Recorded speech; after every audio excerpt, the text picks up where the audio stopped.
661 Return 1. What in the world happened while I wasn't here? After Kevin teleported back to Amora and saw what appeared to be an entirely flat land, he was at a loss for words and remained there for some time. What exactly happened here?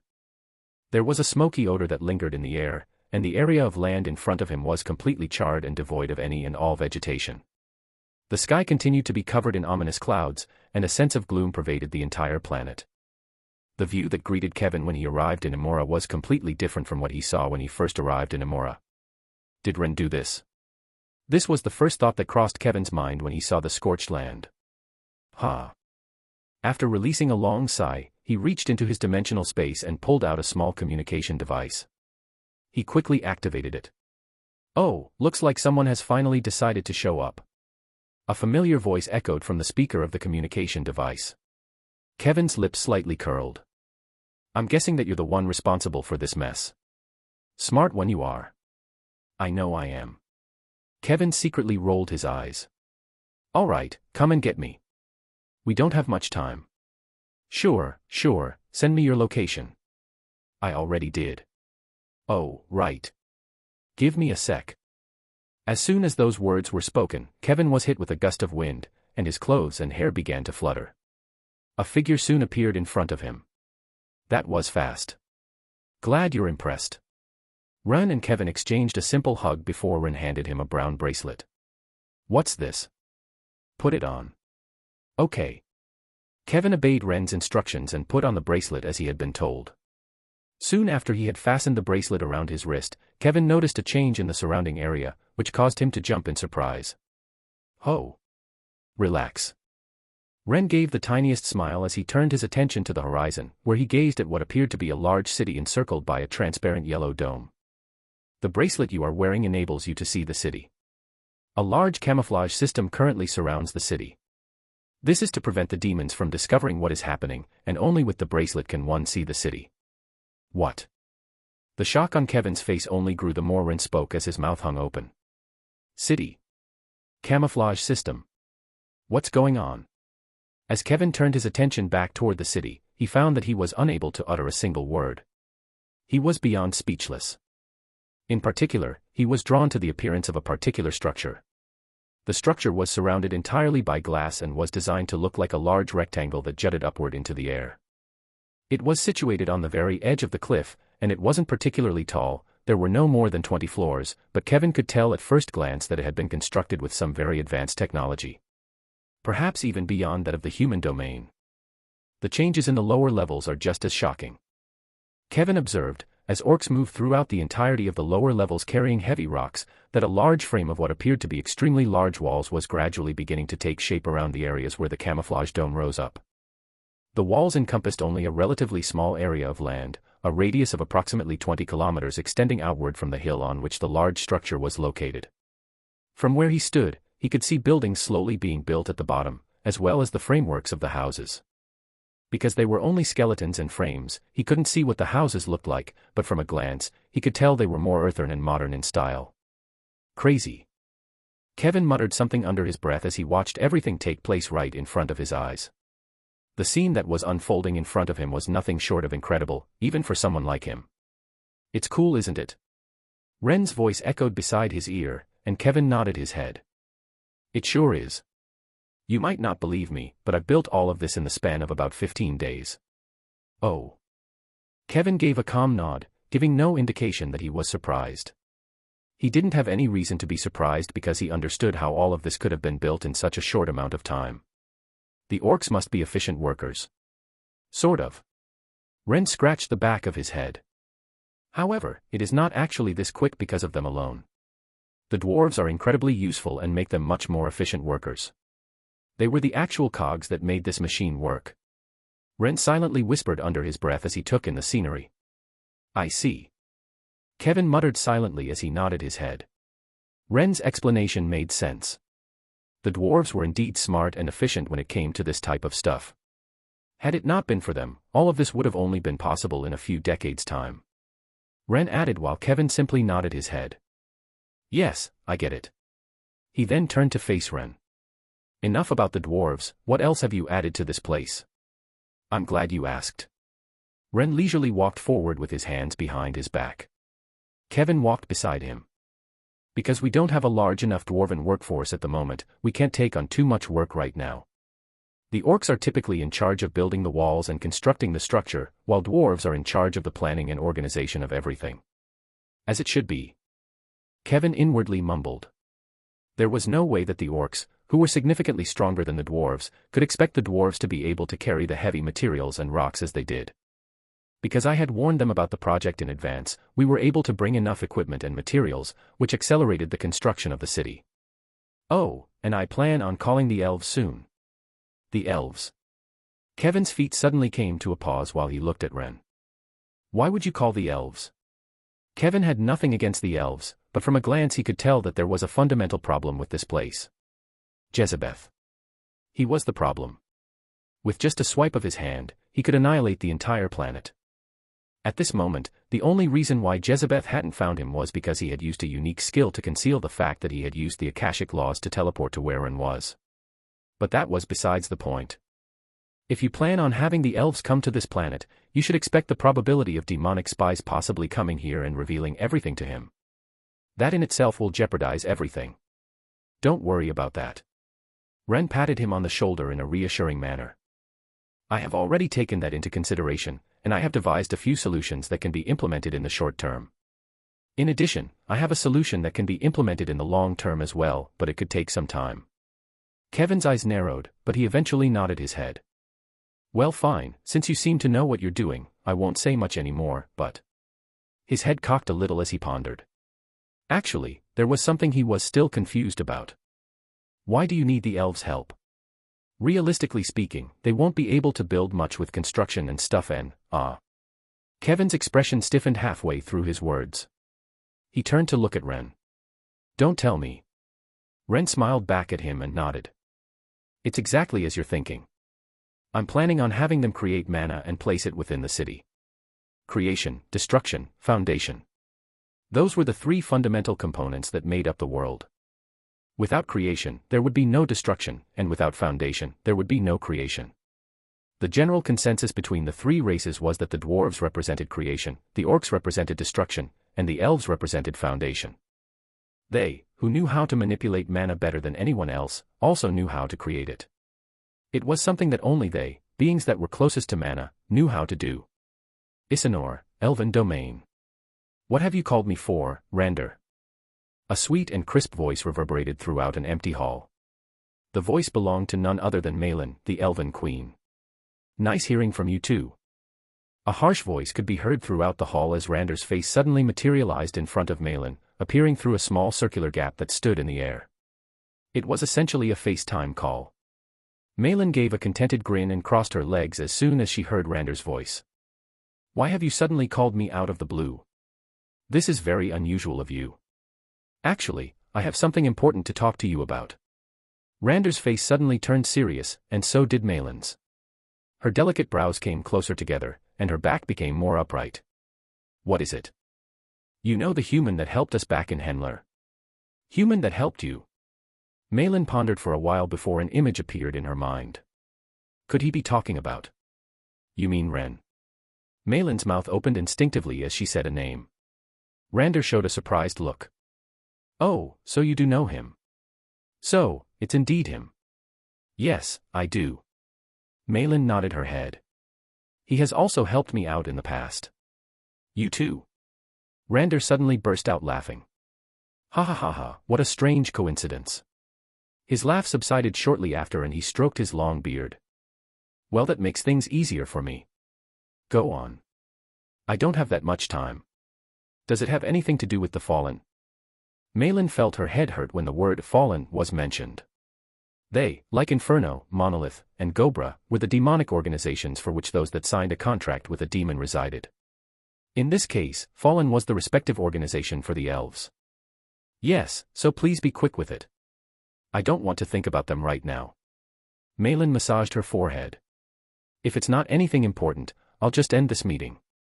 Haha, I can reassure you that I won't be wasting your time with this meeting. Rather, you will be thanking me once this is over. Oh. Malin raised her head. She was starting to feel curious now. For what reason did Rander seem so confident? As soon as Rander noticed the interested expression on Malin's face, he broke into a broad grin. He stopped dancing around the issue and came clean with the information. Ren has recently gained access to an old Orson planet which is filled with natural resources, and we are planning on building a city on it. It's a city that will not have any contact with the outside world, and that will only be revealed once the third cataclysm comes forth. Another planet, secret from outside world, resources. Malin mumbled the key points to herself as her eyes widened with surprise. Is this true? Just in case, she wanted to ask again. Simply put, what Rander told her was hard to believe. Especially since it was believed that most habitable planets had already been taken by the demons long ago. Rander energetically nodded his head once he heard her words. It's true, I've seen it with my very own 2 eyes. Hiss. Malin drew a cold breath upon hearing his confirmation. Closing her eyes, she was quickly able to recompose herself as she asked. Let me guess, you want me to send some elves in secret in order to add mana to the world? It didn't take long for Malin to understand what Rander was trying to ask of her. With her experience, she was able to analyze this much. She quickly shook her head. I apologize, but that will not be possible. Excluding the threat posed by the Fallen, we cannot inject mana into something of planet-sized proportions. It's just 2M. Who said anything about planet? Rander stopped her mid-sentence. We don't need to have mana cover the whole planet. What we need is for it to just envelope the city. That shouldn't be too hard, should it? That. Malin furrowed her brows and lowered her head as she contemplated. Indeed, if it's just a city, inserting mana shouldn't be too hard, but it would be costly. As if he could read her thoughts, Rander spoke. If you're worried about cost, don't worry about it. This place is extremely rich in nutrients. If you manage to insert mana, I guarantee you that you will be able to grow anything that you want. Anything. Malin slowly raised her head and stared deeply into Rander's eyes. While maintaining eye contact with her, he gave a slight nod of the head and gradually lowered his voice. Anything. 662 return, 2. Here you go, do you have what I requested? Kevin slid a thin red book over to me at my desk, and then sat back down on the couch behind him. After scribbling a few things on the piece of paper in front of me, I turned my head ever so slightly to look at him and waved my hand over a certain spot on my desk. A thin transparent flask materialized on the table. I then dragged the book over to my side and casually opened it. After browsing the pages of the book, I put the book away and smiled to myself in contentment. Thanks. It's no big deal. Kevin took the flask and similarly smiled in contentment. Putting it away, he shifted his attention back to me. Are you not curious as to why I would need this poison? Nope. I shook my head and rubbed my nose. While I readjusted my glasses, I tinkered with the pen that was already in my hand before beginning to write once more. There were a lot of things that I needed to take care of, and I barely had any free time to spare. Especially considering that I was just about to return back on planet Earth. I wanted everything to be perfect before I returned. Nothing could be overlooked. I'm going to kill Malik al-Shayatin. Unfortunately, I did not have the opportunity to concentrate on my work as I took my glasses off in a collected manner and laid them out on my desk. What are you smoking, and can you tell me who your dealer is? I asked, clasping my hands together and staring intently at Kevin. Kill Malik al-Shayatin. Yeah, right. Kevin was without a doubt out of his mind. Malik al-Shayatin was someone who had just broken through the SSS- rank. How could a measly S+ ranker ever hope to kill him? Heck, even I was certain that I would die if I fought against Malik al-Shayatin. I may have been successful in beating a Duke rank demon that was close to advancing to the Prince rank, however, the key word there was verge. The gap between SS+ and SSS- was as wide as an F- rank to an A rank. It was simply put suicide. I worriedly looked at Kevin as I set my pen down and put my glasses back on. Why do you want to kill yourself? Are you not satisfied with your current life? Are you depressed? Tell me, I'm here for you. Fuck off. That's a bit harsh. I pretended to look hurt at Kevin's harsh remarks. Here I am, worried for your life, and all I get is a fuck you. Wow, I'm about to cry. Kevin rolled his eyes as he crossed his legs and glared at me. Are you done? I'm being serious here. Me too. Kevin's mouth twitched and black lines appeared on his forehead. I gave in when I saw that he was about to erupt in anger. Fine, let me hear your plan. Thank you. Kevin's expression returned to its usual calm, and for a brief moment, I thought I was the one being duped by him. It left a bit of a sour taste in my mouth. You know about the meeting that will take place right after you return, right? Of course I do. The assembly. A significant event in which the 50 highest-ranked individuals in the human domain formed an alliance to combat the monolith. In contrast to the monolith, which functioned as a single cohesive entity, the forces that comprised the human domain were dispersed, with the Union serving as the most powerful of the various organizations. In spite of this, when contrasted with the strength of the monolith, their power was still inferior. The only reason the monolith did not launch a full-scale invasion on the human domain was because the human domain did not only consist of the Union. If push came to shove and all the powerful forces joined together, the monolith would face a competitor that was equally as powerful as it was. The purpose of this assembly was to create such an alliance. An alliance that was strong enough to go head-to-head against the monolith. It was also a meeting that I was supposed to attend. During the event, Malik al-Shaytan will make an appearance. Kevin's words caused my eyes to sharpen.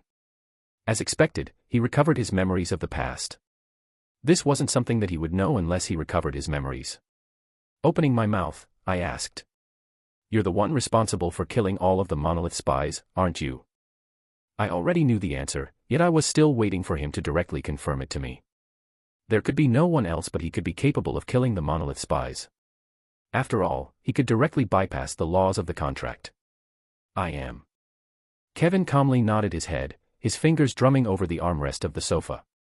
By now, they most likely have an idea that it is either one of us that is responsible for the killing of the spies. My mouth twitched when I heard his words. Shit, I didn't do anything this time and for some reason, they are suspecting me. I didn't know whether to laugh or cry. Taking note of my gloomy expression, an amused smile formed on Kevin's lips. It couldn't be helped. There aren't too many swordsmen in the top 100. It is inevitable that they will suspect that it's either one of us. Fuck, couldn't you have changed your weapon? Also, why would they suspect us when the contract says that we can't attack them? It isn't so easy to kill rankers without my main weapon, and you're not part of the Union so you can technically kill them.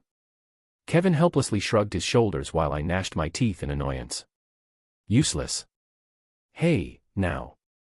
You've pulled similar stunts on me a million other times in the past. Don't act like you're completely innocent. My mouth instantly shut. Indeed, Kevin was correct. In the past, I had engaged in activities very much like those he described. All right, fine. Get to the point. What exactly are you going to do during the assembly?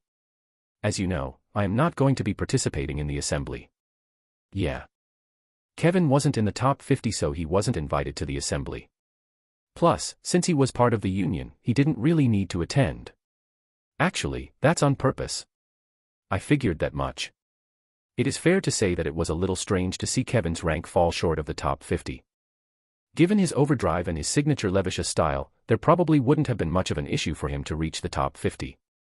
In light of the fact that some of the spies planted by the monolith had vanished, I had a sneaking suspicion that he was plotting something. As I continued to look at Kevin, I had a sudden thought pop into my head. Don't tell me that you're planning on killing Malik al-Shaytan during the time that the assembly is running. During the assembly, Malik al-Shaytan will send a projection of himself in an attempt to infiltrate the minds of those in attendance. His original plan was to have the spies attack and injure numerous people, but since there are no longer any spies, he will likely come after you. Kevin's voice was extremely serious. My brow furrowed tightly as I listened to what he had to say. What do you think he's planning on doing? He will most probably use some sort of mind technique on you and the people present. I'm telling you now in advance in order to prepare you for what is to come. I see. I leaned back in my chair and crossed my arms across my chest. Lowering my head, I looked at Kevin. What about you? How are you planning on killing him? The projection. Kevin bluntly replied. In order for Malik al-Shaytan to project himself in front of the assembly, he will need to leave the monolith and hide in a safe location near the assembly, and I know precisely where that location is. Ah, I understand. As soon as Kevin made that statement, a picture began to take shape in my head. My face immediately turned strange. So you want to take the opportunity when Malik al-Shaytan is hiding to directly sneak into his safe space and catch him off guard? Are you seriously not on something? Even if there was no one guarding him, Hemlock was a bona fide SS-ranker. It was inconceivable that someone of Kevin's rank could sneak up on the leader of the monolith. Even if he was ambushed secretly, there was no way in hell that I would have believed he wouldn't use mana to protect his body. No offense, but even if he doesn't have defenses, it would be impossible for someone of your rank to inflict some damage to him. Most likely, he will have some form of mana shield around his body to block all attempts at sneak attacks. Don't worry about that. Kevin reassured, leaning back on the chair with a relaxed attitude. I have already meticulously planned everything. Now that you have provided me with the final piece of equipment that I required, I am confident in my ability to take action against him. I considered saying something, so I opened my mouth to do so. However, right before I was going to say something, I closed my mouth and clenched my fist. Never mind, since you're so confident, I won't say anything. Do as you wish. The expression that Kevin was giving me caused me to hold my tongue and refrain from speaking. He had long since made up his mind, and the reason he was divulging all of this information to me was not so that he could take my advice into consideration. Rather, he wanted to reveal to me what he intended to do in the future, and was perhaps wanting for me to cooperate with him. In the end, I could only relent and ask, "What do you want me to do?" "I'm glad you've caught on." Kevin began to explain to me a portion of his plan while maintaining a smile on his face. Oddly enough, he didn't say everything and only provided me with a brief rundown of what I needed to do, but I wasn't all that curious anyway, so it didn't bother me too much. As long as he could get it done, a lot of my problems would disappear. Hence why I made sure to pay close attention to all of his words. Your primary duty is simple. Stall. Make sure that you stall for as much time as possible during the time that he shows up. Get Malik al-Shayading's focus to direct itself toward you so that his defenses lower. Once you have accomplished this, I will take care of the remainder. Stall. That sounded rather simple. Is that all you really need me to do? Yes. Kevin gave a thoughtful nod. After looking into his eyes intently and noticing the seriousness in them, I eventually brought my eyes to a close and let out a long, drawn-out sigh. All right then. I will do as you wish. 663 Return, 3. Are you guys ready? Kevin looked around the room and then asked. Presently, Ren, Melissa, Amanda, Jean, and the other members of Ren's mercenary group were all standing in front of him. They were currently making preparations to return to Earth, but because the portal had been deactivated for safety reasons, they could only do so with Kevin's assistance. We should be. Ren spoke, glancing around to ensure that everyone was present. Although I would have liked to remain here, I have something to do in the human domain, so everyone can only follow me back. MHM. Kevin nodded his head silently when he heard Ren's words. The difference in time flow, while beneficial, also presented some challenges, and so should be viewed as having an equal amount of potential disadvantages as advantages. Particularly so if one was from Earth or a human being. With time flowing slower here, one might find themselves aging rapidly. In spite of the fact that Ren and Kevin only differed in age by a matter of a couple of months, the fact that Ren had spent some time in Emora meant that he could now be considered to be older than Kevin. The same went for Emma and the others. It was strange to think about the fact that they were now technically older than he was, despite technically being younger. What a mess. The point that was being made was that spending an excessive amount of time in Emora was not necessarily a good thing. They were effectively running the risk of aging at a rate that was significantly faster than average humans on Earth. In the time it took for 1 year to pass on Earth, 10 years would have been up and running in Emora. It was because of this particular factor that no one present ever entertained the idea of concealing members of their family or close social circle here. Since everyone is ready, I'm going to start the portal. Currently, he could feel eyes glaring at the back of his head, but he pretended not to notice. Taking his mind away from the matter, Kevin took out a core from his dimensional space and crushed it in his hand. A scene that was all too familiar to Kevin began to materialize in front of everyone as the mana from the core began to disperse into the room. This resulted in the unavoidable thickening of the air, through which strands of mana could be observed floating.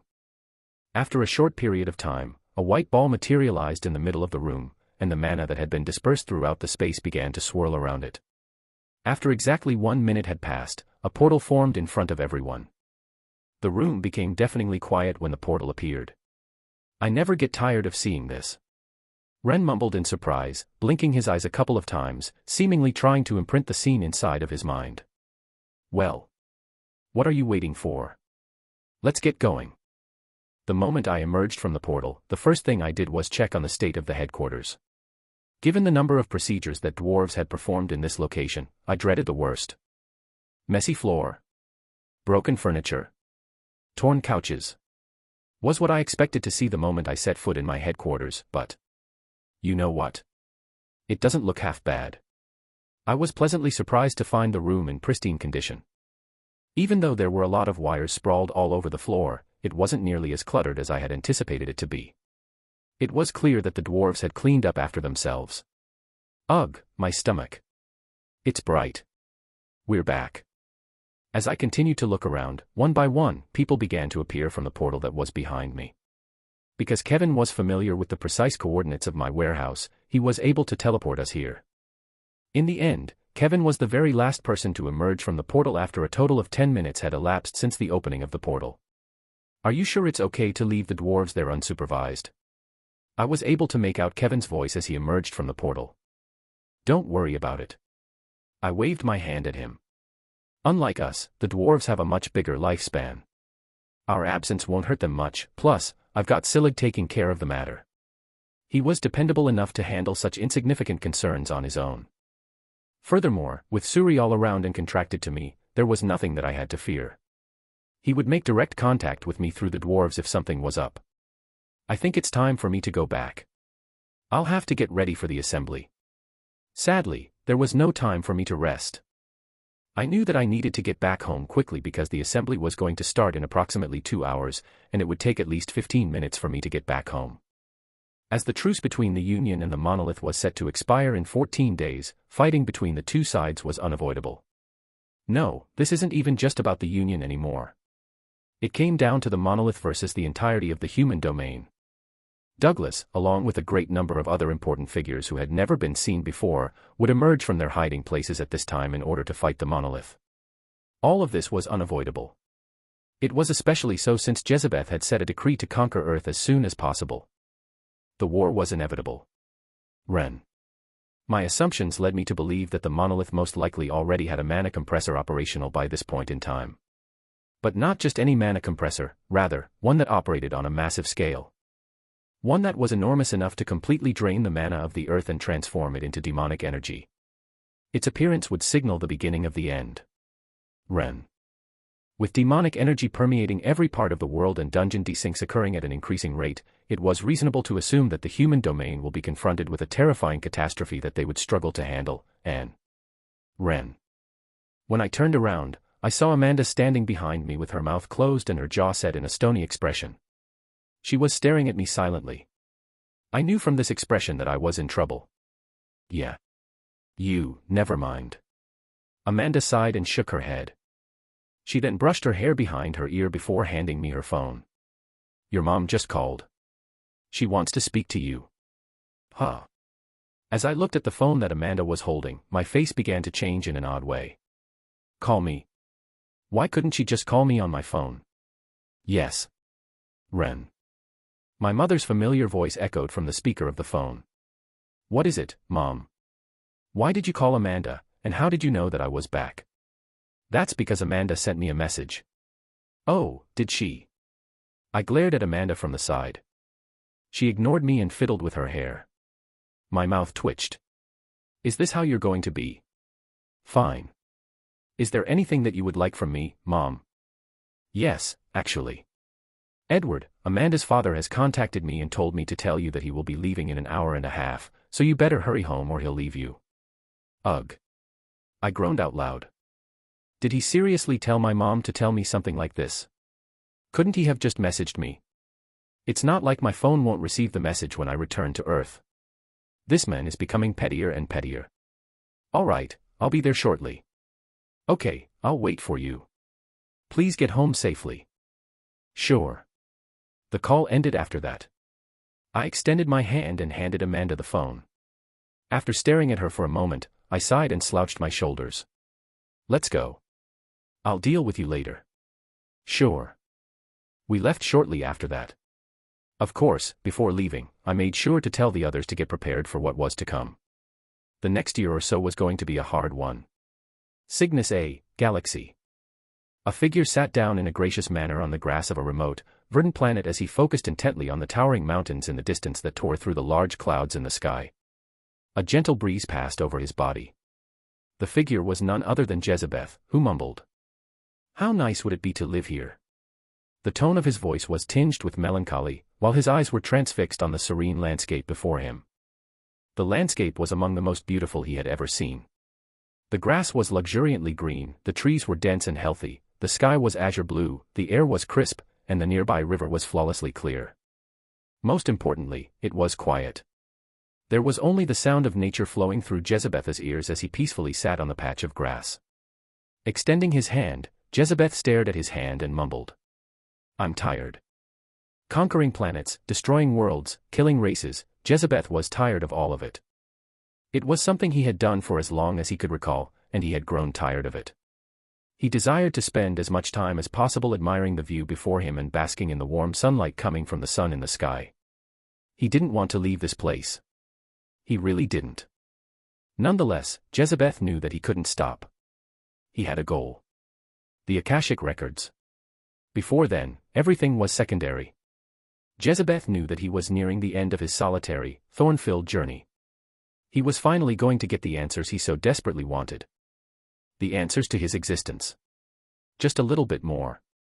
Jezebeth knew that he only had to endure a little bit more before he could finally enjoy this scene to his heart's content. Everything that he had planned had been put into motion, and now that he had dealt with his primary obstacle, Jezebeth felt as though he was closer than he had ever been to achieving his objective. So long as nothing deviated from his vision, the records were as good as his. Jezebeth's surroundings were suddenly hit with a gust of wind at the same time that a skinny figure suddenly materialized and sat on the patch of grass next to him. The focus of Jezebeth's eyes never left the surroundings far off in the distance, in spite of the figure's sudden appearance. The world was engulfed in a peaceful silence as neither of the two spoke. 664 The Assembly, 1. Your tie is crooked. Don't worry about it, I'll fix it later. What fix it later? We are approaching the meeting location. People will give you strange looks if you enter with a tie like that. They'll look at me weirdly even if my tie isn't like this, father-in-law. What did you just call me? Oops. I covered my mouth as I stepped out of the back seat of a black SUV. Edward exited the vehicle on the opposite side, glaring daggers in my direction.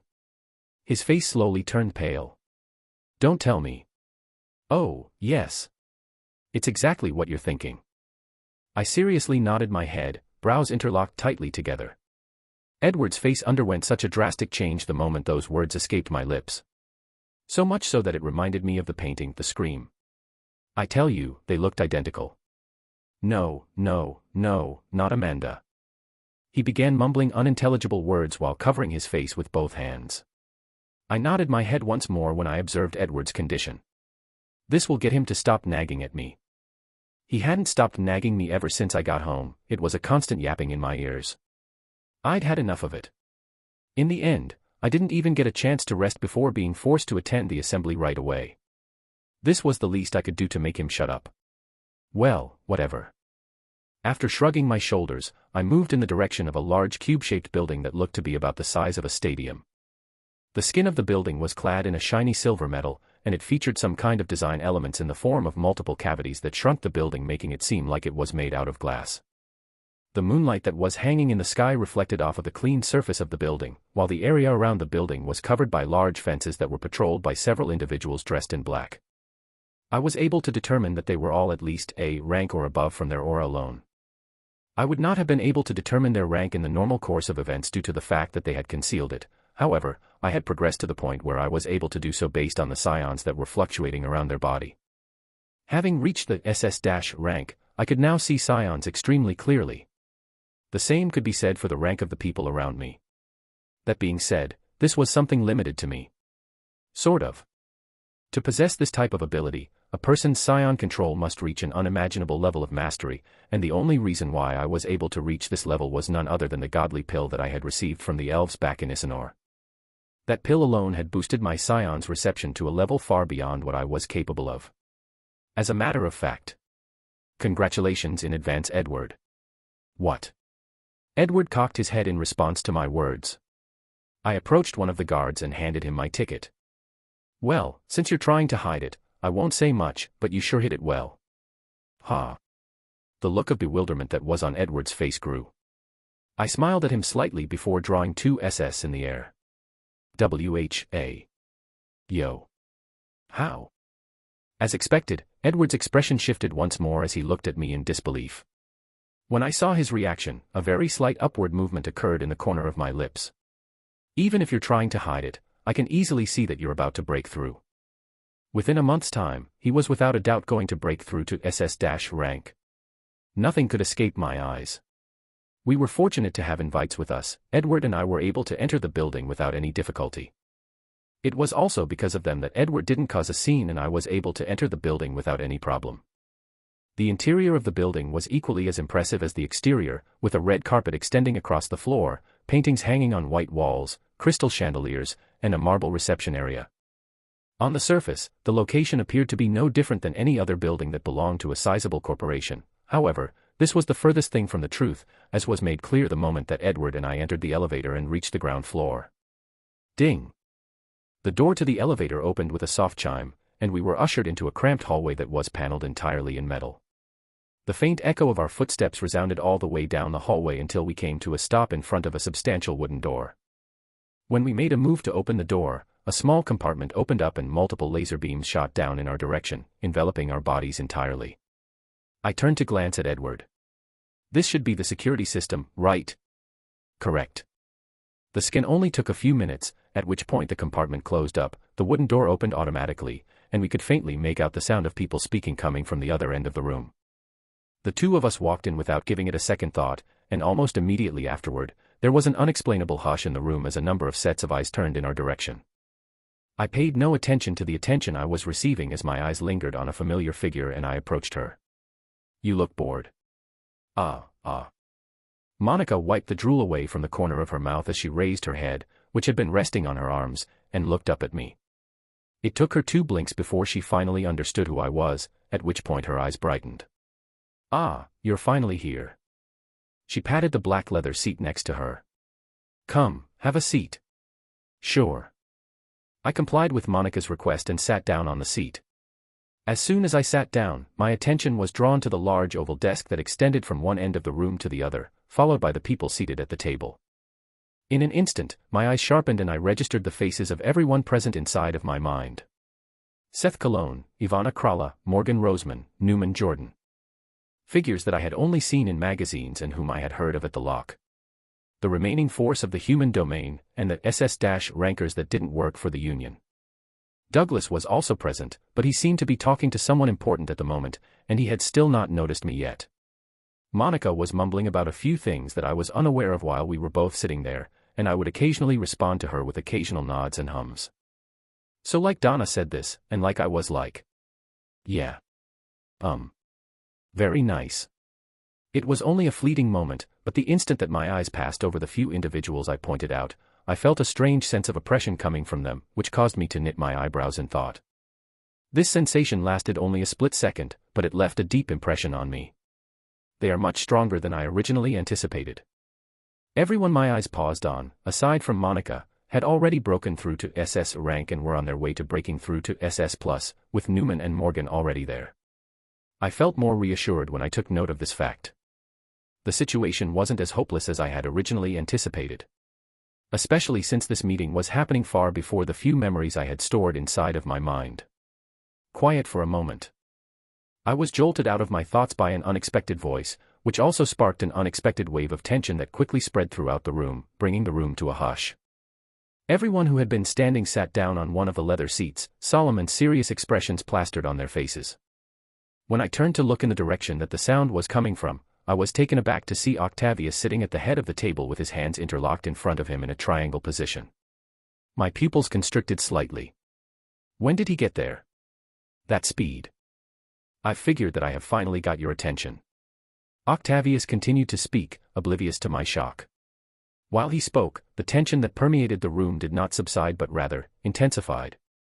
I'm not one that likes to waste time on pleasantries, so I will get straight to the point. Today, I have 2 significant announcements. Both will be crucial to the advancement of humanity in the years to come. At this point, there was a noticeable deepening of Octavius's voice. It became evident to everyone in the room that he was about to say something very important. Approximately 1 week from now, as most of you are aware, the truce between us and the monolith will expire. Doesn't it go without saying what this will entail for everyone present? No one said anything. It was clear that everyone knew what was about to come. The inevitable war between the human domain and the monolith. A war that will most likely kill millions of lives. Immediate priority must be placed on preventing the spread of panic during times of war. The Union has already taken steps to construct multiple bunkers in each city to protect its citizens, and it is of the utmost importance that no spies are present during evacuations. This will likely be the most difficult challenge the Union will face, and it is highly likely that we will not be able to identify all spies hidden within the human domain. We simply lack the essential resources, which brings me to my main point. Octavius's head slowly began to rise, his eyes pausing on the few figures whom I had previously laid eyes on. Newman, Morgan, Ivana. An alliance. Octavius blinked a little longer than normal, his finger tapping on his other hand. If we want to make this work, the only way is through an alliance. My eyes closed and I leaned back on my chair the moment those words escaped from Octavius's eyes. Should be about time. Exactly on cue, as I closed my eyes, a sudden scream echoed throughout the room, and one of the attendees jumped to his feet and clutched his throat. His struggle went on for a few more seconds, during which time his body contorted in an unnatural manner, making it appear as though he was possessed, and the veins on his neck protruded externally. Ock! Black blood spat out from his mouth, and his body collapsed shortly after. Black vein lines started to appear on his pale face in a slow manner. Thud! As everyone in the room stared at the body with an extraordinary amount of gravity, the room fell completely silent. The only people who remained calm were the top 10 rankers, and even they weren't entirely composed. The silence continued for a few seconds longer, and then, just as someone was about to approach the corpse, the body contorted and, with his right hand slamming against the ground, the corpse raised its head to reveal the features of a hideous creature. The creature had a pale face with black veins scattered all over its surface, black eyes, disheveled hair, and broken teeth. It was nothing short of a creature straight out of a horror movie. If not for its weak mana fluctuations, one might have already killed it by now. Quack. Quack. Quack. A dark substance began to spew out from the creature's body as it slowly began to rise while it was simultaneously opening and closing its mouth. The creature's body continued to contort as it slowly stood up, and, ignoring everyone else in the room, it made its way to the chair it had previously occupied and sat down. It was at that moment that the creature's face underwent further changes, as its jaw moved, its hair grew longer, and its eyes became clearer. Slowly, the features of an otherworldly handsome man became apparent to all in attendance. It can't be. How is this possible? When the features became more distinguishable, there was a discernible paling in the faces of the many people who were in attendance. Malik al-Shayatin appeared to be smiling as he slowly raised his head while touching his jaw and moving it to the left and right sides of his face. So, what have I missed? 665 The Assembly, 2. Now that's what you call an entrance. An eerie silence filled the entire space. No one dared to budge even an inch in Malik al-Shayatin's presence. Malik al-Shayatin was able to instill fear in the minds of those present in the room simply by making his presence known. As a result, he was in a position to seize control of the situation. All of the individuals who were present were at the very highest levels of the human domain, and yet, none dared to look at him in the eyes. This went to show how scary of an individual he was. It was reassuring to learn that the top 10 rankers were not the least bit anxious, with Octavius appearing to be the most composed of the bunch. He slowly raised his right hand to call everyone's attention to himself so that he could speak. Calm down, he's not actually here. It's just a projection. Sharp as always, Octavius. Malik al-Shayatin's gaze continued to be unruffled as it traveled from one person to the next among those in attendance. He appeared to be smiling only slightly as he slouched back in his chair and mumbled something. Don't worry too much about me, you can continue with your meeting. I'm just here to listen. Treat me as if I don't exist. We can't do that. For the first time in my life, Octavius appeared to be a proper leading figure as he interacted calmly with Hemlock. He looked extremely composed and serious. His calmness was directly transmitted to the others, who appeared to have calmed down as a result of his poise. It was possible that he was just as shocked as the other people in the room, or that he really didn't care. However, I was aware that if the most powerful person in the room became nervous, the rest of the group would also become nervous. His composure was able to calm everyone present. Oh right, now that I think about it, don't I have to meet him later? I indeed recalled the fact that I was supposed to meet him right after this meeting was over. We needed to talk about a couple of important things. That's a pity. It looks like I'm not wanted here. Hemlock lowered his head, his expression crestfallen. I shook my head when I saw him. He was clearly having fun. It was most impressive that he managed to infiltrate this location, but in retrospect, given his strength, which was in a league of its own, and the fact that Kevin had planned this, it wasn't all that surprising. At least for me. The same could not be said for the others, who cautiously eyed each other out of fear that one of them was being watched by another spy who was hiding among them. This was the kind of response that Hemlock hoped to provoke with his appearance. He wanted to make everyone paranoid. Make it seem as though he had his hands in everything, and make everyone feel hopeless. Well, at least that was how it was supposed to be. Don't worry, there's no other spy. I spoke up. At that very moment, all of the heads that were present in the room immediately turned to look in my general direction. I let out a soft yawn while I lazily sat in my chair. If there were any other spies, they'd be with the other spies. Dead. The room fell completely silent once more, only for it to be broken by Hemlock's voice. So it was really you. I felt Hemlock's gaze pause on me and I looked back at him. With a casual nod of my head, I waved my hand at him. Fancy seeing you again. At that precise instant, I could feel the air turning chilly as the focus of everyone's eyes in the room intensified. Huh? Why are they reacting like that? At first, I was taken aback, but after some consideration, I realized what was wrong. I appeared a little suspicious. I started by clearing my throat before attempting to clarify the situation. I really hope that you have forgiven me for what I did to the monolith the last time I was there. If you do, please let me know. In all seriousness, I did not intend to cause as much damage as I actually did. When those words left my mouth, Hemlock's expression remained the same. However, the others' expressions changed significantly as they finally recalled the fact that I was 876. At this point, virtually everyone was aware of what I had done at the monolith and how I had destroyed a significant portion of their headquarters. When I said almost everyone, I was referring to the highest rankers specifically.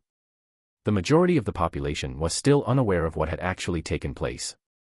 The truth of the matter was that the Union and other rankers within the human domain, just like the monolith had for the Union, had spies working for them within the monolith. Finding out information about me wasn't all that difficult. And just like that, the misunderstanding was quickly resolved. Or at least, that was how it was supposed to be. Unfortunately, with a thin smile forming on his face, Hemlock spoke up. The past is the past, and I have long since forgotten about the issue. In any case, it is also nice to see you again after meeting you a few weeks back. I assume you are doing well.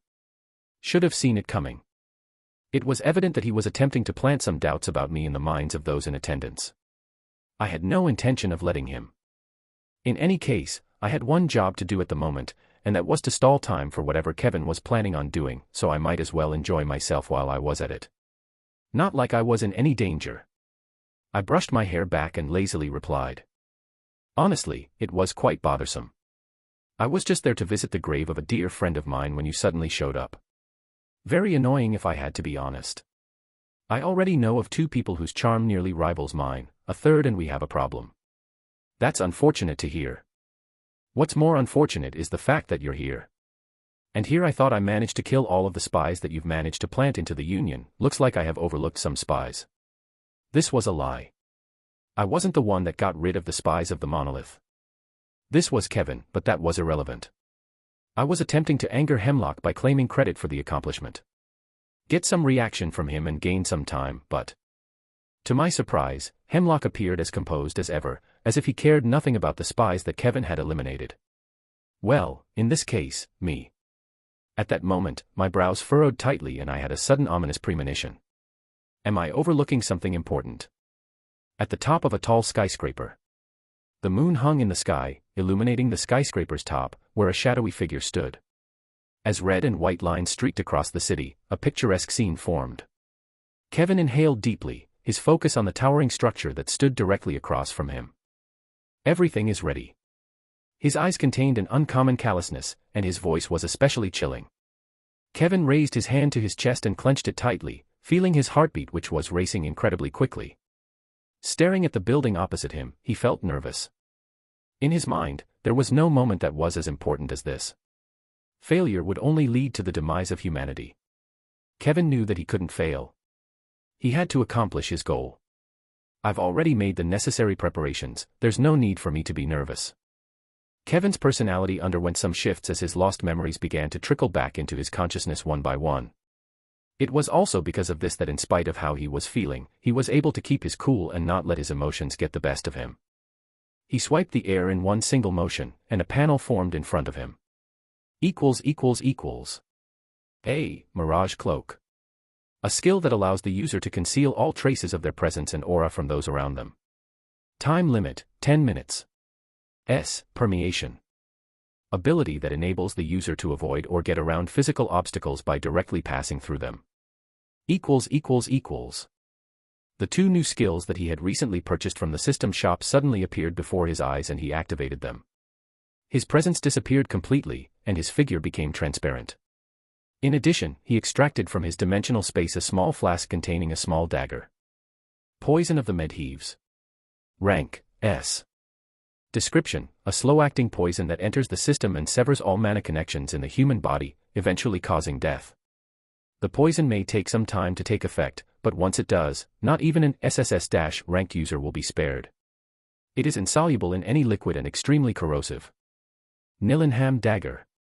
Rank, SS. Description: a throwable dagger with the unique ability to sever any form of energy, whether it be demonic energy, aura, or mana. It is possible to kill someone of a higher rank if caught off guard. Resilience, 3 times. Kevin removed the cork from the flask and poured the liquid over the dagger before storing the flask away. The dagger in Kevin's hand was something he had acquired by utilizing his newly acquired memories. It was his trump card and the item that gave him the confidence in completing what he was about to do. I'm ready. Overdrive. As a result of Kevin activating Overdrive, his muscles grew larger and his veins became more prominent throughout his body. His rank up came about very quickly, and he eventually reached the SS- rank. He didn't waste a single second following his rank up. After taking a step forward, his body reappeared in front of the opposite building's window and entered the glass without incident. Nearly as if he were a ghost. Permeation.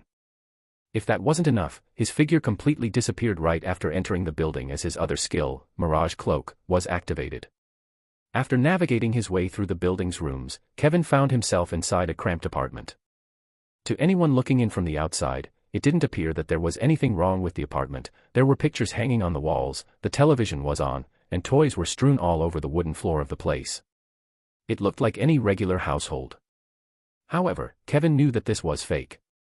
After making his way through the walls of the apartment, Kevin quickly found himself inside a room of a medium size that was completely empty and was dimly lit by a small lantern that hung from the ceiling of the room. Kevin's attention was drawn to the figure seated in the room's center. Black hair with a glossy sheen, facial features that would shame anyone, and an aura that made him appear immortal. With his back exposed, Malik al-Shaytan appeared in Kevin's vision. Kevin was completely immobile, his eyes glued to the figure of Malik al-Shaytan. His eyes closed for an unnaturally long time before reopening. His eyes glowed crimson red, and he flicked his wrist once. A low whistling sound reverberated throughout the room as the air tore apart. Everything transpired so rapidly that Kevin was barely able to perceive it.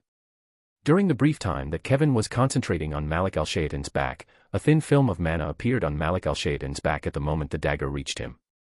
It cut straight through it. Thud. The dagger pierced Malik al-Shaytan's back directly, and he cried out in agony as blood splattered everywhere. Whack! Confirming that the dagger had pierced his back directly, Kevin finally revealed his figure, his face ice cold. The dagger has already pierced through your heart. Even if you somehow manage to survive, I've poisoned the dagger. It will gradually drain your mana until you run out and die. It's over. As he turned his head slowly to look at Kevin, Malik al-Shaytan's face was extremely pale. Kevin knelt in front of him as Hemlock intermittently opened and closed his eyes and struggled to speak. Deeply gazing into his eyes, Kevin's crimson red eyes shone brightly. Your biggest mistake, W. The expression on Kevin's face froze up about the middle of his sentence, and Malik al-Shaytan's face began to change. It wasn't long before Kevin saw a familiar face materialize in front of his very eyes, and when he did, his face became noticeably more rigid. W. What? 666 The Assembly, 3. Why is it taking Kevin so long?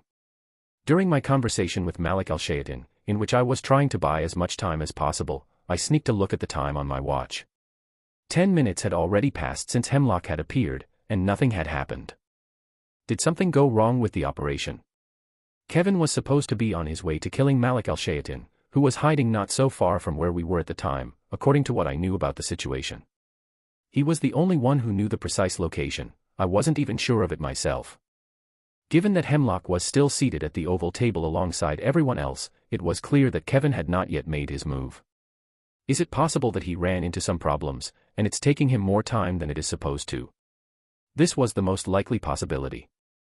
Kevin, in my opinion, was in no real danger at any point. Malik al-Shayatin would have already vanished by now had he found out that Kevin had attacked him, and taking into consideration the fact that Kevin was solely performing this action based on his memories, there was no way that Hemlock could know what was coming for him. It was simply impossible. I guess I'll just stall for a bit more time. It wasn't that I really minded, but I was rapidly running out of topics to discuss in order to kill time. Octavius, to my great relief, came to my aid in the nick of time. For some inexplicable reason, it felt to me as though he was in on the whole situation. I'm imagining things, right? Is there anything you hope to accomplish by remaining here? I'm certain that you didn't just show up to listen to our conversation. If you truly desired to hear what we had to say, you would not have divulged your identity so early. As expected of the strongest human, you're very perceptive. Hemlock clapped twice, his back lying on the leather chair. Initially, I intended to come here to confuse the minds of everyone present. I wanted you guys to question yourselves and perhaps convert a few of you to our side, but I changed my mind. Hemlock gave me a friendly smile as he slowly turned his head in my direction and looked at me. As the ominous foreboding I was experiencing became clearer, I felt shivers run down my entire body. But I changed my mind. Not too long ago, a small bird told me something, and let's just say I discovered something even more entertaining. The instant he said those words, my pupils constricted violently. Specifically, when he uttered the phrase, "little bird," the puzzle pieces in my mind began to fall into place, and my breathing became rougher. I muttered two words without hesitation in my mind. Monarch's indifference. My vision turned black. The exact length of time that I was unconscious was a mystery to me, but the instant that I regained consciousness, I found myself standing in front of a pitch-black void. One that I was all too familiar with. After making a right turn, I walked in that direction without giving it much thought. With every step that I took, I had the sensation of something warm enveloping my entire body. In a short amount of time, the pleasant warmth morphed into something intolerable as a searing pain began to spread across all of my skin. But it didn't matter to me. I kept moving forward regardless, not paying the slightest bit of attention to the pain. This little pain was incomparable to the pain that my mind and body went through every day. My dogged determination paid off, and it wasn't long before I spotted a tiny white orb about the size of a star way off in the distance. The orb grew steadily more expansive as I proceeded forward with my journey. I had no idea how far I had to travel before I would reach the orb, but as soon as I got within a few feet of it, I could see that it was covered in thin black threads that had seeped into the white surface of the orb and was riddled with a variety of cracks. A person who looked an awful lot like me was standing not too far away from the orb and staring at it with a blank and dull expression. I started walking in his direction and stopped when I was in the same space as him. When I turned my head to look at the orb as well, I noticed that it was reflecting images. In particular, I could see Kevin's face, which was staring into the orb. The whiteness of Kevin's face was accentuated by the fact that his body was shivering and his lips quivered. Closing my eyes, I spoke up. As expected, it was you, wasn't it? I spoke in a calm manner. The reason why Hemlock was so calm and why Kevin had been held up for so long. This was all a scheme my other self had planned in order to kill Kevin. In spite of my composure, I was aware of a searing rage permeating each and every part of my body. The other version of myself slowly turned his head and looked at me with the same expressionless gaze he had always worn. You should be thankful to me.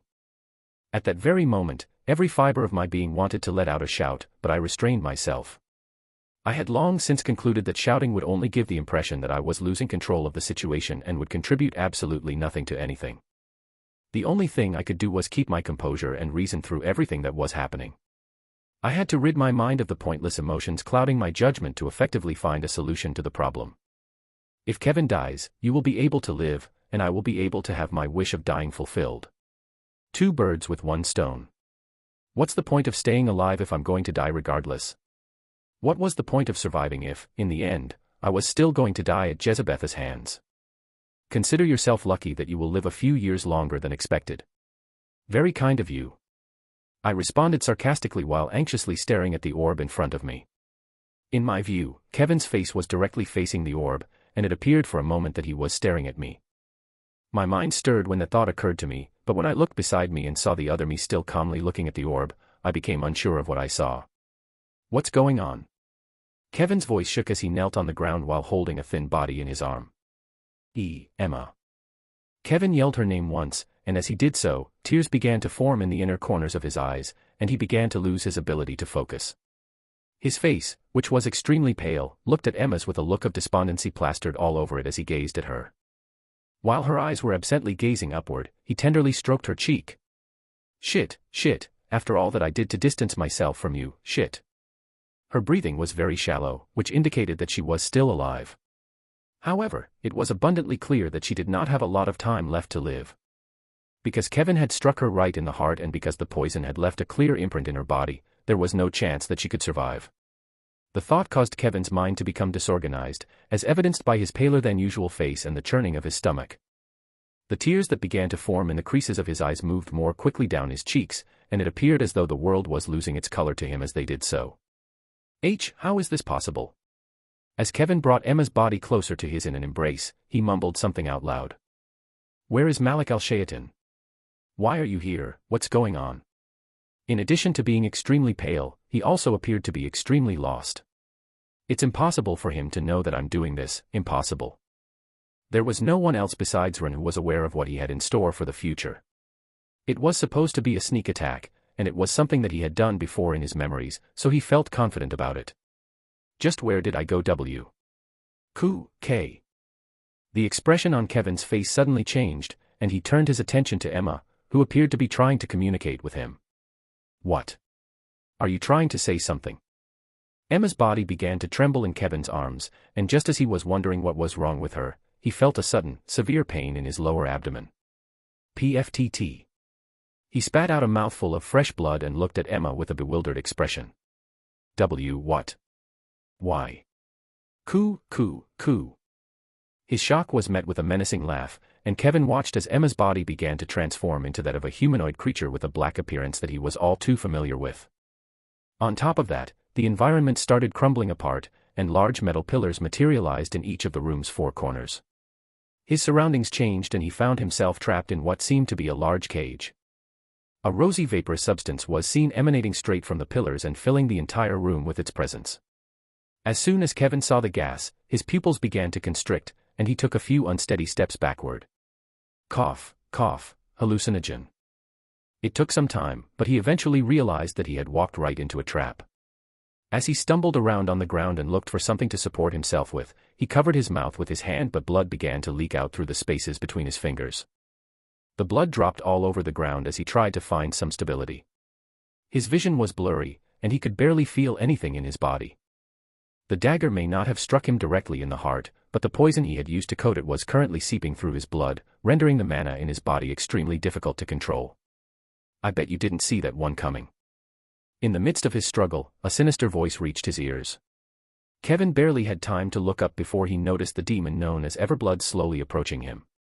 Everblood pulled his head back slightly and moved his face closer to Kevin as he came to a stop a few steps away from him.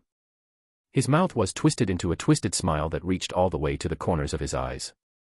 As expected of him, this is fun, so very fun. He swung his hand downward while extending it into the air, revealing his pointed nails that shone brightly under the lights. Now be a good boy and die. 667 Scary, 1. The void was enveloped in a chilly stillness. I couldn't help but feel a little uneasy as I stared at the white orb that was in front of me and took in everything. After seeing Everblood appear and Kevin get stabbed by the same dagger he used to kill Malik al-Shaytan, I felt an overwhelming urge to hurry over and give him a helping hand. But, despite everything that was happening, I did not take any action. My mind kept going back to the look Kevin had given me earlier. It wouldn't leave my thoughts, no matter how hard I tried. I couldn't quite put my finger on it, but I had the distinct impression that he was staring right at me during that brief moment our eyes met. Was it just me? Or was he really looking at me? If so, how was it possible?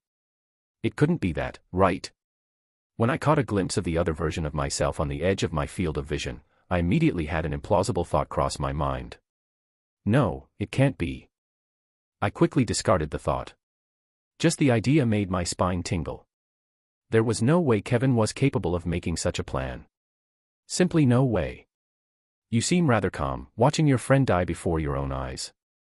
The sound of my own voice snapped me out of my thoughts, and I turned my head to look at my other self, whose gaze was still loitering all over the orb that was in front of us. There was an unwavering serenity in his gaze as he watched Kevin's condition deteriorate before his eyes in a painfully slow manner. I shook my head. What am I meant to do? You tell me. Kevin is currently too far away for me to reach, and I am unaware of his precise location. By the time I reach his location, he will likely already be dead, so what am I supposed to do? Then why did you come here, out of desperation to know who's responsible for his death? My lips pursed, and I didn't say anything else, my eyes turning back toward the giant white orb. Everblood had his hand raised and was about to slash out at Kevin, whose body had become completely limp, and his eyes had lost all clarity at this very moment. My fists clenched together when I saw Kevin's helpless figure. Although I did have a plan for rescuing Kevin from the predicament, the image of his face kept playing over and over in my head. It dispelled all previous thoughts and forced me to continue watching the scene unfold. Damn it, I hope I'm not imagining things. My teeth clenched tightly. Everblood, abort. I was momentarily startled out of my thoughts by a sudden shout, and when I turned around, I was astounded to see the other version of myself staring at the orb with a solemn expression on his face. It's too late. The void that the other me and I were in was suddenly shaken by a voice, and Kevin, who had been lifeless just a few seconds earlier, abruptly raised his hand and grabbed hold of Everblood's face with his hand. A mysterious white haze erupted from his hand and engulfed every part of Everblood's body. His crimson-red eyes shone with an intense crimson hue, and the void shook fiercely. What's going on? It felt as though I was in the epicenter of an earthquake as I stumbled a couple of steps while attempting to get a proper foothold. On the other hand, the other version of me was able to maintain a secure foothold. Throughout the entire time, his gaze was directed in Kevin's direction. He can make such a face. I was immediately taken aback by the expression he was making. How should I describe it? It was twisted. Extremely twisted. It was as if I was staring into the eyes of a living embodiment of hatred and malice. Clank. Clank. Clank. A dull metallic clanking sound reverberated throughout the void, and the area around the other me began to agitate. It's as I feared. The idea that I had previously written off resurfaced in my mind. The instant chains began forming in the area around the other me, and I turned to look at Kevin with a perplexed expression. He's changed. At this point, I realized that the Kevin before me was not the same Kevin that I had known or that had appeared in my memories. He was a different Kevin. A version of Kevin that my other self had never encountered. Arg. The void shook, and the other version of me fought against the chains that attacked him like vicious snakes, shackling his arms and legs and pulling him backward. There's no use struggling. I went over to the other version of myself, which was struggling furiously against the chains. Shut up.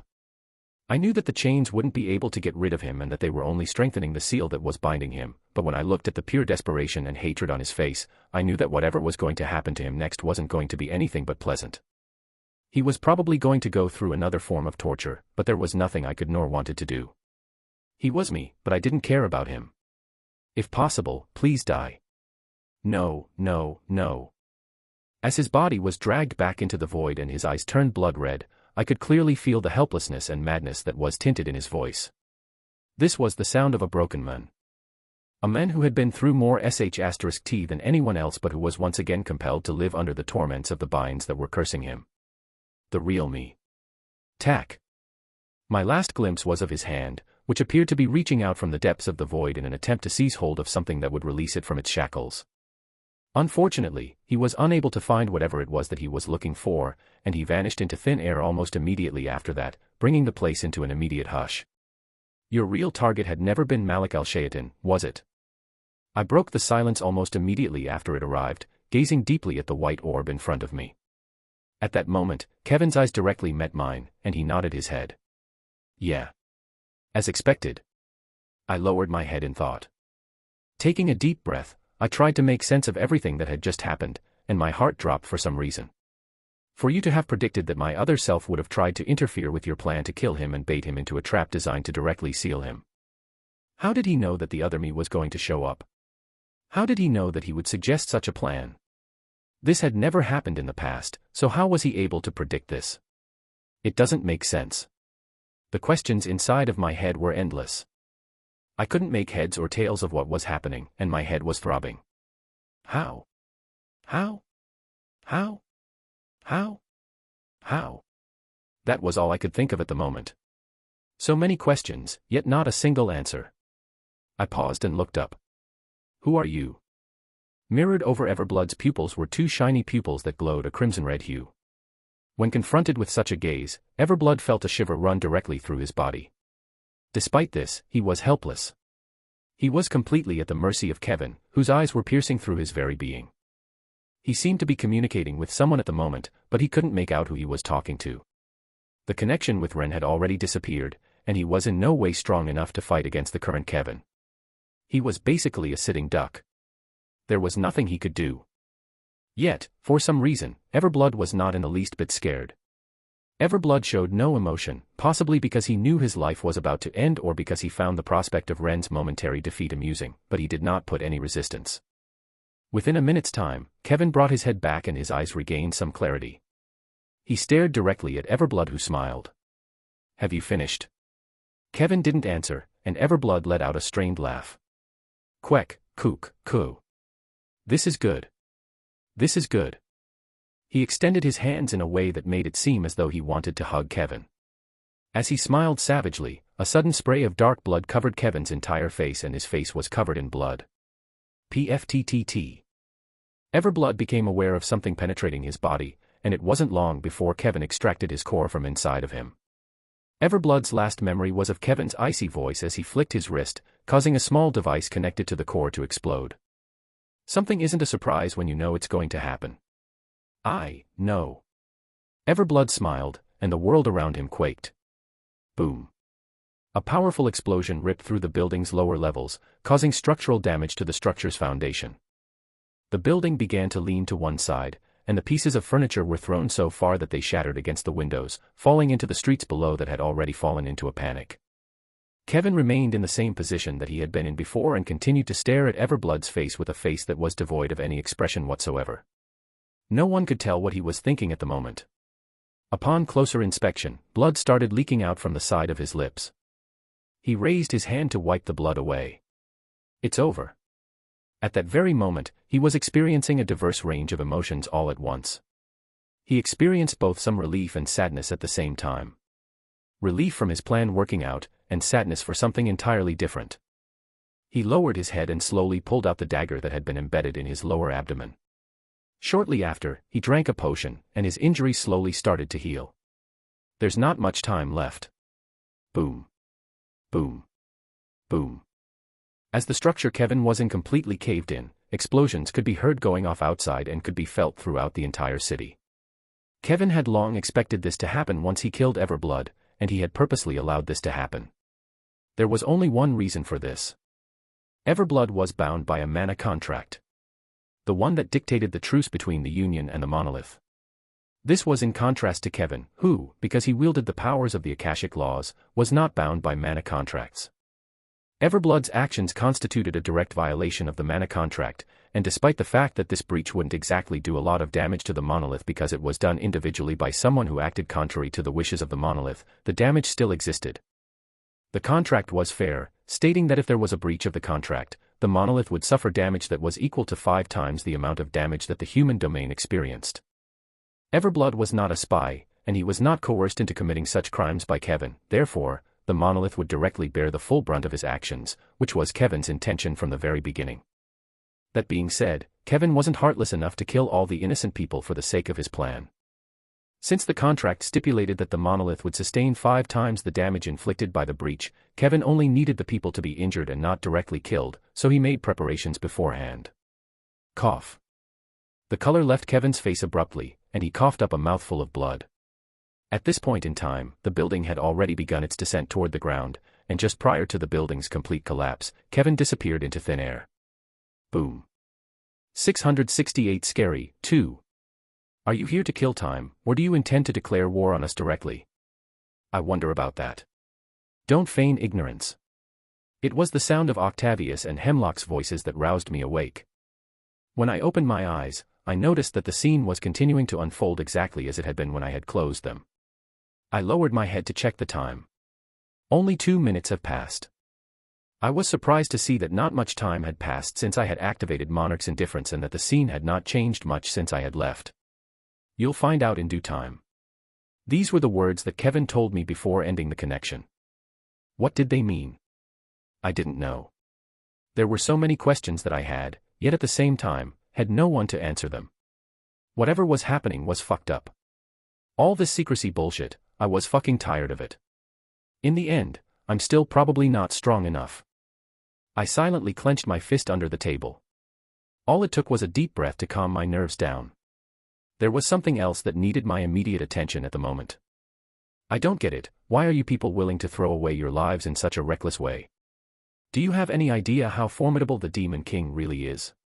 Do you honestly believe that you have even the smallest chance of beating him? What I'm doing is for the good of humanity, which you guys are unwilling to acknowledge.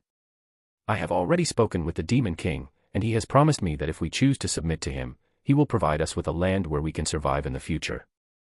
Why must we waste so many lives when the solution is right in front of us? Are you really willing to let our race go extinct? The air resounded with Hemlock's voice. His voice had a peculiar allure that briefly hypnotized me, but I was able to quickly shake off the effect and my gaze fell on Octavius. For some reason, Octavius was strangely calm. Even stranger was the fact that he appeared to be quietly listening to Hemlock's voice without any hints of rage or impatience. The Octavius that I was familiar with would have almost certainly put an end to Hemlock's life right then and there. However, for some inexplicable reason, he had remained perfectly still the entire time. For some strange reason, it appeared as if they were both stalling for time. It can't be right. Another ridiculous notion occurred to me, and I turned my attention to the direction in which Octavius was sitting. What exactly are you planning? You seem to be waiting for something. I am. Hemlock's words were interrupted in the middle of his sentence. The expressions of the other people in the room began to shift at the same time that the muffled sound of explosions began to reverberate in the far distance. What's going on? What's happening? The room didn't descend into chaos as one might have anticipated it would as a result of the unexpected situation. However, it was obvious that the people present weren't exactly unaffected by the situation, all taking out their phones to check what was going on. Unfortunately for them, the whole place was sealed. No one was able to communicate with the outside world for the moment. Everyone, please relax. There is no cause for concern. I will provide everyone present with an explanation at a later time. Yet again, he was able to calm the whole situation down. If it weren't for Octavius's voice, there was a good chance that some people would have already exited the building to see what was going on. With the same listless expression as before, he turned his head to look at Hemlock, who was seated on his chair with a blank expression on his face. I believe that you have been tricked. Hemlock's right eyebrow twitched slightly in response to Octavius's voice. I believe so too. Hemlock nodded his head in agreement. In spite of the fact that he appeared to be calm on the surface, I could sense the anger that was emanating from his voice. Clearly, he had not expected Everblood to go as far as blowing up half of the city. The repercussions of his actions weren't going to be very pleasurable. Tap. Tap. Tap. While Hemlock's finger drummed over the wooden desk, his gaze lingered over me for a brief moment, and then he suddenly dropped his head on the table. Thud. Everyone in the room was taken aback by his abrupt action, and when they turned to look at him, they discovered to their shock that his figure had already disintegrated all over the table. He's left. Monica's voice echoed beside me. Following her voice, the entire room erupted in murmurs. From the sudden appearance of Hemlock to the explosions that echoed outside, a great deal transpired in the span of a few minutes, and it was unavoidable that everyone would be a little unnerved by what was occurring due to the rapidity with which it all occurred. What do you think the explosions were? Monica asked, her head raised to look up at me. I glanced at her from the corner of my eyes and shrugged my shoulders. How should I know? Just like you, I've been trapped in this room the entire time. If you want to ask someone, he's your best shot at finding out what is going on. I nudged in Octavius's direction with my head and Monica's head turned to gaze in his direction. At the moment, she wasn't the only one that was looking up at him. From a glance, I could count more than 10 of the people in the room already staring in his general direction, and the number steadily grew as time passed. The atmosphere in the room grew increasingly tense, and before long, everyone's attention was drawn in Octavius's direction. "Octavius, you must know something about the situation, don't you?" Douglas, who sat in the chair directly to his left, was the first person to comment. A smattering of solemnity could be seen in his eyes at times when he gazed in Octavius's way. "You've said before that you would give us an explanation of what is going on. I'm sure you haven't forgotten what you said, right?" This time, a muscular man with fiery red hair and bushy eyebrows spoke. With his arms crossed and wearing a tight black suit, his basketball-sized muscles were accentuated by his attire, which seemed to be a size too small for him. The mere fact that he was a head taller than the majority of the room's occupants made him extremely intimidating. In fact, he appeared quite comical seated in his chair, which was obviously too small for him. Newman Jordan, the new 7th ranker. His presence was extremely oppressive, with the people around him put in a somewhat difficult spot. He was one of the few that didn't seem to be intimidated by Hemlock, his gaze remaining firm throughout the entire time. What was odd was the fact that he didn't do or say anything. Then again, he was probably wary of Hemlock, who was the strongest human in existence. "Calm down, I have already stated that I will provide you with an explanation, and I will. I am a man of my word." Octavius raised his hand, and the room fell into an immediate hush. Interlocking his fingers together, Octavius began to talk. "I've already stated that I wanted to discuss 2 topics with you guys before we were abruptly interrupted by, you already know who. It was something about an alliance, wasn't it?" Ivana Krala was the one to speak this time. Leaning back in her chair with her legs crossed and her glossy red hair falling over her shoulder, Ivana's disposition seemed wild and unrestrained. She was currently donning a one-piece black dress that accentuated her great bodyline and muscular figure. Her lips were fuller than average, and the color of her pupils, which were yellow like Liam's, added to the allure of her otherwise lovely face. What made her stand out from the others were, in fact, her pupils, which were horizontal, like a reptile's. Leaning forward on her extended elbow, she smiled, exposing her pearly white teeth. "Let me guess, for the next 10 minutes you will brief us on how the alliance is going to work before finally getting to the main point." Ivan's finger tapped on the table once. "And that is you want to be the leader of this so-called alliance, am I correct?" As expected of her, she really doesn't give a single fuck about anything. There wasn't much that I knew about Ivana other than the fact that her personality was wild. She was one of the few SS rankers that didn't like to operate a guild and preferred to roam the world outside the human domain. In any event, she possessed the power to support her personality. There wasn't much anyone could do about her. "You're half correct." Octavius didn't seem to be the least bit offended by her words. He was once again shockingly calm. "Only half?" Ivana's brow raised, and Octavius nodded. "Yes, you're correct about the first part. The one about me going through the details of the alliance. If that's the case, I got the part about you wanting to be the leader of this alliance wrong." "Correct." Octavius nodded, and everyone in the room showed surprised expressions. I too was somewhat shocked by this revelation. "What's going on?" I did say that Octavius's personality was different from what is typical because he was unusually calm, but the fact that he flat out refused to take on the role of the leader of the alliance was an excessively dramatic shift in his behavior. In all of my memories, he became the leader of the alliance. Everyone was aware of the fact that he enjoyed a position of authority due to his personality that thirsted for power. He hated anyone that challenged his position, hence his dislike for me. The Union was supposed to be an organization with 7 heads, and each head was supposed to hold the same amount of power as the other heads, but everyone knew that this description was extremely inaccurate. Octavius was the one who truly held power within the Union, and most high rankers knew this. The fact that he didn't want to be the leader of the alliance seemed too out of character for him. I wasn't the only one who thought this way, as the majority of people in the room appeared to partially concur with my thoughts. "This doesn't have anything to do with Kevin, right?" I had a sudden thought while I reached out for the glass of water positioned on the desk in front of me and took a sip. Although it is true that I do not wish to be the alliance leader, there is a very simple reason for this, and that's because I already have in mind a perfect person for the job. I can vouch for his strength and abilities, and I will assist him in the initial stages of his adjustment as alliance leader if need be, and... In the background, Octavius's voice smoothly echoed in the air.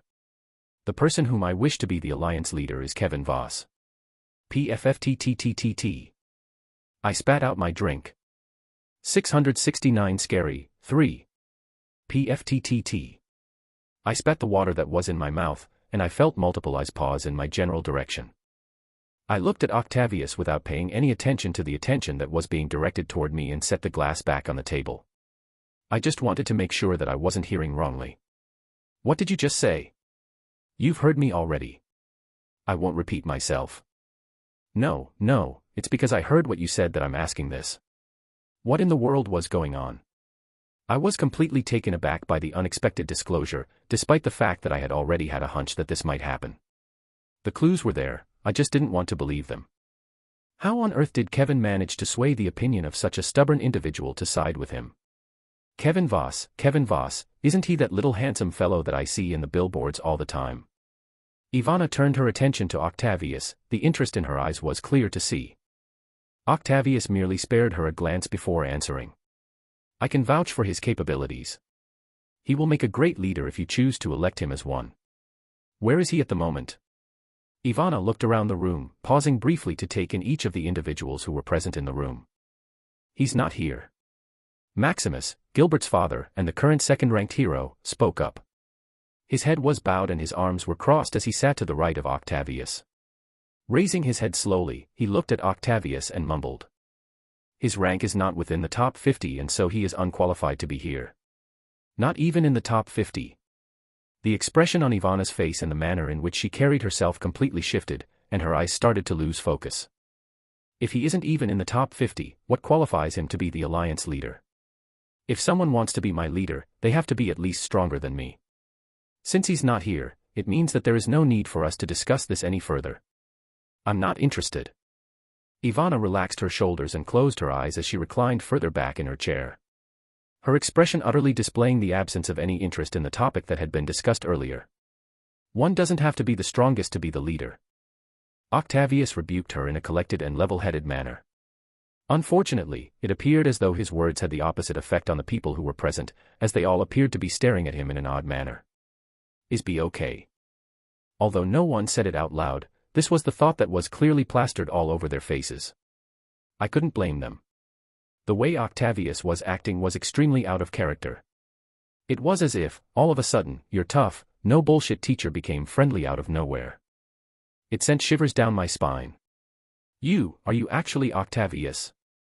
My attention was brought back to the room by Monica, who asked the one question that had been preoccupying the thoughts of each and every person in the room. Octavius frowned as his eyes traveled around the room and took in the expressions of everyone present. There is nothing wrong with me. He answered flatly.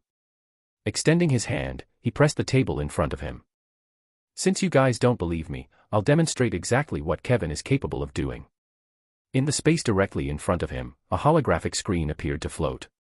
On it, images of buildings collapsing of their own accord while smoke spread through the air were shown.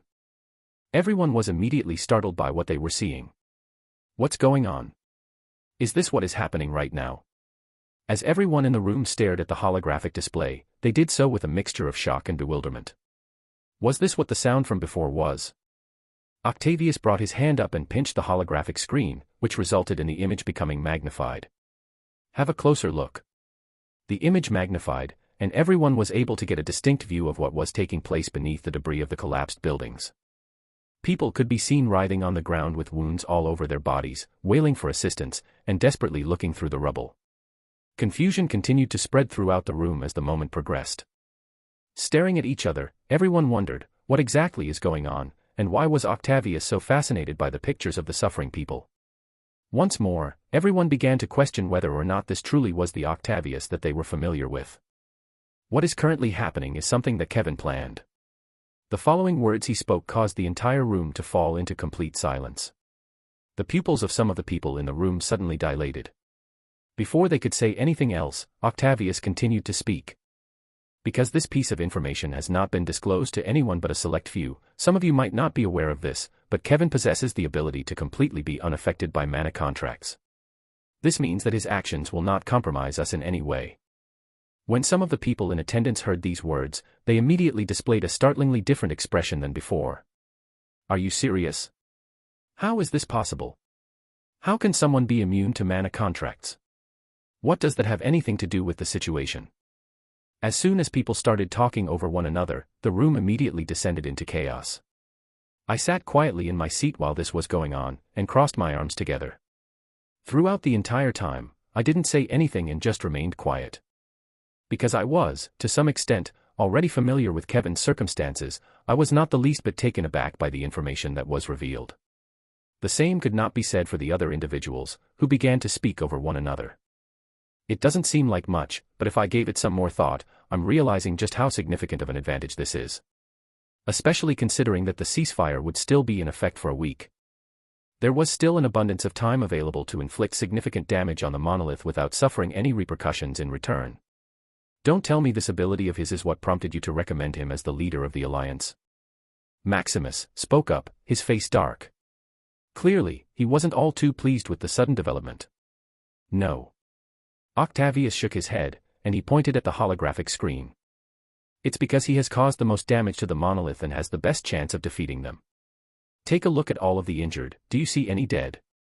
Everyone's attention was drawn back to the holographic image, and it was there that they noticed a thin layer of blood-red film covering the bodies of those who had been injured.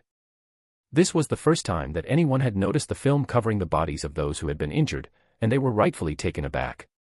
Octavius quickly cleared their doubts. Some of you may have wondered why Kevin is currently absent, and the explanation is simple.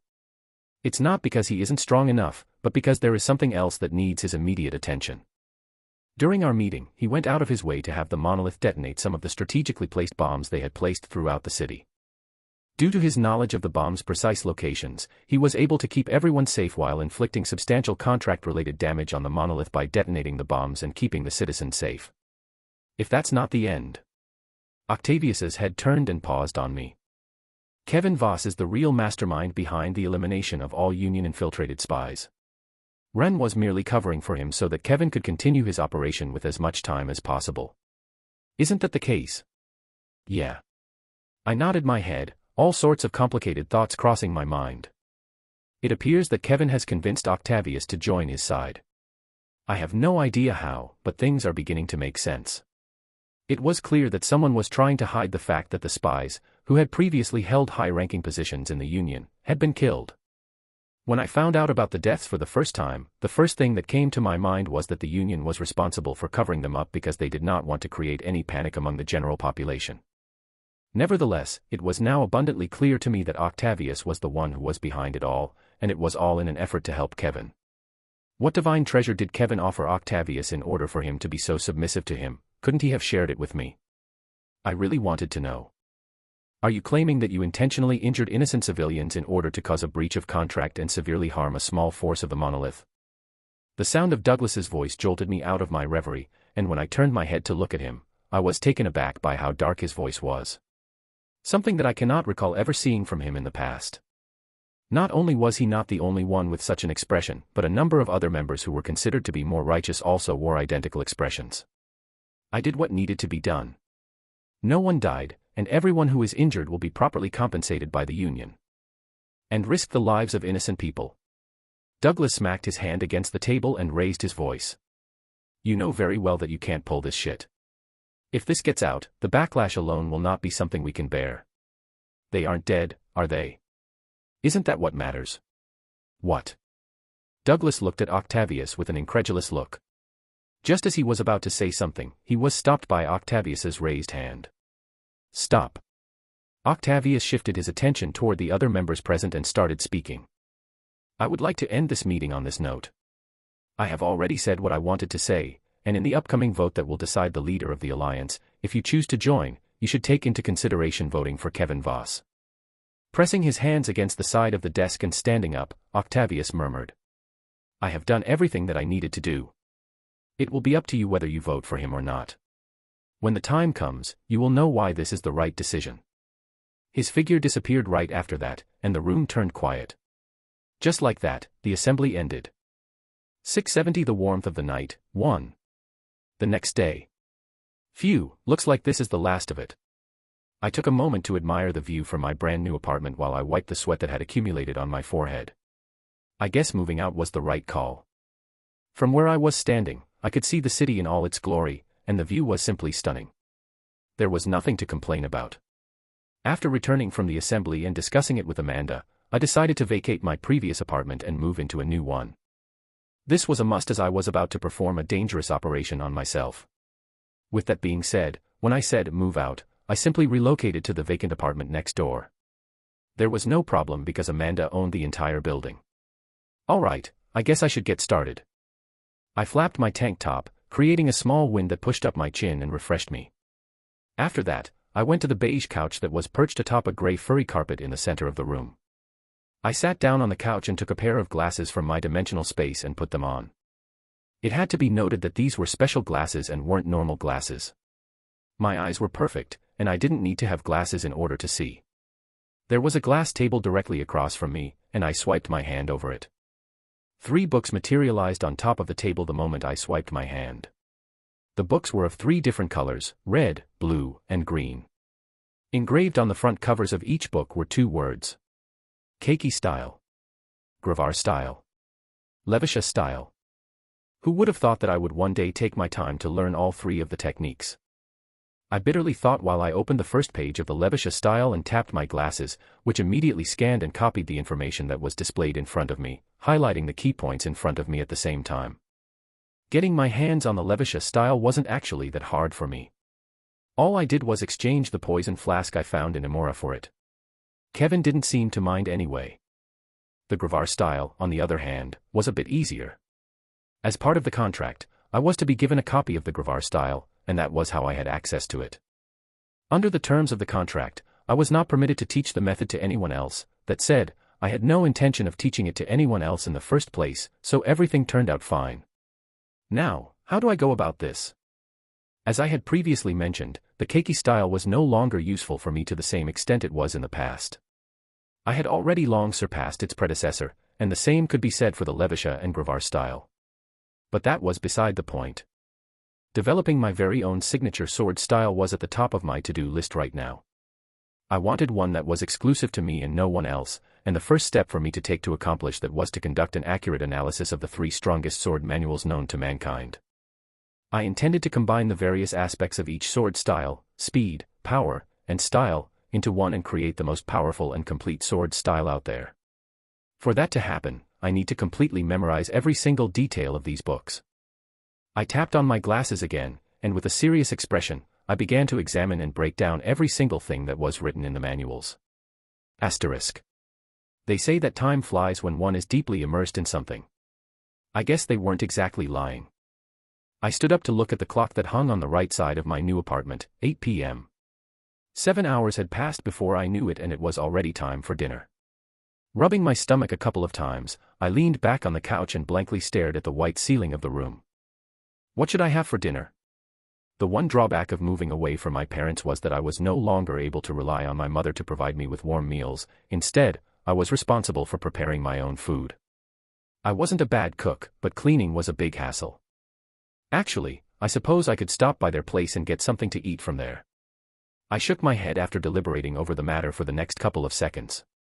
It would not be a wise decision to show up unannounced and demand food. Whatever, I'll just order something. I pulled out my phone and began browsing the delivery app in the app's menu. My finger scrolled down the page a few times before stopping, and my brows knitted together in a frown as I was suddenly brought to remember something. A miniature tube that was filled with a dark liquid materialized in front of my eyes when I tapped my bracelet once. I almost forgot about this. Suriel's blood. I analyzed the liquid in front of me with seriousness. It had been some time since I had received his blood, and I recalled how he had described the process involving the gradual incorporation of demon blood into my blood. I knew the steps by heart. Incorporating demon blood into my body would not only make me more powerful, but it would also give me access to a skill known as demon transformation, which would give me power beyond anything I could have imagined. However, this did not come without a cost, as there was a very real possibility that I could lose my mind as a consequence of my actions. My hands shook a little when I stared at the tube in front of me. Should I, or should I not? I was desperate. Desperate to not be involved with the schemes of the other me, Kevin, Jezebeth, the Akashic Records, or whomever it may be. I didn't want to be a piece in whatever grand game of chess they were playing. I just wanted to be free, you know. Hey, who knows, me taking the demon blood might just as well be something that one of them has planned. I covered my mouth with my hand and bit my palm. Fuck. I removed the cap from the test tube, and then carefully transferred the liquid into a cup that was sitting on the table nearby. Click. Who? I was startled to see Amanda enter my apartment after a sudden clicking sound, and I quickly retrieved my hand away and stored the test tube in my dimensional space. What are you doing here? Amanda cocked her head when she spotted me and placed her thin brown jacket on the hanger at the entrance of the room. She then took off her boots. Weren't you the one who told me to come? I did. Don't tell me you forgot. Amanda covered her forehead with her hand. Her face was filled with helplessness, and I lowered my head in embarrassment.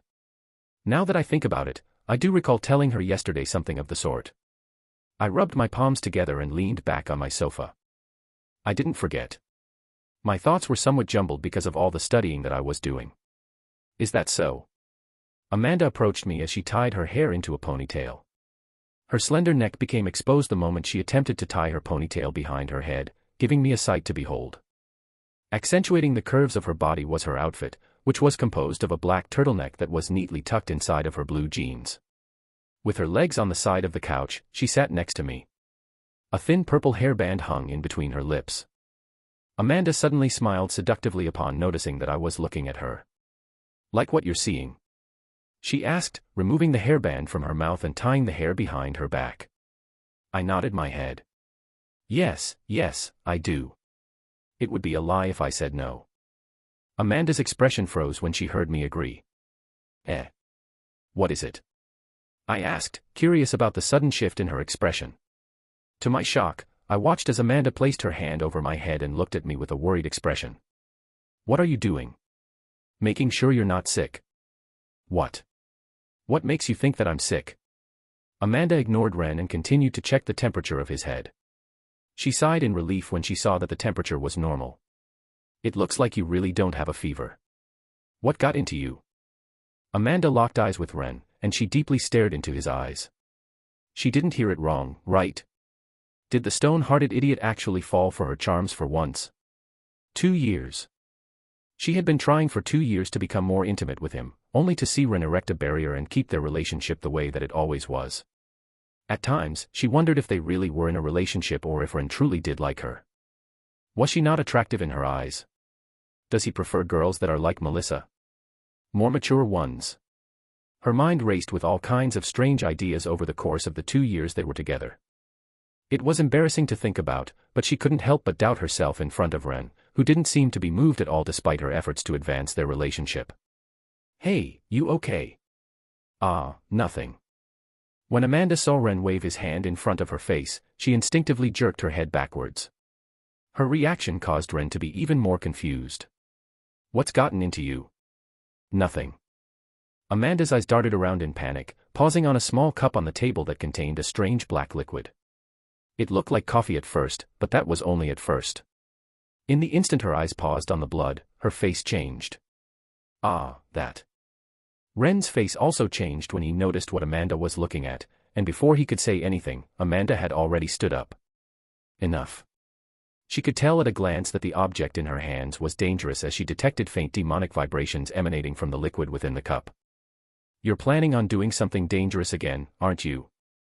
Amanda didn't need to look at Ren to come to this conclusion.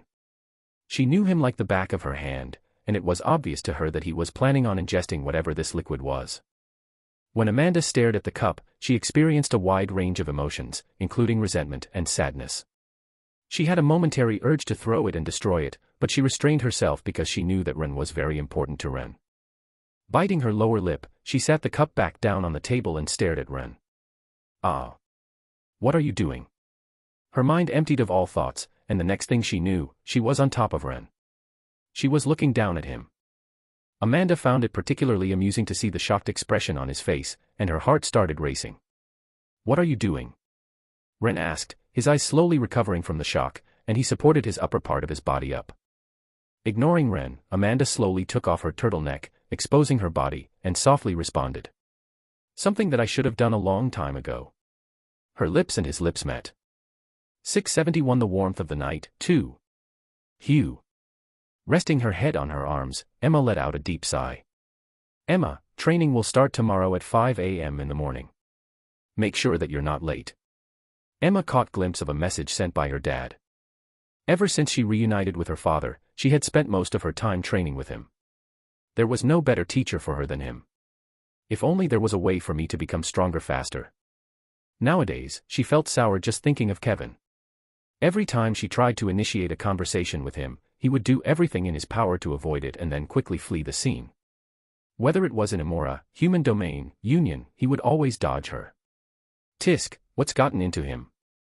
After only a few short years, Emma was unable to fathom how Kevin could have undergone such a dramatic transformation. During their time together at the academy, she had the impression that their relationship was doing well, and she didn't believe that she had done anything that could have caused tension between them. So what exactly is up with him? Emma ruffled her hair in annoyance. If only I could be more like Melissa. For the first time in her life, Emma experienced feelings of envy toward Melissa's seeming apathy toward everything. If she were more like her, then none of the problems that she was currently going through would be a problem for her. She would just brush them off with a look of annoyance on her face. Don't want to talk to me? Cool, me too. Now go. I have other things to do. She could already imagine the sort of things Melissa would say had she been in a similar situation to hers. You know what? Fuck him. A determined expression appeared on Emma's face as she smacked the table. She had grown tired of waiting around for Kevin to come back to her and talk to her. She decided that going forward, she would have nothing more to do with Kevin. She had made up her mind. Even if Kevin comes back to me all beat up and injured and begs me to help him, I'll just ignore him. See if that will make you regret your decision. She made a vow to herself. One that she planned on keeping, regardless of what was going to happen next. Crash. Hate. Emma was startled when the sudden echoing of a crashing sound occurred, which prompted her to spring from her seat in response and caused her heart to palpitate out of her chest. Her head snapped immediately back, and she was taken aback to see Kevin kneeling down on the ground with both hands on the ground, his complexion looking very pale. Kevin. What's going on? She immediately rushed to him, completely forgetting what she had been thinking moments ago. PFTTT. Kevin. The sight of Kevin spitting blood out of his mouth caused her facial expression to become even tenser. It appeared as though he was having trouble focusing his eyes, and he was breathing in a very labored manner. Raising his head, his eyes met her and he smiled at her. Thud. His body fell to the ground after that, and he passed out. Kevin. It was dark. Kevin was engulfed in darkness and suffered from multiple bouts of pain as he floated in and out of consciousness. After regaining consciousness for a split second, he would feel a searing pain that persisted all over his body, which would cause him to fall back into a state of unconsciousness once more. Before he even realized what was happening, he felt a twitch in his eyelids, and then very slowly, his eyes opened. Where am I? Kevin mumbled, adjusting his focus with a few blinks of his eyes and taking in a fuller picture of his surroundings. It seemed as though he was in a room that was fairly large, with walls that were a faded light pink color, a large TV screen in the middle of the room, as well as a sizable desk and chair. The room, which was adorned with flowers, exuded the soothing scent of lavender throughout its entirety. When Kevin looked down and felt something heavy resting on his legs, he finally realized where he was and his face stiffened. Emma. Faint recollections of what had transpired a few hours prior resurfaced in Kevin's mind and he let out another groan as he grasped the side of his waist, which was now bandaged. Everything worked out. Indeed, his plan had worked, but it wasn't without consequences. Kevin had sustained serious injuries. He let out another groan. Grave isn't even enough to cover the extent of my injuries. Still, it was worth it. All along, he had never planned on killing Malik al-Shayatin. His goal was to seal off the other Ren. Kevin knew that he was going to be the biggest thorn in his plan. He had intentionally lied to Ren about the plan. There was a good chance that the other him would discover the situation through him. It was a way for him to lure the other Ren, in case he was able to see exactly what Ren was doing. Law number 3, conceal your intentions. Keep those around you uncertain and vague by never revealing the purpose behind your actions. If they have no idea what you're planning, they won't be able to prepare the defense. Guide them far enough in another direction, shroud them in a smokescreen, and by the time they discover your designs, it will be too late. Cough, cough. Kevin violently coughed, a bitter, iron-like sensation tingling his taste buds.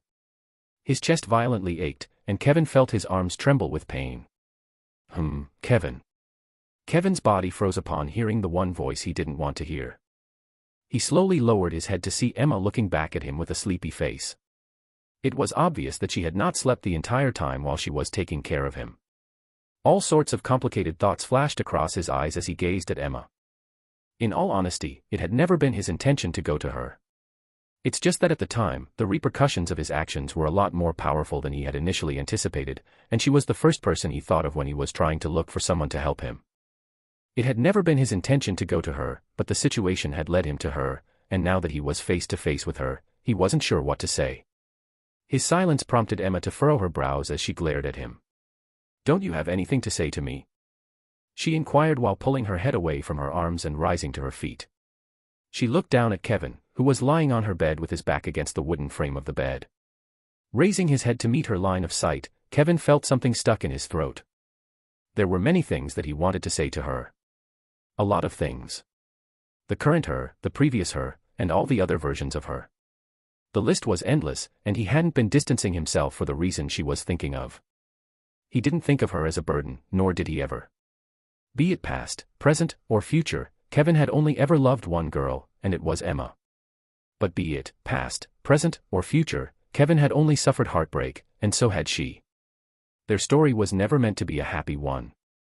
The moment Kevin learned about his past, he knew what he had to do.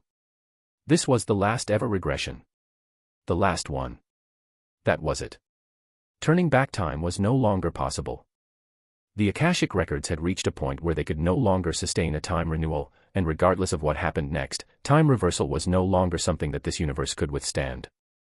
It would simply disintegrate together with the records and everything else that existed within the universe. His passing would no longer cause time to roll back, but that was precisely what Kevin had been hoping to achieve all along. There was a good explanation for why he was unable to prevail over Jezebeth at any point during the numerous regressions. It wasn't because he couldn't, but because he wouldn't. This may have been the last regression, but it was also the one opportunity he had to set everything straight. Every time renewal would result in the records exhausting a power of their powers. A single renewal wouldn't have much of an impact on the records, but what if it happened multiple times? What if it occurred tens of thousands, hundreds of thousands, or even millions of times? By then, wouldn't the records reach a point where they could no longer sustain a regression? Wouldn't the records reach a point where they became so weak that perhaps a mortal being could actually reach them? "Kevin, are you even listening to me?" Emma's voice brought Kevin out of his thoughts, and his head snapped toward her direction. The sight of her tears streaming down her cheeks immediately startled him, and he extended his hand forward, trying to wipe away her tears. "Ah! Why are you crying? Don't touch me." Smack. Emma smacked his hand away and turned around, using her arm to wipe away at her tears. "I don't understand what has suddenly gotten into you, but at the very least, I think I deserve an explanation. If you don't like me anymore, or if you found someone else, then just tell me. Why must you keep me in the dark and make me suffer so much?" Emma's shoulders trembled, and she started to choke on her words. "It hurts, you know." Kevin's head lowered when he saw the state that Emma was in, his arms resting over his legs. He opened his mouth and said, "My ending, it's not going to be a good one." "Huh?" Emma turned around. Tears were still streaming down her cheeks, but more than anything, there was a confused look on her face. "What are you talking about?" Kevin smiled at her. He gave her the saddest smile he had ever given her and repeated himself. "From the moment I was born, my ending was already set in stone." He slowly raised himself up and out of the bed. A sharp pain pierced his abdomen area, but he ignored it and got up. He inched closer to Emma and slowly lifted her chin with his finger. "I am distancing myself from you not because I find you burdensome or because I have found someone else. Even if I had 1,000,000 lives, I don't believe I'll ever fall for another person." Kevin suddenly laughed. Even though he laughed normally, there was an underlying sadness contained in his laughter. "The only reason why I am distancing myself from you is that I know that my ending isn't going to be a happy one." He slowly brought his head forward and murmured, "Maybe, this is what I deserve for what I have done, or maybe I was just born this way, but staying with me won't make you happy." He continued to move his head forward and it wasn't long before his lips touched something soft. "I am cursed." 672 The warmth due the night, 3. My eyelids were partially closed when suddenly I was jolted awake by a bright light that penetrated the spaces between them. My thoughts were all over the place, and all of a sudden, memories from the previous night began to flood back into my consciousness. My eyes opened as I was gently embraced by a warm sensation coming from the right side of my body. It was extremely soft, and for a moment, I was almost tempted to close my eyes and go back to sleep. A familiar ceiling appeared within my immediate vision, and I knew that I was inside my room. Laying on my bed, Amanda was beside me. Her eyes were closed, and the covers were pulled up to her chin. Her arm was positioned so that it was leaning over me, and she had a firm grip on my waist. She was sound asleep. So it really happened. I turned my body so that it faced Amanda and looked directly at her face. Glossy cherry lips, smooth skin that was completely free of any blemishes, and glossy black hair that fell in a sleek manner and covered her face. How cute! As her hair continued to fall in her face, I couldn't help but laugh when I noticed that it would occasionally cause her nose to twitch and her mouth to pout. My hand moved forward unconsciously and smoothed her hair behind her ear as I admired her beauty at that very moment. My heart felt oddly at peace while I faced her, and if possible, I wanted to stay like this for as long as possible. It was so nice. Amanda gradually opened her eyes, clearly startled awake by my actions. She appeared to be somewhat groggy and had to blink a couple of times to get a better understanding of what was going on. Her eyes quickly regained their clarity, and a faint blush began to spread across her cheeks. "Morning," she muttered shyly, with a small smile on her face. I answered her back with a smile. "Morning." The light filtered through the window, slowly illuminating the room, enveloping our bodies with warmth. How nice was it to wake up like this? This felt so peaceful. "What time is it?" Amanda lifted her body slowly as she raised her arm to support the bedsheets that were covering her body. I leaned back on the bed and yawned. Too early. I barely slept last night." Amanda glared at me, and I shrugged my shoulders. "Whose fault do you think it is?" Amanda rolled her eyes and got out of bed. Our clothes were scattered all over the floor in a messy fashion, giving a perfect representation of the events of last night.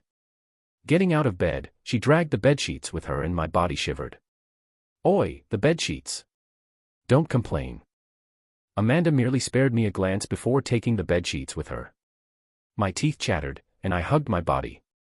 "Why are you taking the bedsheets with you? I've already seen everything that is there to see. What are you being shy about? The less you see something, the more you desire it." Amanda's rebuttal instantly made me shut up, and I sighed. All right, fine, whatever. To be honest, I doubted the validity of those words. There was simply no way I would ever get bored of what I had seen last night. Never. "Get changed. We're going to be late." All right.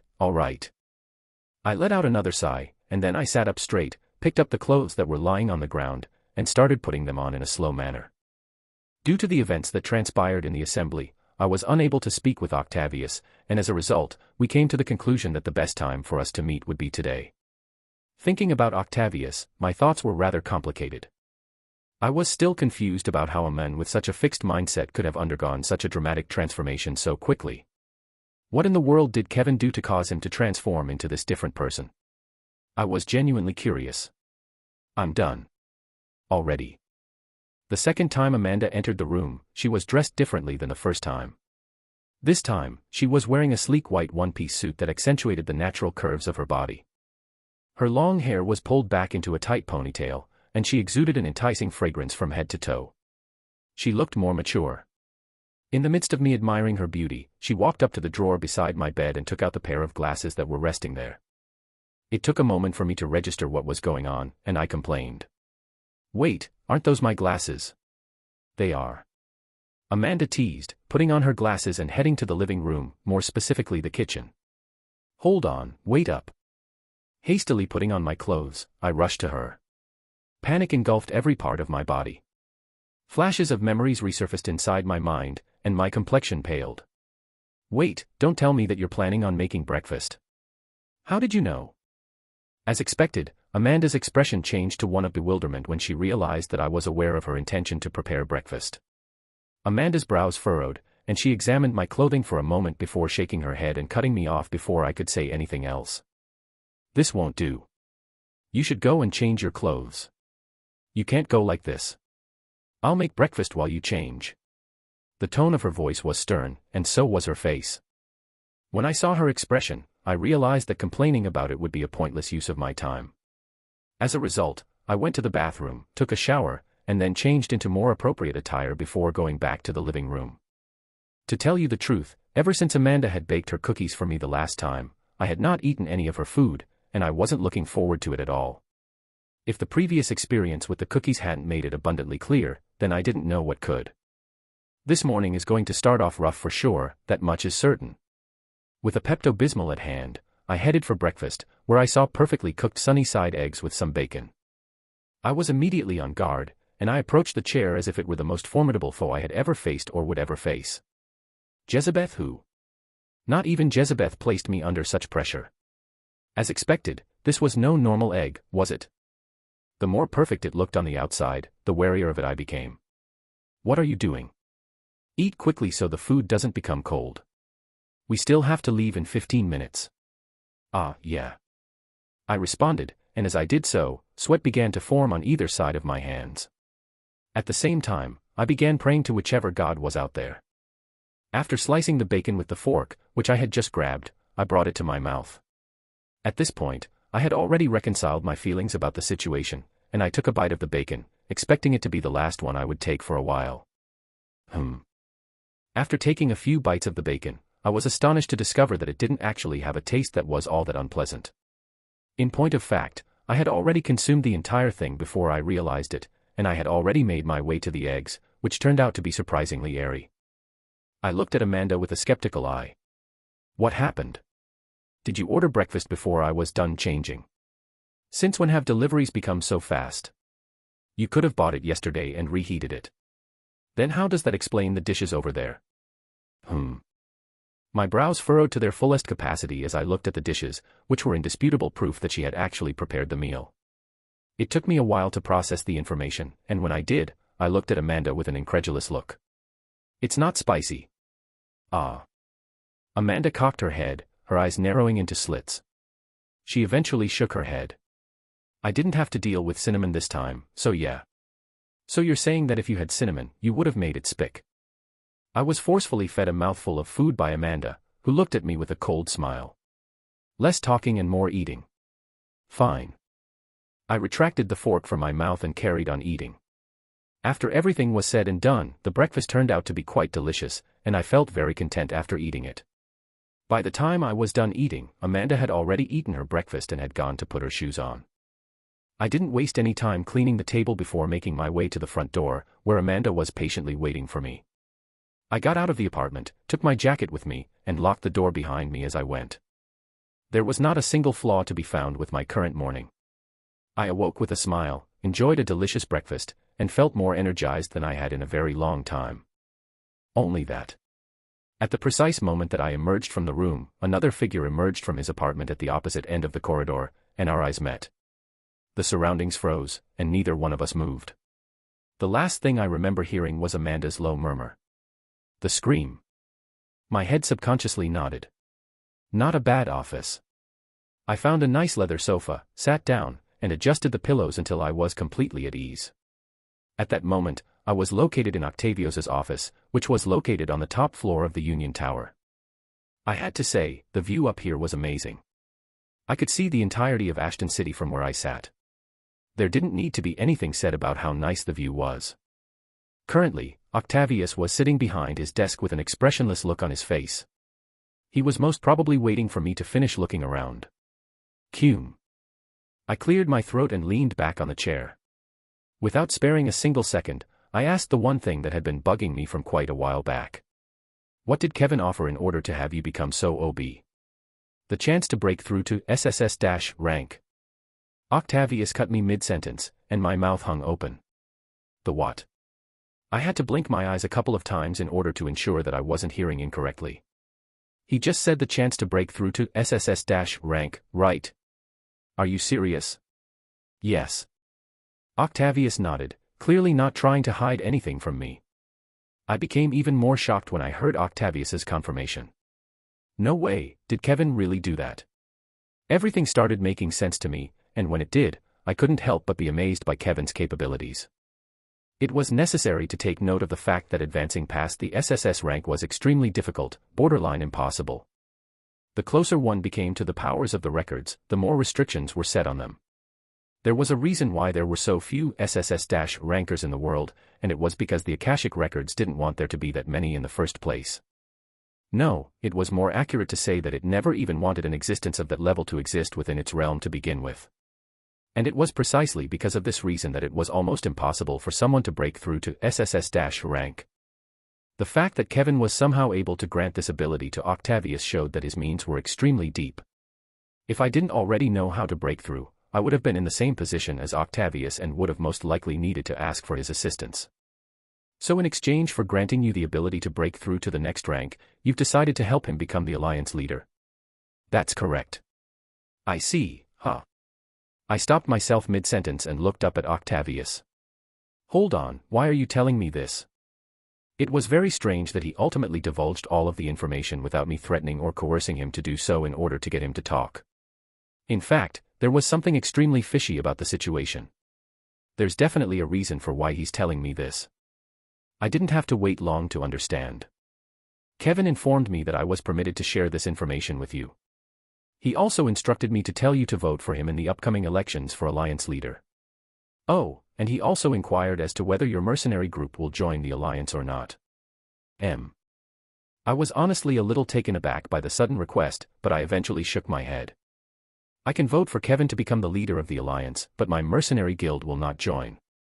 I have other plans for them, and we don't really work well with others, so it may be for the best that they're separated. I understand. Octavius nodded in a calm manner, seemingly having already expected such results. My brows furrowed when I saw this. Did Kevin predict this far as well? My hands clenched for a moment before I relaxed them. I wonder what's going on with Kevin's head these days. The more time that goes by, the more unfamiliar he seems to me in my thoughts. Without a doubt, the Kevin that I knew was no more, with the current Kevin being the real version of himself. Almost like me. I shifted my attention back toward Octavius and asked. Is there anything else that you would like to tell me? No. Octavius shook his head, his expression carrying the same indifference as in the past. Very well, then. I stood up from my seat and turned to head for the exit of the room. Now that everything was done, I could finally carry out everything that I had been planning for a long time. I guess I've got to go back to the headquarters.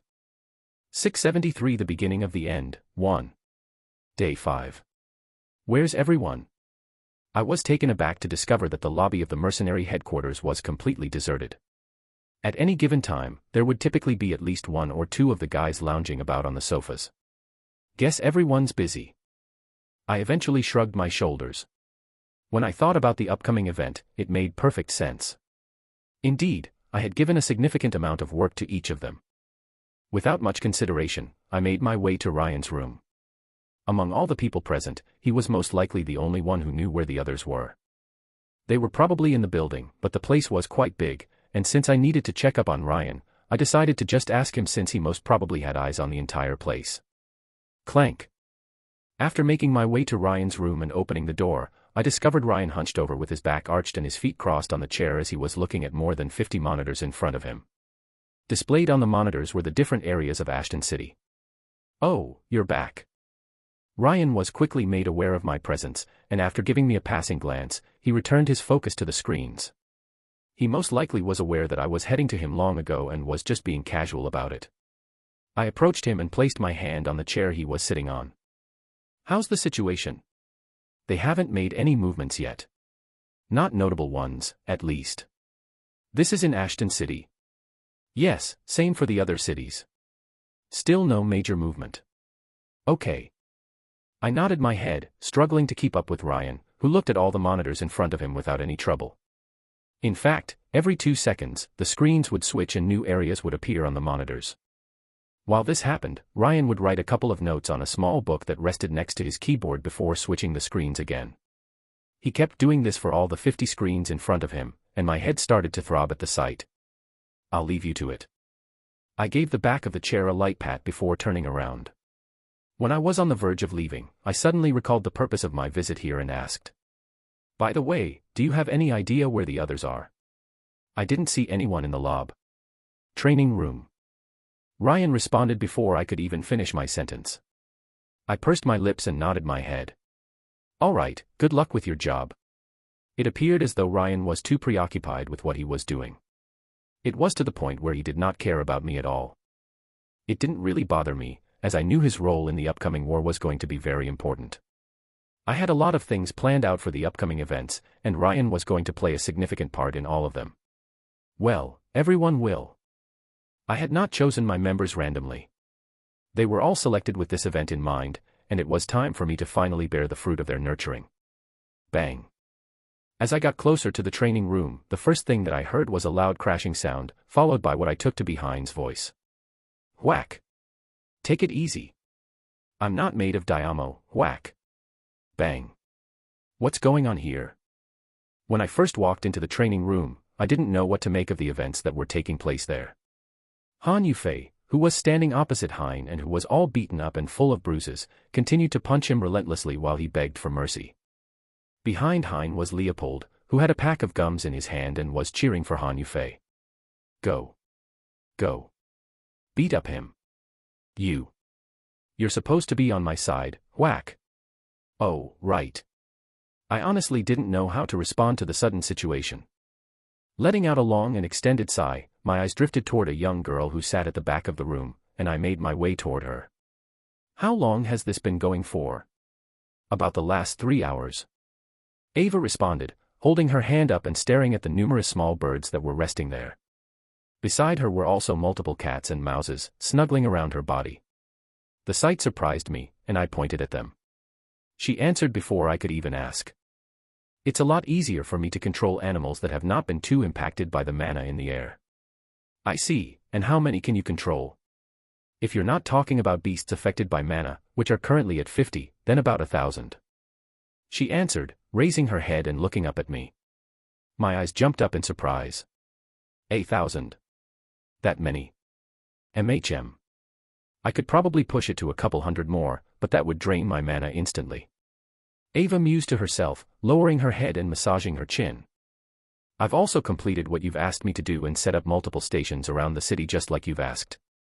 I also already coordinated myself with Ryan, so if anything happens, he will be the first to let you know. Perfect.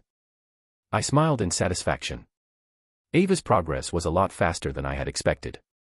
Everything so far was flowing in accordance with what I had envisioned. Ryan acted as the eyes and Ava as the ears. With Ryan's access to all of the cameras in the city, as well as Ava's network of animals scattered throughout the city, I had complete control over what was going on in Ashton City. Be it those that were on my side, or those that weren't. Nothing could escape my sight and ears. All right, keep up the good work. Satisfied with the progress, I stood up and decided to head out of the training room. Just before leaving, I scanned the room and asked. By the way, I don't see Liam anywhere. Do you have any idea where he is? Ava cocked her head to the side to look at me, then tapped on the face of her watch and shut her eyes before responding. He's roaming Ashton City. He's currently in the Northern District, Govian Park. I think he's lost. Okay. Well, there you go. The effectiveness of the information network that I had established. She was able to provide me with precise information regarding Liam's location in a matter of seconds. A satisfied smile spread across my face, and I headed out of the room. Even though I could still hear Hein's helpless screams in the background, I didn't pay them any attention. My mind was preoccupied with other thoughts.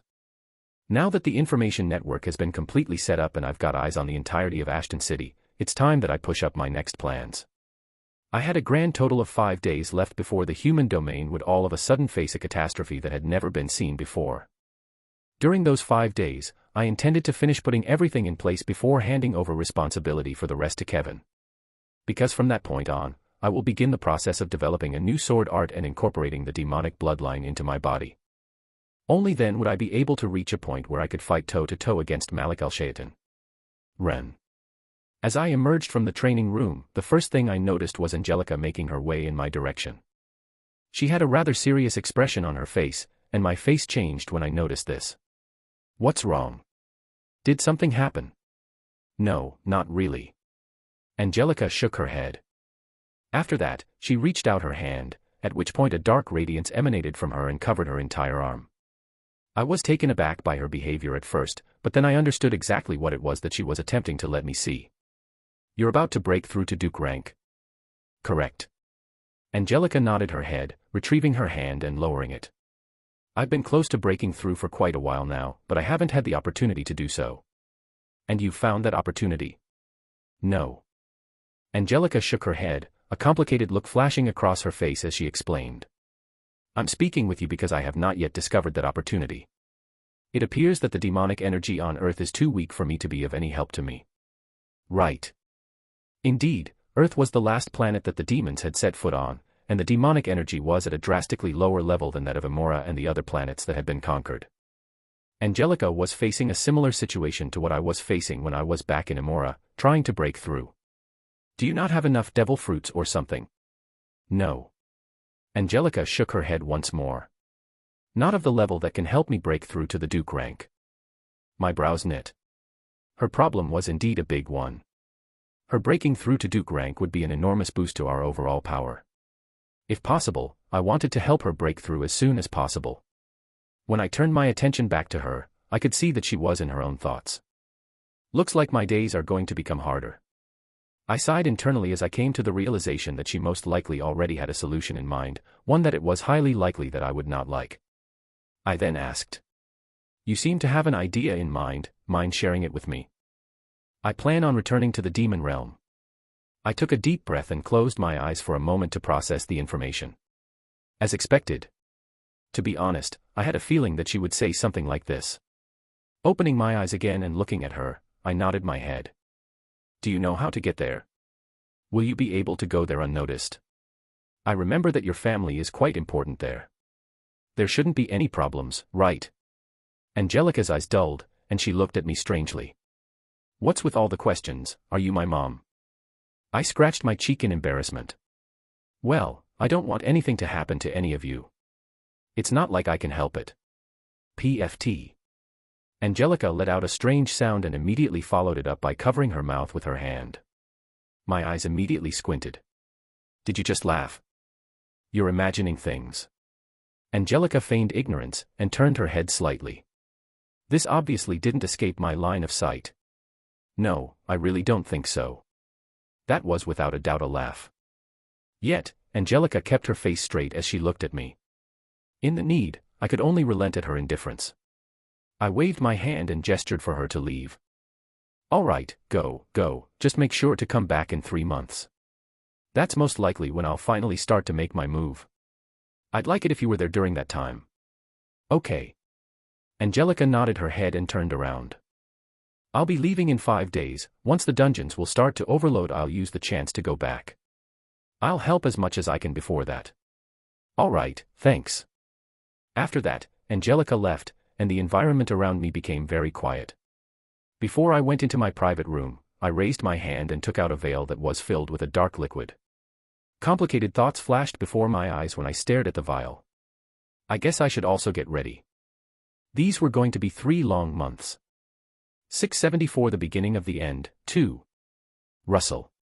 Kevin pushed the sheets to the side of the bed before slowly getting out of bed and putting on his clothes. During the time that he spent changing his clothes, he could make out the sound of Emma's faint breathing behind him. After donning his pants and shirt, he made his way slowly towards the window of the room and stared out at the clear sky. It was still very early in the morning, and the sun was just beginning its ascent over the horizon, an orange tint covering the lower ends of the world. All sorts of complicated thoughts flashed across Kevin's mind as he gazed at the sky. The world. It was filled with an utter sense of tranquility and silence. If only this can last for longer. Kevin was aware that this state of calm wouldn't last for very long and that the world would once again descend into anarchy in a matter of time. I guess I should get started. Taking his eyes away from the horizon, he quickly turned his attention back to Emma and sat down on her desk. Taking out a pen, he began writing on the paper before folding it neatly and placing it in a small envelope that vanished at the flick of his finger. That's one done. The moment the envelope left, he wrote a new one and repeated the same process. Kevin kept doing the same thing over and over, and it wasn't until he heard Emma's voice that he finally stopped. What are you doing? Kevin broke into a smile when he felt someone or something gently embrace him from behind. I'm only working on a few things. It won't take me long to complete. Just give me an hour. Sure. Emma let go of Kevin and headed out of the room. Crack. The instant that she left the room, Kevin's smile vanished, and the pen that he was holding snapped in half. I fucked up. Day 4. The streets of Ashton City were bustling with activity as the sun blazed brilliantly in the sky above. Ivana was out and about in the city when her appearance attracted the attention of pedestrians near her. She was currently concealing her face with a pair of large sunglasses, but the fact that she had long red hair and was tall was not something she could hide. As a result, those who were walking next to her were naturally drawn to her appearance. I wonder how long this sight will last. Ivana pondered to herself as she came to a stop in front of a massive building that rose up toward the sky. The joyful expressions on people's faces, the large crowds of people walking around the city without any clue about what was happening. Ivana was aware that the scene she was seeing would not be preserved for a very long time. After the election of a new leader for the Alliance, which would take place within the next 2 days, the sirens would be activated, and everyone would in turn be directed toward the bunkers that have been prepared by the Union. Ivana took off her glasses, showing off her stunning eyes and face. Then, without giving it a second thought, she went ahead and entered the building. Let's sort out the situation with my guild first. As soon as she stepped foot inside the building, virtually everyone's attention was drawn to her, and an eerie silence spread throughout the area. Ivana raised her eyebrows when she sensed that everyone in the building was staring at her. What's wrong? Has everyone forgotten how I look? Her voice broke them out of their daze, and everyone finally reacted. The Guildmaster is back. The Guildmaster. Ivana's entrance into the building elicited a range of responses from the individuals on the building's first floor. The majority of those individuals displayed a sense of pleasant surprise as their predominant expression. There were obviously some people who were unable to hide their displeasure, and despite the fact that they did their best to hide their reactions, Ivana noticed them and made a mental note of them right away. Nothing could escape her sight. Guildmaster. You're finally back. A stocky man ran up to her and wiped the sweat that had accumulated on his forehead.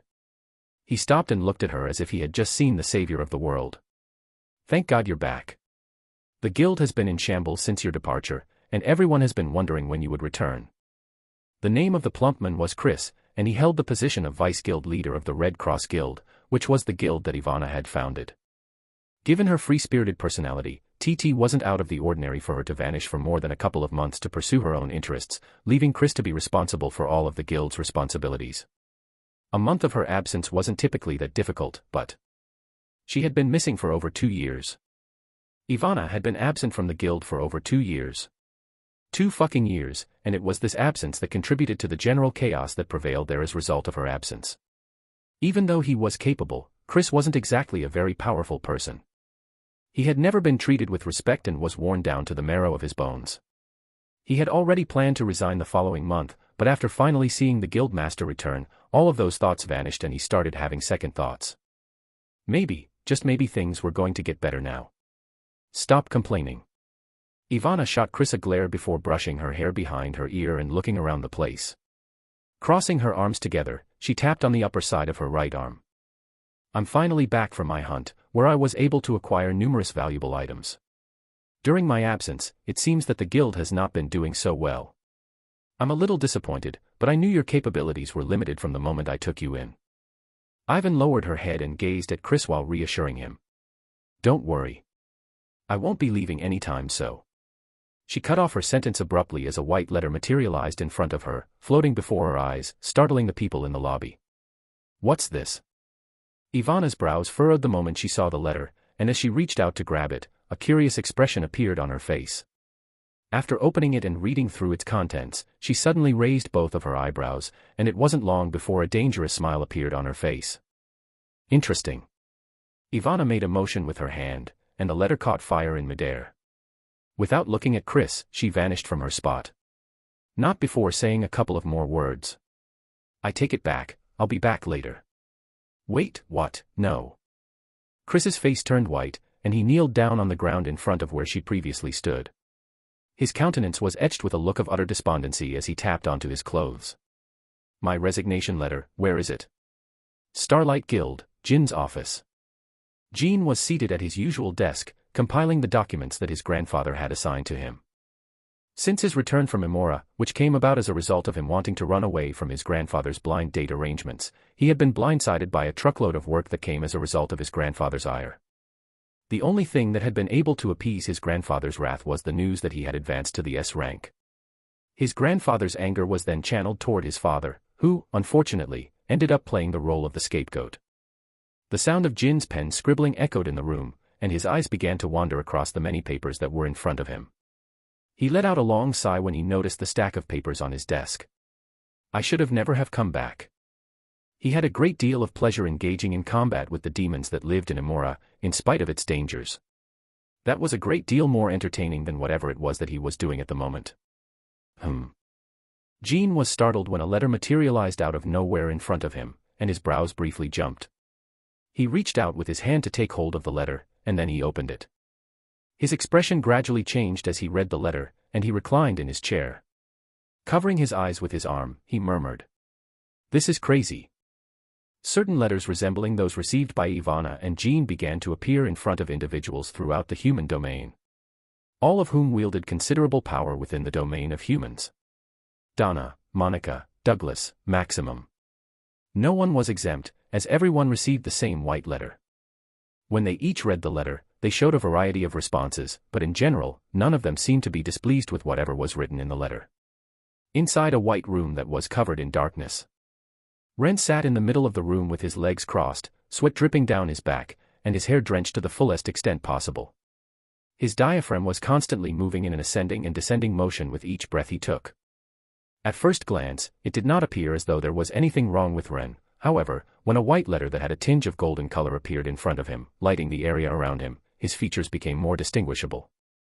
There were black veins visible all over his face, black scales on his arms that were slowly building over his skin, and two small husks that were beginning to form on the top of his head. Ren looked like a far cry from how he normally looked. What's this? At the very moment that the letter materialized in front of Ren, the scales that covered his body vanished, along with the husk and the veins. Within the space of a few seconds, he looked exactly the same as he normally did, with the exception of his complexion, which was extremely pale. His breathing was laborious and he was resting on the ground on all four. It took him at least 5 minutes to regain his composure before he turned his attention back to the letter that had suddenly materialized in front of him. He grabbed onto the letter and opened it. You know what to do. The letter was only 5 words long, but Ren knew exactly who had written it, and his brows furrowed in annoyance as he read it. Fine. Ren crumpled the letter in his hand before discarding it and grabbing a towel to wipe the sweat from his body. After that, he sat back down on the ground and murmured to himself while keeping both of his legs crossed. Monarch's Indifference. 675 The Beginning of the End, 3. Day 3. Monolith Headquarters. In a grand hall dimly lit by a large chandelier, 20 people sat on 10 golden thrones set along the sides of the hall, with a large empty throne at the end of the corridor. The throne was jet black in color and was significantly larger than the golden thrones that were present in the room. It was clear to whom the throne belonged to. There were approximately 20 people in the room, and they all looked at each other with expressions that conveyed cold calculation and hostility. Is everyone here? Mo Jinhao, who was seated on the throne that was adjacent to the one that was situated in the center of the room, was the first person to speak as his gray eyes swept over the entirety of the room. He crossed his legs and rested his arms over his legs. Everyone should already know why we have gathered today, no. When is the leader coming? Nobody in the room seemed interested in what Mo Jinhao had to say as they all went about their business. It was clear from the get-go that Mo Jinhao's authority wasn't high enough to influence the people that were present in the hall. Each person who was there in the hall had the same level of power as one of the 7 heads of the union, and yet they were all distinctly different from one another in terms of their power and what they specialized in. The only person who responded was a man positioned on the golden throne opposite him. He had a warm smile spread across his face as he spoke. Objectively speaking, he was handsome. He had sharp, nicely structured facial features that made him look like a celebrity. That was until one paused toward his eyes, which seemed to be devoid of any emotion, and weren't smiling, unlike his face. Clementine Manuel, an SS ranker of the Monolith, and one of the elders part of the Monolith Council. His empty gaze gave him a heavy atmosphere. We are aware of why we are present. Just that we have many tasks to complete in preparation for what is to come. Not all of us have the time to waste here discussing irrelevant details that we already know. It is not useless. Mo Jinhao answered, his voice devoid of any emotion, and the room became even tenser. Please, stop it you two. It was at this moment that another voice spoke up. The voice belonged to a woman with long, glossy brown hair, and strong brows who sat on the opposite end of the clementine. The thinness of her dress revealed her cleavage, and the fact that she was leaning against the armrest of the throne exposed her legs, which were crossed together. The leader is on his way, and we don't want the place to turn nasty before he arrives, do we? Her words had a peculiar allure to them, and as a result, both Clementine and Mo Jinhao were compelled to stop talking and take a step back in an unusual manner. This wasn't done out of fear, but rather out of an abundance of caution. Miranda Black, another one of the elders in the Monolith Council, and SS ranker. She was also arguably the second most powerful person in the room.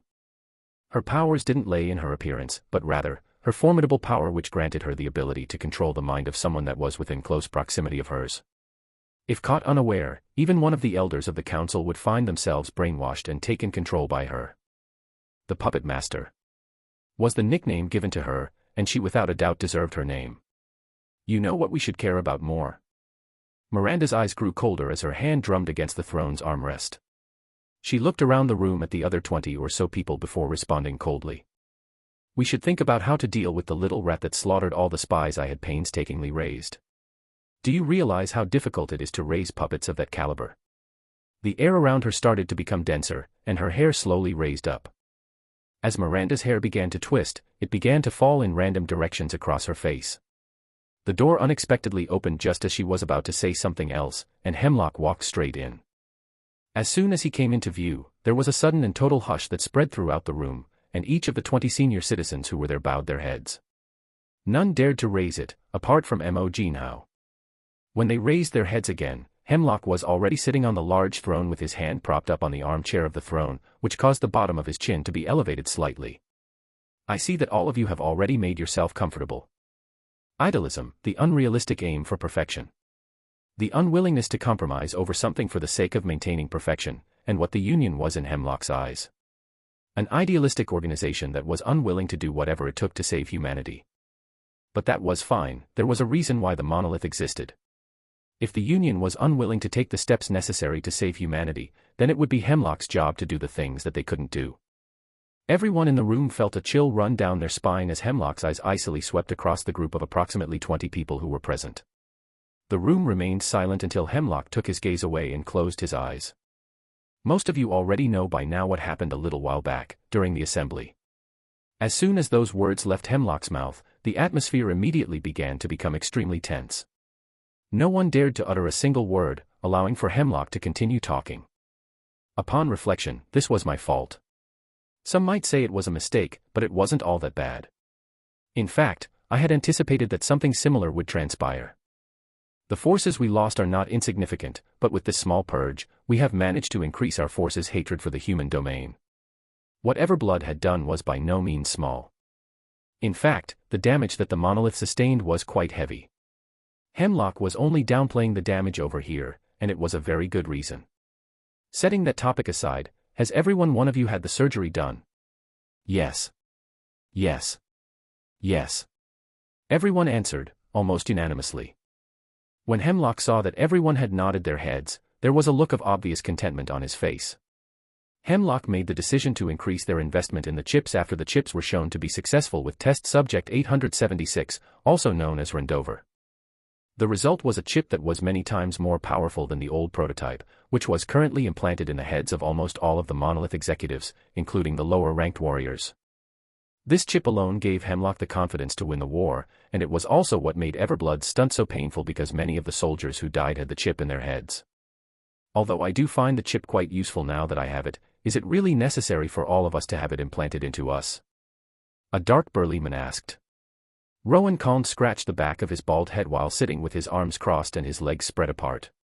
His expression conveyed a hint of dissatisfaction. The air around him was extremely oppressive. Hemlock gazed at him and smiled. Of course, shouldn't we all take advantage of every little advantage that is available to us? If someone gives you power, why refuse it? I guess.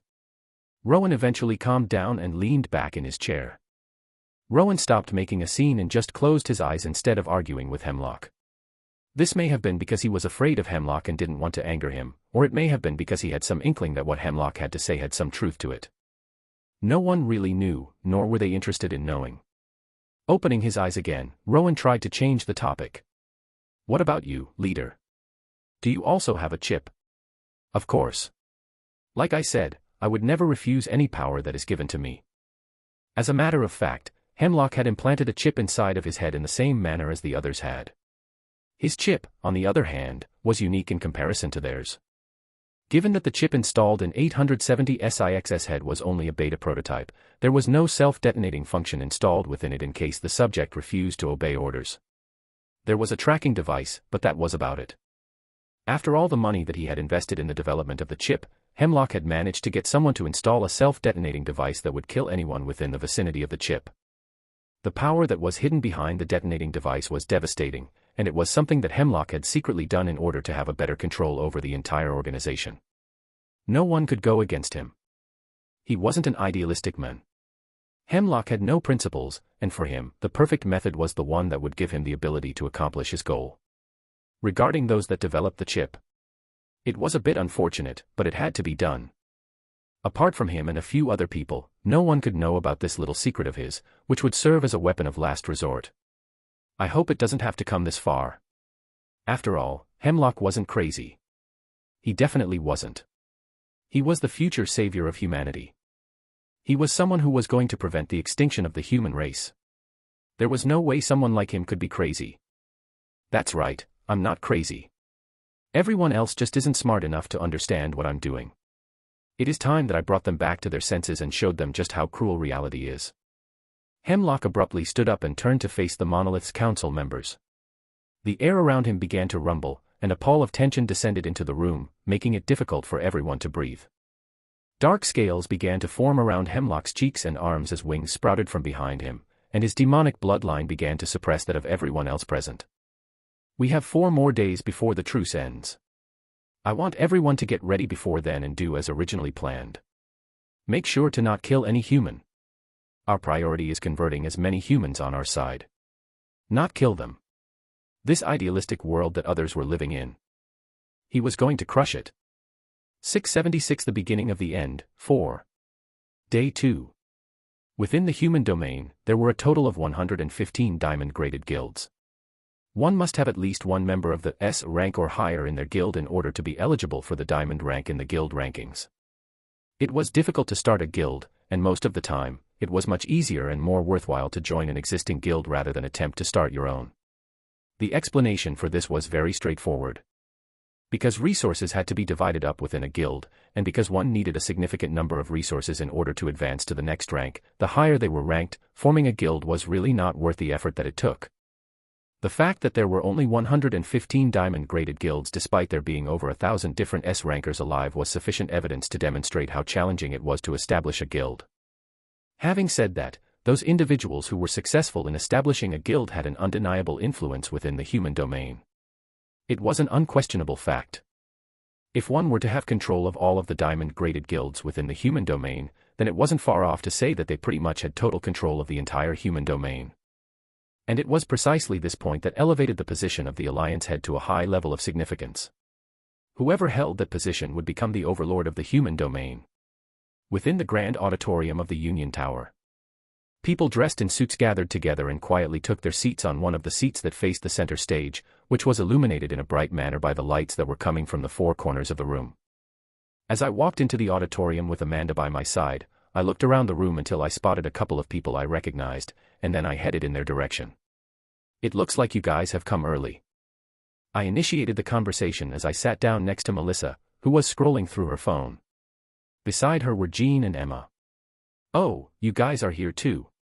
Melissa acknowledged my presence for a short moment before shifting her attention to her phone. Beside her, Emma was waving at Amanda in a happy manner. I was slightly taken aback by her happy appearance. Did something happen to her? Last I recalled, during our time in Amora, there was always this gloomy atmosphere revolving around her. I wasn't exactly sure about her situation, but I knew that it probably had something to do with Kevin. It was surprising to see that she had somehow recovered. What are you doing here? Jean inquired with his head cocked slightly forward as Melissa's body partially obstructed his view. From what I've heard, you're not planning on joining the Alliance. I'm surprised they even let you in here. I'm just accompanying her. I pointed at Amanda, who was sitting next to me. Indeed, this meeting wasn't something that I was supposed to attend. Since I didn't have any plans to join this alliance, I was naturally not invited to attend the meeting, which was supposed to be for members only. Good thing my girlfriend is part of one of the biggest guilds, and she's also part of this. Had it not been for Amanda, I most probably would have been unable to attend today's meeting. To be honest, the alliance was an extremely beneficial thing for all of the major guilds as well as the smaller ones. When fully established, the union will throw open its doors to anyone and everyone that was part of the alliance, distributing all of the resources available. In addition, given the current state of the world, it was unavoidable that everyone would decide to work together rather than on their own. In all likelihood, I would have joined this alliance if it weren't for the fact that I had other things planned for my mercenary group. A bit of a pity, but things are more comfortable this way, plus. My eyes squinted as I looked at the center stage of the auditorium, all sorts of complicated thoughts racing through my mind. The reporters had already taken their positions along the sides of the auditorium, with their cameras aimed in the direction of the podium that was located in the middle of the stage. The location was already packed with people, and a large number of reporters were huddled around some of the more well-known guild masters, conducting interviews with them. I shifted my attention away from them and looked at Melissa. There was something that I was curious about. Did you manage to find the right herb? Huh. Melissa looked at me, her brows locked in a subtle frown. At first, I assumed that she was angry, however, upon further thought, I realized that she naturally looked annoyed. You talking about the herb for the mana poisoning problem? Yeah. Oh, that. Amanda lowered her head and focused her attention back on her phone. With her finger darting all over the screen and pressing the screen in several places, she passed me her phone. I've pretty much almost finished with it. I still need to run a few tests before handing it to the central government to get it approved. Oh. I nodded, looking at the phone and trying my best to understand what was written on it. My interest didn't last for very long, and I handed the phone back. Good job. I understood nothing if I had to be honest. It looked like just a bunch of data that was stuck together and compiled for the sake of it. I'd thought that my acting was fairly good, but apparently, it didn't seem like it, as Melissa was quick to notice, and she immediately called me out. You didn't understand anything, did you? A bit. Like maybe 1%. I inwardly muttered. Obviously, I didn't say this out loud, and it didn't appear that I needed to because Melissa appeared to have read my expression with a single glance. 1% isn't much. What are you? Your expression says it all. Melissa shifted her attention back to her phone screen. Just subtly, I could make out a slight curl of her lips, and my mouth twitched. As I was getting ready to say something, all of a sudden, the lights in the auditorium went out, with the exception of the ones that were pointing toward the center stage. Standing behind the podium was Octavius. He was currently dressed in a black suit that showed off the broadness of his shoulders and his overall great physique. His presence took up the entirety of the space, and all eyes were drawn to him. At this precise time, the attention of people all over the world was focused on the screen of their televisions, their mobile devices, or any other medium that was readily available to them. It was announced that this meeting would have a significant impact on the future of the human domain, and with all of the major guilds in attendance, no one was unaware of this event. Almost every living human being was paying attention to what was happening today. Thank you all for gathering here today. Octavius started to speak, and his voice could be heard throughout the entire auditorium as he rested his hands on the side of the podium. His face was as expressionless as it always was, and there was a sense of oppression that surrounded him. Nonetheless, it was this oppressive air that inexplicably emanated from his body that made those watching keep their eyes glued to the screen. In today's gathering, we will be announcing a very important piece of news. One that is about the current situation of the human domain, and the changes that will be taking place in the following couple of days. A gentle hush fell upon the place as the eyes and ears of the people attending were drawn toward Octavius at the center of the stage. While Octavius was fixating his gaze intently on the cameras that were pointing in his direction, he did not squander a single second and promptly informed the entire world of the calamity that was about to befall the human domain. In 2 days' time, the human domain will face another unprecedented calamity. The truce between the monolith and the union will come to an end, and an all-out war will start between the human domain and the monolith. As his voice subtly reached the ears of all of the individuals who were watching, the atmosphere within the auditorium became tense. Regardless of this, nobody uttered a single word within the auditorium. The vast majority of those in attendance were already aware of what was taking place and were, at least to some degree, ready for what was still to come. Without a doubt, a lot of people must already be in a state of panic. I thought to myself while quietly observing the reactions of those in attendance, which were surprisingly tame. The same could not be said for those who were watching the current events, as this was the first time the news had been shared with the rest of the world. One could easily imagine the level of mayhem that was taking place outside of the building. Fortunately, the Union wasn't completely unprepared and had already dispatched a lot of its members to keep the situation under control. Octavius continued with his speech. The reason I'm standing here today is to share with you what the Union and all the major guilds have decided to do in response to the current situation. Octavius continued to speak regardless of whether or not people were still paying attention to the broadcast. The establishment of a new organization within the human domain will be the first significant change to be implemented. This organization will be the pillar upon which the human domain will stand, and it will be a collaboration between the Union and the major guilds of the human domain. The Union will no longer be the sole governing entity in the human domain, rather, this newly established organization will assume that role. The organization's mission will be to ensure the safety of the populace and halt the monolith's assault on the human domain, and Octavius's line of discourse came to an abrupt halt as he looked around the room, taking careful note of the individuals present as well as the cameras that were aimed in his general direction. His voice suddenly started to deepen. Following the completion of a voting process that involved all the major guilds and rankers, a new leader for this recently founded organization has already been elected, and I will now present him to you. Everyone held their breath at this moment. It was finally time for the new alliance head to be announced. Would it be Octavius, or would it be someone else entirely? The answers to their questions were answered soon enough, as Octavius announced. I'd like to introduce the world to the new alliance head. Kevin Voss. Under the bright lights of the auditorium, a figure with a white coat draped over his shoulders and a large red broadsword in hand ascended the stage as the soft sound of his footsteps reverberated throughout the room. His gait was neither hurried nor slow, and each step he took seemed to reverberate in the minds of all those present. After coming to a halt in front of the podium, Kevin slowly brought his broadsword down to the ground and lightly tapped it against the surface of the ground. Tap. His head slowly raised, exposing his crimson-red eyes that gleamed under the sharp lights of the stage. 677 The beginning of the end, 5. In the moment that Kevin's name was announced, I reclined in my chair and remained quiet. Looks like you've succeeded. What was taking place didn't take me by surprise at all. On the contrary, I knew from the very beginning that this particular outcome would occur. It was because I knew what would happen that I decided to attend this meeting. To see Kevin get crowned as the alliance leader right before my very eyes and become the most powerful person in the human domain. The notion of Kevin becoming the most influential person in the human domain was somewhat perplexing, but I also realized that this presented me with a fantastic opportunity. An opportunity that I couldn't miss. I thank those that have voted for me and given me the chance to become the alliance leader. Kevin started his speech, and all eyes fell on him. It's bright. Kevin reflected internally as he spoke into the microphone in front of him. Because of the bright lights that were pointed in his direction from the far corner of the room, Kevin was unable to clearly see the expressions on the faces of those who were around him. The only thing he saw was 4 white balls of light that shone directly at him and were surrounded by darkness. It gave him the impression that he was the only person on stage.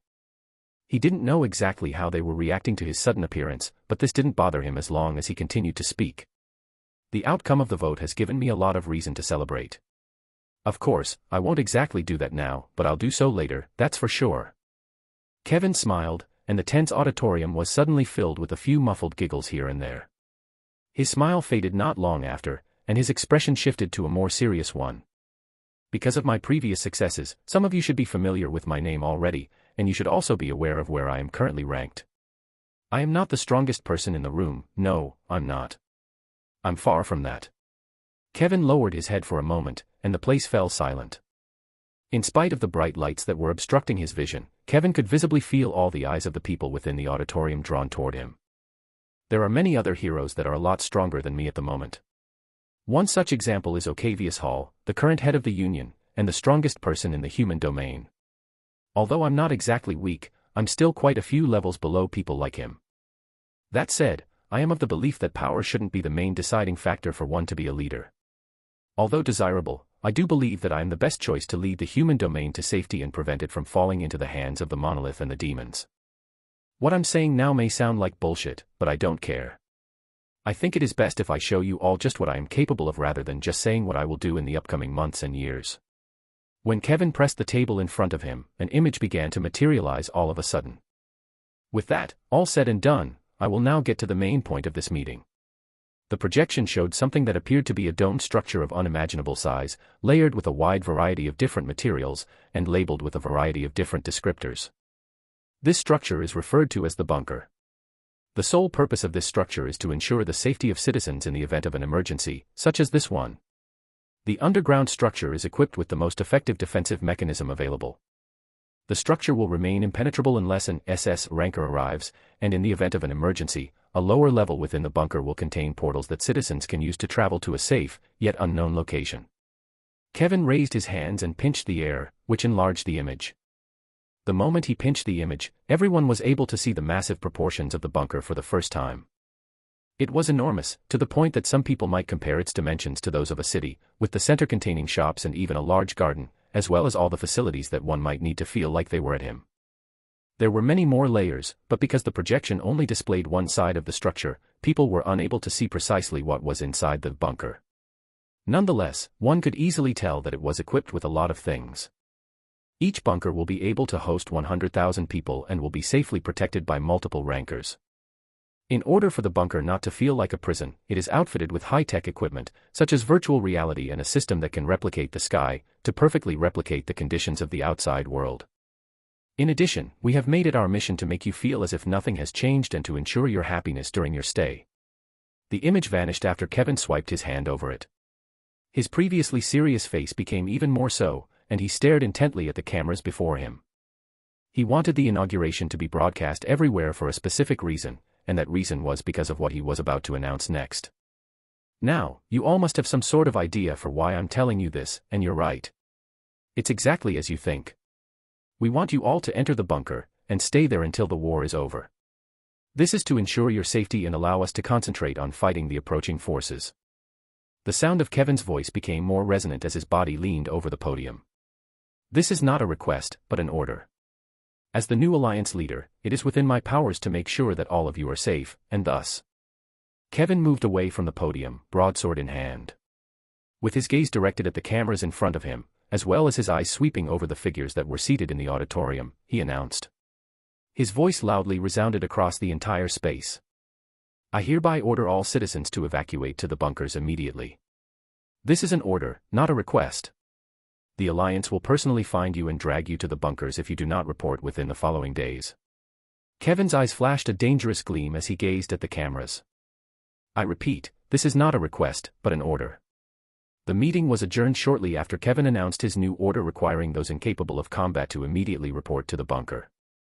Thankfully, those in attendance already had some idea of what was going to be announced and didn't fall into panic.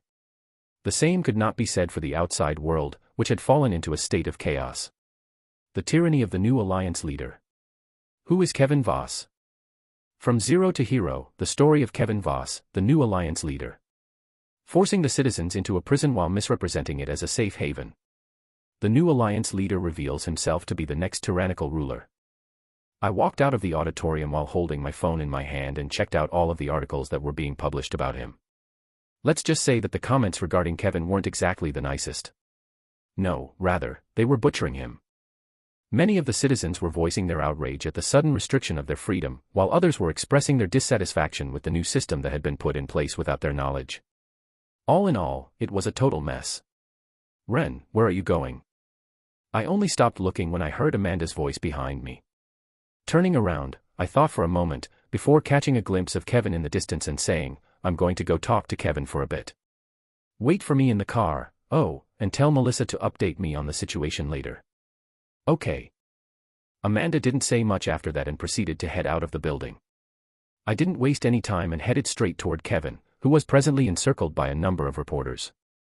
The fact that he towered over the reporters and required them to balance precariously on the tips of their toes in order to speak with him was quite entertaining.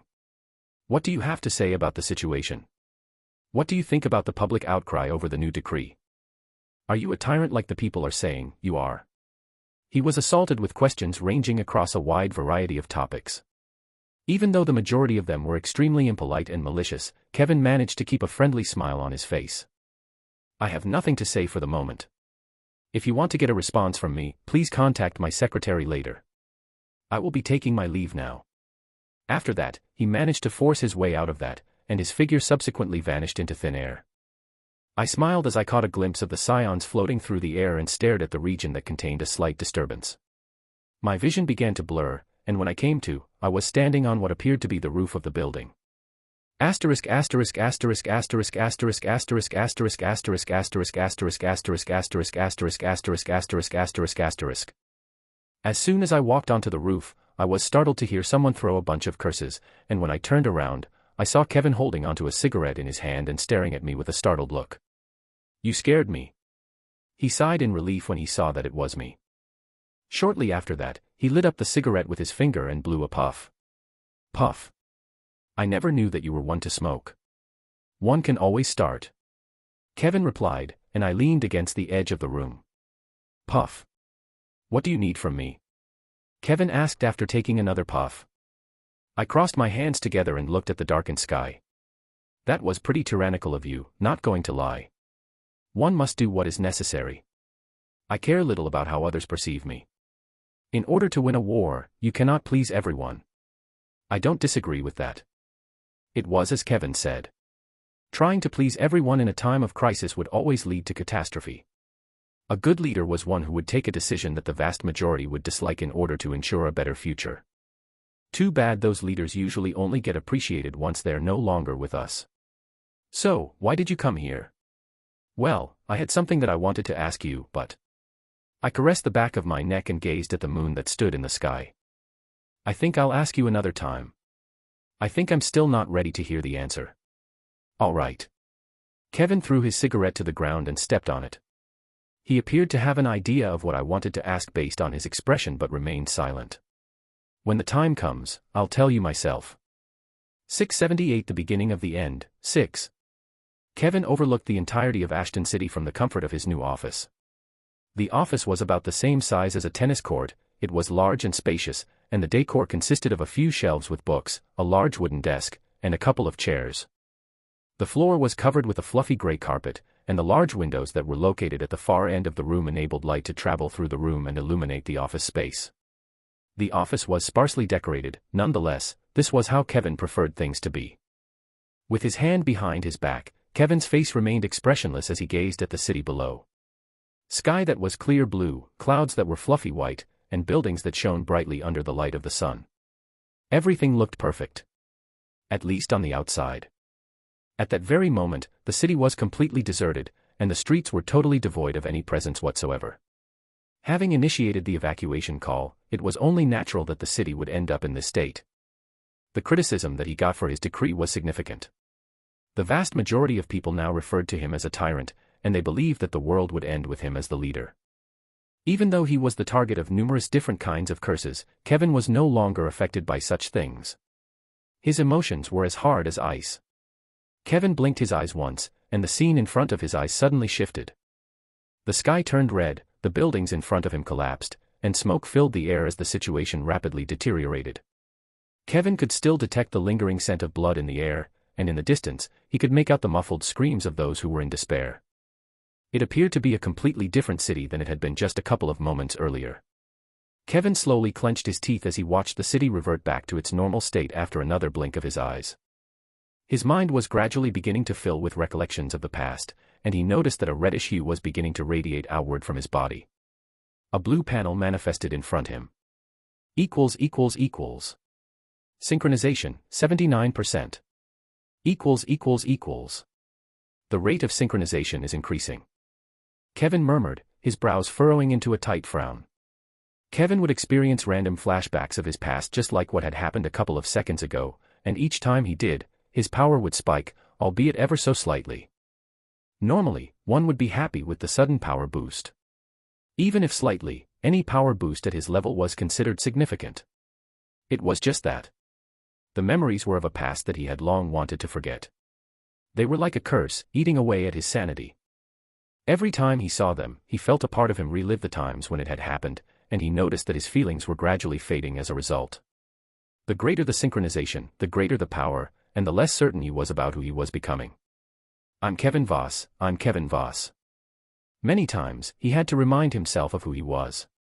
There were times when he would look around and realize that he had been doing nothing but staring blankly at the world for a considerable amount of time. Ugh. Kevin covered his head with his hand and groaned out loud. A sudden, severe pain shot through his head, making it difficult for him to stand. He had to lean on the bookshelf next to him for support. The pain made it difficult for him to think clearly.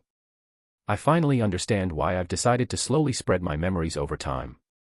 Kevin realized, the more he thought about it, that the reason why the recovery of his memories were done in batches was because it was highly likely that his mind would be unable to handle everything that had happened to him. It was possible that his previous self had devised the defense mechanism in order to protect himself from potential danger that was to come with him learning of his past. Protect himself from the overload of memories that depicted all of his failures and deaths. Knock. Knock.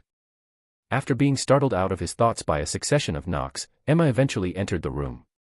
She was currently dressed in a suit, which was quite an unusual sight, and her hair, which had now reached the point where it reached her tailbone, was now tied in a ponytail behind her head. With a stack of papers in her hand, she asked, "Have you adjusted to your new positions?" "More or less," Kevin answered, watching as she moved toward the desk where she dropped the stack of papers. "According to the reports, there are still a lot of people that are refusing to go to the bunkers. They said that they would rather stay in their homes. What should we do?" "Force them into the bunker. Whatever means possible, do it." Kevin replied to her in a flat tone, and his eyes grew colder. There had always been at least one person who, whether in the present day or in the past, refused to leave their homes because they believed that they were safer there. That wasn't the only case, as some people did not leave simply because of the emotional attachments that they had with their place, but Kevin wasn't trying to put everyone in the bunker because he wanted to keep them safe. Even though it was a contributing factor, Kevin's primary motivation for wanting to move everyone outside of the city was due to his perception of them as being a burden on him and the Alliance. Because they were in the way, it was clear that Kevin would have a lot of trouble, and the only way to deal with that was by having everyone locked away for the war. Because he was already aware of the outcome of the situation if he had allowed them to remain, he made the difficult choice to order everyone to report to the bunkers immediately. He simply could not allow anything to divert his attention away from the primary task at hand. "Are you sure about your choice? It might cause a lot of backlash with the people." Emma's voice brought Kevin out of his thoughts. She had a rather worried look on her face at the moment. He slowly nodded his head. "That's fine. I can take the backlash. It doesn't really matter to me." Within the Alliance, there was barely anyone that could oppose him. Most of the guild masters and even the Union old head supported him. There was no way anyone would be able to say anything about his decision. At the moment, within the human domain, his words were law. Nothing could go against him, and it was precisely because of this that he had planned so much. "Well, okay. I trust you, so I'll tell the others about your orders." "Thank you." Kevin nodded his head, and shifted his attention back toward the empty streets below him. Lowering his head to stare at his watch, he mumbled, 12 hours left. Are you certain we do not need to visit the bunkers? According to what I've read, the new leader of the Alliance has apparently issued a decree making travel there mandatory." "Yes, I'm sure." I reassured my mother, who was currently holding Nola in her arms while quietly sitting in the back seat of my car. Nola was currently occupied with a game that was being played on my phone, and she appeared to be completely oblivious to the impending danger that was about to befall the human domain. And honestly, I would have liked it if it was kept this way. The less she knew, the better. "Where are you taking us?" My father's voice echoed from beside me, and I calmly responded, "I'm taking you guys to a safe place. You don't have to worry. Regarding the decree, it's fine. I know Kevin, he won't do anything to you guys." Even though Kevin had changed, fundamentally he was the same guy. He had become a lot more ruthless, but that was about it. He still acted normally around me, and that was all I really needed from him. "We're here." Following the appearance of a sizable structure in our field of view, I carefully pulled into the driveway, parked the car, and then exited the vehicle. "Ren, are you sure that this place will keep us safe?" my father asked, staring at the building with a look filled with skepticism. "I concur with your dad. Despite its distance from the city, this location does not appear very secure. I am concerned that it will not be as secure as the Alliance-provided bunkers. You know that we don't really mind staying there. I saw the place, and it looks quite nice. Don't worry about that." I reassured them both before proceeding to the building that served as the headquarters for my mercenary organization. I never get tired of everyone's reaction to the building. It always tended to be the same, with people dismissing it for looking worn down and badly maintained on the outside. If only they had known that what was in front of them was, in all actuality, an impregnable fortress that had its roots deeply planted within the human realm. Alright, just follow me. I'll show you guys soon enough that you guys don't have to worry about anything. I quickly typed in the password as soon as I arrived at the entrance to the warehouse, and then I unlocked the door. After which, I opened it and gestured for my parents to go in. Don't be too surprised when you guys come in. Just know that your son has been very successful. 679 The beginning of the end, 7. Black market. Make sure you keep a good watch of the gates. I have a bad feeling about this. Thomas muttered something under his breath as he stepped on the cigarette that he had just flicked out of his hand. At the moment, he was situated in a large room that was crammed with monitors. He was currently perched on the second level, holding onto nothing but a metal railing, and below him were hundreds of workers who were diligently looking through the many monitors that displayed varying images of portals. I hope the reports aren't wrong. Thomas bit his nails out of nervousness. In a message that he had received not too long ago from an unknown sender, he was informed that there was a chance that the dungeons would overload the moment that the ceasefire between the Union and the Monolith would be lifted. If that were really the case, then dungeon seekers would end up in deep trouble as they managed hundreds of different dungeons. They simply did not have the manpower to manage all the dungeons that could possibly overload at any given time. Thankfully, the dungeons were located far away from the main headquarters. Thomas would have already packed up his things and left if it hadn't been for that circumstance. If the dungeons had been located inside, the black market almost certainly would have come to an end. Fortunately, they weren't.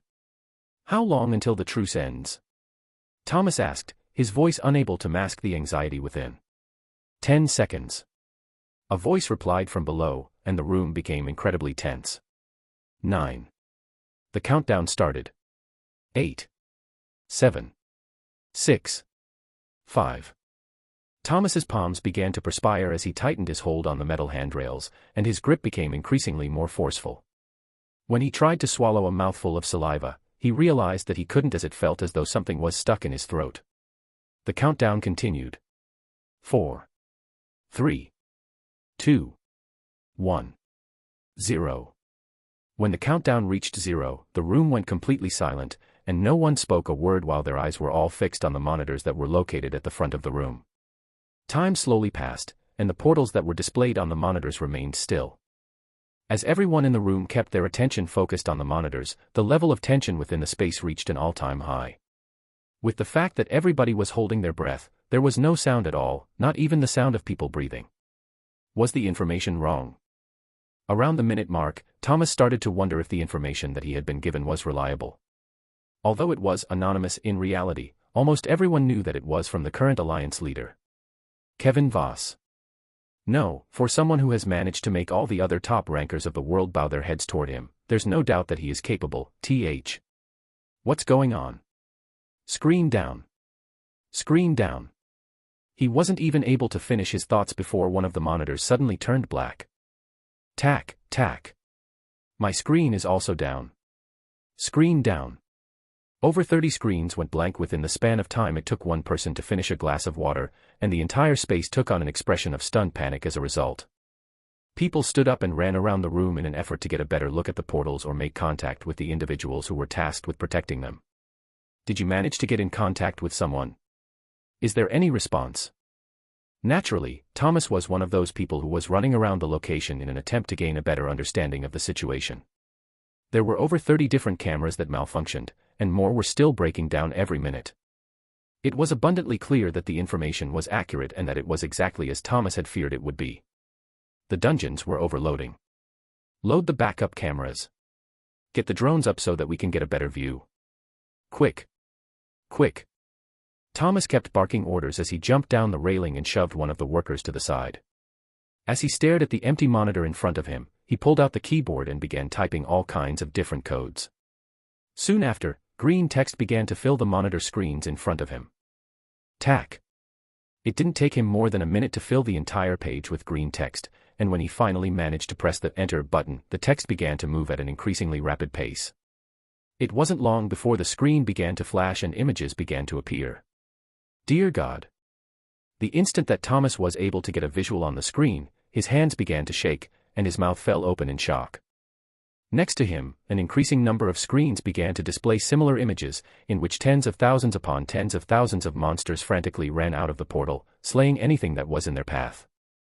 Ecosystems were wiped out along with the landscapes and trees that were uprooted in the process. What was happening was nothing short of the start of the apocalypse. Hoo.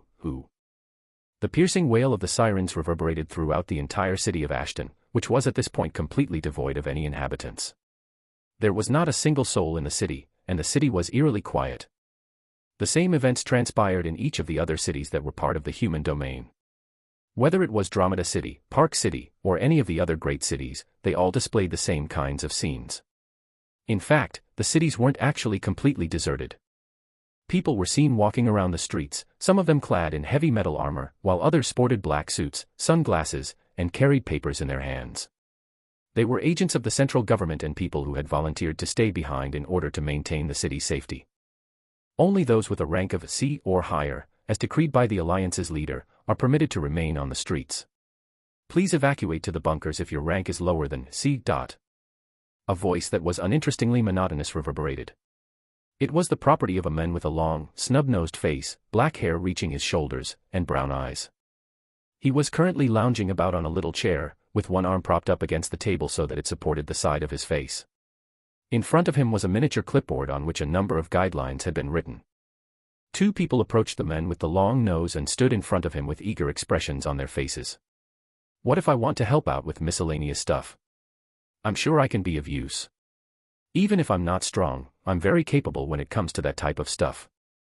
Me too. We will have you know that we're both law graduates. We definitely know what we're doing. The man with the long nose let out a sigh as he lowered the clipper that he was holding. The manner in which he carried himself made it abundantly clear that he was unhappy to be in this location. Having said that, the moment he heard the words, law graduates, he couldn't bring himself to let them go, and considering their age, it wasn't exactly fair to say that they weren't talented. Thus, he decided to hear them out. All right then, what are your names? Ram Johnson, and Leo Smith. Ram answered. He had lost a significant amount of weight in comparison to when he was at the lock, and his body was now at a point where it could be described as being quite muscular. This made him appear to be quite attractive, as evidenced by the fact that the gazes of some of the people in the vicinity were lingering over his body. Ram, and Leon. Okay. The men with the long nose wrote their names down on the clipper and then pointed toward the rear where a large tent stood. Since you guys still don't meet the criteria, you'll have to hang out with us agents. It's all good, though, we were running low on hands, so you guys came at the perfect time. The men with the long nose stood up and proceeded to the interior of the tent, where he gave Ram and Leo a couple of tasks, to which they both nodded their heads in agreement and attended to. Just take note and register what's inside of all of these boxes. There's important artifacts that we will later give out to the towers when the situation calls for it. All of them cost a pretty penny, so be careful with them. Understood. Sure. After giving a nod of approval, the men with the long nose exited the tent, leaving Ram and Leon to fend for themselves. The two of them stood there in silence for a while, and then Leon spoke up. I guess we should start working. Yeah. Ram responded with a slight nod before moving toward one of the boxes, opening it, and looking through its contents. Ram was taken aback when he first opened the box and discovered a variety of priceless artifacts contained within.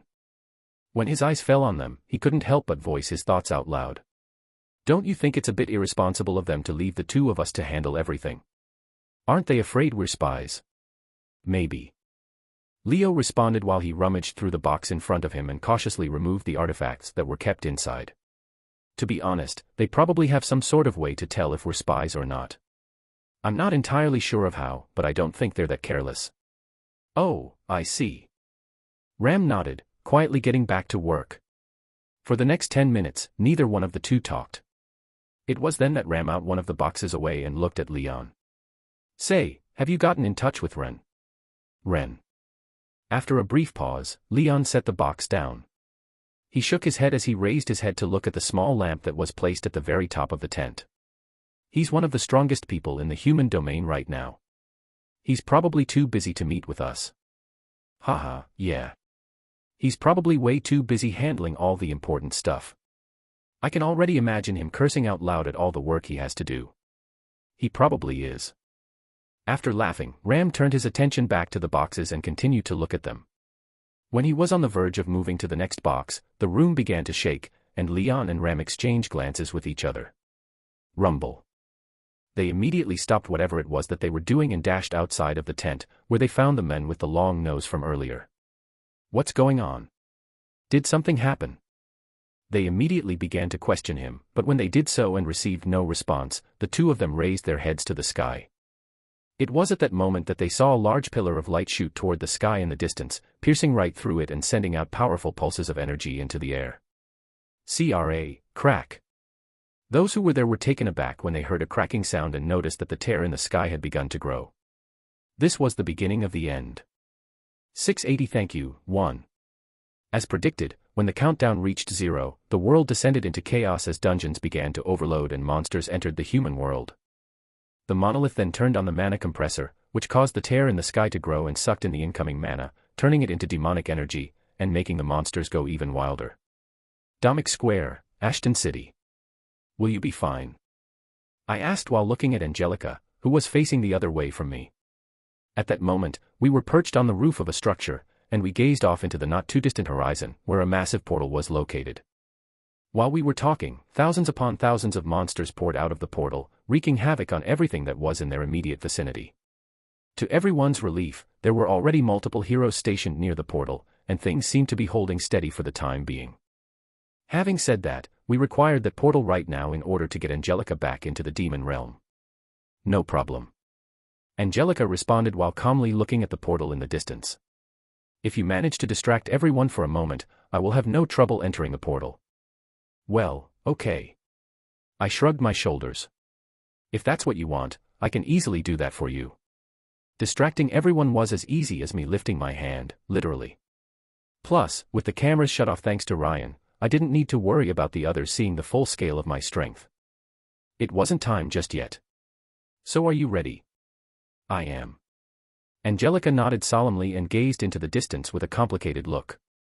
You can start. Okay. I did not waste any time and immediately thrust my hand downward after raising it into the air. The ground began to tremble almost instantly as a result of my actions, and the area around the portal also began to shake. The area around the portal began to fill with cracks, and suddenly hundreds of sword energies appeared out of nowhere. Then, as if rain had fallen upon the land, the sword energies shot toward the beasts that were rampaging next to the portal at alarming rates. The wails of the monsters could be heard throughout the entirety of the city as blood spilled into the air and the city fell into an eerie state of silence. In that moment, all eyes gathered on me, and I gently mumbled, "Go." Angelica vanished from the spot beside me, and I clenched my hand into a fist.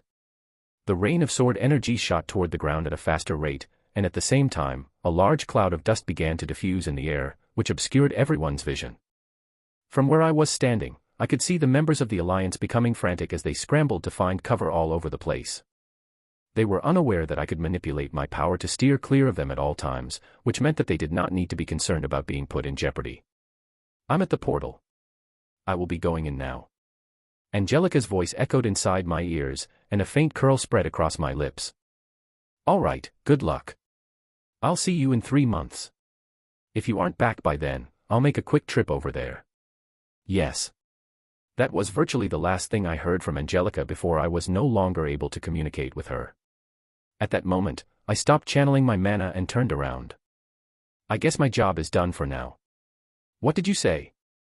As Kevin looked at Emma, who was standing in front of him with an expression that was very similar to his own, he felt a dull ache in his head. She repeated. We've received reports of someone appearing out of nowhere and killing most of the monsters emerging from one of the main dungeons in Dominic Square. No one has been hurt and there is no camera footage of the incident, but... Yeah, I know. It's definitely what you're thinking. Kevin set a few documents to the side and massaged his head. I should have seen this coming. Ren's actions seemed simple on the outside, but they were anything but simple. Even though Kevin was aware that Ren probably had something to do and that he had a good reason for doing what he did, but... What Ren did may appear to an outsider to be a direct challenge to Kevin's authority. Even though Ren wasn't part of the Alliance, the portal was under the jurisdiction of the Alliance. What he had done was essentially trespass on the properties of another organization, and Kevin could already tell that he would soon enough get a bunch of messages from the other Alliance members expressing their dissatisfaction with him for his actions. Ugh. The more he thought about it, the more his head throbbed. He did it on purpose. Outskirts of Dromeda City. The icy gaze of Mo Jinhao continued to fixate on the enormous city off in the distance. The sky above the city was covered by a translucent holographic blue dome. The dome served as a defensive structure for the entire city, covering it entirely and preventing any wild animals from entering the area. It wasn't only limited to the animals, but members of the monolith as well. Had it not been for the translucent dome that was protecting the entire city, the place would have long crumbled under all of the beast attacks. How are the preparations proceeding? Mo Jinhao asked, and two figures appeared behind him within an instant. Both of them were concealed behind large white masks that covered their entire faces. In spite of the fact that the figures' faces were obscured, it was still possible to make out that they did not have any expressions on their faces. The manner in which they carried themselves was extremely disciplined, and they looked no different from puppets. They were most likely updated versions of the super soldier plan that the monolith had been working on for years. Reporting, the defensive mechanism behind the dome is more secure than originally anticipated. It is as if someone already knew what we were planning beforehand and made the proper arrangements. Original tasks cannot be carried out. Chance of failure is estimated to be above 50%. After hearing one of the two figures speak, Mo Jinhao's expression took a turn for the worse. Since a few months prior to the end of the truce, things had gone awry for him and the monolith. From the spies, to what happened with Evervlood, and now this. It was as if someone was watching their every move, and predicting everything that they were doing. Considering all the plans they had made beforehand, this was particularly irritating. They would have most likely already taken control of a quarter of the human domain if it weren't for the defeats they suffered along the way. It looks like I will have to contact the leader. Mo Jinhao quickly came to the conclusion that things couldn't continue in this manner, so he decided to give Malik al-Shaytan a call in the hopes of gaining a better understanding of how to proceed. Is there something wrong? The line connected shortly after and Mo Jinhao heard Hemlock's voice. He quickly reported his findings to him. Several difficulties exist. It appears that the Alliance, or whatever their little organization is called, has arrived prepared and has already made the necessary arrangements to sabotage our original plans. That does indeed sound a little problematic. Hemlock replied in a soft tone. In spite of the news he received, he didn't seem to be that affected by it. Rather, based on the tone of his voice, Mo Jinhao had a sneaking suspicion that he already knew that this would occur. Was he perhaps overthinking things? Mo Jinhao wasn't sure. Despite the many years he had spent with Hemlock, he had never been able to discern his thoughts. He perpetually exuded an air of mystery that made it difficult for those who were around him to gain an accurate understanding of what he was thinking at any given moment. And it was exactly this trait of his that made him especially terrifying to the elders of the monolith. What do you suggest that I do? Conquering Dromeda City is extremely important if we want to get to Ashton City. The human domain was structured as such, 4 great cities, and the capital city, Ashton City, right in the middle of the 4. The purpose of the 4 great cities was simple. Act as a last defensive line for Ashton City. If the monolith wanted to bring their full force to Ashton City, they first needed to conquer the other 4 great cities. Only then could they send their full force there. Because Ashton City had all of its portals closed, the only way to get inside was to go through the other 4 great cities, each of which had also locked all of its portals. There was no other way in because constructing a portal that could transport thousands upon thousands of people at once was impossible without drawing unnecessary attention to the structure.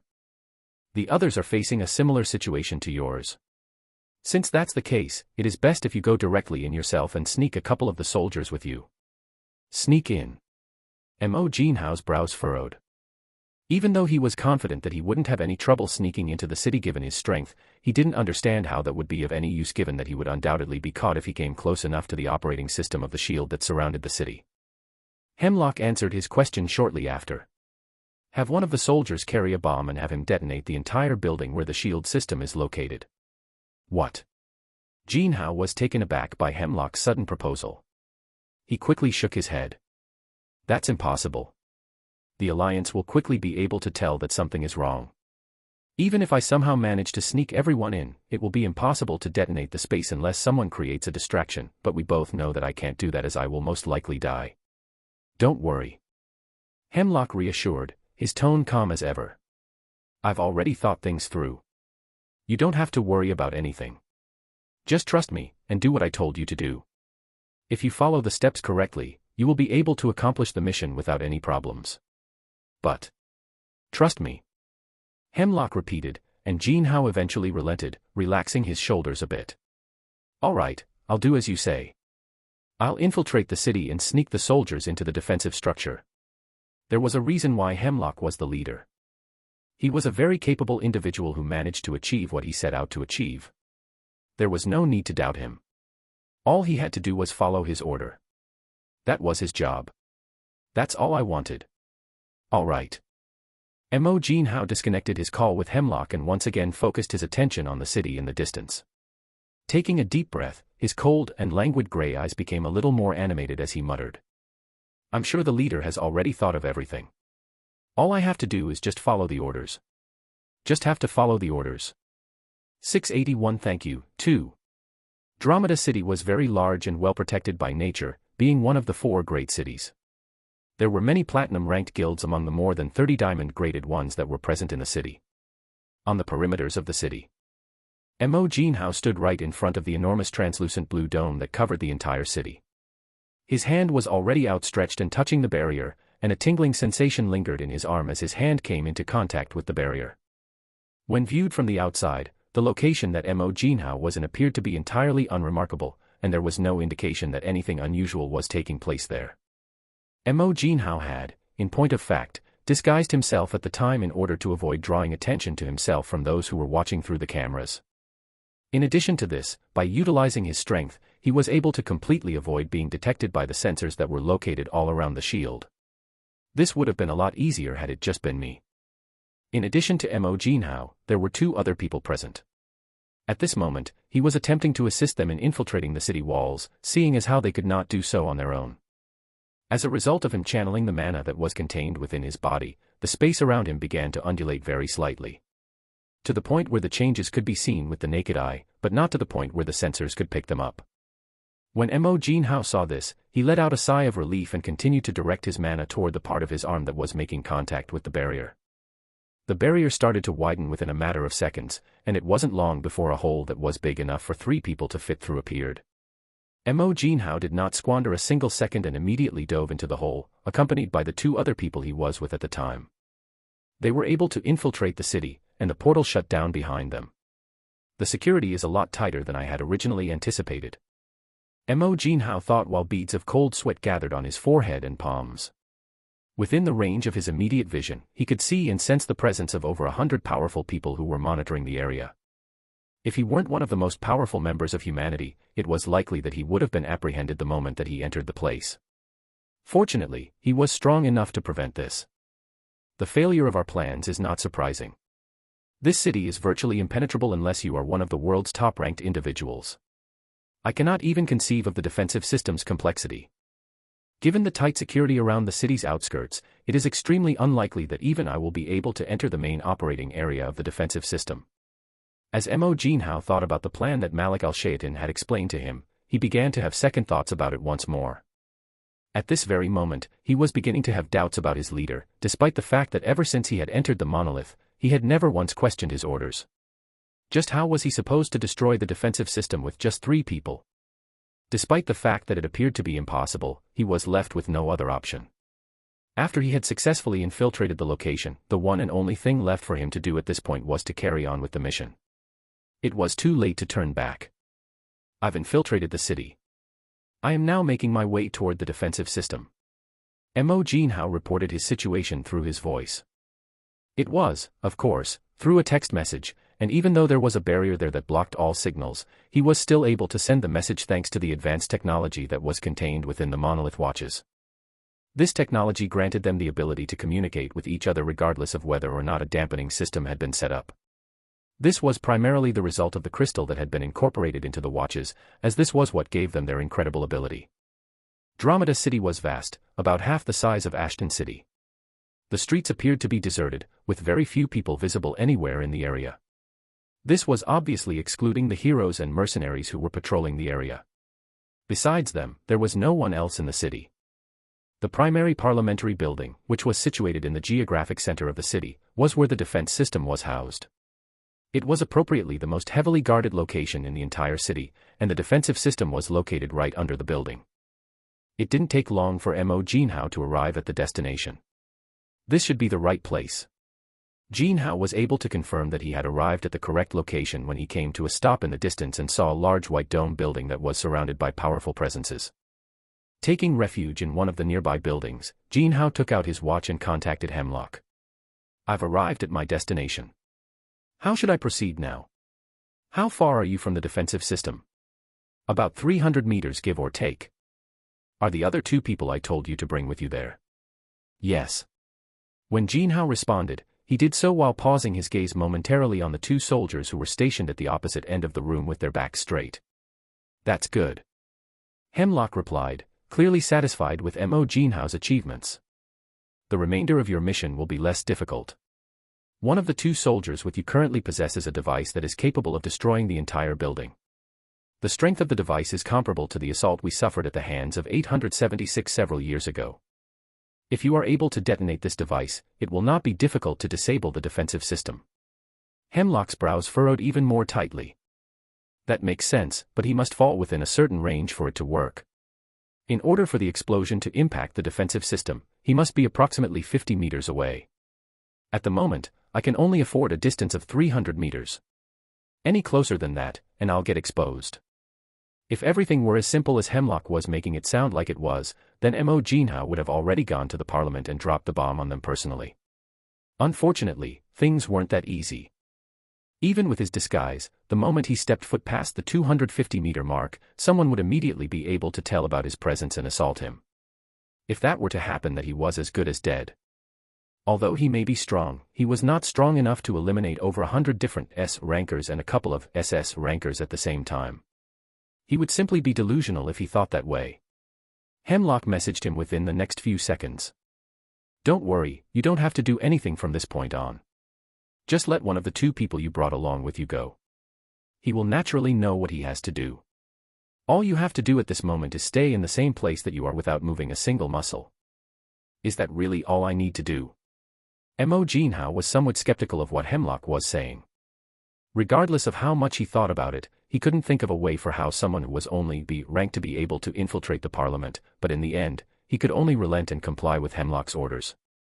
"Go, do whatever you're supposed to do." Strengthening the camouflage on the individual's body, Jin Hao let him go and he disappeared shortly after that. 5 minutes eventually passed, and he soon received another message. "I've just received word that the soldier is already in position. Is the other one with you?" "Yes." Jin Hao replied, sparing a glance toward the other soldier that had remained. "Very well, then." All of a sudden, Jin Hao felt an ominous premonition rise from the depths of his body, and just as he turned his head, his eyes shot wide open and his face trembled. Standing opposite him was the same soldier from before. What was different from before, however, was his head, which had now started to bloat considerably. "No." Jin Hao let out a terrified scream as he frantically channeled all of the mana that was contained within his body.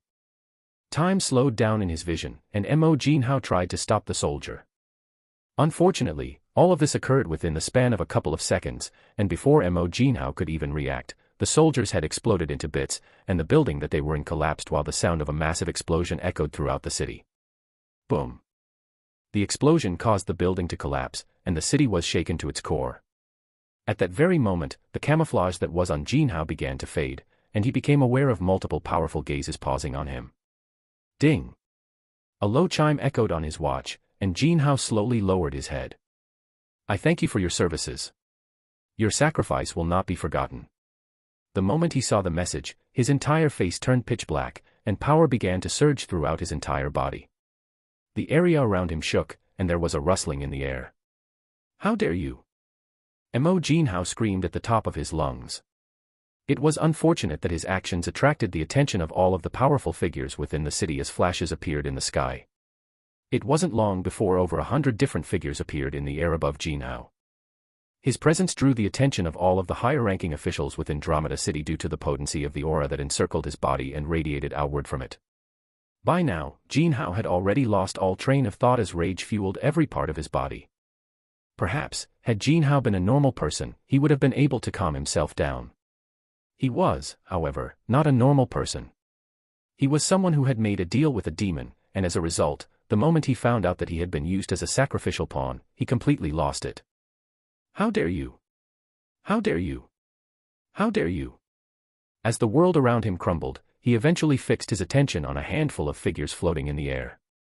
He didn't give it a second thought before he raised his hand and started attacking.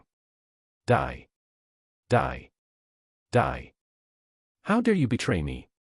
You deserve to die. You all deserve to die.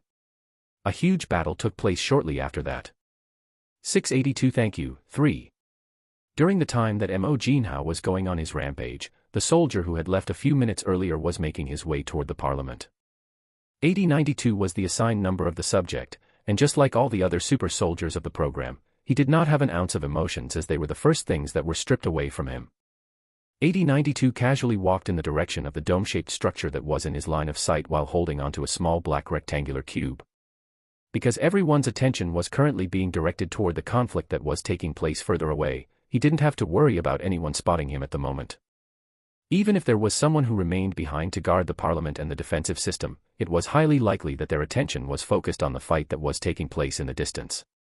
Because of the nature of Mo Jinhao's power, it was obvious that he was extremely dangerous, and one could not afford to divert their attention to anything else given the circumstances.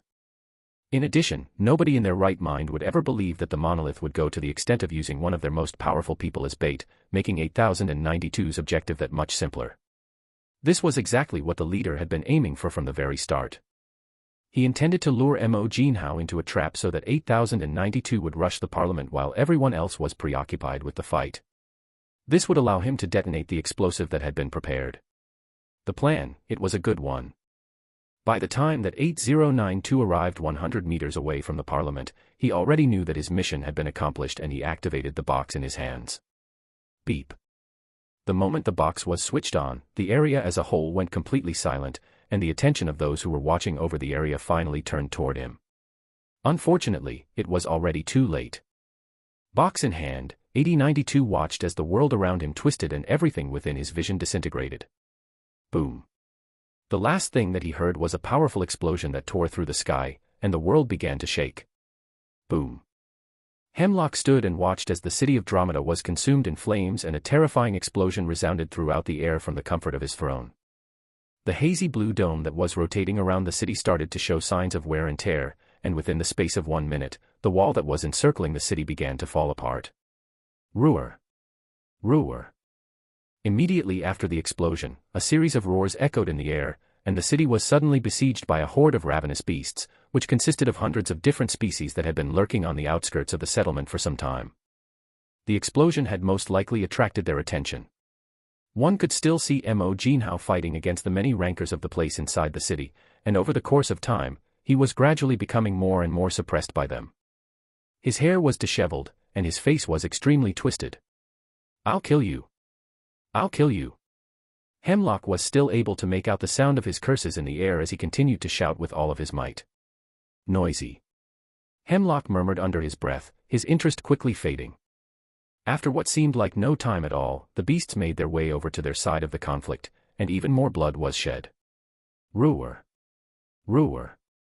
The situation quickly descended into anarchy, and Hemlock, while sitting comfortably on his throne, observed in complete composure as the city descended into such a state.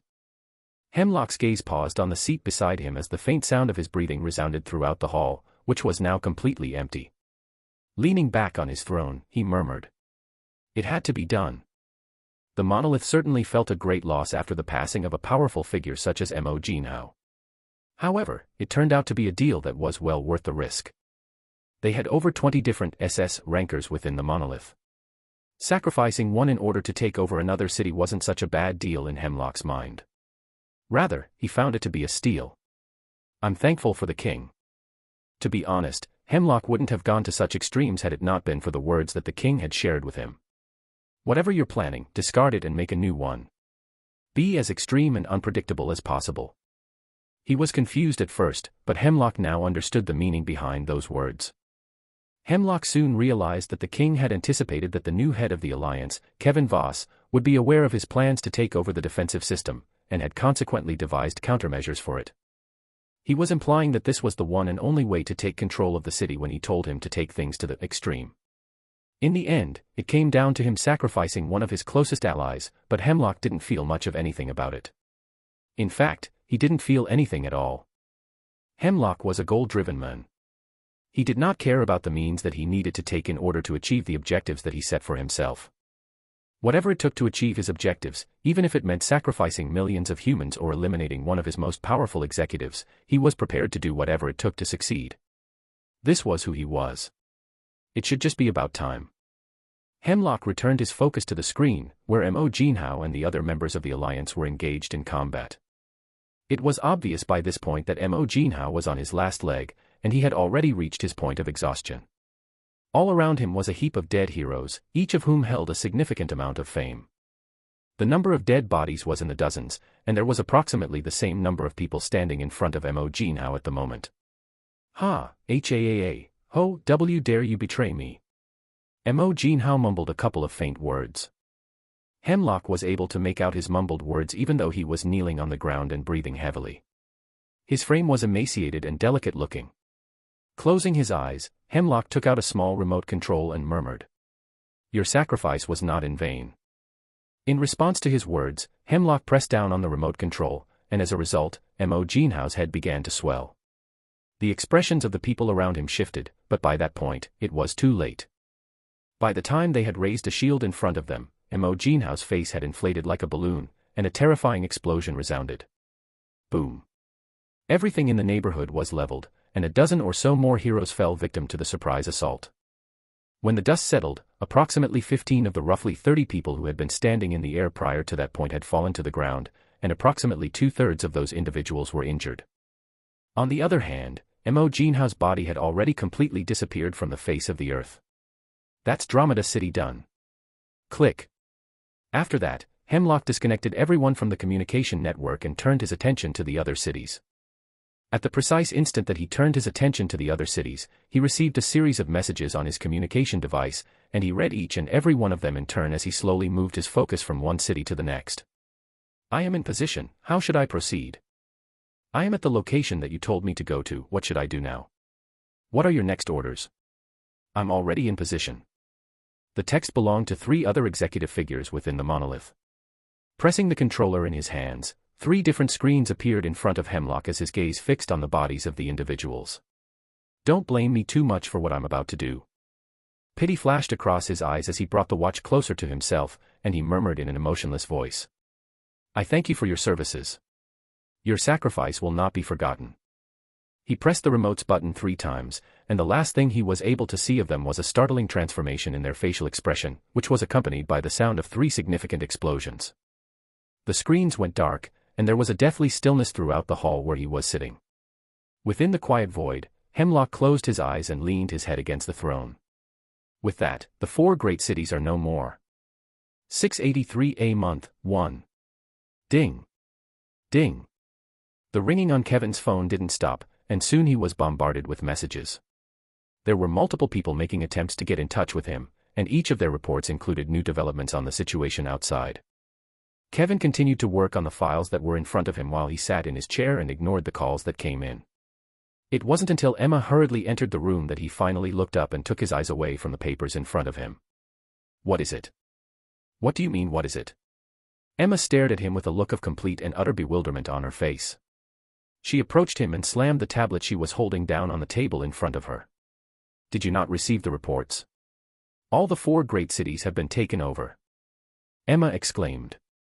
It hasn't even been a couple of days, and yet, we've already lost so much ground. By now, everyone has already started doubting your capabilities. Let them. Kevin replied, his voice sounding unconcerned. His reaction made Emma extremely confused. What's going on? Why are not worried about what is happening? Setting the pen down, Kevin reclined on his chair. Emma, if there is one thing that you don't have to worry about, it's my position as the Alliance leader. Kevin didn't become the Alliance leader for no reason. He had provided each of the top executives with benefits that were enticing enough for them to support him in the election.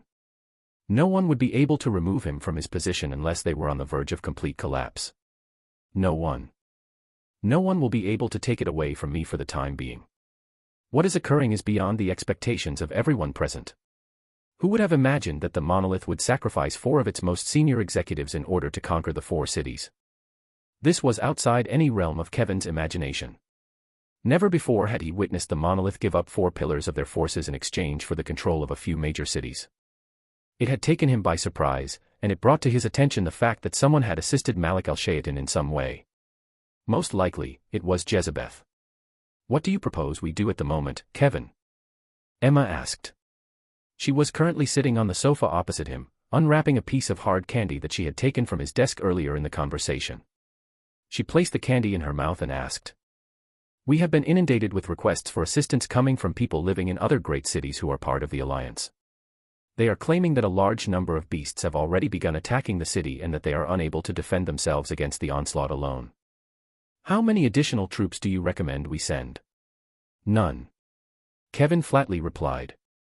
Emma was so surprised by his response that she nearly choked on the candy that was in her mouth. Cough. Cough. What? You've already heard me. I have no plans to send any reinforcements. I intend to instruct everyone to return to Ashton City. What? After hearing what Kevin had to say, Emma got to her feet, completely astonished by what she had just heard. Are you seriously telling me to give up those cities? What about the citizens that are hiding in the bunkers? What will you do with them? Don't worry about them. Kevin gently drummed his fingers over the wooden desk. The monolith's goal isn't to kill the citizens. It's to convert them to join their side. For now, they are quite safe and the monolith will likely not touch them. Kevin more or less understood Malik al-Shaytan's motives. His objective was to save as many individuals as he could while still preserving humanity. Even though he was the type of person who would be willing to exterminate millions of people in order to accomplish what he wanted, this did not mean that he desired to kill millions of people. He would not kill millions of people unless it was absolutely necessary to accomplish his goals, which, as of right now, were not. Before Hemlock attempted to win the citizens over to his cause, it was highly likely that he would keep them safe until the Alliance was completely wiped out. Kevin had every reason to believe that the citizens would not be in danger because Hemlock could not win over the people unless he first succeeded in vanquishing their last remaining source of hope. The Alliance. The bunkers are not as simple to breach as one might think. It will take them some time before they are able to enter, and by that point, a significant amount of time will have been lost. They are most likely going to leave them alone until a winner is determined. If this was the case, then there was no need to have any of them evacuated. In addition, if necessary, they can utilize the portals installed on the lower levels of the bunker. Since the dampening system that surrounds the cities has been taken down entirely, they should have no difficulty evacuating. Kevin waved his hand at Emma. Do not worry excessively about them. Our current priority is to consolidate our forces in order to slow their advance. The more spread out their forces was, the easier it would be for the monolith to advance. Kevin understood this perfectly, and hence why he immediately made the call to have everyone retreat. Although his decision would indeed be quite controversial, he didn't care. For as long as he could slow down their advancement, then they were all good. After all, Kevin was only just biding his time. This was only the start of the war. A single loss wouldn't decide the end of the war. What mattered the most right now was that Ashton City was safe. As long as Ashton City remained as is, then everything would be fine. Do me a favor, Emma. Kevin looked up at Emma. What is it? She asked, seemingly afraid of what his next words would be.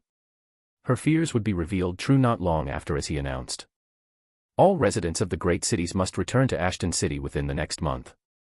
Leave the individuals in the bunkers and return. Those who refuse to comply will be severely punished. Make sure you say everything word for word. This.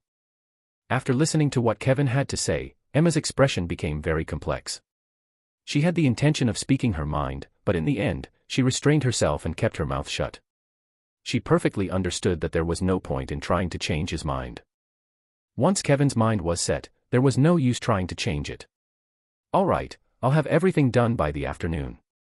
I'll see you later. Thank you. Emma left the room shortly after that, and the room fell into a state of silence. At that precise instant, Kevin's face contorted into an agonized expression, and he reached for the side of his abdomen in an effort to alleviate the excruciating pain. Ugh. I don't have much time left. Days passed since the fall of the great cities, and during that time, under Kevin's orders, all the major forces were forced to evacuate back to Ashton City. As a result of their decisions, the Alliance received a great deal of criticism and discontent from the general public, which constantly received news of what was happening in the outside world. However, with the support of the Union and the most powerful guilds in the city, they were able to quickly put an end to the growing discontent within the human domain. With each passing day, the greater the image of Kevin as a tyrant became in the minds of those in the human domain. A month later, Hallberg. Following the destruction of the 4 major cities, the smaller cities that comprised the human domain were also gradually consumed by the forces of the monolith, which arrived just as quickly as they had left. Whenever they would arrive in a new city, they would scavenge everything and leave nothing behind. The once glorious city of Hallberg was now deserted and a shadow of its former self. It lacked any of the vitality that had made it such a desirable location. Everything is clear. It doesn't look like there is anyone left behind. A man dressed in all black murmured something to his watch, which he had brought up to his mouth. It was important to point out that just because the man was dressed in a black suit, that did not mean that he worked for the central government. Rather, he was a member of the monolith's reconnaissance team and was responsible for ensuring that nothing suspicious was occurring in the cities they had conquered. After all, it would only take one sneak attack to reverse the favorable situation. Understood. Great job. You can go ahead and install the mana compressor in a safe location. Make sure that no one apart from you knows where it is located. Understood. A voice extended out from the speaker of the watch, and the man who was dressed black nodded his head in response. I will do as ordered. He ended the call after that and lowered his hand. Shortly after that, he proceeded to make his way toward the deeper ends of the city. Unbeknownst to him, a small rat crawled out from among the debris that had formerly belonged to one of the buildings and emerged a few meters away from where he was standing. Within its shiny red eyes were the perfect reflection of the man in black. 684 a month, 2. Kaisa headquarters. Everything is going as Ren has predicted. Ryan mumbled something under his breath as he bit his nails and studied the monitors that were situated in front of him. Ava was standing next to him at the time, and she gave a slight nod as a bird perched on her arm. In approximately 1 week, the forces of the monolith will make their way to Ashton City. As Ren had predicted, they began their assault on us by first destroying the 4 cities at the edge of the human domain. They will almost certainly make a brief stop on the outskirts of the city before attempting to breach the city's defenses. I agree. Ryan kept gnawing on his fingernails as he moved the pointer of his mouse around the screen and gazed at the deserted streets of Ashton City. In particular, his gaze was drawn toward a few distinct buildings, and he turned his head to inquire about something. Have you already set everything up? Yes. Everything has been arranged. All we have to do is wait for Ren to give us the go-ahead before moving. How long do you think that will take? Probably 2 more months. Ava truthfully answered. He did mention in advance that he would be extremely busy over the course of the next 3 months. 1 month has already passed, and there are still 2 more months to go. Because Angelica is not here with us either, we are unable to proceed with our plans just yet. So are we just going to stay here and do nothing while the monolith attacks next week?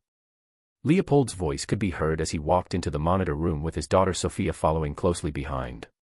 She waved her hand lightly at the two, who waved back at her. All of the members' families were escorted to the headquarters in order to ensure their own personal safety. Hein's parents and siblings, Ava's family, Ryan's mom, Leopold's daughter, and so on. This place had basically become the home of all the members' families. Fortunately, the warehouse was big enough to house everyone without any problems. Yes, for now, that is. Ryan replied to Leopold without looking at him. He had already seen him coming a few seconds ago, so he wasn't exactly surprised. What are we supposed to do in the meantime, then? Leopold made himself comfortable on one of the sofas at the back of the room. Ava, staring at him, turned to Sophia and responded. I guess you should enjoy your time with your family. Ren did say that after he finishes whatever he's doing, we won't have time to spend with our families for quite some time, so make the most of the time you have with them. The expression on Leopold's face subtly shifted as he leaned his head down to gaze at his daughter. In the end, he gave a respectful nod of his head and answered. Well, okay. If you guys put it that way, then I will do my best to enjoy my time with her. Within a dark void. Swoosh. Swoosh. Ren could be seen practicing a series of sword moves as his sword danced through space, leaving a faint moonlight-like trace behind. Swoosh. Swoosh.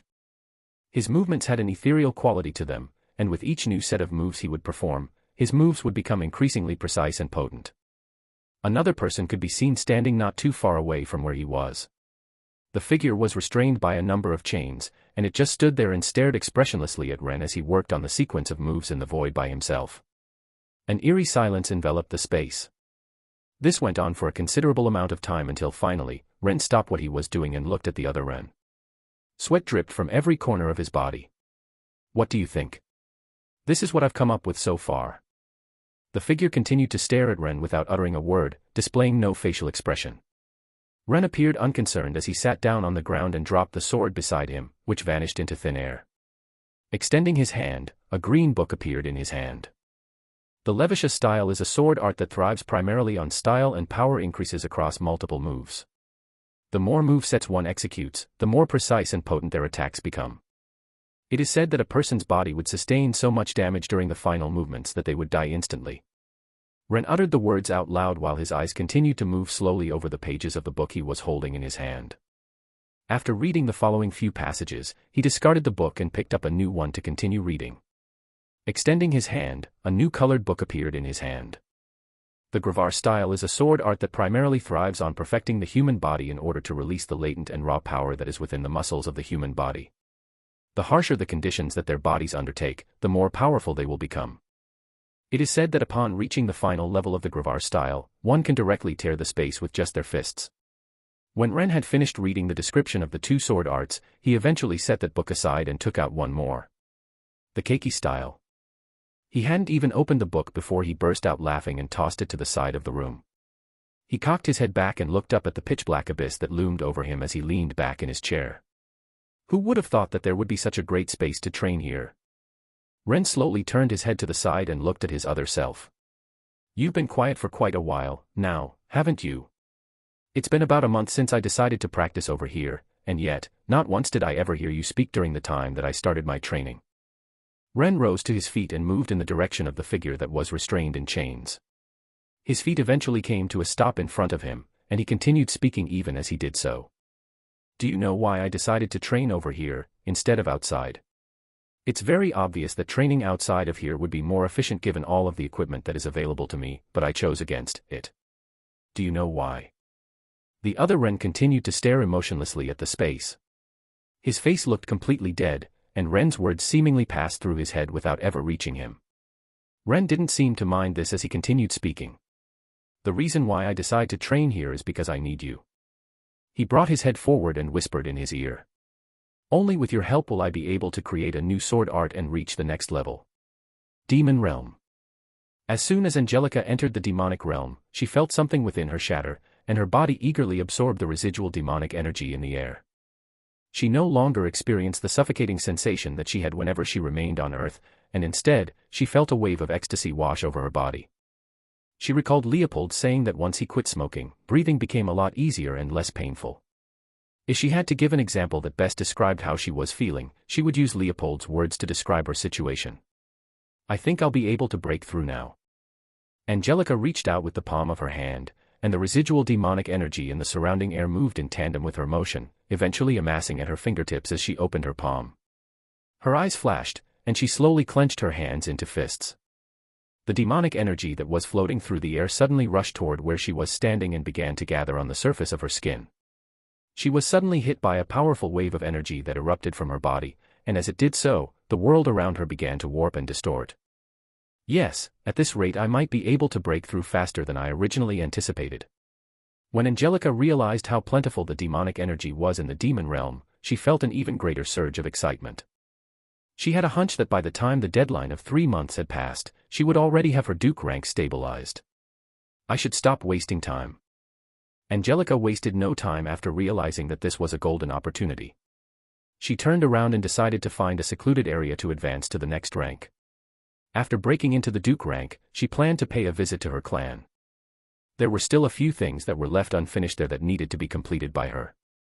As soon as those were resolved, she would actually be able to return without any additional concerns. Who knows, perhaps she would even be able to grant Ren a very nice opportunity. After all, he was the one who helped her ascend the ranks and become a duke. When she got home, her mother would unquestionably be happy to learn of her achievements. Her mother was a difficult person, but she wasn't an unreasonable demon. When the time was right, she would probably reward Ren for helping her get to the point where she was.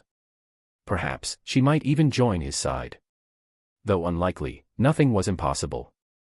685 The Chosen One, 1. Cough, cough.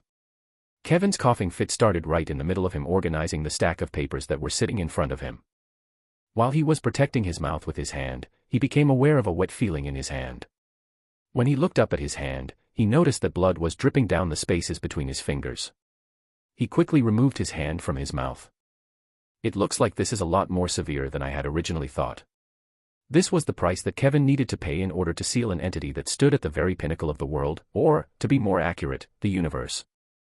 It should come as no surprise that sealing such a person would result in significant drawbacks and injuries. Kevin was suffering as a direct consequence of his actions. He had long known that something like this would have happened, and he didn't regret his actions. PFTT. Another mouthful of blood came out of his mouth, and his complexion became noticeably paler. He noticed that his vision was becoming distorted, and his right hand started shaking. The symptoms only lasted for a couple of minutes before Kevin was able to recover with the assistance of a potion that he had placed by his side. It was something that he had prepared earlier in anticipation of something like this happening.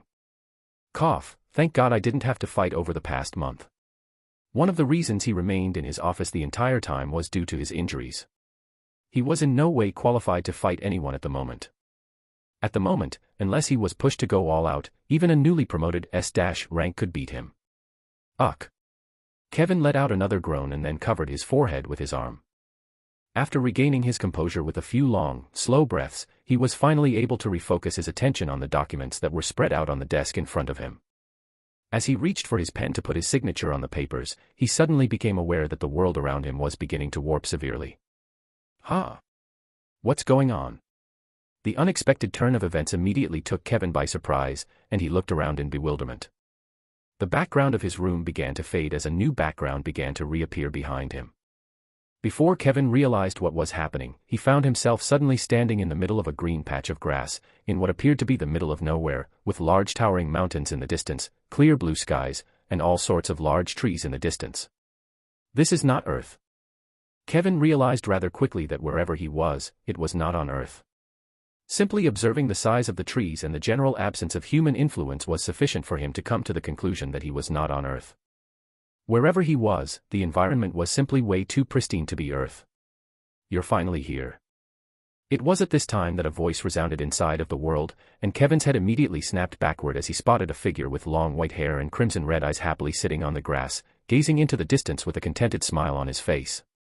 Jezebeth. Kevin's face went ice cold as soon as he recognized the person who was sitting on the patch of grass. Before he could say anything, Jezebeth spoke. I merely used the connection between our two powers. Although I'm talking to you, this is merely a projection. If you try to hurt me, nothing will happen, the same goes for me.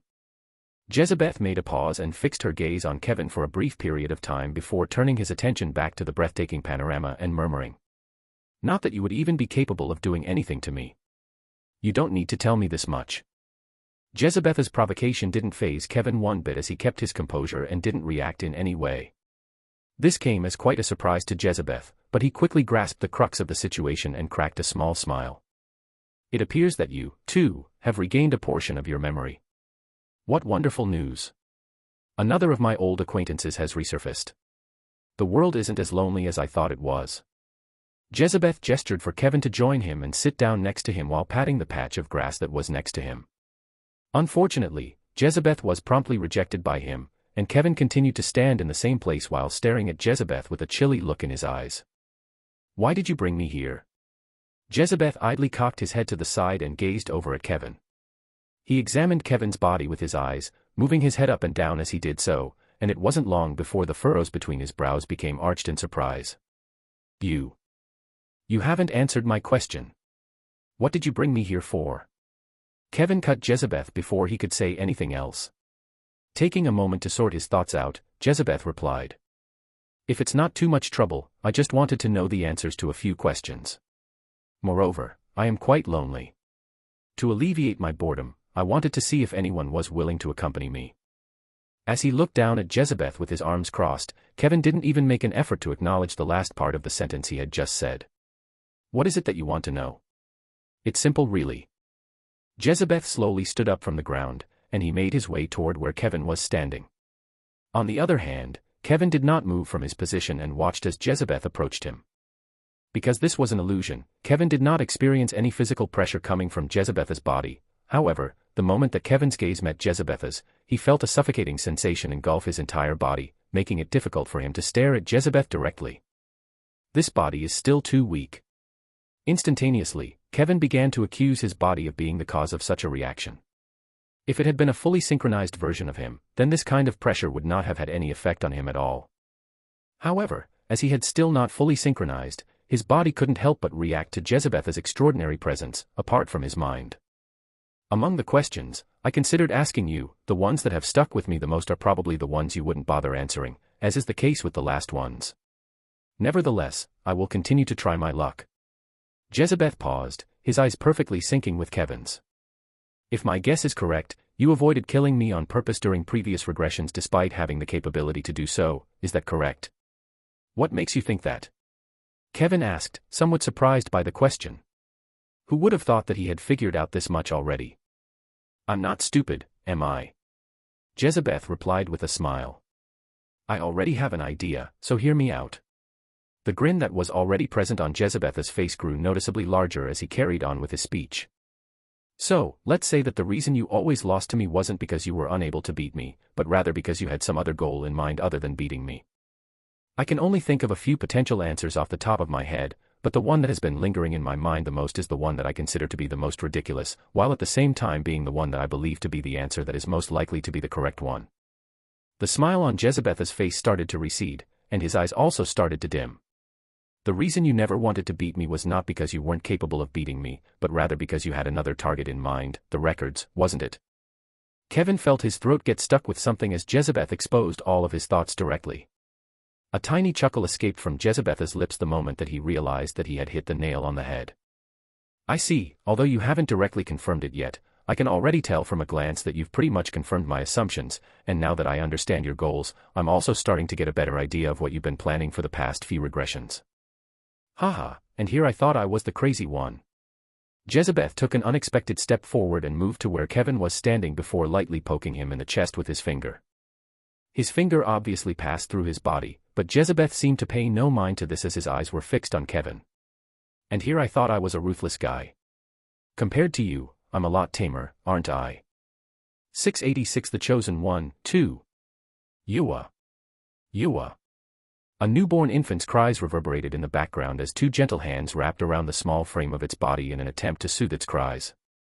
Hush, Kevin, don't cry. Mommy's with you. Is this what it feels like to be a newborn human?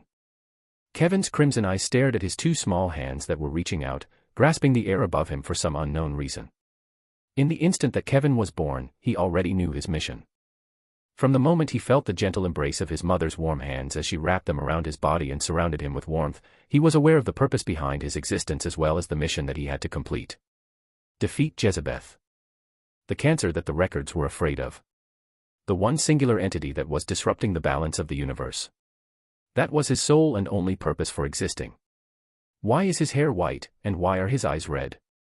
Kevin, who had just been born, heard his parents' shocked and bewildered voices as they drifted gently in and out of his field of hearing. When he looked up, he saw the faces of two people, one male and one female, looking down at him with curiosity. These must be the people who have birthed me. Kevin pondered as he observed the two humans, who were staring at him with confused expressions. They had relatively delicate facial features, but their clothing appeared unremarkable, and they appeared somewhat filthy. From what Kevin could gather, their names were Margaret and Jonathan. At least, that was what they seemed to call each other. In spite of their filthy appearances, they had friendly expressions, and the sight of their smiles was not displeasing to the eyes. At least to Kevin, but he didn't seem to care all that much about it. In his mind, these were the two beings that would help him gain a foothold in this world before he could finally mature and leave on his own. He didn't have any particular attachment to them. The DNA test says that it is our child. Maybe he was just born with some strange illness or something along those lines, I'm not entirely sure. The man on the left, who appeared to be his father, was seen tenderly caressing the woman, who was described as having brown eyes and long black hair. Her features were soft, and Kevin couldn't quite put his finger on what it was that made her smile so compelling. Nor did he care to understand. But if there is one thing that I'm sure about. As Kevin's father leaned in to give him a kiss on the cheek, the top of Kevin's head dampened. It's that he's our son. I'm sure it was an accident. He definitely didn't do it on purpose. Kevin stood by and watched as his mother pleaded in front of 3 people. The subject of everyone's attention right now was a young child who stood in the middle of the other 2 adults and appeared to have tears forming in his eyes. An accident. A round woman with curly yellow hair and an angry and repulsed expression on her face pointed an accusatory finger at her young child while raising her voice. How are you going to explain this? Her finger touched the child's eye, which was currently black. Your delinquent child punched my child for no apparent reason. How can you explain to me the black eye on his face? That. Margaret looked at the eye for a moment, and she turned to look at Kevin. Biting her lips, she asked. Kevin, did you do this? Kevin remained silent and simply looked at her the whole time. He had never actually punched the child in the first place. It was another bigger kid, but the victim decided to lie and shift the blame for the attack onto Kevin out of fear for the bigger kid. Kevin could tell right away that saying anything would be pointless, it would probably go to deaf's ears. The people here weren't looking for the real culprit but for someone to blame the situation to. With Kevin being the preferred target due to his background. In addition, because this establishment was in a rather poor condition, there were no cameras to provide evidence to support his claim. Talking was a waste of energy. See, your child isn't even denying it. The woman yelled and pointed angrily at Margaret, whose face suddenly turned pale. He didn't even say anything. How can you just? Oh, stop it. We both know your autistic son did it. As soon as the word autistic was mentioned, Margaret's face immediately froze, and she began to bite her lips more forcefully while murmuring in a voice that was only audible enough for Kevin to hear. My son is not autistic. How are you going to make up for what your son did? The woman continued to bother Margaret until she finally looked up and slowly stood up. She took a deep breath and turned her head to smile at Kevin. Her smile was an attempt to convey the words, everything is fine, I'll handle this, but it looked more forced than anything to Kevin, who simply stared at her emotionlessly. How much? How much what? The woman asked, crossing her arms. Margaret repeated herself, pulling out a small, worn-out purple pouch. How much are the hospital fees? I will pay. She took several bills from her wallet, her hand attempting to remain steady. Despite her efforts, they still shook slightly. Before uttering a price, the woman deliberated for a short while, during which she stole a quick glance at the cash that was being removed from the wallet and raised 5 of her fingers. 500 you, I'll let this matter slide if you give me 500 you. 500 you. Margaret's hand stiffened, and her face became increasingly pale. After taking a few deep breaths, she looked at Kevin once more before reaching into her wallet, pulling out a banknote, and slowly passing it to the other woman, who quickly snatched it away from her hands. I'll take that. At long last, the lady cracked a grin of contentment. It was clear to Kevin that this was the woman's real goal from the very beginning and that they had just been scammed.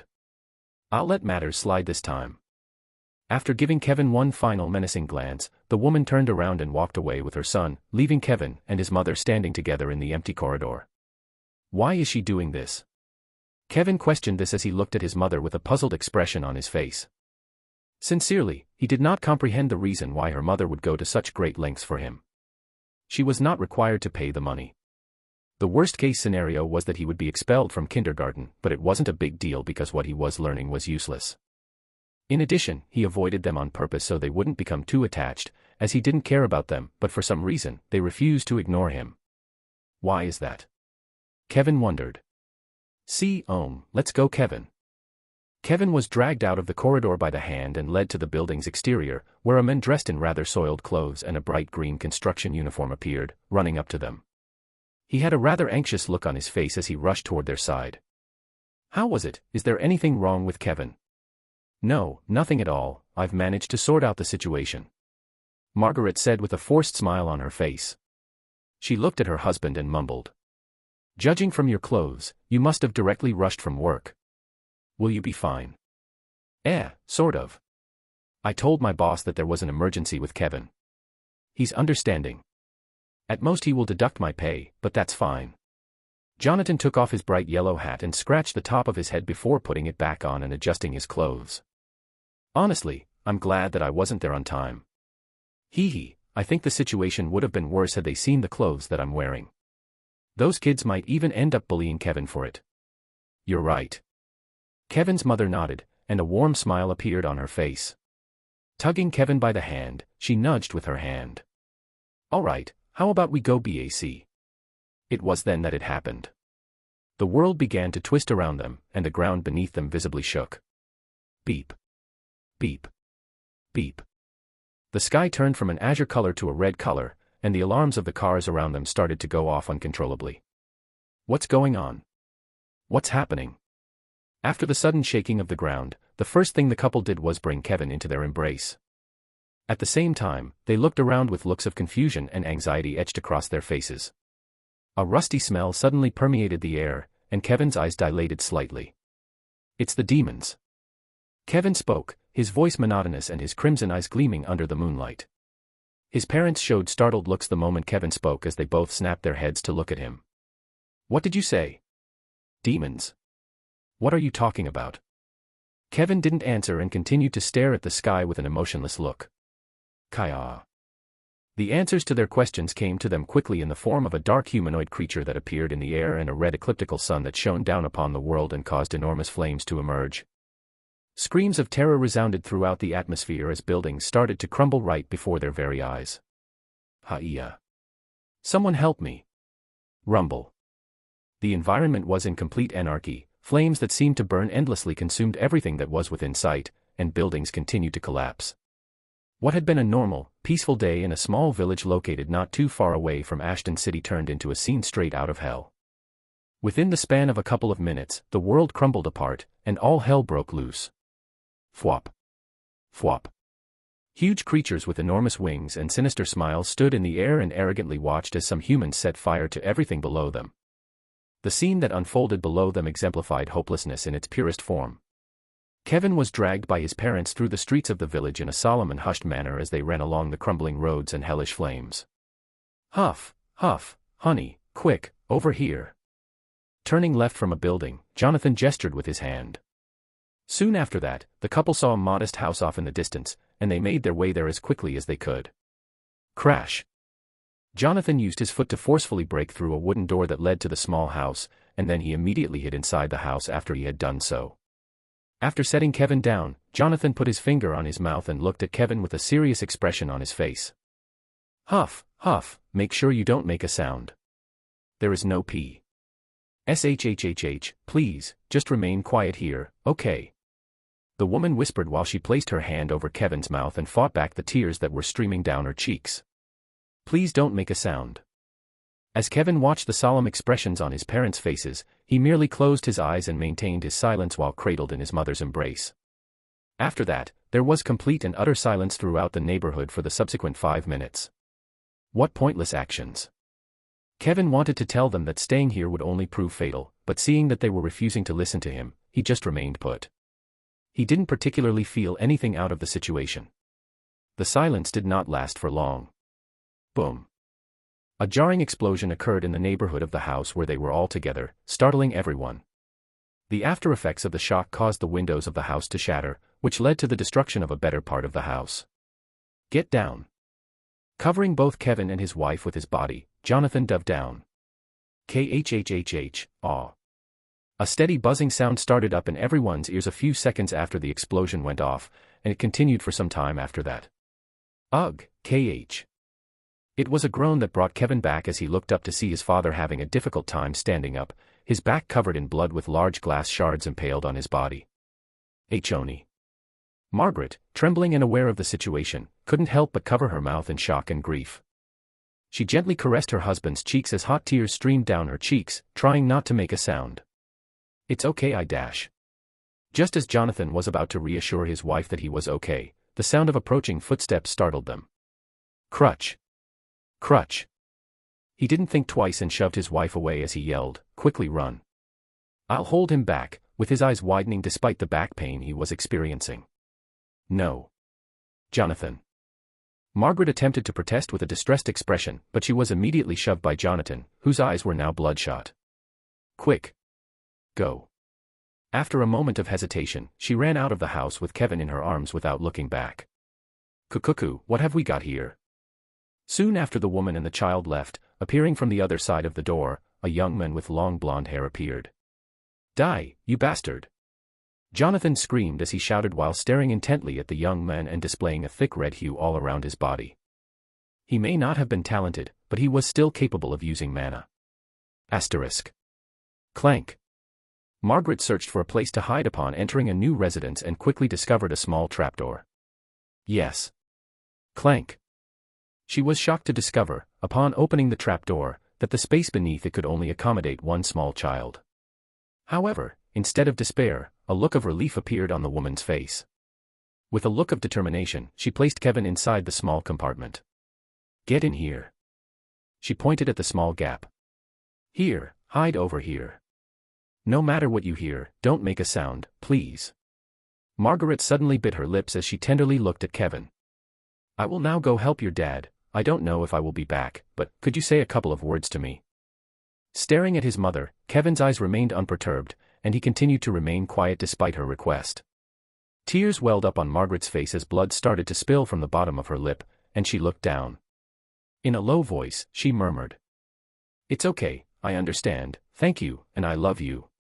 Clank. Immediately after closing the trapdoor, Kevin's vision became dim. A couple of minutes after the trapdoor was shut, he heard muffled explosions not far from where he was. Though unsure, he could also make out the faint sound of a woman's scream.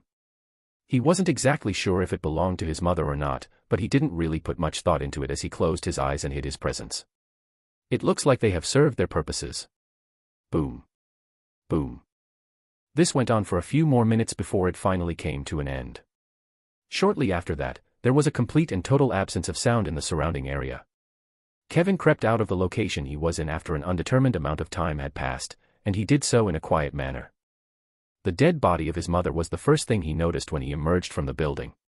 Her eyes were wide open, and so was her mouth. From a glance, Kevin could tell that she had run out of the building and screamed her lungs out to attract the attention of the demons away from him. Why? Kevin wondered. He truly didn't understand why she would sacrifice her life for him. The same was true for his father, who showed a similar reaction when he foolishly dove into the arms of a demon. Could this be the records? Kevin had a sudden thought and soon came to the conclusion that their foolish actions must have been due to the records.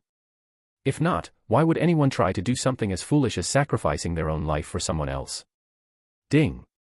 Suddenly, a low chime echoed in his ears, and a blue panel appeared in front of him. == System activating. 13%. Loading. == It was at this moment that Kevin's feet came to a pause, and he murmured. It's here. 687 The Chosen One, 3. Bang. A figure crashed against a series of buildings, sending them crumbling to the ground. With another muffled blast, the figure crashed against the ground, and a crater formed around the area around him. Following the dispersal of the debris and subsequent clearing of the area, Kevin's haggard figure appeared to be seen standing in the midst of the debris. His clothing was ripped, and he appeared to have a gaping wound in his chest. His red eyes gleamed under the red, apocalyptic sun that hung in the sky, matching its intensity. How pitifully weak. A figure with white hair descended from the sky above him in a slow and collected manner.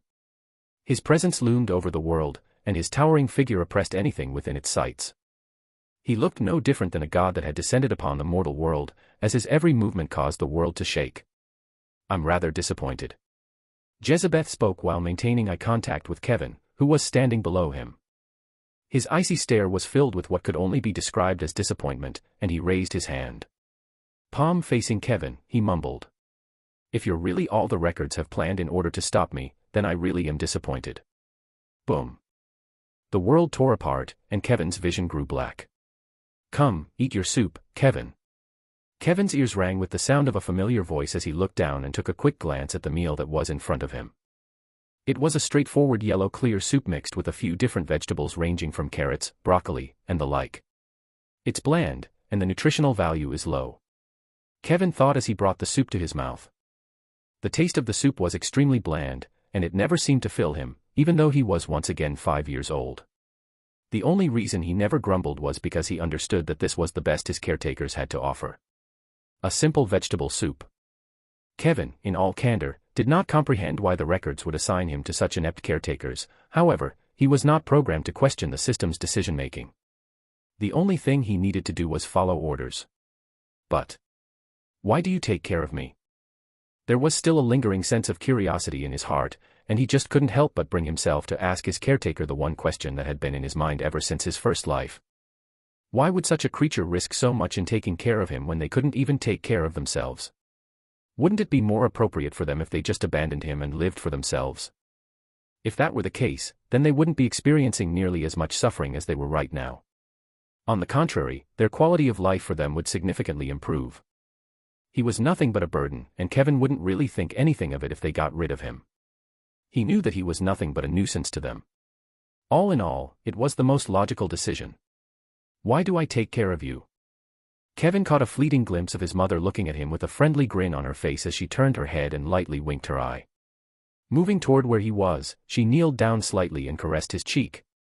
I'm your mother, why wouldn't I take care of you? Are I not a burden? Kevin asked, his face expressionless. His mother's expression changed to one of surprise as she listened to his words, and then she smiled broadly and pulled him closer to her. Burden. Why would you ever be a burden? My life has never been more fulfilled now that you're with me. I'm sure your father thinks the same. Feeling the soft and warm embrace of his mother, Kevin didn't say anything more. He was more confused than before. The sound of his mother's voice was what broke him out of his reverie as she suddenly squeezed him more tightly in her embrace. Oh, right. You spoke. It's such a rare occasion that I didn't even notice it. Her sudden burst of excitement once again made Kevin confused. Why is she showing such a reaction for such a trivial thing? Humans. They were creatures far more confusing than he thought. Ding. Equals. System configured. 100%. Equals. Time passed, and the same scenes from the first life repeated themselves. The demons came, and his parents died trying to protect him. Kevin crouched down and stared at the lifeless body of his mother while he prodded her flesh with his finger. Why? As Kevin's mind replayed the events that had taken place in the subsequent minutes and seconds, he became even more perplexed. Kevin, move. He could still clearly remember his mother pushing him to the side in an effort to protect him from a demon, but she ended up being the one who was killed.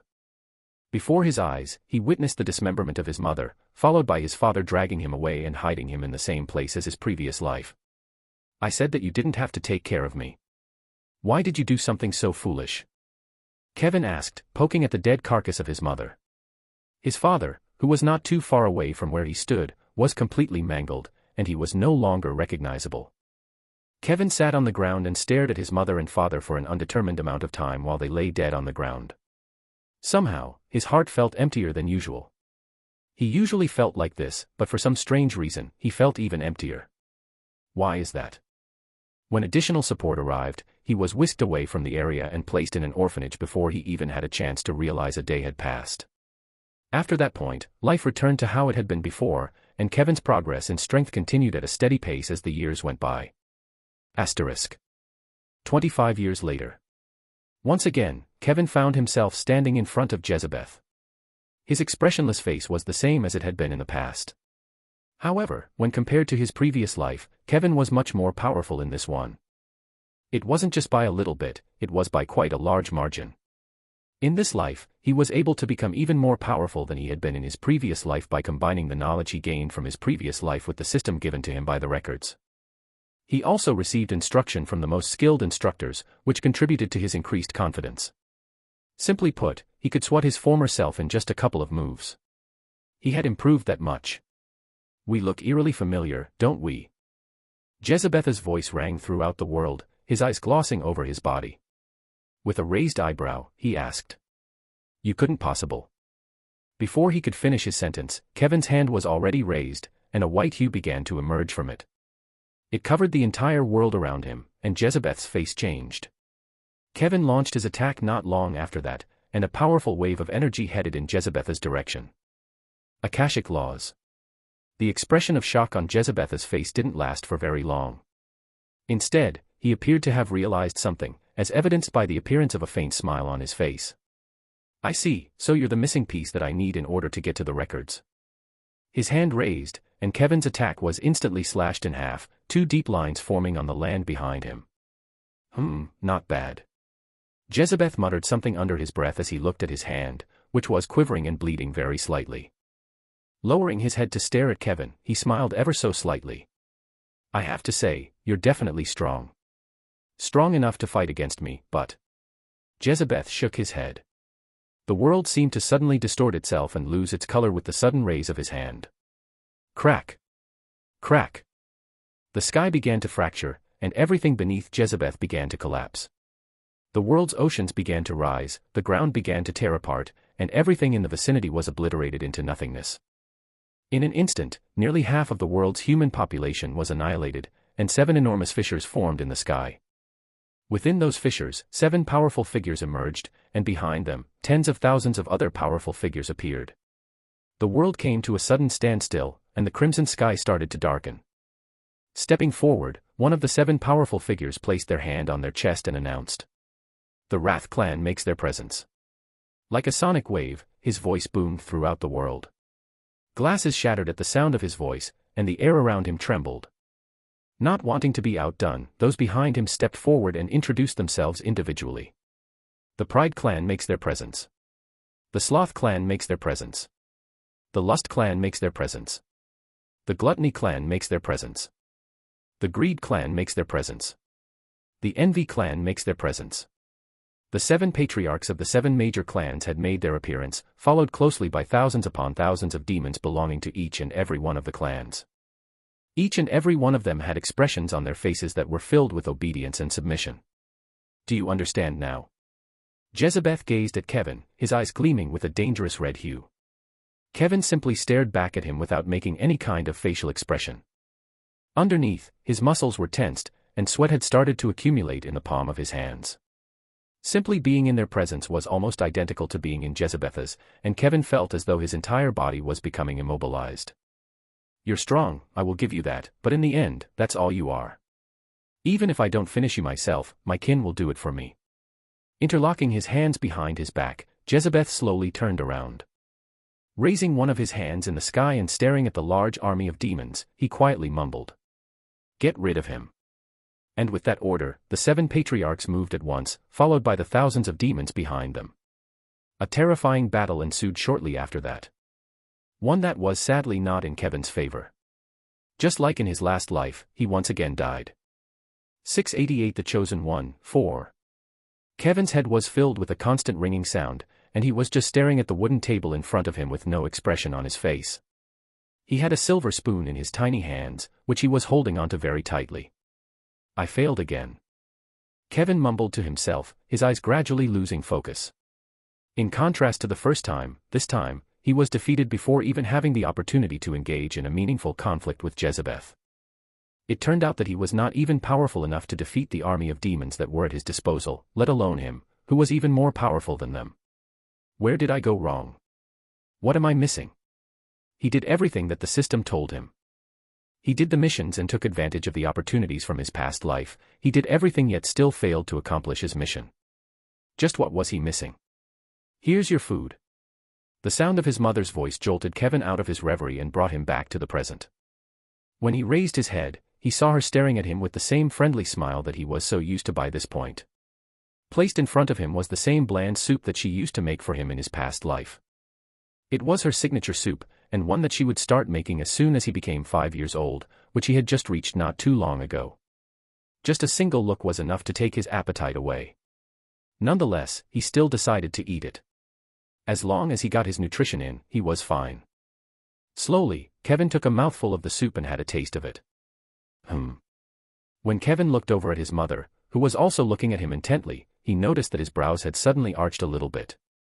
Is there anything wrong? Kevin didn't answer her. Instead, he blinked his eyes a couple of times. He lowered the spoon and took another mouthful. He wanted to double-check. It's good. Kevin mumbled aloud, savoring the flavor of the soup in his mouth. As soon as he said those words, his mother immediately displayed a look on her face that indicated she was surprised. However, Kevin didn't put much thought into it as he continued to eat the soup. Why does the soup taste better? For some odd reason, the bland soup that his mother made him wasn't as bland as it had been in the past. Why was that? I'm glad you like the soup. Kevin was startled when he felt a warm hand caress the top of his head, and he looked up to see his mother looking back at him with the same smile she always wore. Her hands were large and rough, unbefitting of her graceful and frail looks. With just a glance, Kevin could see that they were filled with calluses and cuts. It was obvious that these were the hands of someone who had been through a lot of adversity throughout their entire life. Kevin knew this better than anyone. After all, those hands looked no different than his after practicing with his sword for years on end. Another thing that Kevin observed about his mother was that whenever he was around her, she never appeared to be eating anything.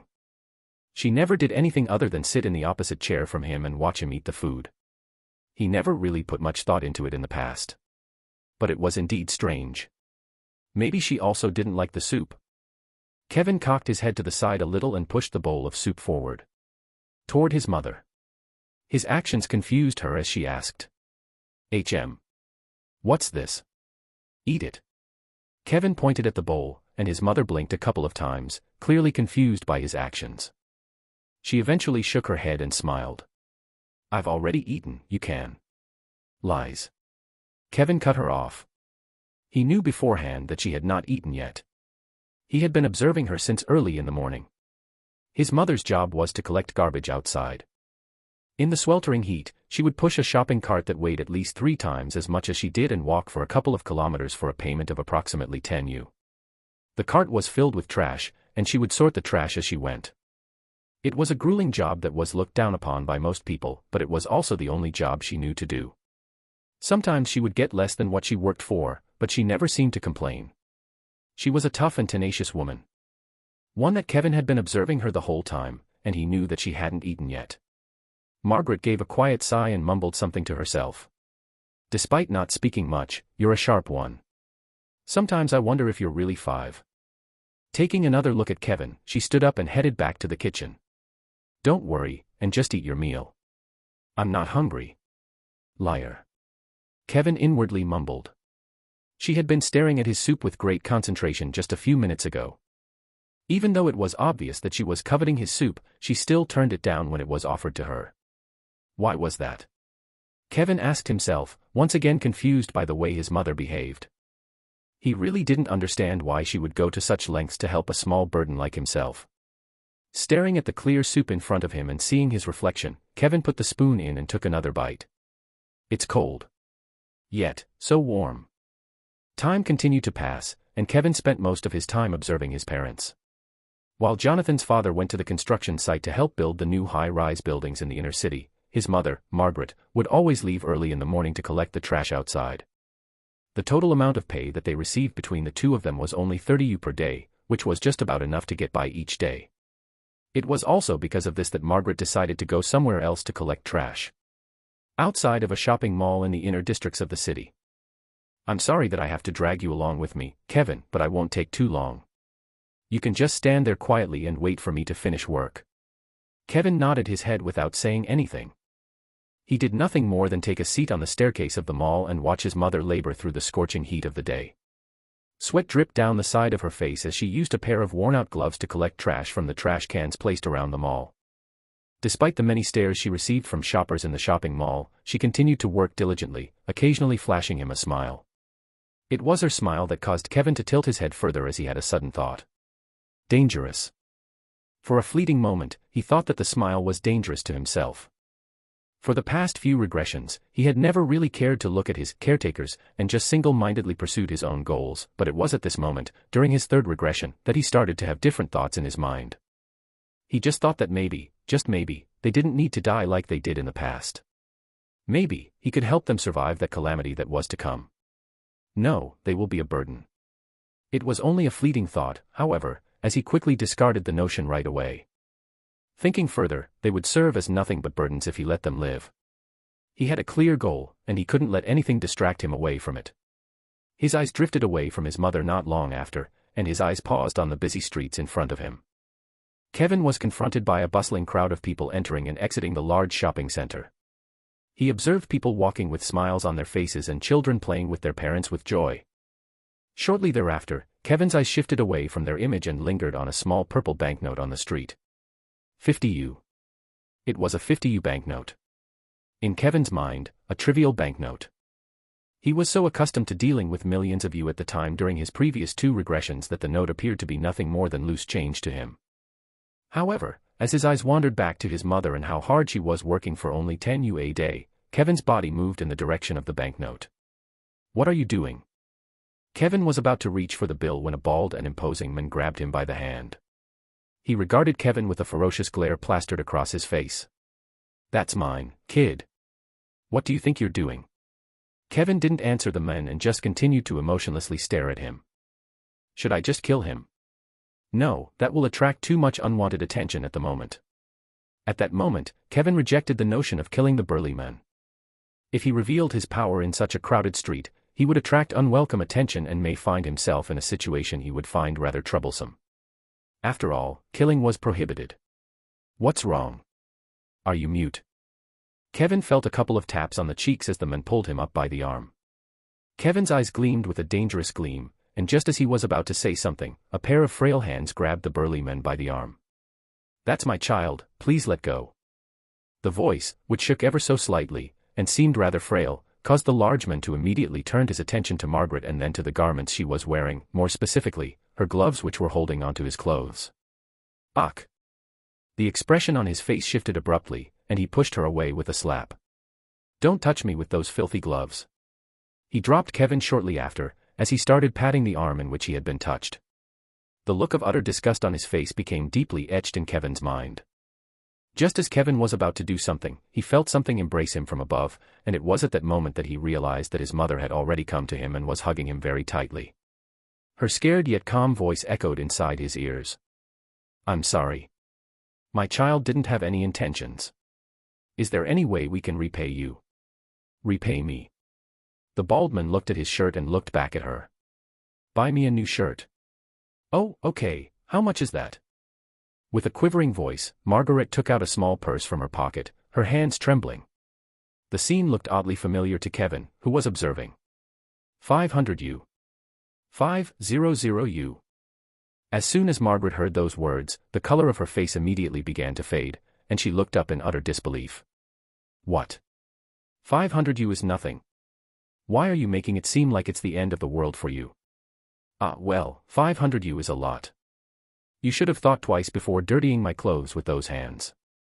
When the burly man took the next step, Kevin's mother suddenly felt like she needed to hold on to Kevin even more tightly, and it was exactly what she did as wrapped her hands around him and squeezed more tightly. For some odd reason, Kevin didn't feel any discomfort and only had one thought in mind. Warm. His mother's embrace felt so warm. Why was that? Kevin wanted to understand what he was feeling, and it was at this moment that he realized something. Do they really have to die? 689 The Chosen One, 5. What has gotten into you? Margaret looked at Kevin with a helpless expression. Jonathan, who was standing beside her, also wore a similar expression. "Kevin, you know that we need to work, right? If we can't work, we won't be able to pay our bills and continue living in this house." Standing in front of the door of the house and blocking the two of them from leaving was Kevin, who still wore the same expressionless look on his face. If there was one thing that was different about him, however, was that his eyes weren't as detached from reality like in the past. Of course, this wasn't a change that Kevin was aware of as he currently stood in front of the door and stopped the two of them from leaving. "Do not go to work today. Can you tell us why?" Rather than being angry at Kevin's behavior, the two of them bent down and caressed his head. Kevin's face didn't change at their touch, and he repeated. "Do not go outside today." "Yes, we understand that you don't want us to go outside today. But is there a reason?" Margaret asked, her face completely calm and devoid of any frustration. The same was true for Jonathan, who sat on the ground outside the small apartment and curiously looked at Kevin. Seeing that he had gotten their attention, Kevin didn't say anything and hugged Margaret by the neck, startling her completely. It wasn't just her that was startled, his father, Jonathan, was also startled and also somewhat jealous.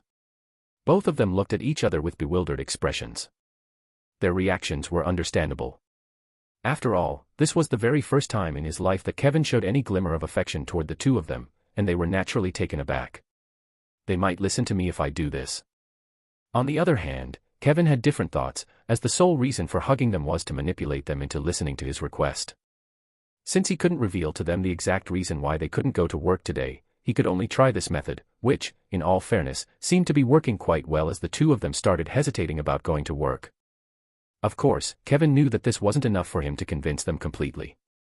It was hence why he reached out for his pocket and took out a 50 banknote. I found this outside. Contrary to Kevin's expectations, the faces of the couple changed completely the moment he took out the banknote and immediately asked, "Where did you get that from, Kevin? Don't tell me that you stole it, Kevin. You know that stealing is bad, right? Although our financial situation is not good, we would rather starve than steal." Under the barrage of questions, Kevin merely cocked his head and answered, "I didn't steal it. It was actually a lie."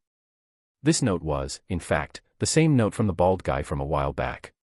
When everything was said and done, and his mother handed him the money, Kevin secretly found the man and killed him, taking away all of his possessions. For some strange reason, Kevin felt a weird emotion while he looked for the men. It wasn't an emotion he was familiar with, but he recalled thinking that a quick death wouldn't be enough for him. Why exactly he was feeling that way, Kevin was still unsure, but if there was one thing he was sure about, it was that the men needed to at least know who had killed him. And it was exactly what Kevin did once he found him. He could still visibly recall the look of horror on the man's face as he pleaded for his life. Unfortunately for him, Kevin didn't care at all and killed him. In the last moments before his death, Kevin looked at him with the same expression that he had previously shown. One of utter disgust. "Then where did you get this from?" Jonathan asked, his tone sounding a lot calmer than it initially was. Lifting his head to stare at his father, Kevin answered, "I picked it up from the ground." This wasn't necessarily a lie. He had indeed picked up the note from the ground. "Are you lying to me, Kevin?" "No."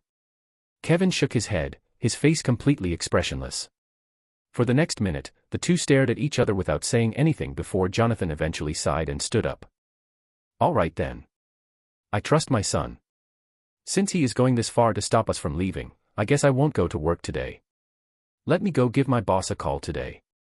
Scratching the back of his head, he left the room and went back into the house, leaving Kevin alone with his mother, who was staring back at him. She eventually flashed a warm smile and caressed him on the head. "Very well, Kevin. We won't go to work today." Kevin watched as his mother stood up and headed for the kitchen. Pulling down her sleeves, she murmured aloud, "All right then, since we have time, I might as well make my usual soup." For a fleeting moment, Kevin started to regret his actions. It was only a fleeting moment, however. At the moment, he didn't want either one of his parents to die. At least, not until he understood the emotions that he was feeling. For quite a while, they had been bugging him, and he wanted nothing more than to understand them, for they may be able to, in some way, help him defeat Jezebeth. Turning around to stare at the wooden door of the house, Kevin thought to himself, since the incident happens quite far from here, they should be safe for now. Back then, it happened while he was coming back from kindergarten, which was quite far from his house.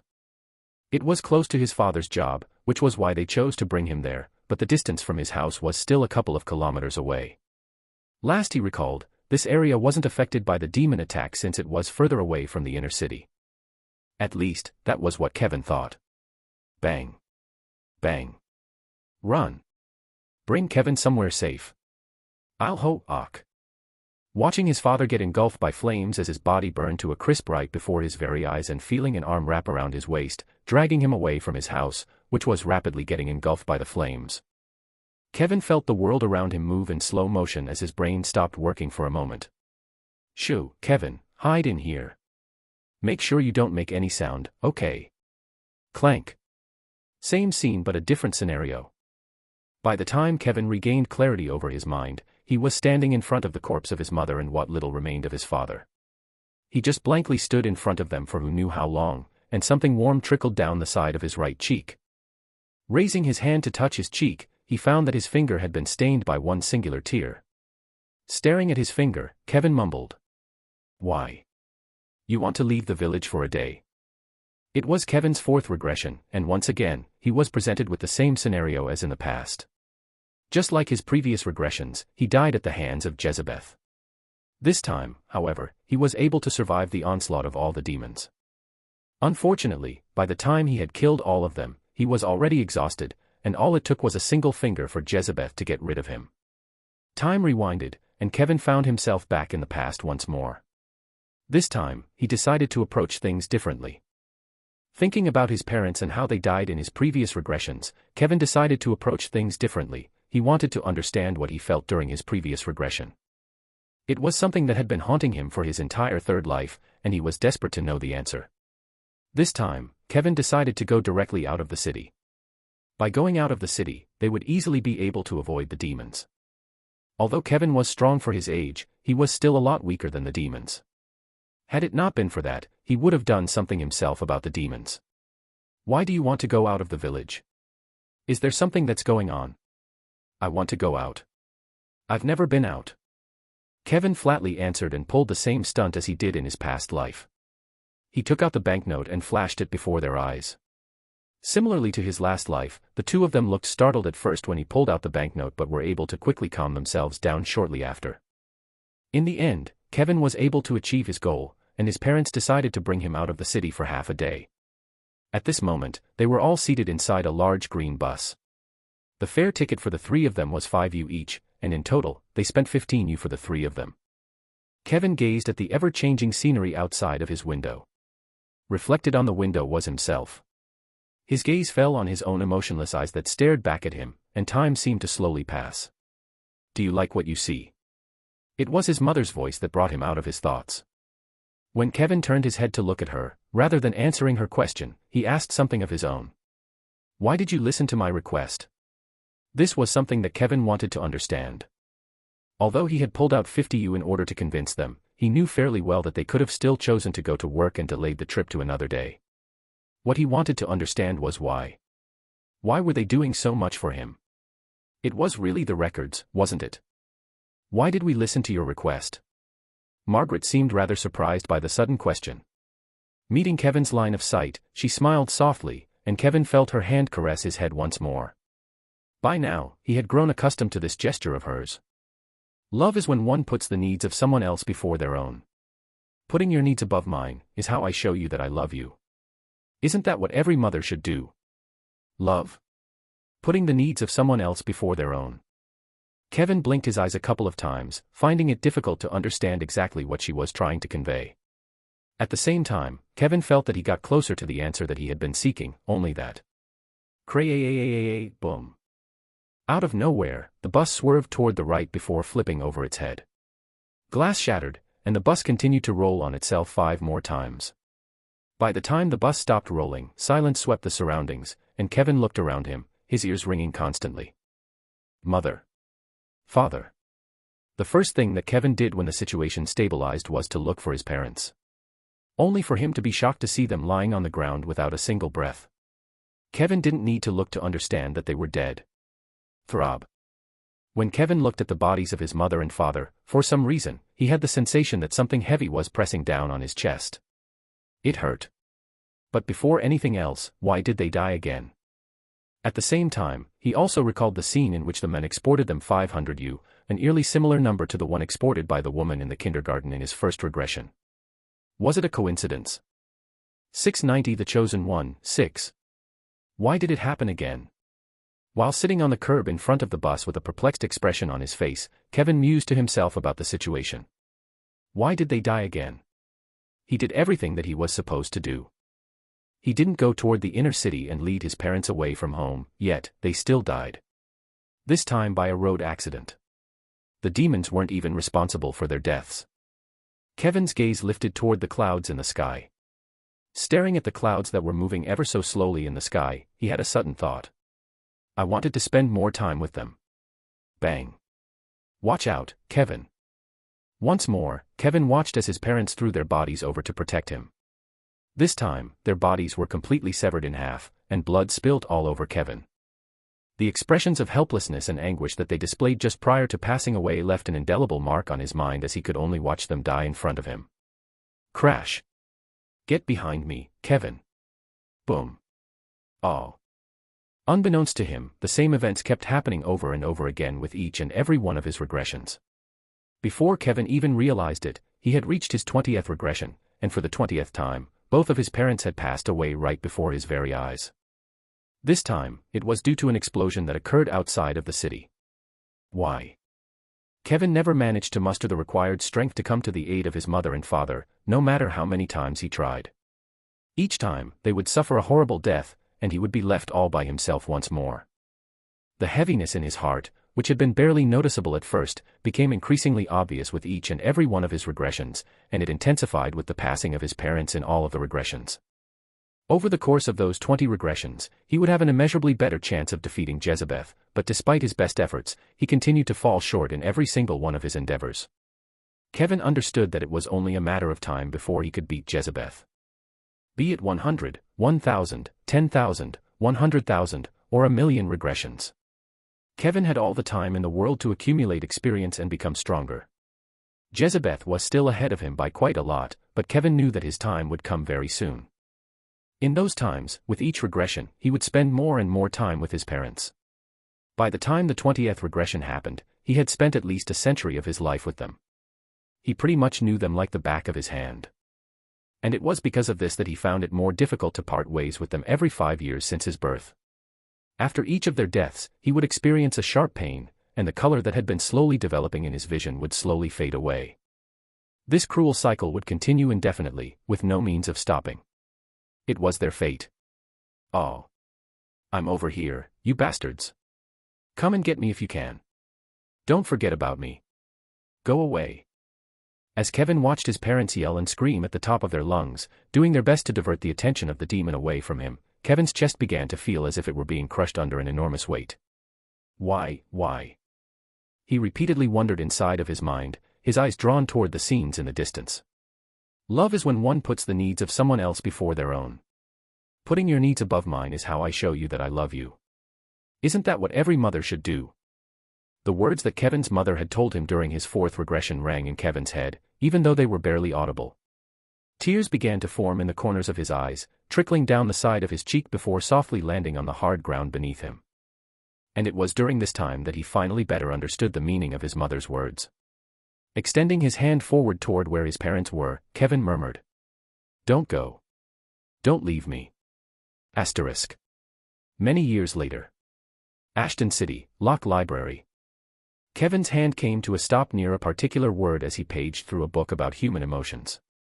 Loneliness, the state of being alone and feeling sad about it. Loneliness causes people to feel empty, alone, and unwanted. People who are lonely often crave human contact, but their state of mind makes it more difficult to form connections with other people. A candle cast a dim light on the area around him, and he traced his finger across the definition that was in front of him with a light touch. For some reason, he felt that the words strangely resonated with him. He didn't quite get it, but ever since the passing of his parents, he had the impression that the world, which seemed already to be devoid of meaning to him, had taken on an even more hollow quality. His goal had always been to better understand the sensations he was feeling. By now, he was about 600 years old if one counted all of the regressions. Over the course of all that time, the sensation of emptiness that was eating away at his body gradually became worse, to the point where every breath felt suffocating. It was also why he was now in the library. It was so that he could better understand what he was feeling and find an answer to it. Kevin flipped the book over and looked at the cover of the book. R.W. Johnson's Guide to Human Emotion. It was a mistake for the records to have birthed me as a human. Kevin thought, staring at the book in front of him and gently placing his hand over it. The root of all of his problems at the moment was his identity. The identity of a human.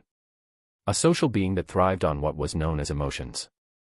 Initially, Kevin believed that he would never be forced to deal with such pointless issues. However, as more time passed and regressions took place, Kevin realized that he was not an exception to the natural biological system of the being known as a human. He was aware that the fleeting sensations that he experienced in the immediate aftermath of the passing of his parents were classified as emotions. And he understood that he could not run away from them. Regardless of how much he might try to distance himself from the world or ignore whatever was happening around him, like the death of his parents or his own death, the biological system that he was born with was directly influencing his own thoughts and actions. It was this realization that made Kevin realize that he could no longer ignore the issue at hand. He had to better understand this so-called thing known as emotion. Clank. Kevin got out of his chair and grabbed the book that was on the table in front of him. He was on the verge of turning around to return the book when he suddenly became aware of a faint light off in the distance. There was someone else here. It was approximately 3 in the morning, and it was very strange to see someone still in the library at that time. Especially when considering that exam season has already passed. Kevin, upon turning around, saw a young, skinny man with jet black hair covering the front of his face. His face was currently glued to a large book, and beside him was a stack of books. Demon Anatomy. What to watch out for from a demon. Incurable curses and what is known about them. Kevin unknowingly found himself staring at the books that were piled up in front of the young man. In spite of the fact that his hair was covering his face, it was obvious that the young man was showing signs of anxiety, given the rapidity with which he was turning the pages of the books and the low mutterings that he was making. Mindbreaker curse. Mindbreaker curse, where is it, where is it, there must be a way, there has to be a way. Are you looking for the cure to the Mindbreaker curse? Kevin asked, stopping in front of the young man and startling him out of his seat. Clank. The seat in front of him fell back and hit the floor, resulting in a deafening crash. It was a good thing the librarian wasn't around because nothing good would have come of it. However, the young man's expression changed dramatically the moment his eyes landed on Kevin, nearly unable to hide his shock. You're Kevin Voss. You know me. Of course I know you. We're in the same class, and you're the first ranked in our year. Oh. Kevin nodded his head in understanding. To be honest, he had never paid much attention to those in his class, so he was unaware of who the youth in front of him was. After all, this was the first time that he had actually gone to the lock, despite his past regressions. He had never felt the need to go to the lock in the past, which is why he had never gone there. However, after observing that his previous strategies were unsuccessful, he made the decision to use this opportunity to try something new and different. Did I perhaps bother you? Is this why you came to me? The young man carefully picked up the chair and rearranged it in its original position. He never made a single attempt to meet Kevin's line of sight and instead kept his gaze lowered, acting almost submissively in front of him. Kevin's reaction to his actions was to tilt his head slightly, as he was perplexed as to why exactly he would behave in the manner in which he did. However, his focus eventually returned to the books that were laid out on the table. He pointed at them. You were mumbling something about the Mindbreaker curse. Are you trying to find a cure for it?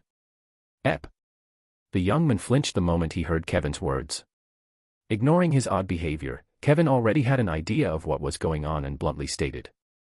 There is no way for you to cure whoever you're trying to cure. The cure cannot be found on Earth. There's a cure.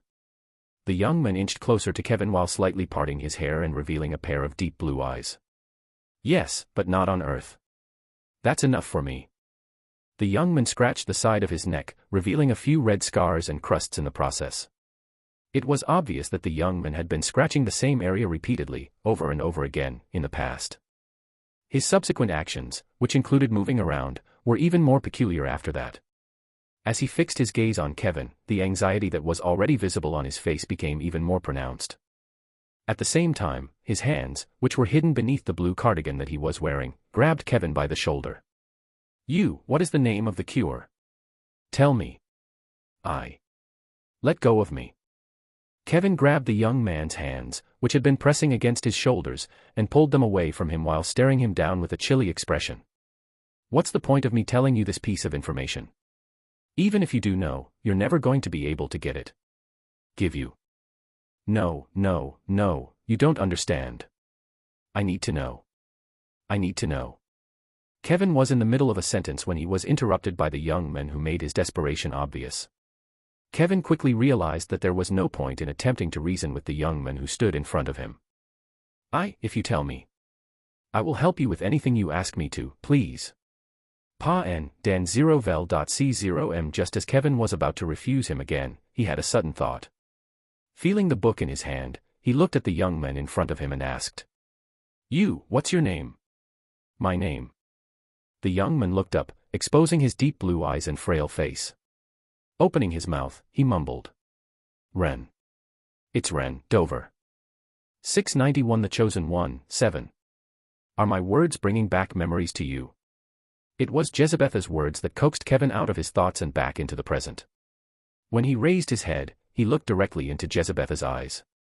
How much do you know? Kevin asked, his eyes losing focus every so slightly. Not much. Jezebeth replied, walking around the patch of grass he was on. My recollections are rather disorganized. Only fragments of the past remain in my memory. Many times, I recall beating you. I recall the various methods I used to defeat you, but I do not recall the exact events that transpired. Jezebetha's feet came to a sudden pause, and his head turned. Of course, this is due to the fact that I have not yet amassed every fragment. Once I've collected each and every one of them, I'll naturally remember everything. I see. Kevin blankly stared at Jezebeth and slowly closed his eyes. No one knew what was on his mind at the moment. Slowly, he opened his eyes and stared directly at Jezebeth. So the reason why you called for me is just for this? No, no, no. Jezebeth waved his hands in the air. Even though his actions were a little over the top, Kevin felt uneasy around him. Jezebeth exuded an air of calm and self-assurance, which gave the impression that he had everything under control at all times, and Kevin's countless regressions had proven that this was the case the majority of the time. Of course, things were different this time. Jezebeth continued. Not really the reason I called you here. I've just been wondering. If the records are your enemy, why don't you just work with me? Why don't you just allow me to consume the earth and access the records? I can put an end to them for you. If that is your objective. Kevin merely smiled at Jezebeth before lowering his head and murmuring. You wouldn't understand. What wouldn't I understand? Jezebeth asked, the smile on his face fading. Tell me precisely what I would not comprehend. From what I can tell, your objective is the records. The same applies to me. If we work together, we will easily be able to get to the records. Once we reach them, I will assist you in defeating them. What wouldn't I understand? Hey. Kevin let out a soft chuckle, and Jezebeth's face became expressionless. You think I'm capable of beating the records? Me. The being that was created by the records. Kevin shook his head and waved his hand in the air as the world around him began to disintegrate slightly. The mountains, the clear blue sky, the mountains, it seemed as though everything was beginning to shatter like glass, including Jezebeth, who did not move from the spot where he was standing. Since you've already figured out almost everything, I'm sure you know that it's not possible for me to fight the records. You should know full well that I was born to obey the records, and regardless of whatever happens, that will never change. It was common knowledge that a puppet couldn't fight its own master. Regardless of whether Kevin hated the records or wanted to fight them, it was impossible for him to do that. It was against his very nature, and betrayal would only lead to the destruction of his existence. I can't defeat what controls me, and I know that you know that. Kevin retracted his hand briefly before turning around and raising it once more. A dazzling white glow materialized on his arm and completely enveloped it. This was all that I needed to know to prove my hypothesis. However, just as he was about to completely shatter the illusion he was in, he heard a couple of faint words coming from Jezebeth's direction. Kevin redirected his attention toward him and began to formulate his response. However, just as he was about to open his mouth to respond, his eyes stopped on a spot right behind Jezebeth, and for a split second, his face tensed. Wah. Jezebeth smiled at Kevin as he extended his hand in front of him and then slowly closed it into a fist. There's no need to be shocked. I'm sure he will be even more shocked than you, but that doesn't matter. Our time together is over, and I found out everything that I wanted to know. Crash. Before Kevin could even finish his sentence, the world around him shattered into a million pieces. You better take care of your body. It'd be a pity if you died before I even made it to Earth. Kevin was only able to hear those words for a moment before he was whisked away and found himself back in his office. Cough, cough, cough. It was at that point that he once more began violently coughing, and blood once more began to spill all over the floor, splattering all over the gray carpet beneath him. As the excruciating pain that had been radiating through his chest continued to intensify, he had no choice but to get down on one knee and support himself by placing his arm over the wooden desk that was next to him. Shit. He was suffering from the consequences of his decision to use the Akashic laws, despite the state that his body was in. Nearly half of Kevin's organs had failed, and if it weren't for the thin layer of mana that was still circulating through his body and into those organs, Kevin would have died right there and then. Blurg. Coughing eventually led to him vomiting, and the floor was soon splattered with even more blood. The world began to spin, and Kevin's vision gradually darkened. Thankfully, Kevin was able to hang on to the last bit of sanity he had and managed to keep his balance before collapsing to the ground with his back resting against the wooden frame of his desk. Lowering his head, Kevin's vision spun, and his eyes drifted toward his hands, which were trembling uncontrollably. I don't have much time left. The aftermath of the conflict that took place between Suriel and Ren was not a pretty sight. The sky was pitch black, and the surface lands were demolished. Large swaths of the ground were pitted with craters and radiated with residual demonic energy. The decaying bodies of the fallen soldiers were still lying on the ground, where they had been left, even though it had been weeks since the battle had ended. A rancid and sulphurous odor persisted in the air, permeating a significant portion of Emora's landscape, which was currently dead silent. Not a single living creature was in sight. See, crack. The tranquility and silence of the world were abruptly shattered in one of the secluded parts of Emora by a disruption in the sky, which was followed by the sudden appearance of a gate in the middle of the Iki. It was from this gate that two demons emerged. Their auras, which completely engulfed the region that encircled them, created a further imbalance in the world as the demonic energy in the air suddenly started to shift in their direction. As one of the demons surveyed the surface of the world, a voice that was both raspy and ominous reverberated through the air. What happened over here? It appears that a major battle has broken out. Big would be an understatement. The demonic beings touched down softly on the surface of the scorched earth. The moment their feet touched the ground, one of the demons knelt down on one knee and ran his long, slender finger along the surface of the scorched earth. The demon pinched a piece of earth and brought it close to his nose in order to catch a whiff of it. Sniff. Sniff.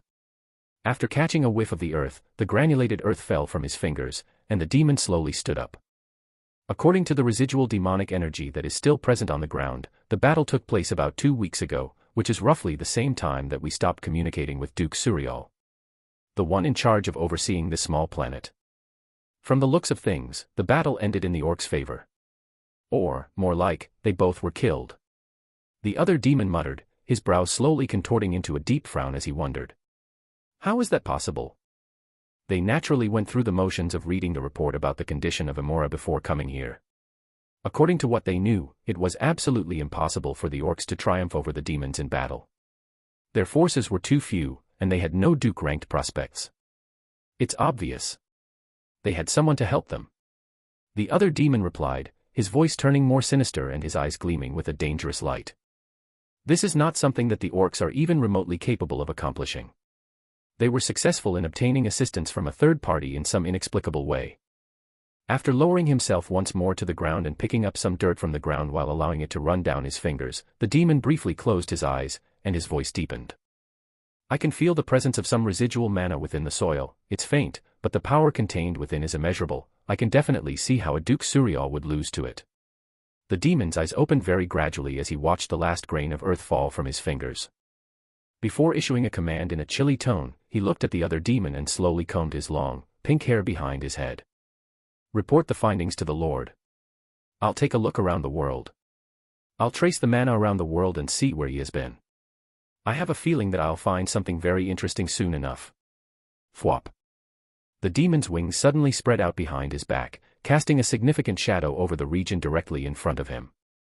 The next instant, with the beat of his wings, a sound that sounded similar to a flap of the bedsheet echoed, and the ground beneath him began to split apart. An afterimage of the demon was left behind. It was a process that took several seconds, but eventually the afterimage of the demon disappeared, leaving nothing in its wake, and the world turned silent. 692 Melandoir, 1. All the mana compressors have been placed as you have ordered. We are now waiting for the next set of instructions. Hemlock appeared emotionless as he sat on his throne and stared ahead.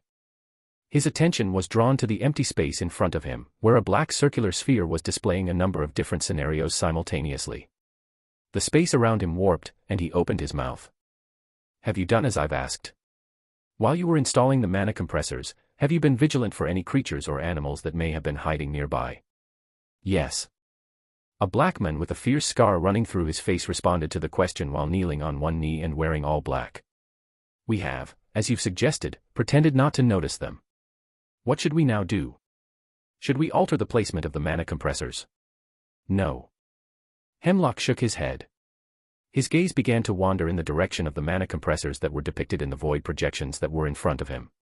Keep the mana compressors as they are, and don't let the little animals die. Make sure to be oblivious to them. As you wish. The reply came from the individual dressed in all black, and then he vanished from the scene, exiting the grand hall, which was at that time occupied by 16 different people. Everyone was looking wearily at Hemlock, whose expression did not change at all despite the extremely solemn and chilly atmosphere that permeated every inch of the hall. Without waiting for anyone to say anything, Hemlock opened his mouth to speak. I'd like an elder to make their way to each of the mana compressors. Alliance members will likely soon make their way to the mana compressors with the intention of destroying them. I would like for you to ambush them when they are least expecting it. His words were met with silence, and the temperature in the room suddenly dropped to an extremely low level. Hemlock, who had become aware of the palpable lack of conversation in the space, looked around at the various occupants of the room without making a sound. I understand that you are all wary after what happened not too long ago, but I assure you, it will not happen again. Their sacrifices were for a greater cause. Once again, the hall fell into silence. Hemlock's eyes sharpened at the sight, and he slowly stood up. His gaze lingered over each and every one of the figures that were currently seated on their respective thrones, and as it did so, a potent aura started to emerge from his body.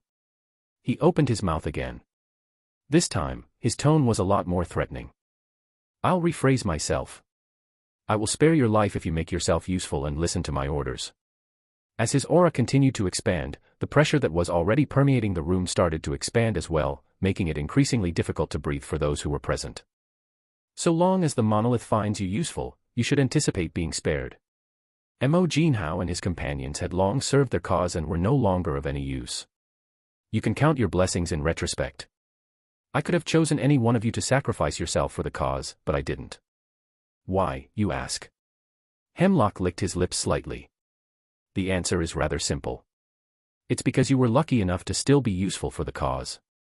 If the tension in the room had been relatively low when they had entered, it was now at an all-time high as absolute silence prevailed throughout the expansive halls of the monolith. Fearing that they would incur Hemlock's wrath, no one dared to utter a single word, let alone breathe loudly. At this very moment, the fate of their lives was in his hands. They had only recently discovered that the chip that had been implanted in their heads contained a potent explosive device that would kill them instantly. I knew that there was something with the chip from the very beginning. Clementine Manuel, one of the elders of the monolith, muttered to himself, his gaze coldly lingering over Hemlock's body. Regarding the chip in their heads, not having it was really not an option for them. They were instructed by the demons with whom they were contracted to obey Hemlock's every command without uttering a single word about it. Clearly, this was something that was far beyond their control. If not even the demons they had contracts with could do anything, it was obvious that someone with an unfathomable amount of power was controlling everything from behind. The only thing they could do at the moment was lower their heads and follow orders. They had no choice but to. How's it going? As soon as I emerged from my own training room, the first thing I did was make my way to Ryan's room, where everyone was congregating and staring at the large screens in the front. On the screen, there were a number of strange objects that appeared to be funneling the mana in the air and causing some kind of dense black fog to be released into the atmosphere. Looks like you guys have located all of the mana compressors. Familiar with the objects and was able to recognize them immediately. You're finally out. Ryan unenthusiastically said, his face a couple of inches away from the screens. Don't lean in too closely. It's bad for your eyes. Ava said, standing beside him with an arm outstretched and a couple of birds perched on top. Ryan turned around and pointed at his eyes. It's fine. I've already had surgery on my eyes. They won't get any worse by the blue light. You do you. Ava rolled her eyes and cocked her head ever so slightly as one of the birds moved up her arm and chirped inside her ear. Her expression quickly changed, and she looked at me. Approximately 8 mana compressors are concealed within the outskirts of Ashton City, slowly releasing demonic energy into the atmosphere. If this continues, the entire city will become engulfed in demonic energy, and the monolith's forces will have an advantage when they invade the city. While I was listening to her report, the brows between my eyes began to furrow slightly. This is getting troublesome. The fact that contract acts were able to simultaneously wield demonic energy and mana was the primary factor that made them so scary to face. The spread of demonic energy into the atmosphere would give the forces of the monolith a significant boost in strength, which would put the Alliance in a disadvantageous position. We need to get rid of the compressors as soon as possible. If they stay, it is highly likely that they will cause trouble further down the lines. It was a stroke of good fortune that, with Ryan and Ava's assistance, I had eyes over the majority of the human domain. Because they were both working for me, I was able to keep an eye on everything at all times, and as a result, I knew the exact location of each mana compressor. Are you suggesting that we get ready? I'm sure Liam would love to have a go. Leopold, who had been silent up until this point, finally opened his mouth. He was sitting on the sofa at the end of the room with his legs crossed. I'm not saying this for his sake, but for Hein's sake. I haven't seen that guy without a black eye ever since we returned from Amora. I'm sort of feeling for him. And whose fault do you think this is? Ava's brow raised, glancing at him from the corner of her eyes. You have no right to talk when you're one of the reasons why he is in the state that he is. Cume, I stopped. Rubbing the bridge of his nose, Leopold looked away from Ava. The sight caused me to shake my head, and just as I was about to say something, Ryan's voice reverberated through the room. I'd hold off on the operation for now. I have a bad feeling about this.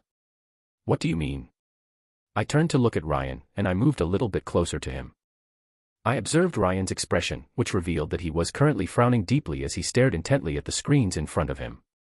More specifically, the area around the mana compressors. Things seemed to be a little bit too easy. Take a look at the screens. He pointed at the screens with his finger. As you probably already know, we are currently observing the movements of the monolith through the cameras installed in the animals that Ava controls. Although I don't believe the monolith will care much about a few rats and birds scurrying about, the fact that none of them did anything or even noticed the animals despite being in such a restricted area is somewhat suspicious. You have a point. I rubbed the bottom of my chin, deeply contemplating over Ryan's words. Indeed, if things were as Ryan said, then the situation was certainly suspicious. Was the monolith perhaps trying to set up a trap? Creating the illusion that they were unaware that we were watching them and then luring us into the area before springing an ambush on us with a powerful force.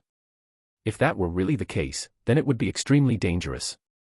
There was just one thing that made me question whether this was really the case. My head turned to face Ava's direction. How many people are aware of your abilities? Apart from Isanor, I don't think anyone should be aware of your new skills, right? Apart from you guys, no one else should know. Ava answered, her voice exuding confidence. I shifted my attention back to the monitors and mumbled. Then maybe we're just overthinking things. I hope so. Ryan replied, reclining in his chair and closing his eyes. Opening them up again, he mumbled. It might just be me overthinking things, but I don't want to take any risks. If things truly turned out to be this way, then I fear that. Everyone in the room understood what Ryan was trying to convey even before he finished his sentence, and the atmosphere quickly became tense as a result. You guys don't have to worry too much. I patted Ryan's chair, looking at everyone in the room. With the edges of my lips curling slightly, my voice softened. We won't personally be going to the mana compressors. As I've said before, we won't move for at least a couple more months. I removed my hand from the chair's top before making my way out of the room. Ryan, go tell this information to Kevin. Tell him about your findings, and also tell him about this being a possible trap. Are you sure? Yeah, our job is to just stay put for now. Like I've said before, enjoy your time with your family while it lasts. I reached out and grabbed the door handle, and then I carefully retracted it. Keep up the good work. Clank. The door behind me closed, and my feet came to a sudden stop. Standing a few centimeters from the door, I raised my hand and smiled bitterly while staring at it. If not for the fact that I'm in no state to fight, I would have certainly loved to go directly. What the others did not know was that my strength had dropped all the way from SS- rank to S in the previous month as I attempted to adapt to the demonic blood within my body. Obviously, this was not permanent, as I had sealed off portions of my body to prevent myself from going insane from the demonic blood that was running rampant inside of my body. I could unseal the seals whenever I wanted, but I couldn't guarantee my own sanity if that were to happen. This was why I needed to wait 3 months before moving. Maybe, I was a bit too impulsive with my decision. I silently shook my head before heading back to the training room. For now, all I could do was train and try my best to control the demonic blood inside of my body. It was all I could do at this moment. 693 Melandoir, 2. Ugh. The moment that I turned away from the others and moved myself to another room, my whole body started to shake, and my vision twisted. Everything around me became a crimson color, and I felt a weird itch pulse from the area in the middle of my chest. All sorts of different emotions started to surface in my mind, and the muscles on my face twitched uncontrollably. Although I couldn't see myself in the mirror, I was sure that I was smiling, frowning, crying, and displaying all sorts of faces. This is a lot more difficult than I thought. This was one of the side effects of assimilating demonic blood into my body. I was no longer a human but a half-demon of sorts. As such, I was experiencing the cravings that the demons had. That wasn't the only change that I saw. In my field of vision, the scions in the air kept disappearing and reappearing, and in their place were thin black orbs that were drawn in my direction. It was none other than demonic energy. It's starting.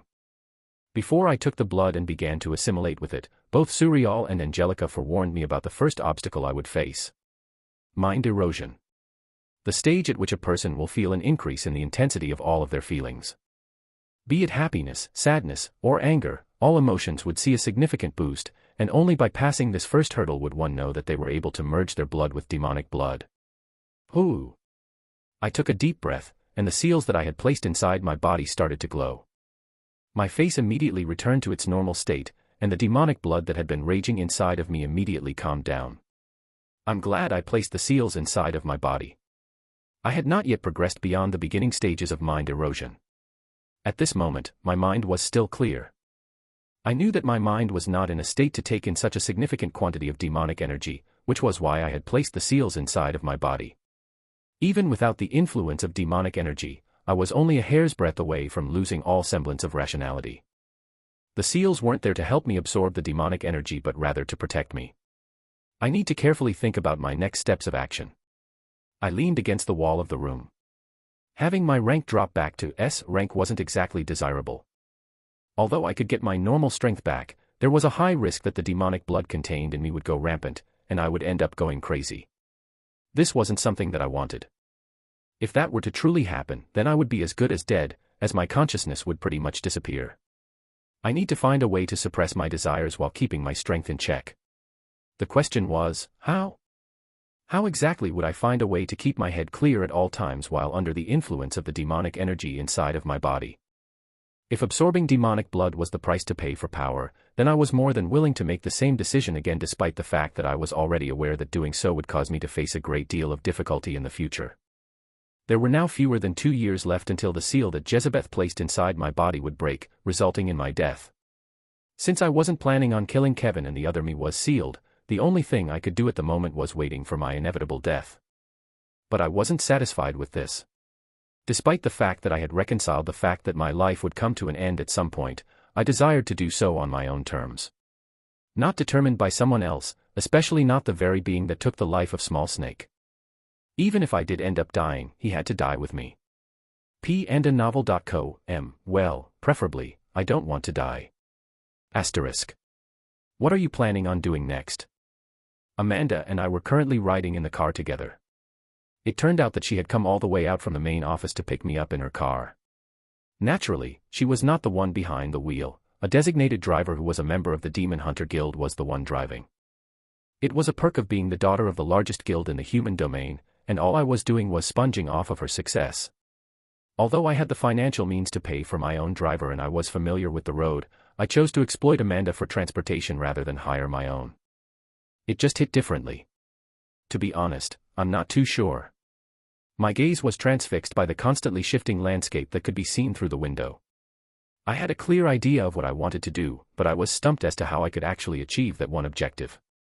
The other version of myself was useless because it refused to communicate with me in any way, shape, or form, and the memories that were contained within my head were no longer as trustworthy as they once were. Not that they had anything on what I wanted. After all, the path I was taking was one that the other me had never taken. From the creation of a new art that was entirely mine to the fact that I was gradually injecting demonic blood into my body. The path I was taking was fraught with danger, and it was one that no one had ever taken before. Some might say that I was crazy and that I had lost my mind, and they were probably right. But I had no choice. It was either do this or wait for my death, which is expected to occur within the next year and a half. Have you tried contacting Kevin? Him. I turned my head to look at Amanda. Why would he? I stopped halfway through my sentence. My eyes slowly widened as a thought suddenly crossed my mind. The current Kevin isn't the Kevin that I know. The previous iteration of Kevin had a reputation for being a pushover and a justice-obsessed fanatic, but the current Kevin was not like that at all. He underwent a total transformation in every aspect. In the past, I had no trouble understanding what he was thinking about. It was as if he were an open book. But all of that had changed ever since 2 years ago. He was no longer someone I could use to my advantage by manipulating or deceiving him into lending me a hand. The current iteration of Kevin was someone about whom I had no prior knowledge, and I found it difficult to get a read on him. In a way, he was like a complete stranger to me. I wasn't going to tell a lie and pretend that our relationship was exactly the same as it had been in the past, but it was undeniably still present. Perhaps he does, in fact, have some information that could be of use to me. Amanda, you're a genius. I am. I surprised Amanda by leaning my body toward where she was and kissing her directly, which resulted in her dropping the tablet that she was holding and her eyes opening very wide. Her fists hit me on the shoulders as her eyes darted toward the front driver. A smirk spread across my face when I noticed her action and pushed her down. Her face paled completely, and I looked down at her, tracing my thumb over the side of my lips. Would you look at how the tables have turned? Ding. Kevin was startled out of his activity when his phone made a low-pitched chime and rang. Who is it? Kevin owned 2 phones.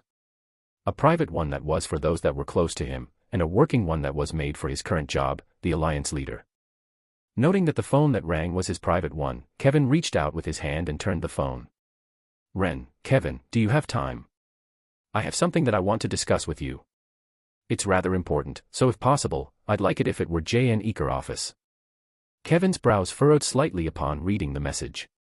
Autocorrect had clearly failed in the last part of the message, but he was nonetheless able to understand what he was trying to convey. He wants to talk to me about something important. Spelling aside, Kevin found the situation to be rather unexpected. He knew that he would eventually get in touch with Ren, but he hadn't anticipated that it would happen so quickly. What exactly did he want to talk about? Was he still unsettled about the changes he underwent, or was it for something entirely different? Kevin briefly played with his phone before turning his attention to the calendar on his desk and bringing it close to him. First, I need to check if I have time to meet him. The past few weeks had been quite busy, and he wasn't exactly looking for Emma to reprimand him for postponing a meeting. He thus decided to see if he could fit an hour or so into the upcoming days. Oh, looks like I can do that for tomorrow. With a stroke of luck, he was able to find a nice slot for tomorrow. He didn't think twice about replying to Ren's message as his fingers glided across his phone screen. Kevin, I'm free tomorrow for 30 minutes, starting from 14:35. Take it or leave it. The next time I'll be free will be in 2 weeks. Ding. Ren, take it. He didn't have to wait long for a reply, as he got it within an instant after sending the message. Reading the message, he set the phone down and picked up his work phone. Emma, do me a favor. Make sure that no one bothers me tomorrow at 14:35. Ren will be coming to discuss something with me.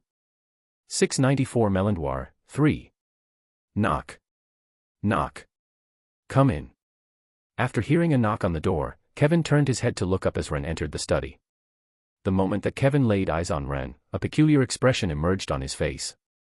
Ignoring the look that Kevin was giving him, with his eyes curiously wandering around the room, Ren sat on one of the sofas and crossed his legs. Making yourself feel at home. It's a nice place. Ren replied, his eyes still wandering around the room. Unable to remain silent, Kevin opened his mouth to speak. How could he not when Ren entered the room with an enormous black eye? What happened to your E? Don't speak about it. Ren cut him off, his bottom lip twitching. I fell down the stairs. Oh. Kevin nodded, pretending to fall for his bullshit. As if someone would believe an S-ranker can fall down the stairs. Dropping his pen on the table and leaning back in his chair, he crossed his arms together and asked. What did you want to talk to me about? You are well aware of how hectic my schedule has become since I took over as leader of the Alliance. I have at most 30 minutes to talk with you. Right, you're indeed a busy man. Ren withdrew his gaze from the surrounding area and turned his attention back to Kevin. After pausing for a brief period of reflection, he opened his mouth and began to speak. I'll be frank with you. I need your help. With what? Information. Oh. Kevin raised his brow, curious as to what Ren's request would be. Information, what exactly does he want to know? It was an unusual occurrence for Ren to request information from him. He was typically the guy that knew it all. It shows how desperate he must have been for him to even consider asking him for information. After all, he had the memories of hundreds of different regressions. Shoot, I'm all ears. What is it that you want to know? As long as Ren did not ask for any private or confidential information that he was unable to disclose, Kevin didn't see why he wouldn't help Ren. After all, he was still his best friend. Rather than telling you, I'll show you. Ren shifted his weight back in the chair before suddenly raising his arm. At this precise instant, the room began to tremble ever so slightly, and dark scales began to develop on. Huh. Kevin abruptly sat up straight. His eyes immediately widened, and his previously unruffled expression underwent a dramatic transformation. This. On the surface of Ren's skin, a dark color began to emerge, pulsating with such intensity that it spread to every nook and cranny of the room. With each passing second that Ren continued, the pressure that was already present in the room became even more intense, and Kevin, who could no longer take it, stood up. "What have you done, Ren?" Kevin's eyes were wide open and were concentrating on Ren's arm, which had become completely covered in black scales at that point. As soon as Kevin yelled, the phenomenon that was occurring around the room came to an end, and the demonic energy that had been lingering in the air vanished. At the same time, the scales that were on Ren's arm began to slowly recede back. Ren lowered his arm and looked up at Kevin, his smile bitter. "I don't think I need to explain myself. You should already be aware of what I've done." "You." Kevin was at a loss for words as he looked at Ren. He was honestly speechless. In spite of having recovered most of his memories, and despite thinking that he had seen it all, Ren did not fail him in bringing him a surprise. Slumping down on his chair, the chair slid a couple of centimeters back, and Kevin raised his head to look at the ceiling before covering his eyes with his arm. "I can't believe you would do something as crazy as mixing demonic blood within your body. What in the world made you think that that was a good idea?" Kevin muttered in a low tone, his voice still filled with utter disbelief. He was having trouble trying to make heads or tails of the situation. "I didn't have much of a choice." Ren, on the other hand, appeared comparatively calm, anticipating Kevin's response from the very beginning and leaning back in his chair. "You know, when one only has 2 more years to live, they tend to do things that they would normally not do for the sake of preventing their inevitable death. Well, at least for me, it's mostly like that." Kevin opened up his palm and peered at Ren from the gap in his fingers. "I've already resigned myself to die one day. I just wanted to die after I accomplished what I wanted to accomplish, and for that, I needed strength." Ren leaned in close to Kevin as he looked at him intently, and his tone of voice became very serious. "Kevin, I need your help.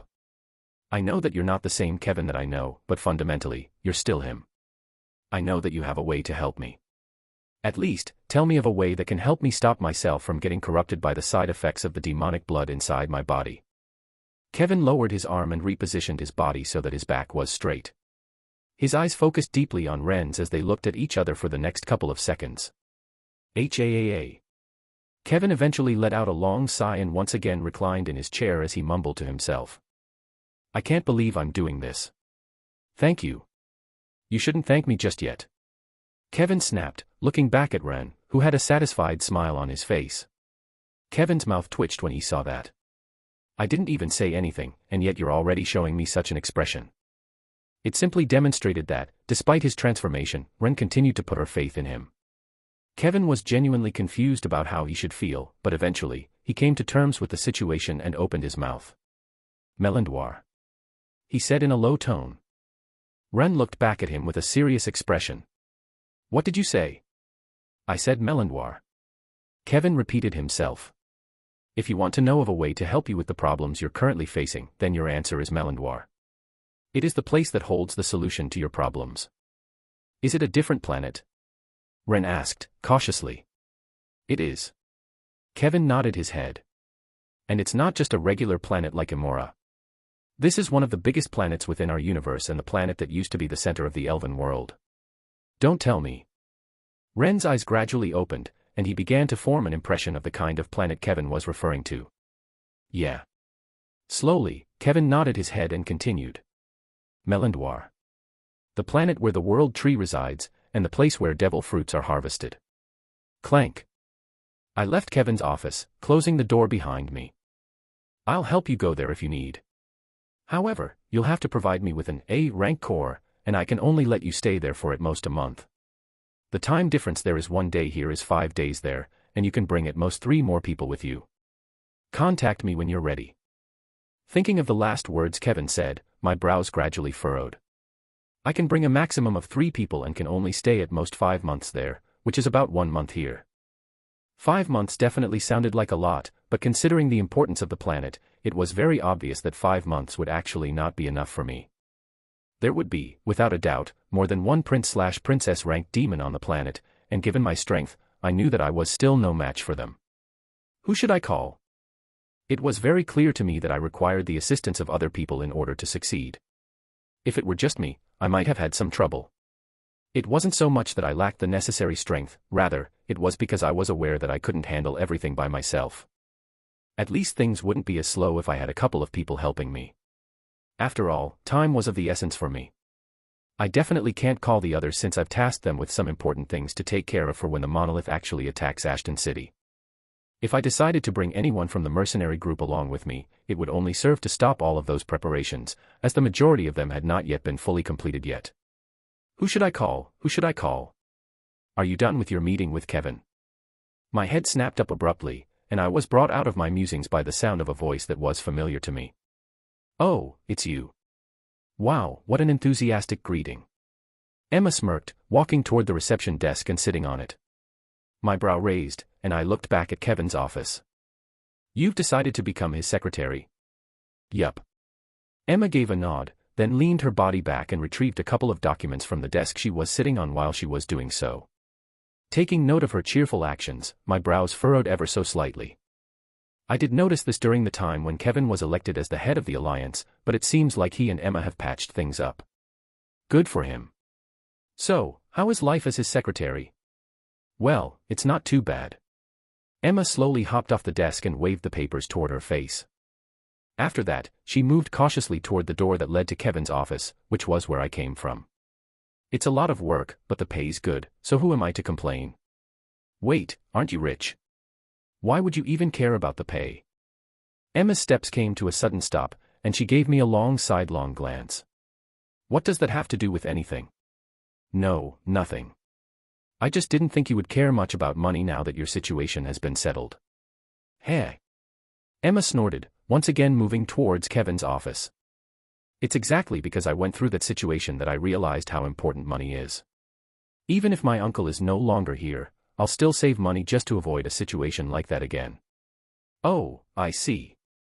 I nodded my head, enlightened. So basically, you have PTSD. Tack. As soon as I let those words escape my mouth, Emma stumbled on her heels and came dangerously close to hitting her head against the door. I immediately turned around and left before she could utter any complaints. Kevin sent me a lengthy message a long time after I had left, in which he expressed his regret at having helped me and his anger as my actions caused him a great deal of torment. I only laughed and left him on read.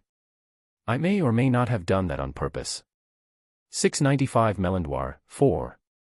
Are you fine with going with me? Is your father okay with it? There should be no problem. Amanda delicately carried the dishes over to the expansive table, which was elegantly adorned with a nice cloth that featured a floral pattern in shades of purple. Going where? Pan Dan0 Vel speak of the devil. Edward appeared out of nowhere behind the two of us like a hawk before we could even finish setting the table with the dishes. Amanda calmly looked at him. We're going on a short trip. Where exactly? I'm not sure myself. Amanda shrugged, and Edward looked at me. I looked back at him and also shrugged. Don't look at me. My lips are sealed. Is it dangerous? Very.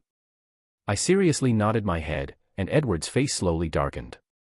Taking note of his darkening face, I quickly added. If you're worried about her safety, you shouldn't be. I'm also going with her. With me there, nothing's going to happen to her. That makes me even more worried. Edward commented, prompting my brows to furrow. I'm stronger than you. Are you now? Edward moved forward, crackling his fist in front of me. Not wanting to be outdone, I also took a step forward. Natasha, however, intervened between the two of us and smiled at Edward before I had the chance to take any action. Now, how about you stop causing trouble? The whole reason we're having this dinner is because they'll be leaving soon. Let's be honest now, staying in the human domain is not really that safe either. But I'm here. I can protect. Edward grumbled, but he cut himself off in the middle of his sentence. After observing that Natasha's face was becoming darker, he decided to keep his mouth shut and take a seat. The top executives of the Demon Hunter Guild had their own opulent apartment built within the territory of the guild, which we were currently occupying. Edward did not decide to live in the mercenary headquarters as my parents did, as he was capable of providing for his own safety and because he was responsible for running a guild. Stop fighting, you two, the food is ready. My mother emerged from the kitchen carrying what appeared to be a large hot tray that held a large chicken. On the tray was also something that looked like a large knife. We're here to see Amanda and Ren off before they leave, let's not sour the mood. She was very careful as she placed the chicken on the table and patted her hands on the apron that she was wearing. Are you fine with them leaving for so long? Edward asked, seated opposite my mother. I am certainly not happy, but it's not like I can stop him. For as long as he tells me that he's leaving, then I'm mostly fine with it. Well, fine. Edward sat back in his chair and relaxed while pouring a glass of wine for himself. After he had finished filling his cup, he looked over at my father, who had sneakily taken a seat at the table next to my mother, and he extended the wine glass to him. Do you want some? No, thank you. My father politely refused with a smile on his face. Before Edward could insist, I chimed in. He can't take alcohol. Huh. Edward looked stunned for a moment as he pointed at the bottle in his hand. But this is wine. I'm sure he won't get drunk off of this. You'll be surprised. I cast a sidelong glance in the direction of my father but paid no attention to the change in expression that appeared on his face and continued. He can even get drunk off of beer. It won't, Ma. Ren. I stopped speaking the moment that I heard my father's voice.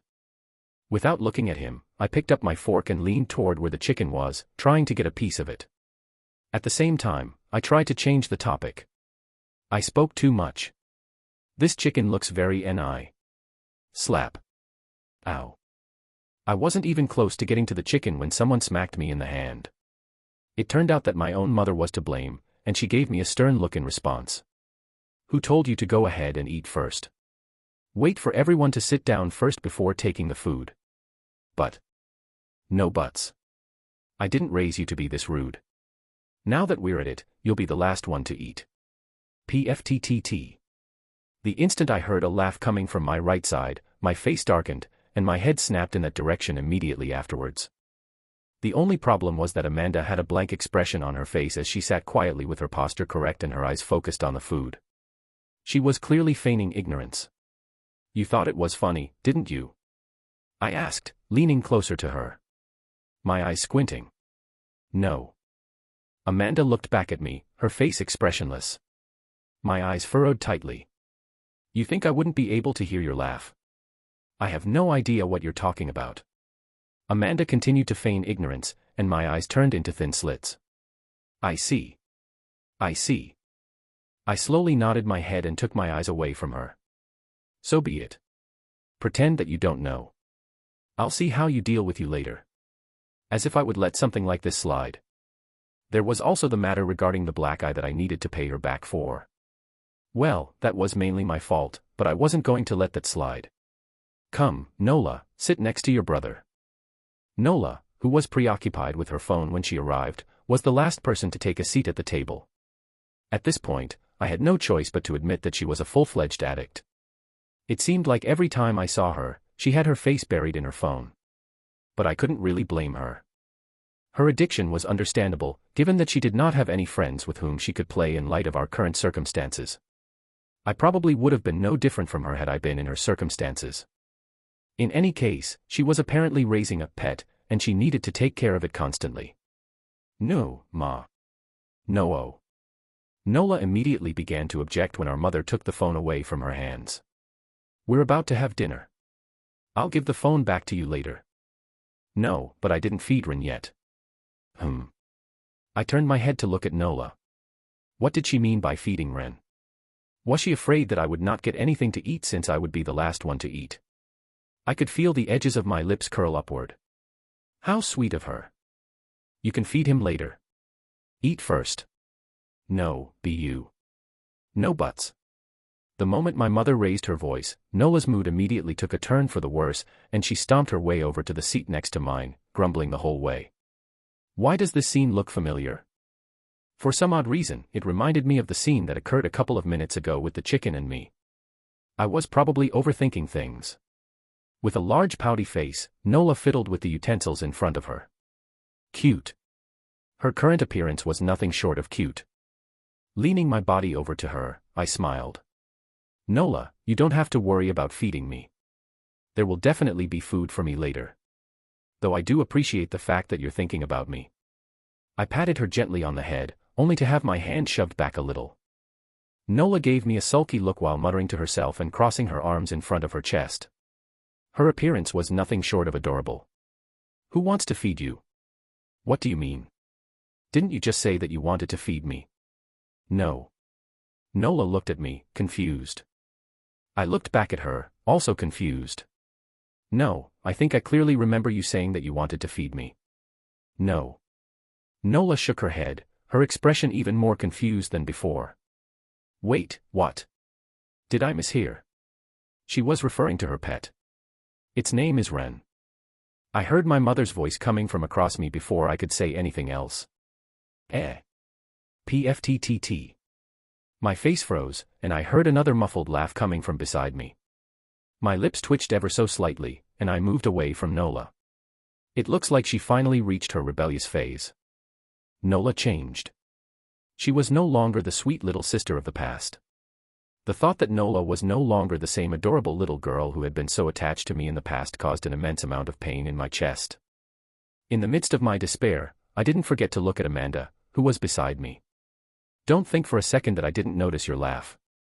She possessed the same expressionless look that she had previously displayed throughout all of our interactions. She then cocked her head to the side to look at me, her fine brow raising slightly. Yes. Ha ha ha. I laughed. Of course, it wasn't a laugh out of joy but one filled with spite. I'm definitely remembering this. Alliance Headquarters, Monday. Wham, hurry up, I've got a lot of work to do. Kevin yawned while his eyes wandered about the room, finally pausing on Ren and a couple of other people. He shifted his attention to Ren. How did you manage to convince them to follow you? Well. Ren scratched the inside of his cheek before looking behind him, specifically in the direction of Jean and Melissa, who both wore similar expressions. In short, they weren't very pleased. Cume. Ren coughed, immediately shifting the topic of conversation away. So, are you ready? 'Cause I'm ready to go, and so are the others. Let's just go. He waved his hand and tossed a small yellow orb in Kevin's direction. Catching it with his hand, Kevin looked at it and secretly sighed. All right, I'll start the portal. You guys get ready. Kevin already knew beforehand that Ren had bribed Jin's grandfather and used some sort of bribe to convince the likes of Jean and Melissa to follow him. He's probably regretting his past decisions about kidnapping Jean. By now, he would probably know that making him come was as easy as convincing his grandfather, which wasn't all that hard. Still, it was no longer any of his business anymore. Get ready. Kevin gave a heads up to the others present before he crushed the orb in his hand, and a familiar scene materialized in front of all of them. The mana in the room started to become more concentrated, and thin threads of various colors began to form in the space directly in front of him. Within the space of a minute, the threads came together to form a massive portal that loomed over the expansive room that they were in. Making sure that everything was working properly and the coordinates to the portal were indeed set to Melindwar, Kevin took a step back and looked at the others, extending his hand. My job is done, your turn. 696 Manket, 1. Wham.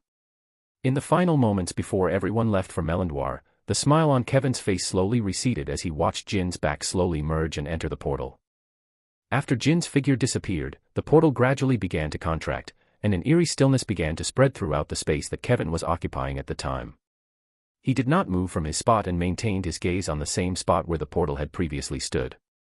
His eyes gradually closed, and the mana around him froze completely. After what seemed like an interminable amount of time, Kevin finally opened his mouth and mumbled something. This is for the best. It looks like things are working in my favor. Licking his lips, Kevin opened his eyes and turned around. Without so much as to say another word, he quietly left the room. Clank. Melindwar, Hoag's Object Galaxy. Crunch. As soon as I stepped into Melindwar, the very first thing that I was able to hear was the gentle crunching sound that was made by my foot as it pressed against the dirt beneath my feet. My entire body had a heaviness to it that suggested the gravity of this world was significantly stronger than that of Earth, but it wasn't really anything that hampered my ability to move about freely. Perhaps it was because I had reached a point in my life where even 10 times the normal gravity of the Earth didn't seem to have much of an effect on me, or because of something else entirely, but I felt no sense of real discomfort, which was all that mattered. Ooh. My hearing, smell, and taste gradually started to come back, and when I opened my eyes, I was greeted by the sight of a vast land that was covered by a red sky. It seemed as though the grass in this location was even greener than in some of the Earth's most scenic locations, and the large, towering trees were spread out across the landscape in such a way that they filled every available space in my field of vision. Quite different from what I imagined. In the beginning, I had anticipated coming across a location that was more analogous to the demon world which I had once visited, but instead of receiving a world that was comparable to that one, I was shown a world that was absolutely breathtaking. Was it possibly due to the fact that this location was formerly the primary world in which the elves lived? I wasn't sure. I was about to turn around to look at the others when, all of a sudden, both of my feet came to a stop, and I closed both of my eyes. Within a split second, I felt every pore of my body open up, and just like when I arrived back on Earth from Emora, the demonic energy that was present in the air quickly rushed toward me, sending me into a wave of extreme ecstasy. As the demonic blood that was contained within my system started to move in a more fluid manner, I felt every single pore of my body start to relax. Novel.co, MHAAA. I let out a long and relaxed breath, feeling oddly refreshed. Hef. I was startled out of my reverie by a loud, throaty sound, and when I turned around, I was shocked to see Amanda, Jean, and Melissa staring at me with pale looks while holding onto their throats with one hand while opening and closing their mouths repeatedly. Almost like a fish that was out of the water, desperately trying to take in oxygen. It looks like the demonic energy is too dense for you guys. With a single glance, I discovered the source of the problem. It was the fact that the air was devoid of any mana and only contained demonic energy. Unlike the demonic world, which actually had a bit of mana, albeit almost non-existent, this place, shockingly, had a single trace of mana, as the demonic energy here was many times thicker than that of the demonic world, which resulted in the suffocating sensation that the others were feeling. It was also important to note that there was almost no mana in the atmosphere of Emora. However, in contrast to demonic energy, aura was not as corrosive, which was why the others were able to remain on the planet without experiencing any difficulties. But now that I wasn't in Emora, I was presented with a new issue. One that I, fortunately, had the solution to. I didn't think I would have to do this, but it seems like we have no choice.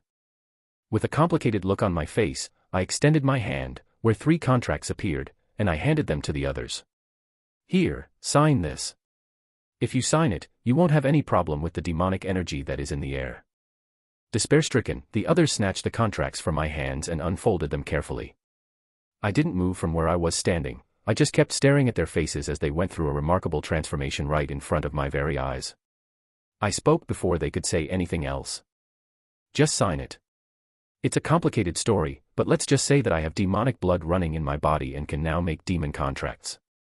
Raising my hand, I pointed at the contracts and continued. If you read the contracts, the time that it will be in effect will be 1 month, Earthen time. You don't have to worry about it being permanent. You could have definitely told us this before coming here.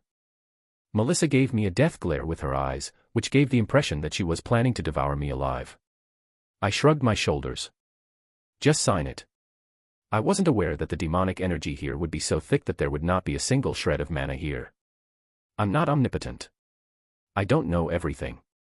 After a brief pause, during which I fixed my eyes on Melissa, I lowered my head and mumbled in a tone that was barely audible for anyone to hear. Trust me, if not for the situation calling for it, I definitely wouldn't give you the contract.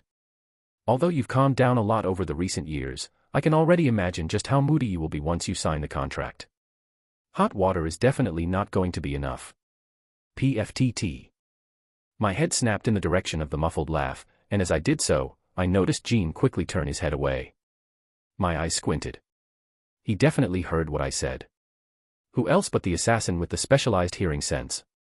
Ugh, fine. Fortunately, Melissa did not hear, and after giving me one last dirty look, she signed the contract. Jean and Amanda followed her example shortly after. Immediately after they gave their approval of the contract, the document visibly shook for a split second before disappearing from their hands, and I felt 3 links being formed inside of my body at the same time. After that, the demonic energy that was in the air started to slowly enter their bodies, and everyone's facial expression changed to one of displeasure. I quickly reassured. Stick with it. It won't hurt for much longer. Just bear with it for now. It should pass within the next hour or so. Ugh, easier said than done. It feels as though I'm being licked all over by a dog. I cocked my head in response to Melissa's mumbled complaint. Did you actually get that impression? My recollection of that was quite a bit different from what she was describing. Who cares? I shrugged my shoulders and sat down, cross-legged, on the ground. Following my example, the others did the same, and I closed my eyes and started to beckon the demonic energy in the air to move in my direction. Gradually, the space around us became extremely quiet. 2 hours later. Done. The gentle sound of Melissa's voice snapped me out of my meditative state just as quickly as I had entered it. When I finally opened my eyes, I saw that she wasn't the only one who was finished. Amanda and Jean had also finished what they were doing as well. At first glance, they appeared to be the same as they had been in the past. However, if one were to pay close attention, one would notice that the demonic energy in the air was gradually moving toward their bodies. It was a clear indication that the contract signing was successful. It looks like everyone is done. I similarly stood up and patted my clothes clean. Then, tapping on my bracelet, I took out a large map and opened it. Is that the map of this planet? Amanda spoke to me while she was standing next to me, having sneaked her way over to where I was standing without my noticing. Looking at her, I nodded my head. Yeah, Kevin gave it to me before coming here. Has he already been here before? Beats me. I shrugged my shoulders and feigned ignorance. I wasn't exactly able to share with her the information that Kevin possessed a system that included an inbuilt map of every single planet in the universe. Oh, I see. Amanda didn't seem too disappointed with my answer, as she just merely looked at the map with me. It wasn't long before I heard Jin's voice echo beside me. Since you have the map, where are we going? Kamenket. I replied slowly, turning my head to look at him. The capital city of this planet and the city where the world tree resides. 697 Kamenket, 2. Kamenket. Within the confines of Melendwar lies a city that resides next to the world tree. It was once a prosperous and magnificent city that belonged to the elves. Some even contend that it was the most powerful planet within the Hogue galaxy, located approximately 600 million light-years from the Milky Way galaxy. The city was primarily known for being next to the world tree, a colossal tree that bore special fruits every year and granted the elves unrivaled sensitivity to the mana in the air. Astra year, 1T08. On this date, the planet that was once hailed as the most powerful planet in Hogue's galaxy was conquered, and the world tree became corrupted, bearing fruits of something known as the devil fruit. A fruit that granted demons the magical property of purifying their bloodlines and the ability to surpass their natural bloodline limit. From then on, demons became an unstoppable force in the universe, and galaxies trembled at the mere mention of their names. Asterisk.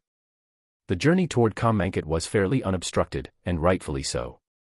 Aside from the fact that we were humans, there was nothing else that particularly stood out about us, with the possible exception of our ranks. In spite of this, the fact that we were all now capable of absorbing demonic energy was sufficient to prevent the nearby forces from becoming interested in us. Not that they would pay any attention to us, to begin with. Given that we had a map that was only partially detailed, navigating around such locations proved to be as easy as breathing, and other than the fact that it increased the amount of time it took for us to reach Kamenket, there was absolutely nothing that could be faulted about the situation. 2 days after arriving on the planet. We're near. After coming to a complete stop and clearing the area in front of me of any vegetation, I reached into my dimensional space and extracted a few black hoods, which I then passed out to the others. Wear this for now. Although it is highly likely that we're not the only humans on this planet, granted that there probably used to exist a planet similar to Earth in this galaxy, it is still best if we wear this to hide our faces. You might never know what happens. In this world, one could find more than just demons. It was widely known that this planet was one of the most significant in the known galaxy, and there are likely to be a great number of contractacs living on the planet. As a result, it wouldn't be all that surprising if the 4 of us were able to move freely about the city without being bothered by anyone. However, I knew that it was best to remain on the side of caution. I knew too little about this planet to take any risks. Make sure that your face is covered enough that people don't see it. We wouldn't want trouble coming our way the moment we step into the city. All right. Melissa snatched the robe from my hands, annoyance evident on her face. Sadly, it seemed as though the effect of the contract was taking place, and Melissa was returning to her old self. I couldn't say I was very pleased. Give it here. Jean and Amanda were also not excluded from the effects of the contract. Jin's words became cruder, and Amanda became even quieter. With a sigh, I also put on the hood. This trip is going to be longer than I expected. As soon as I was certain that it covered every part of my face, I turned around to check on the others to ensure that they, too, were wearing the robe. Let's get going. After confirming that they were prepared, I pulled down the hood a little further and headed in the direction of the city marked on the map. We only had to travel a short distance to reach our destination, about 2 kilometers, and by the time the thicket of trees began to thin out, we could already make out the silhouette of a sizable city in the distance. We all came to a stop the moment that the city became visible for everyone to see. This is not what I expected. What sort of design is that? It looks like we've gone back in time. Like Jean stated. As soon as I was able to make out the silhouette of the city in the distance, I had the unmistakable impression that we had traveled through time. If one were to try to describe the appearance of the city, one might say that it had more of a medieval feel to it, despite the fact that there were no massive walls surrounding the entire city. Are those carriages? They are. Because of Melissa's mutterings, I turned my attention to the large path that led toward the city, and I noticed that there were indeed carriages heading toward the enormous city in the distance. Of course, they weren't carried by horses because the monsters that carried them were much scarier and larger than horses could ever be, but it was still strange to see carriages moving about on the pathways. If that had already impressed me, when I turned to look at the city in the distance, I was left even more bewildered. Richly hued walls, colors, and engravings adorned the walls, arches, and pillars of many buildings, lending them a medieval appearance. I could see from a distance that some of the doors' arches were carved with zigzags and adorned with animal faces, while the pillars' heads were carved with scalloped curves. Those were the smaller structures, while the larger structures were constructed as cathedrals with steeply pitched roofs or dome-shaped roofs. What do we do? Should we go in? Yeah. I nodded my head at Amanda's words, snapping out of my short-lived reverie. Let's go in for now. We will have all the time we want to admire the city. For now, let's go in and familiarize ourselves with the place. What was important at the moment was to gain as much information as possible by roaming the city. Everything else came later. Let's go. Making sure that my hoodie was lowered all the way, I headed for the main path that led to the city in the distance. The others followed me from behind. Alliance Headquarters, Earth. How should we proceed from this moment forth? Octavius asked, standing in front of Kevin's desk with an expressionless look on his face. His eyes were currently looking down on Kevin, who was quietly sitting on his desk, pen in hand, and scribbling through a series of documents. Silence filtered through the room after Octavius's question, and at the exact moment that Octavius's brows started to furrow, Kevin set the pen down and looked up. This is our next course of action. He slid one of the papers across the table. Extending his hand, Octavius picked up the paper and slowly read through it. Upon reading the document, his expression slid into a serious one, and he cast a sidelong glance in Kevin's direction. How accurate is this information? Fairly accurate. Kevin reassured, reclining on his chair, his expression calm. Those are the locations in which the mana compressors are located. Please inform the members of the Alliance to gear up and get ready to fight. What should the grade of those that will be deployed be? Octavius asked, setting the paper down, his face grim. For now, a couple of S rankers per team will do.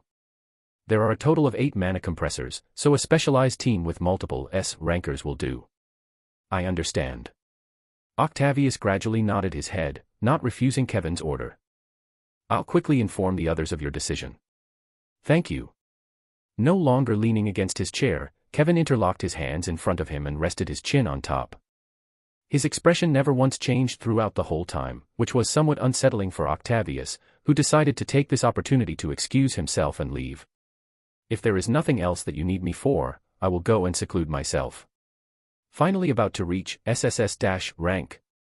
Not quite, but with your help, I should be able to reach it in less than 3 months. That's good to hear. Kevin smiled happily, his eyes sliding into thin crescents, further unsettling Octavius, who had now reached for the door of the room. Okay then, I will now take my leave. If you need anything from me, just tell one of my assistants. I will try my best to do whatever is assigned to me, Alliance Leader. All right then. Kevin stood up and gave Octavius a slight wave of his hand as he was leaving the room. Octavius acknowledged Kevin's gesture and then opened the door. Clank. When the sound of the door closing faded, so did the smile on Kevin's face. He was currently exhibiting a demeanor that was far different than a couple of minutes ago, almost as if he were a completely different person. Lowering his head to glance at the stack of papers before him, Kevin set the one that he had given to Octavius aside and took out another one and gently placed it in front of him. == 2, Kevin. From, Ren. The location of the mana compressors is as indicated in the map that I sent you. There is no need to doubt the accuracy of the information since I had Ava directly use her skill to find their location. If you want to get rid of them or have an idea of where they are, you know where to look. However, after thinking about it for a bit, I would advise against sending anyone to the locations. Although I'm unsure, I have a feeling that it might just be a trap. It is unlikely since the extent of Ava's ability is not known, and putting the 2 and 2 together is hard, but I do think that it's something that should be taken into consideration. In fact, if this is really a trap, then it is highly likely that they have set up multiple executives in each station, which would actually bring rise to a great opportunity that you can exploit by directly attacking the monolith headquarters, which would be more exposed than usual. In any case, the decision is up to you. I wish you the best of luck. 698 Quest 1. The pungent odor of alcohol lingered in the air, permeating every corner of the small tavern filled with demons who were seated at round wooden tables and drinking what appeared to be potent alcoholic beverages. There ain't nothing better than some sweet alcohol aft, some heavy work. Ye bet. Demons weren't the only creatures that resided in the tavern, as dwarves, or, more accurately, Dugars sat around the round tables, chatting and singing loudly. In one of the tables near the far ends of the tavern. What have you guys found out? I asked, looking at the others in front of me. As soon as we arrived in the city, the very first thing that we did was break up into smaller groups in order to investigate the situation independently. Information was key in order for us to better adapt ourselves to this foreign world. Following our initial parting, we don't go more than a couple of hours before we find ourselves back at the same tavern where we'd agreed to meet. Right now, we were now sharing our findings. Should I start first? Jean was the first one to speak, crossing his legs and leaning back on his chair. Though his face was covered by the hood, I could more or less guess that he was currently frowning. I'm sure the majority of you already know this, but from what I've gathered, the city is governed by 4 major superpowers. According to what I've learned, they are referred to as the 7 royal houses, and each is led by a prince/princess-ranked demon. Each royal house represents a different clan, such as envy, sloth, lust, and so on. Jean halted, then brought his hand up to his mouth and began massaging what appeared to be his chin. I couldn't learn too much given that this is sensitive information, but, from the looks of it, there is an obvious power struggle between each royal house. Nothing needs to be said about why they're fighting, as most of you are probably aware of why, right? Yeah. I nodded my head. The answer to that question was kind of obvious. The houses were engaged in a fierce competition for their share of the devil fruits that were harvested from the world tree. Each year, the world tree would distribute a limited quantity of its fruits, each of which contained varying degrees of purity, with the purer ones being the most limited. Due to the fact that they were restricted, they were considered scarce resources, which was ultimately what led to the emergence of the conflicts. All of the houses were fighting for the opportunity to have more devil fruits. After all, devil fruits mean more power. Each year, the 7 houses will compete with each other in order to determine who gets the best harvest. The event seems to be called the World's Decree, and it is where all major powers within the planet compete for the chance of increasing their shares over the demonic fruits. Jean continued, crossing his arms together. From what I know, for the past 3 years, the Royal House of Envy has been the house that monopolized the fruits, bearing the grudge of the other houses. From the looks of it, their monopoly will not last much longer, with this year probably being the most brutal of all the showdowns. The fact that there were 7 houses in Ka-Manket was not a coincidence. It was something that Jezebeth had ordered a while back. Even though I didn't know exactly what he was thinking, it was obvious that he didn't want one house to have a complete monopoly over the fruits of the world tree. It was highly likely that he was attempting to stimulate competition, and of course, with 7 houses that were roughly equivalent in power. A monopoly of resources couldn't exactly exist because the other 6 houses could decide to collaborate in order to prevent the house with the most power from emerging victorious. That's about it. This is what I found out in the past 2 hours that I was roaming the city. My turn now. Melissa spoke, her voice unusually grumpy. Since he's already talked about the main powers, I'll just share the other stuff that I learned. Rummaging through her pockets, she tossed 3 coins on the table and spoke. There weren't many, with what seemed to be about 5, in a mix of bronze and silver. In the city, the main currency known as the Zeres, which isn't too difficult to understand. Take a look at the coins. Melissa pointed at the coins she threw on the table. Before I could say anything, Melissa snapped. No, I didn't steal them. I just sold a couple of things that I collected on our way here. Even though I couldn't see what she was doing, I could tell that she was probably rolling her eyes behind the hood, and I quickly clamped my mouth shut in response. As expected, demonic energy and Melissa are a bad combination. The Zeras are divided into 4 coins. Zer, Rum, Mor, and Jor. Melissa tapped each coin with her finger. As you can see, each is different in size, and so is their value. Although the names are complicated, and it seems like the system is complicated, it really isn't. The Zer is about. Melissa tilted her head a little, thinking for a moment before blurting. 10 U, I think it's more or less that. Her voice was a little uncertain at first, but the confusion didn't last for long as she continued. The coin isn't really that hard to remember since it's just a bronze coin, while the Rum is silver and worth about 1,000 U, and the Mor is worth about 100,000 U, with the coin being gold in color. Lastly, there is the Jor, which is worth about 1,000,000 U, and has a platinum color. I haven't really checked. But apparently, the names of the coins are in some sort of elven dialect, with Zer meaning bronze. Not sure about the rest, but I wouldn't be surprised if they meant silver, gold, and platinum. 1,000,000 U coin. I mumbled under my breath, finding the concept rather strange. It seemed rather peculiar to me that demons were still employing the use of coins, especially when one considers the fact that on Earth, coins have all but vanished from circulation due to the widespread adoption of credit and debit cards in recent decades. Drumming my fingers, which were covered by a black glove in order to hide my human hands, over the table, I fell into thought for a moment. To summarize everything, the currency of this place was known as the Zeras and it consisted of 4 coins, the Zer, Rum, Mor and Jor. Zer, 10 U. Rum, 1,000 U. Mor, 100,000 U. Jor, 1,000,000 U. Raising my head, I looked at Melissa. Just how much money have you managed to collect so far? Not much. Melissa responded while searching through her pockets and tossing a couple of additional coins into the air. All of which were bronze. About 10 Zer, and 2 Rum. So that would be about, 2,100 U. Yeah. Melissa yawned and leaned back while mumbling something.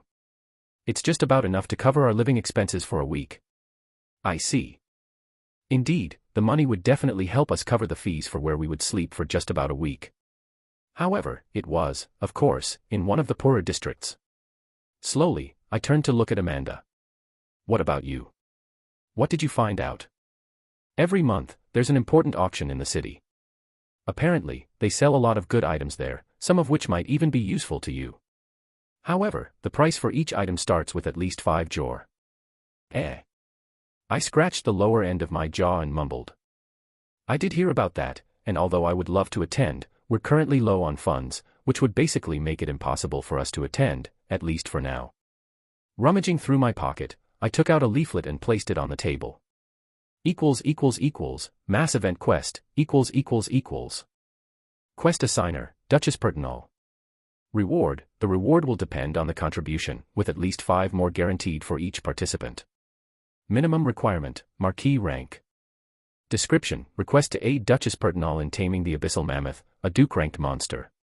The minimum rank required to participate is Marquis, and the quest takes place on the 300th planetary revolution.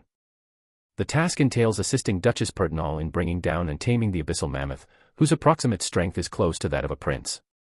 The rewards will be determined by the contributions made throughout the quest. If the Duchess is pleased with the performance, several Jor could be rewarded. Passing the leaflets to the others, I softly said. This will be the best opportunity for us to gain a proper foothold in this city, as well as gain some money for the auction. I paused and lowered my voice. Who knows, maybe, just maybe, we might even be able to put on a performance that may gain the interest of this so-called Duke. From what I understood about the quest, this one was going to involve a lot of people, with many signing up to get the chance to show off their skills to Duchess Pertinal, one of the higher-ranked demons within the city, who resided in one of the royal houses. From what I've gathered, this Duke Pertinal is someone that belongs to the House of Sloth. I wasn't able to gather much, but from what I know, she seems to be the daughter of the Sloth House, and having just broken through to Duke rank, she seems to want to tame the Abyssal Mammoth, which, from what I've gathered, seemed to be a large elephant-like creature that is as big as one of the buildings in the city. The request itself wasn't actually hard. If push comes to shove, I could probably do it by myself. However, given the state that I was in, I knew that I would be put in a precarious situation if I decided to fight against the creature, as the seals would break and the demonic energy that I was stopping from reaching my head would finally reach my head and corrode my mind. I looked at the others, who were carefully looking through the quest paper. In short, we will all participate in the quest with the goal of making money and building a potential relationship with this so-called Duchess. Wait, why do we need to build a relationship with the Duchess? Jean asked, genuinely curious. Looking back at him, I asked. Why wouldn't we? There was not a single rule that said that I needed to make enemies with all the demons here. After all, making friends was a lot less tiresome than making enemies. 699 Quest 2. The room was beautifully illuminated by a glittering chandelier placed in the middle of the ceiling. Click. The handle on the door to the room clicked as it was opened, and a moment later, a tall, graceful figure dressed in black clothing that were rather revealing entered the room, casting about. Priscilla Pertinal didn't look around as she quietly walked toward the far end of the room, where a large window stood. Arriving at the window, by her side, was a massive, 10-foot-tall glass pane that was gently tilted toward the side of the wall. Reflected in the mirror was a graceful figure with long pink hair that reached the ends of her back, stopping right above her waistline. Two thin horns protruded from the top of her forehead, separating her hair and leaving her unable to hide her pristine looks that seemed to make any man drool. Her face was carefully composed in an almost statuesque placidity, absent even of the slightest emotion as her red eyes gazed past through the window. How many people have decided to sign up for the task? In the moment that she opened her mouth, the area behind her warped, and a black figure appeared out of thin air, with one knee to the ground and a respectful expression. We've received several applicants so far. A rough estimate. About 100 or so. Priscilla's delicate brows furrowed ever so slightly, unable to disguise her annoyance. This little? Yes, it appears as though the other houses have put up similar quests. I see. Priscilla gave a curt nod, the hint of a frown on her lips indicating that she did not appreciate having her hand forced in this manner. Looks like they caught on to my intentions. It appears so. The servant answered, his head lowering and his voice becoming quieter. What do you plan on doing? Will you still proceed? Silence filled the room as Priscilla contemplated. Originally, she had anticipated having more than 1,000 different participants join her on this quest.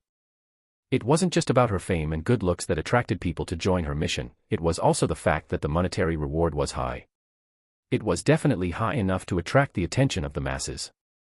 Her goal was obviously not taming the abyssal mammoth, which, although difficult, wasn't impossible for her to beat.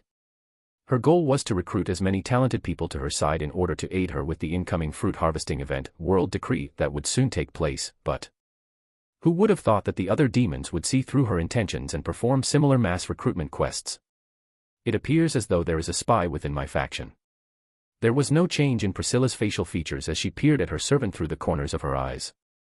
The servant, who was quietly kneeling on one knee, suddenly felt a powerful pressure bear down on his body for a split second before finding it disappear into thin air, and what followed was Priscilla's voice as she ordered. Disappear from my sight. Understood. With the fade of his words, his figure quietly melted into the background of the room, leaving Priscilla by herself. Tack. Tack. The rhythmic echo of Priscilla's heels reverberated throughout the room as she walked toward the chair of her desk and donned a fur-trimmed black cape. After hooking it around her shoulders and flapping it open with a light swing of her arm, the cape followed her as she walked toward the far end of the room, where she opened the large wooden door and then exited the building. I'll have to make do with what I have for now. Are you sure that they won't find us? Jean inquired while carefully examining our surrounding environment, his eyes darting toward his right and left. Because of the way he was holding his hands at the edges of his hood, trying to pull it down as far as he could, he didn't look much different from someone who had completely lost their mind. It seems like the demonic energy has also started to affect him. Ha! I sighed to myself, placing my hand over his shoulder, and shook my head. Don't worry. Look, we're not the only group wearing hoods. If you look carefully, apart from a few, most people here are also wearing hoods. There were a lot of people surrounding us as we stood in the middle of a large plaza. One look was enough to tell that the vast majority of them were demons, but a closer inspection revealed that there were also orcs and members of other races interspersed among them. Of course, I was only referring to the people I could see. As I was mentioning to Jean, there were quite a few other people who had the same plan as us and were concealing their identities by donning hoods that were very similar to the ones we were wearing. This made us stand out even less as we perfectly blended with the crowd. You're right.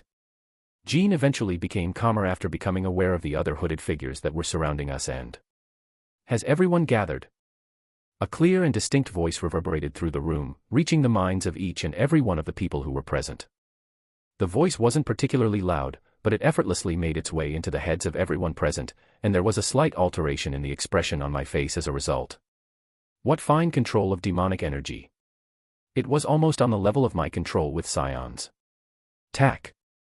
A graceful figure materialized on the balcony of a white building that stood adjacent to the plaza, and with the tap of her heel, she drew the attention of those who were present. In the instant she appeared, the faces of many people present changed, unable to hide their infatuated gazes. This is dangerous. The aura that was emanating from the demon was comparable to that of Suriel, an individual who had been close to achieving the rank of prince and was the same individual who had come close to defeating me some time ago. If the two of us fight, I might be able to win, but the price will definitely not be small. Just the fact that she wasn't even one of the strongest demons in this city made me aware of just how dangerous the place I was in was. My guard increased a notch as I took a small step back. At precisely the same time, I became aware of a second figure that was erecting itself behind her. He was also a demon, and he was dressed in what appeared to be heavy armor. He was standing behind her while maintaining a calm and emotionless expression. Since you've all gathered here, you should all be aware of what I request of you. When Duchess Priscilla spoke, her words once more floated through my mind like the mellow tunes produced by a string instrument being plucked. I won't go into heavy detail since all of you must already be aware of what I want to achieve. We will be departing in the next hour, so if you have any business that you wish to ask me about, do so now. I have no interest in waiting for those that are not prepared. For the next few minutes, the plaza fell into a state of silence as no one raised their hand to ask any questions. Seeing this, the Duchess shifted her gaze away from the people who were standing in the plaza, and then she turned back into the large mansion. As she did so, she gave the crowd one final glance. Since nobody has anything to ask, I will go and get myself prepared. Her figure disappeared shortly after, and the plaza bustled with noise. Slowly closing my eyes, I softly mumbled. Get ready. We're about to leave. Asterisk. The minutes ticked by in a flash, and precisely when an hour had passed, the Duchess materialized once more on the highest point of the balcony. This time around, she was clad in a form-fitting, slender-framed armor that accentuated her already well-developed curves and fit her body like a glove. Follow me along. I will not wait for those that can't keep up. Despite the little interactions I had with this Duchess, I sort of had an understanding of her. She was a no-bullshit person. Someone who didn't like to repeat herself and wanted others to work efficiently. She kind of reminded me of Donna, but she was even more uptight than her. Ugh, the more I think about it, the more accurate I find this comparison to be. Despite the fact that it was far too soon to pass judgment, this was the conclusion that I reached based on the brief amount of time that I was able to see her. Although I did say that I wanted to befriend her, that's on the premise that she isn't one of the demons that would backstab me at any moment. I must gain a deeper understanding of her before deciding whether I should work with her or not. By then, my mind was already made up, and I followed her from behind. We exited the city, and I followed closely behind her as we ran for what seemed like a couple of hours before we finally came to a stop in front of an enormous cave. We're here. She turned to face the others and drew a slim sword from her waist as she slowly fixed her gaze on the at least 100-meter-high cave that stood behind her. Panda, N0VL. She then pointed it at the cave and coldly shouted. Get ready, we will start immediately. 700 Quest, 3. As soon as we stepped foot inside the cavern, we were met with an onslaught of hostile creatures from every direction. They were all ranked at approximately A rank, and they came charging at us in large numbers. The monsters ranged from large rodent-like creatures to large bats that screeched loudly, causing some people to cover their ears in order to protect them. Heek! There would be an occasional S-ranked beast, but they weren't anything threatening, given our numbers. Clank! Clank! Aho! Aho! The howls of the beasts that were killed by the mercenaries who had been hired by the Duchess who stood at the very front of the assault echoed through the air, along with the sound of metal clashing against hard objects. Sparks flew in the air, and a rusty smell started to linger in the air. She's stronger than Suriel. At the moment, my attention was directed toward the front, where the Duchess stood. Her movements were so fluid and graceful, and her sword cut through the monsters like they were made of butter, severing them into two halves each time it passed through one. If she hadn't been conserving her strength for the abyss mammoth, none of the monsters would have made it to us, as she easily could have gotten rid of all of them on her own. Shio. Shio. Amanda's arrows ripped through the bodies of the monsters in the distance in a matter of seconds, slicing through the air as if they were bullets and, at the same time, remaining silent. She was like a silent reaper, reaping through the lives of the monsters without making the slightest of sounds. If there were a competition to determine who had the highest kill count, the winner would most likely be Amanda, as she was able to kill a monster every half a second on average. Wherever her arrows went, a monster would die. Even though many people were reserving their strength for the abyssal mammoth, her performance was still noteworthy as it drew the attention of the Duchess, which was what we had intended from the very beginning. Are you not going to make your move? I turned my head to look at Jean, who was keeping a low profile as he walked alongside me. After a couple of seconds of silence, during which he continued to keep his attention fixed on the monsters in front of him, he murmured something to himself under his breath. Annoying. WH. Before I could even finish my sentence, dozens of different monsters were impaled by spikes that rose from the ground.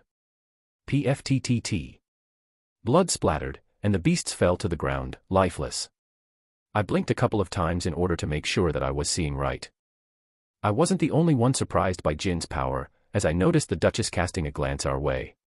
Her expression didn't change, but it was clear that we had now been locked into her sights.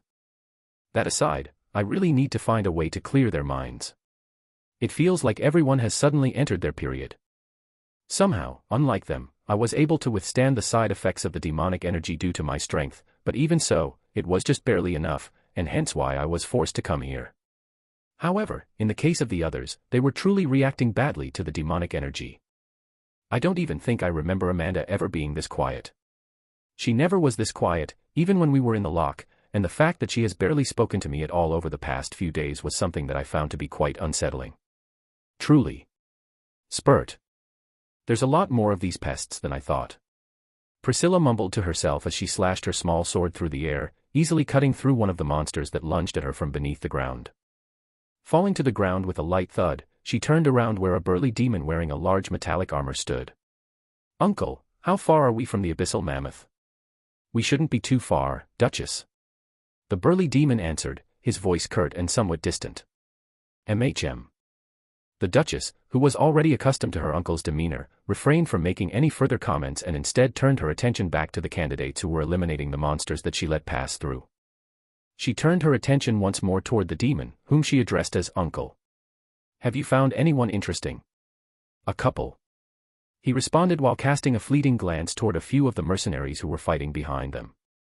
To this point, their abilities are adequate at best.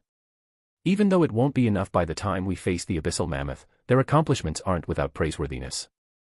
In order for me to come to an accurate conclusion regarding their performance, I will need to see how they perform later along the lines. I understand. Priscilla gave her uncle's assessment of the hired mercenaries a tacit approval by giving him a knowing nod. With the actions of the other houses, it was no longer a secret that she was trying to use this opportunity to rope some demons toward her side. Everyone who was present at the time believed that she was using the abyssal mammoth as a means by which to test their qualifications, which, while not entirely accurate, did have some truthful aspects to it. However, because of this, Priscilla knew that some of the mercenaries were still holding back some of their strength. This was the reason why she hasn't focused too much of her attention on the mercenaries up until this point. Of course, the way some performed still inevitably captured her attention, and not just hers. Priscilla was able to see that some of the demons were also focusing their attention on them. However, the demon's attention did not contain the least bit of goodwill. When she realized this, she turned around to head deeper into the cave, a faint smile spreading across her face. I wonder how they'll handle this. In order for them to join her faction, they had to demonstrate, at the very least, the ability to deal with a couple of jealous demons. Priscilla was curious to see who exactly could show her a good show. Hey guys, I think I'd be best if we calmed down for a bit. Although I was never against standing out, there's a limit. We're standing out way too much. In a figurative sense, Jean and Amanda were like weapons of mass slaughter, as they were able to kill dozens of demons with every one of their movements. Their performance was so good that it attracted the attention of most of the demons present. They weren't much at first, but they were starting to become quite burdensome by now. So what if we attract attention? Melissa muttered something under her breath as she watched Jean and Amanda wreak havoc on the lives of the many monsters that were coming their way. Stop being a pussy. If some jealous demon comes, just slap him up a bit and let them know their place. Shouldn't you be capable of at least this much? They continued to attack the monsters with bloodthirsty expressions on their faces, completely ignoring my words, which led me to believe that not a single one of them understood the objectives I was trying to accomplish. Oh God, this is worse than I thought. It became painfully obvious to me that the demonic energy was quickly eroding their minds, and my heart jumped a little. I knew that they were still safe for now, but what about in 5 months? Will they retain any semblance of rationality at all by then, or will it be too late? I need to find the solution quickly. I had severely underestimated the density of the demonic energy on this planet. You know what? Go crazy. Do whatever you want. I don't care anymore. I waved my hand, sighing. As long as I managed to strike a deal with the Duchess, standing out might not be too bad. I just hope the other houses won't start trying to recruit us. That's where things would truly become troublesome. Asterisk. To my relief, the events did not play out in the manner in which I had originally anticipated them to, as there was no demon that appeared to cause us any trouble for us. It may have been because of the strength that we displayed, or it may have been because they were trying to save their strength in order to fight the abyssal mammoth, but regardless of the reason, it definitely worked in our favor. 5 hours into the raid. After making a sharp turn, we found ourselves suddenly exposed to a tall opening, which was accompanied by the echoing sound of water splashing. Instantaneously, everyone came to a complete stop and took a cautious look in the direction of where the sound came from, where they could just about make out the silhouette of a large creature lounging in what appeared to be a small lake. Follow me quietly. Following the Duchess's instructions, everyone moved stealthily from behind, and it was at that precise moment that everyone was able to get a look at the enormous creature. A massive shadow was cast over the area where we were standing, and an oppressive energy permeated the air, making it difficult to breathe. The shadow was cast by something that towered over at least half the height of the top end of the cave, which was no shorter than a skyscraper. In order to get a good look at the creature, given its sheer size, I had to crane my neck all the way back in order to see it properly, and as if that weren't enough. Rumble. Rumble. My heart skipped a beat whenever it moved, as every single one of its movements caused the entire cavern to shake. This is definitely more than I signed up for. No, it actually was, and it was exactly because of this that I was starting to regret my decision. And what made things even worse was the sudden piercing sound of something splitting through the air as a silver object streaked through the air, impaling itself deeply into the creature's eyes. Everyone froze, and the expression on my face completely hardened, and I robotically turned my head to look beside me, where Amanda was standing with a satisfied smile on her face. Good. 701 Abyssal Mammoth, 1. Ho. The abyssal mammoth raised its tusk into the air and let out a ferocious cry, much like the way a trumpet would sound. Simultaneously, its body raised up on its 2 legs, exposing its fluffy underbelly in the process, with its legs smashing down against the ground when coming down. Rumble. Rumble. The cave began to shake as a result of the mammoth's violent movements, and the color of the mammoth's eyes shifted to an ominous crimson hue. Not good, it's agitated. The cave will collapse at this rate. Confronted with an unexpected circumstance, the demons began to panic a little. However, the panic didn't last too long. After all, they were all seasoned veterans. It didn't take long before the order was restored, and immediately after, every demon began forming formations and barking orders at each other. Aim for the underbelly. That's its weak point. Make sure you don't kill it. Coming. Boom. The cave began to shake once more, and the combatants on both sides, the mammoth and the demons, engaged in a struggle with one another. This is worse than I anticipated. As I turned my head to look at Amanda, I heaved a sigh of exasperation and gazed at her with a frown. It wasn't just her, everybody else was affected by it as well. They were getting to the point where they were a real pain to deal with. But I couldn't really blame them, to be honest. It was my choice to bring them along, and I was aware from the very beginning that the more mana, or demonic energy, they used, the more their minds became corrupted by the demonic energy.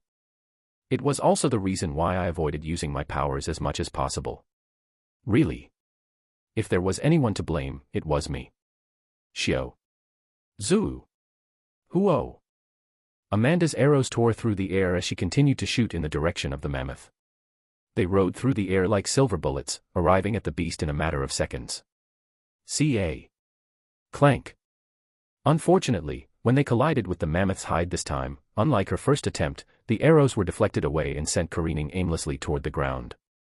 I wasn't surprised by this. After all, there was a significant gap in the level of strength that existed between the mammoth and Amanda.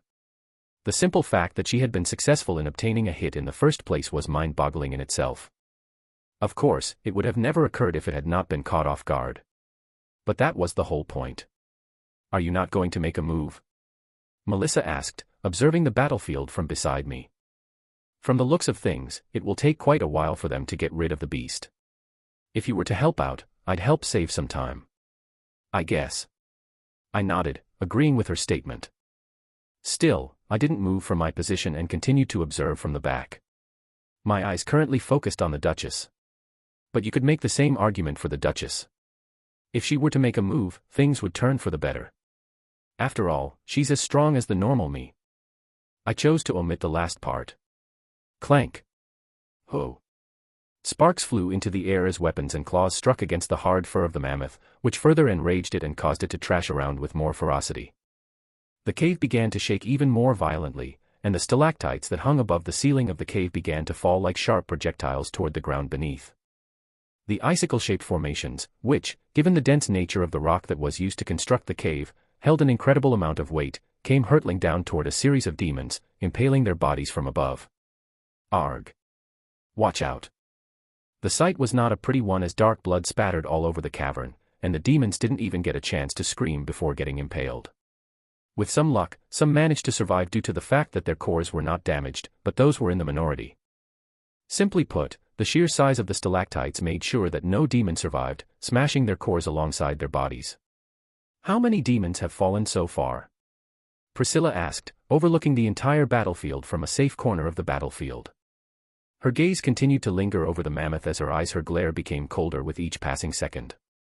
So far, we've lost about 10 marquee-ranked demons, with several already heavily injured.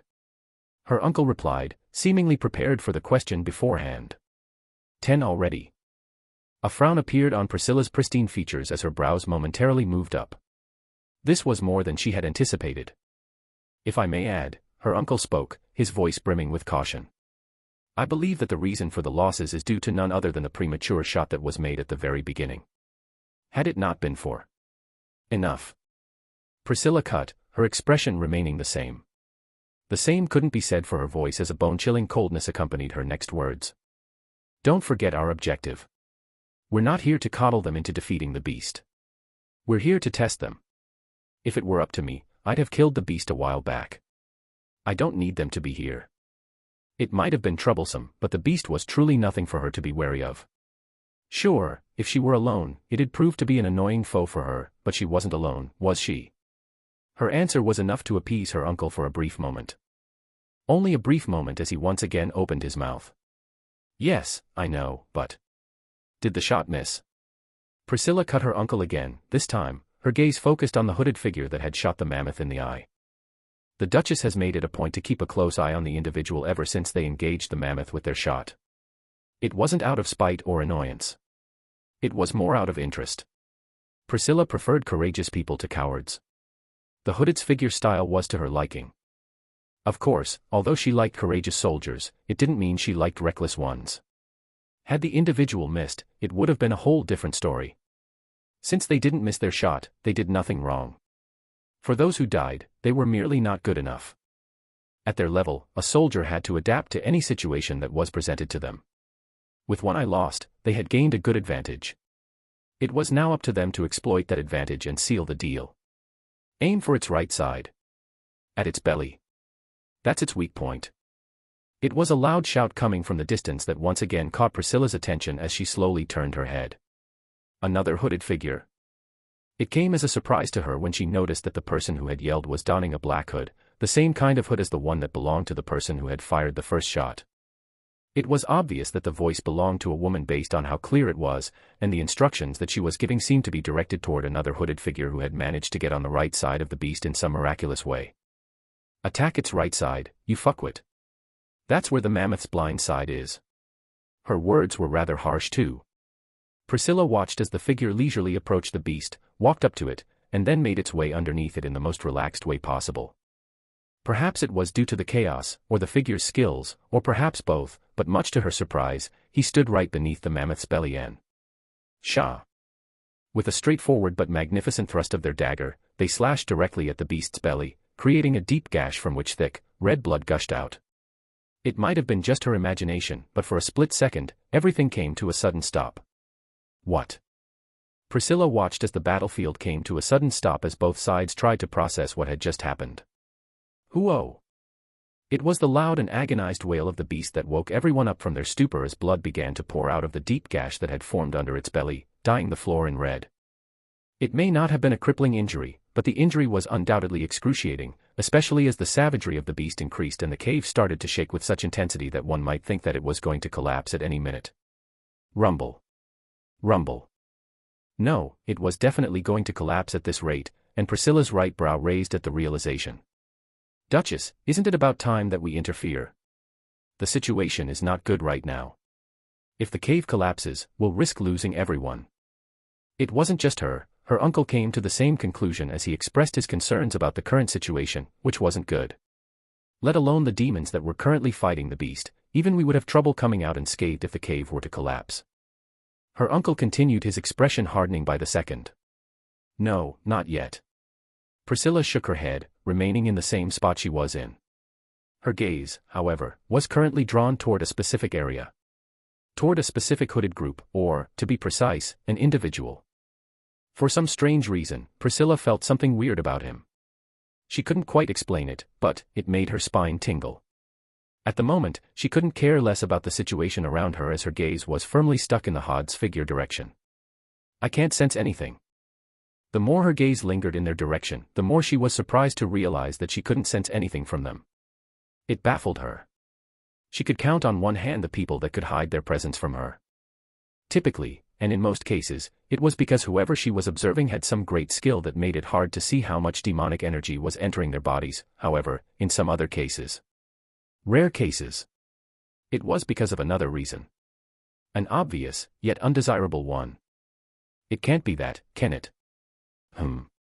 It was with the sudden sharpening of her gaze that she noticed that the hooded figure had turned its head to meet hers. Priscilla did not flinch when their gazes met, and although the hooded figure's concealed features prevented her from seeing their face, she was still able to make out two striking deep blue eyes that seemed to see through her very now. If she didn't as much as flinch before, she did so now as her arms uncrossed and her mouth parted open. It shouldn't be. 702 Abyssal Mammoth, 2. We've got her full attention. From afar, I was being viciously glared at by a certain someone. Or at least, that was how it felt as I turned my head away from the Duchess and inwardly cursed to myself. I knew it. Considering what the others were doing, it was inevitable that it would happen, but why is she staring at me? What did I even do to prompt her attention? I didn't even act once. I didn't do anything special, I just sat still and watched the others go about their business. There was nothing I did that would make her pay attention to me instead of the other things going on around us. Is it perhaps my charm? That did sound rather probable, but it had to be noted that I was currently wearing a hood, making this possibility invalid for the time being. Well, whatever. I shrugged my shoulders. My interest only lasted until that point, at which point I turned my attention back to the enormous beast off in the distance. More than anything, I'm surprised by Jin's skills.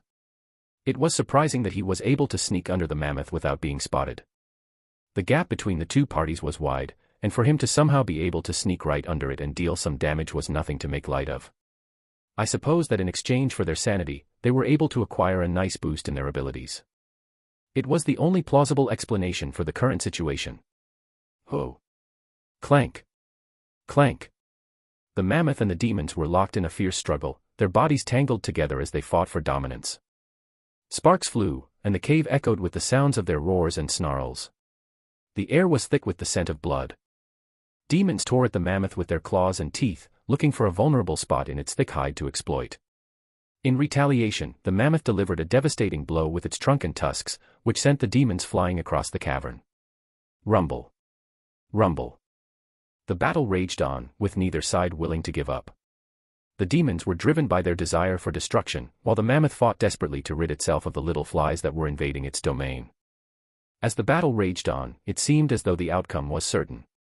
With Jean and Amanda's help in injuring the beast, everything pointed to the demon's side, but slowly but surely, the mammoth's superior strength began to show in the desperate situation. Swoosh. The mammoth strikes were becoming more powerful by the second, wearing down the majority of the demons, and with a raging sound, the trunk of the mammoth began flailing around with more force. Oh! One by one, the demons fell. This went on until only a handful remained. Whack! Help! A demon who had crashed nearby extended its hand toward me, begging for help. Staring at the demon, I flicked my finger, and their figure turned into dust. Although I had somewhat expected this outcome, it still surprised me to see just how powerful the mammoth was.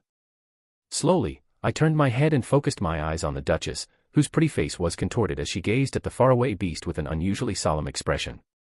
And you're telling me that she wants to tame this beast? For the love of God, was she out of her mind? How in the world was she supposed to tame that monster? And here I thought Melissa was the only CRA-. Oi!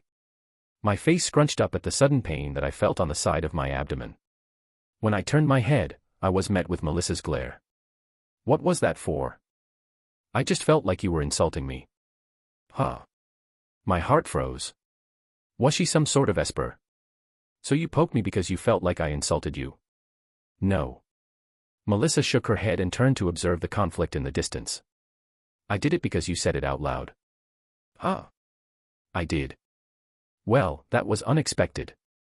Was I so engrossed in my own thoughts that I accidentally spoke out loud? Were the whispers that I constantly heard throughout the day finally getting to me? I felt relieved hearing her answer.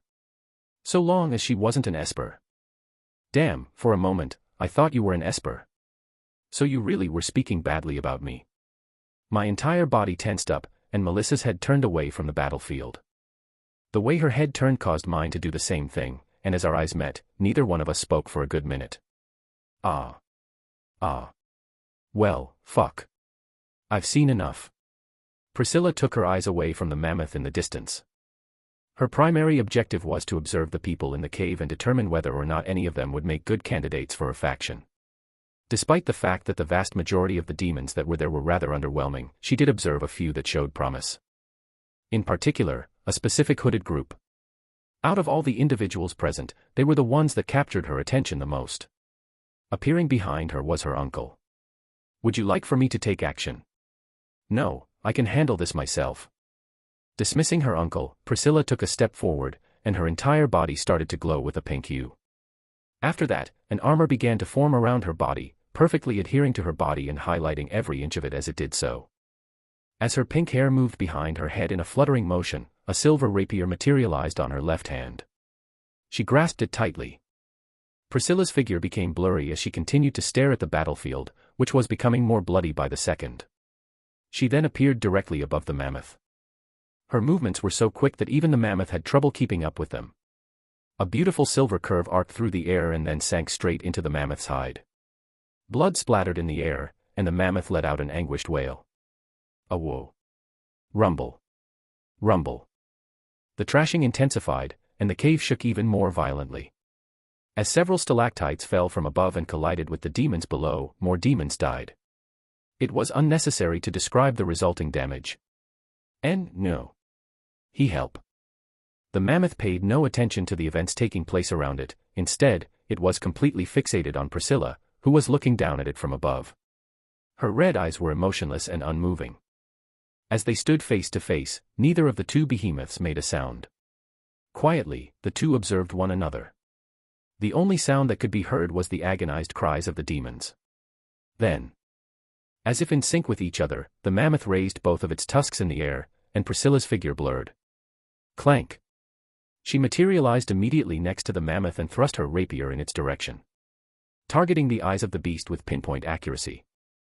Her actions were lightning fast and coldly calculated, directing one's attack squarely at an area that had already been damaged. As long as her rapier smashed through the eye, the fight would effectively be over. Of course, things weren't as simple as thrusting into the beast's eye.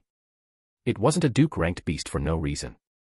At the precise moment when Priscilla's rapier was about to make contact with one of the beast's eyes, the animal suddenly thrust its tusks in Priscilla's direction with a swift movement of its neck. The action took place at such a breakneck speed that the only thing that onlookers were able to make out was a figure hurtling through the cavern at an incredible rate of speed. Crash. Walk. Priscilla groaned as she was flung against the cavern wall. When she collided with the wall, her pink hair fell onto her face, concealing her attractive features. Her crimson eyes glowed with a menacing red gleam as she glared at the mammoth on the opposite end, who was faring much worse than she. Its trunk dangled as fresh blood poured from a large open wound on its upper surface. The mammoth wailed mournfully, showcasing just how much pain it was going through. Steadily taking a step forward, Priscilla smoothed out her hair before shifting her attention back to the mammoth a fair distance away from her. Had this one not wanted to keep you as a pet, you would have been devoured by me already. She scowled. Her hostile tone conveyed unfathomable murderous intent. Injecting demonic energy into her rapier, a pink glow formed, gently coating the blade of the rapier. Taking a step forward, she eyed the beast in the distance and slashed. The cut was rather straightforward. It appeared unimpressive to those around her. Those with keen eyes, however, thought otherwise. Several couldn't even help but take a step back due to the terror that they'd witnessed in that one simple slash. But more than anyone, the one individual that felt the terror of that slash the most was none other than the mammoth, who could only stare blankly at the attack that approached its direction. The only thing it could do was stare. Stare at what seemed to be the end. Spurt. Blood splattered everywhere across the rugged ground, dyeing the rocks in a crimson shade. Thump. The ground shook, and the mammoth fell to the ground. Silence returned to the cave as everyone's focus was on Priscilla, who slowly sheathed her rapier. Ignoring the stares, and with her gaze still lingering over the mammoth, she calmly fixed her hair and made her way toward the beast. "Thank the heavens that I'm in a good mood," Priscilla murmured. She soon approached the mammoth on the ground, which was seemingly on its dying breath. Whining. Huh. It happened all too suddenly. Just as she was about to get near the beast, something tore through the air at unimaginable speeds. It was so fast that she didn't even have time to realize what was happening. In that brief moment, however, her eyes caught a glimpse of something sharp making its way toward the upper parts of her brows. An ambush. The realization came a tad too late. She realized that by the time she'd managed to get her rapier out, it would already be too late. The speed at which the attack was coming wasn't something that any regular marquis-ranked demon could handle. It's too late, she thought, clenching her teeth and preparing to concentrate her demonic energy toward her core. She had several life-preserving means. Ach. Bam. Unexpectedly, just as she was about to shift her concentration to her core, she felt a massive force hit her in the head, and her body was propelled backward. At the same time, she witnessed the sight of a silver streak pass through the area she'd previously been in.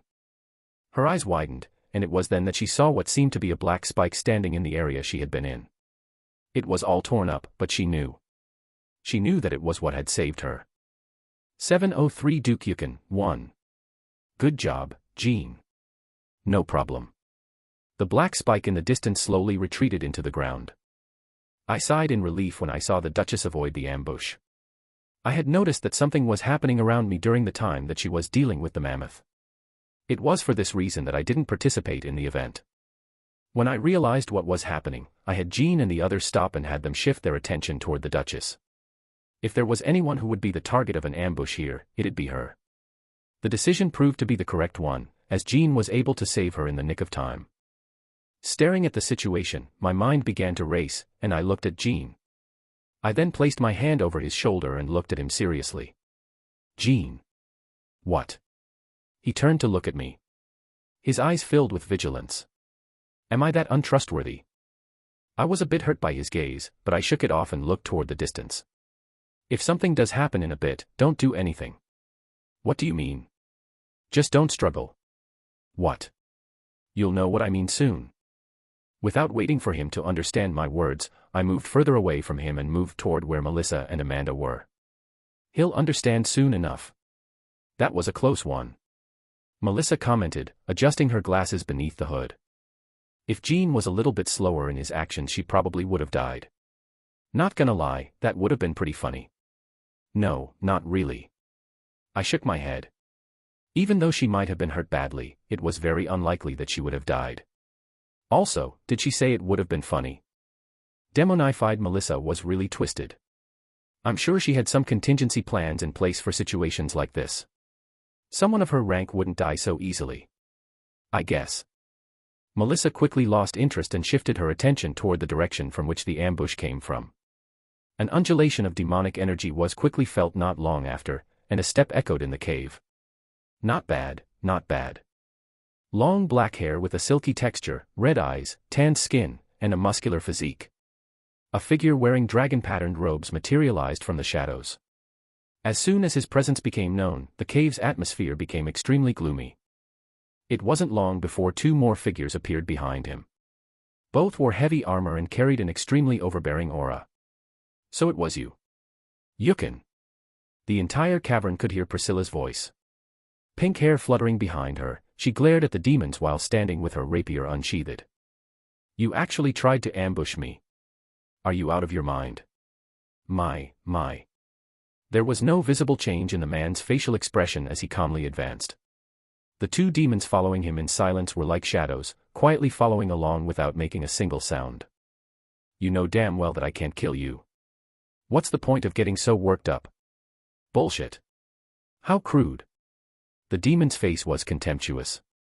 His gaze swept over the remaining individuals in the cave, including myself and the others. He then continued. Watch your words. Someone of your stature shouldn't be mingling and playing around with these rats. You're far better than this.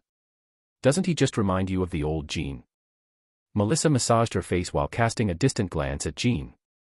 When I looked at her, I opened my mouth but was unable to speak. It hurt, but I found myself agreeing with her. I think Jean is a little less annoying. You're one to speak. You didn't have him pester you every day in the beginning. Right. Compared to me, she truly did have worse. After all, Jean did have a thing for her.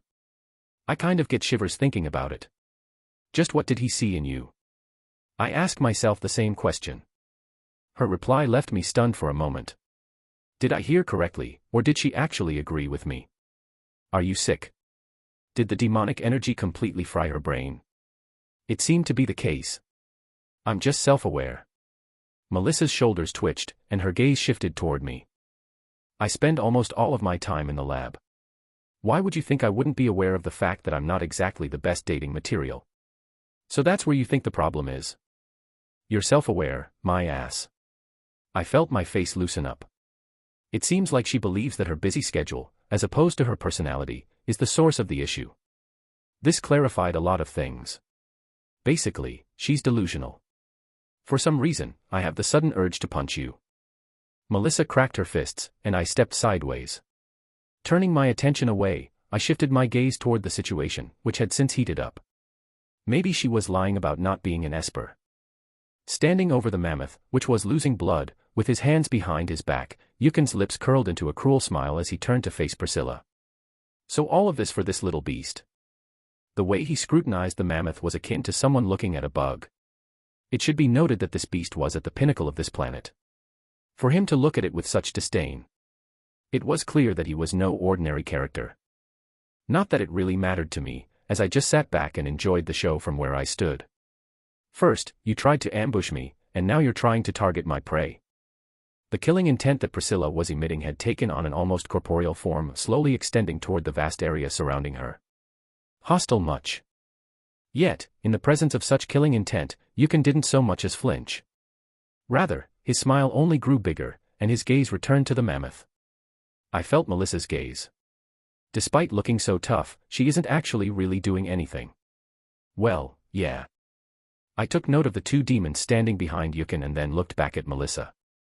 The two demons behind him are not to be trifled with. She probably knows that, hence why she's only threatening him. I figured that much. Then why did you ask? Melissa shrugged. I figured her status was high. But from the looks of things, she's getting utterly suppressed by whoever just came. She has a point. From the very moment the demon made its appearance, none of the demons present uttered a single word, while all Priscilla could do was utter empty threats. It was clear that whoever the demon was, he wasn't someone to be trifled with. Come now, Priscilla. I'm not here to make enemies. Rather, I'm here to help you. Help me. Priscilla's face distorted. Clearly, she did not believe in whatever he was saying. What nonsense. Spurt. It all happened within the span of a couple of seconds. With a single swipe of his hand, blood spurted all over the cave, and the mammoth's head sagged toward the ground. Priscilla's face froze, and the entire cave became silent. You. A muffled growl quickly shattered the silence. It came from Priscilla, whose hair was now swaying in the air, and her aura flared up dangerously. It quickly became abundantly clear to everyone present that her sanity was on the verge of breaking. Just like Ren assumed. Priscilla's reasoning was indeed on the verge of snapping at the moment. She had never in her life felt so humiliated. Moreover, in front of the individuals she was attempting to recruit. Duke Yukin. Several demons trembled in response to her voice as they sensed the malice contained in those two words. Naturally, this did not apply to Duke Yukin, who greeted it with the same relaxed smile from the moment he arrived. What's wrong? Why do you seem so angry? Priscilla's teeth clenched even more tightly, and her eyes darted toward the two guards that were standing behind him. If only. The sole reason she hadn't sliced off his neck already was because of the two guards that were standing behind the Duke. They, too, were Duke-ranked demons, but as opposed to Yukin, who had reached the Duke rank with the aid of resources, they were fully fledged Duke-ranked demons. Serving under his father, the current patriarch of the Clan of Envy, Prince Devitt, and one of the 7 prince-ranked demons. Are you angry that I killed the mammoth? Were you perhaps trying to make it into a mount? The expression on Yukin's face changed. He almost seemed apologetic at the moment. Looking at the mammoth that was lying down next to him, he seemed genuinely remorseful. Of course, that look could fool others, but not Priscilla. She knew all too well with whom she was dealing with. Cut the crap. She spat. Tell me what you're really here for. Her hand gripped the hilt of her sword more tightly. She could feel the hilt tremble with the increased pressure. It was taking all of her not to strike Yukin. I just have to wait until he gets back. I just have to wait. Right when she got ambushed, she ordered her uncle to sneak out and call for reinforcements. With his abilities, going unnoticed by them didn't prove to be hard. The only problem was whether he could get them to her on time. Her teeth gnashed even harder. Nothing much. I was just curious about what you were doing. Duke Yukin smiled, showcasing his pearly white teeth. Priscilla felt her stomach churn in disgust at his smile. Since I was in the neighborhood, I also decided to help. I heard the abyssal mammoth's gallbladder makes for a great poisonous substance. Since you seem to be struggling, I decided to help you out. An obvious lie. While it was true that the abyssal mammoth's gallbladder served as a great poison, the fact that she had publicized her expedition made it impossible for her to use the poison. If anyone was poisoned by it, she would be held entirely responsible. Furthermore, it was an easily detectable poison. Other than covering up killings, it was useless. Here, take it. When Yukin swiped at the mammoth's stomach, a large incision appeared, and he reached into it. Then, after removing the gallbladder, he tossed it toward Priscilla while laughing. Twack! The bladder fell right beside her. A few more minutes. A few more minutes. It took Priscilla everything she had at the time to refrain from lashing out at him. She could sense that her line of reasoning was weakening by the second. The people around her also noticed this as they distanced themselves from her. Scared of the possible aftermath of her actions. Now that that is done. Satisfied, Duke Yukin turned his head, and his eyes locked onto a figure. With the same grin on his face, he extended his hand toward a hooded figure, and they flew into his grasp. Walk. The hooded figure let out a painful groan as his neck was grasped by his thin fingers. Duke Yukin's voice grew menacing as he regarded the hooded figure intently. Now then, how should I deal with this little pest? You should know the consequences of kicking a noble, right? 704 Duke Yukin, 2. Duke Yukin licked his lips as he grasped the hooded figure by the throat. Raising his hand, he reached out for the hood and lowered it. When he did so, something unexpected caught his attention. Interesting. His voice bordered on amusement and annoyance. Presented in front of him was what seemed to be a male wearing a white mask. It covered his entire face, only exposing his blonde hair. The Duke opened his mouth and made sure his voice was loud enough for everyone to hear. I wonder what gave you the confidence to attack a noble in front of everyone. While everyone present was a noble, the term could also signify a purer bloodline as compared to the others, with the 7 houses placing more emphasis on them. At this very moment, Duke Yukin was using this pretext to find trouble with the person who had just saved Priscilla. Had it not been for him. Tisk. He clicked his tongue and grasped more tightly. Ugh. What are you doing? Priscilla was unable to maintain her silence at this very moment. She did not know the hooded figure, but he had indeed saved her life moments earlier. She was not the type to repay a debt with ungratefulness. Let him go. She took a step forward. This time, her words were not empty threats, and she was truly determined to take action. While she may not have died, he had indeed saved her a lot of trouble. If she did not save him, she'd look like someone who didn't care about those on her side. Duke Yukon looked at her. What's this? I'm sure he hit you. Why are you defending him? Does your pride only amount to this much? It does. She smiled, and her eyes turned hazy. I'm from the Sloth clan. What do I need pride for? Ha. The Duke lightly laughed at her words. You set a very bad example, Duchess. As he tightened his hold on the individual wearing the mask, ruthlessness began to spread across his eyes at that very instant. He was prepared to break his neck. Priscilla's face quickly changed when she noticed this, and her figure blurred. Don't you dare. Sorry, be you. Grip. The Duke was about to clench his fist when he was suddenly grabbed by the wrist by an unseen hand. Let's settle this peacefully. A calm voice sounded not long after.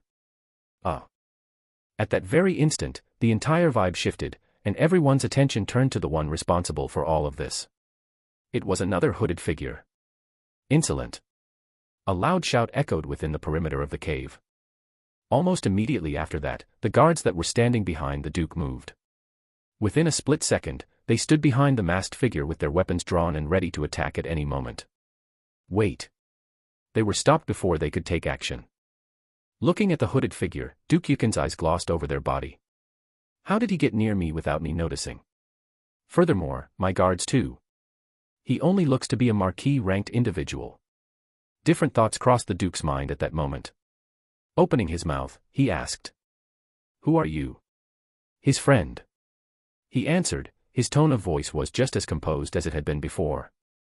Despite the fact that his face was hidden, the Duke could feel the figure smiling beneath. It irritated him.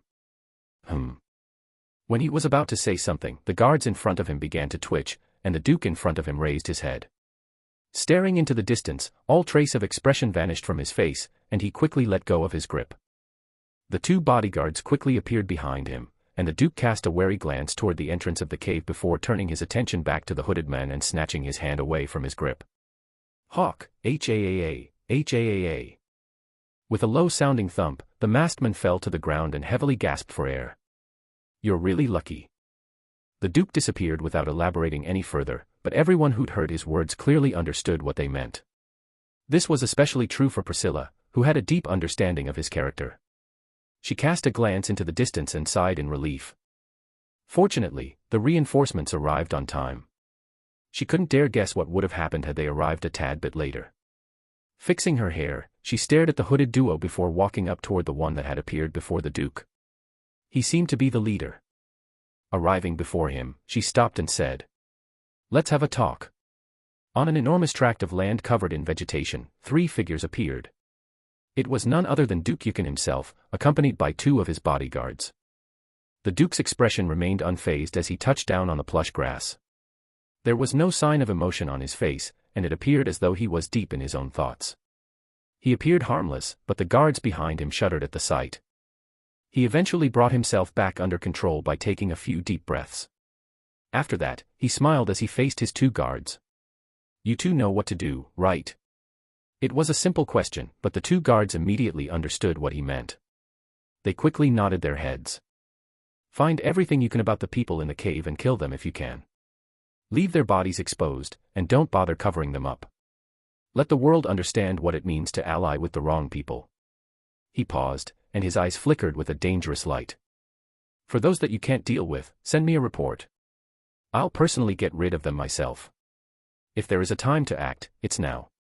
Especially since the patriarchs are away dealing with the world decree matters. He raised his head and looked at the two guards.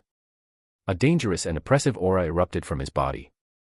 Cocking his head, he smiled. Understood. The two nodded without saying a word and disappeared from the spot. His gaze lingered over the spot where the two guards vanished before shifting to the distance. In the direction of the cave where he just came from. Opening his mouth, his voice sounded especially chilling. For the House of Envy, all variables need to be eliminated. My head feels like a cloud. It's like it's floating, yet at the same time sinking. I can't really explain it. The past few years have numbed me completely. Sometimes, I hear voices. In my sleep, when I eat, when I walk, when I think. It goes on and on and on. Not sure when was the last time that I slept properly. I want to be normal again. Sorry for my tardiness, I had to deliver a letter. You don't mind, do you? No, have some tea. A demon dressed in butler attire stood behind me as an emerald green substance poured into a teacup that was in front of me. Closely examining it, I determined that it was safe for consumption. Shifting my attention away from the cup, I looked ahead to where the Duchess sat. In her hand was the same cup of tea, and she took a small sip. I'd like to finally thank you for what happened today. She started. The butler next to me removed the teapot from the table and performed a single bow before departing. As I looked at her, I reached for the cup of tea and took a sip from it. My tongue was flooded with a wave of bitterness, and the sensation almost caused my face to change. But I didn't let it show on the surface. I knew my manners. I set the teacup down. It's nothing worth mentioning. Following the events of the cave, my group was graciously escorted to the Duchess's mansion. At that moment, everyone was standing behind me. For some strange reason, they didn't bother sitting. The Duchess sat her teacup down. It may be nothing worth mentioning to you, but you still saved my life. I'd like to express my gratitude at the very least. Oh. In what way? I caressed my chin and pretended to fall in deep thought. I'm a bit low on money. I cast a glance in her direction from the corner of my eye. Making money was the primary objective right from the start, so I didn't waste any time and simply told her what I wanted. Pretty straightforward, aren't you? I indeed am. I smiled. She probably didn't see it, as the hood still covered my features. How much do you want? How much can you give me? 20 jor. Is your life only worth that much? 50. 100. I raised the cup and brought it to my lips. I didn't take a sip. I was just pretending to. It tasted horrible, but I had to look the part. The Duchess's brows furrowed for a moment. Eventually, she nodded her head. All right, I can do that. Her words brought a smile to my face. Would you look at that? My money problem is now solved. Great. I stood up and rubbed my hands. All right then. Since we've solved the compensation problem, I think I'd like to go back and have a rest. I turned around to look at the others and prepared to leave. Wait. Only to have the Duchess call out for me. Somewhat expecting this, I turned to look at her. Is there a problem? None. She shook her head and pointed at the seat. Sit down for a bit. I'd like to discuss a few matters with you, human. My heart sank the moment I heard her words, but I didn't show it outwardly. Sitting back down, I leaned back on the wooden-framed sofa and asked. What makes you think I'm human? Simple, really. The Duchess smiled. It was one that would leave many stunned, but it had no effect on me. After all, I had Amanda. She pointed at the cup. If you were a dwarf, you'd have rejected the drink. They tend to prefer alcoholic beverages. If you were an orc, you'd have drunk it all in one go, assuming you'd accept it. Since you didn't do either, I came to the idea that you were neither. It then left me with two possibilities. Human or elf. She took a slow sip from the cup before smiling. If you know elves very well, you'd know that they have a special etiquette when drinking. They'd hold the handle with their left hand and pinch with 2 fingers. Both of which you didn't do. Listening to her, I was rather taken aback. There's such a thing. It seemed like I was slightly careless. Although not obvious, it easily gave away the fact that you didn't belong to any of those races. What about demon? Couldn't I just be a demon? Priscilla smiled again. If you were a demon, your bloodline would have been purer. We can easily tell if someone is contracted. It was never an option, to begin with. I see. I thoughtfully nodded my head. Her words made sense. Sort of. How troublesome. I sighed to myself and looked at her. All right then, let's just say that you're right, and I'm a human. What about it? You don't know. The Duchess looked at me with an odd look, and I started to have a bad feeling. Know what? I asked, my eyes squinting. Was there some sort of unexpected development I was unaware of or something? It looks like you really don't know. The Duchess shook her head, and my brows furrowed. Before I could say anything else, she spoke. Recently, there's been a decree sent down by His Majesty. If we were to come into contact with any human, we are to report the issue immediately. Prolonging her last few words, her eyes glossed over me, seemingly awaiting my response. Closing my eyes for a moment, I almost laughed. So that's what you were thinking about. Extending my hand, black scales flickered in and out of existence over my arms. Taking a deep breath, I let go of everything. The seals that were within my body, the demonic energy that was coursing through my body, and the power I had concealed for a long time.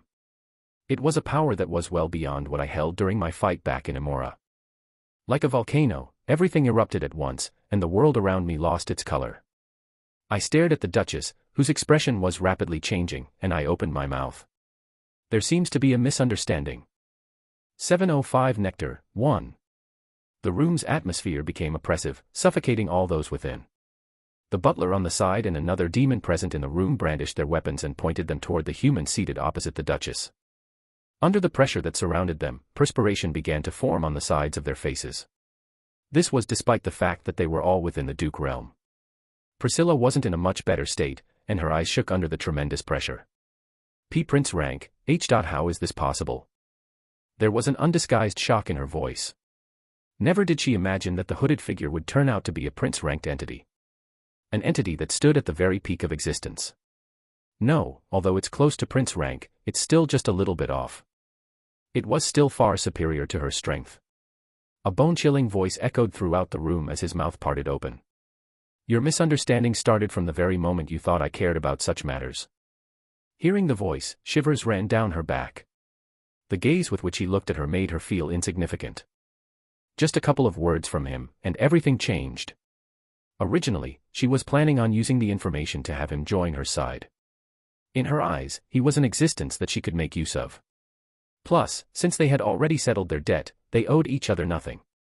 It was a pity that she had kicked an iron plate. He wasn't someone who could be controlled. Priscilla came to understand this the hard way. She took a deep breath while gripping the armrest of her chair tightly. By the second breath, her gaze became calm again, and she met his eyes. All right, then. Let me hear what you're here for. She accepted the situation rather quickly. She didn't have much of a choice. With her grandfather, not present due to the matters regarding the world decree, she had no way to get out of the situation. She'd gain nothing from fighting against them. Good. It looks like you're easy to talk to. The human smiled. The tension that had been suffocating the room dissipated almost as rapidly as it had arisen, and as soon as it did, she experienced an immediate sense of relief. He then crossed his legs.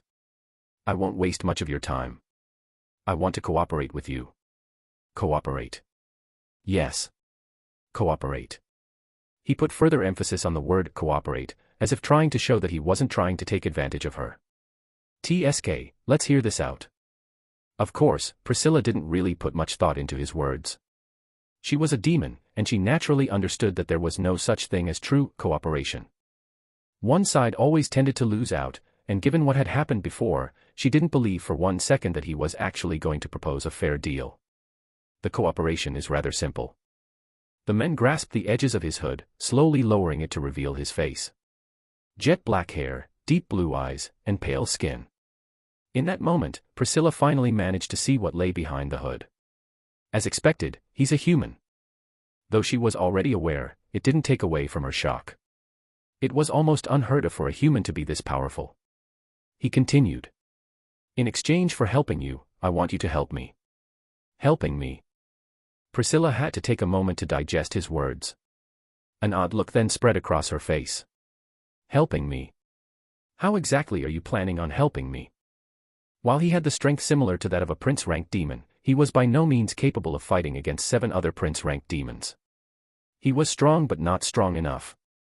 Don't worry about my means. The men smiled. It was a smile that exuded self-assurance, and for some reason that Priscilla was unable to explain, she found herself drawn to it. Somewhat. Even though she found his confidence to be rather infectious, she was not the type of person to actually fall for such nonsense. She drew her hands together in front of her and leaned forward, pressing her elbows against her thighs while keeping her hands interlocked. Let's say I believe you. What exactly do you need from me? Nectar. It was a simple word. Yet, the moment that those words escaped from his mouth, Priscilla's face underwent a subtle change. As expected. Nectar. You're not thinking of the same nectar that I'm thinking of, right? What other nectar is there? This fucking. A curse escaped her mouth, and she let slip her true personality. She leaned against the sofa, covering her face with her hand, and looked away. She probed a little bit further. How much do you need? Enough for 4 people. Aoo. Priscilla had never in her entire life imagined that she would be capable of producing such a sound. However, at that precise moment, she let out a sound that was eerily reminiscent of a dog's howl. Had she been in her normal state of mind, she would have been too embarrassed to speak.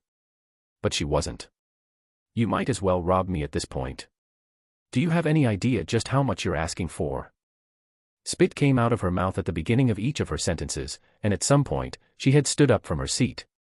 I'd have understood if it was for 1 person, but 3 more people. Just fucking rob me already. Nectar. Or, to be more precise, world nectar was something that was almost as rare as the purest devil fruit that could be harvested from the world tree. Even though it didn't have the same effects as the devil fruit, it still had the amazing ability to make one's mind clear. It didn't sound like much, but such material was extremely valuable to demons, whose actions were always influenced by their impulses. The man slowly closed his eyes, oblivious to Priscilla's yelling in the room. He didn't finally open them up again until 5 minutes had passed and Priscilla had finally calmed down. Are you done? He inquired, his tone a little flat. Priscilla frowned, but upon opening her mouth, she closed it back again and sat down. She was indeed done. Good. A smile formed on the man's face. His smile made Priscilla feel mildly irritated, but she somehow managed to suppress her inner feelings. He continued. While I do know the importance of the nectar, I'm also very well aware of how much the upcoming batch of devil fruits are worth. Their eyes met, and Priscilla felt her breath stop for a moment. I'll provide you the opportunity to be 1 step above the rest, and in exchange, you give me some nectar. What part of the deal doesn't sound unfair? That, but. But, what? But. Priscilla found herself unable to refute. Muttering another but her mouth promptly shut, and her back sank into the sofa. If his words are true, then it might really be worth a shot. It was just that she was rather afraid of what her grandfather might do if he were to learn of her actions. He won't kill me, will he? Maybe it was best if she found a way to protect her core. In case something happened. Another problem was whether he had the capability of achieving what he had promised to do. What if he failed and the others learned of her plot? A risk. It is unquestionable that she would take a significant risk if she were to accept the terms. One in which she was unsure whether or not the risk was worth it. But did she even have a choice, to begin with? You. She raised her head and stared deeply into his eyes. When their eyes met, the thing that surprised her the most was that she did not observe any change in his eyes from the beginning to the end of their deal. He was calm. Strangely calm. Was it confidence? Or was he just pretending to be confident? What is it? He asked. How can you guarantee me that you're not going to screw me over? Heh. As if already expecting the answer, a hazy smile formed on the man's face. Then, with a flick of his finger, a scroll appeared in his hand, which he unfurled slowly before passing on to her. Here. Take it. A mana contract. Priscilla's face suddenly took on a very obvious frowning expression. Instantaneously, she recognized what he was holding, and without giving it much thought, she took it from him and began to read it. She first read the entire contract, which took her about 10 minutes, and then she read it again, which took her about 20 more minutes. Given her attention to detail, it was essential that she read it more than once. Upon the signing of this contract, the 2 parties will swear not to betray each other. She slowly started to recite the contents of the contract. From the moment the contract is signed, both parties will disclose how many entities are aware of the existence of the contract and the other party. She was well aware of how unreliable mana contracts were. A loophole could have been created with nothing more complicated than some simple wording changes. Because this was such an important transaction, she had to be extremely careful, as the slightest mistake could have disastrous consequences. From the moment the contract is signed, both parties will be unable to disclose in any shape or form any information regarding the transaction that occurred between both parties. Finally, after reading the passage for the 4th time, she set it back down on the table and muttered. I can accept the terms. Find any loopholes. What an annoying human.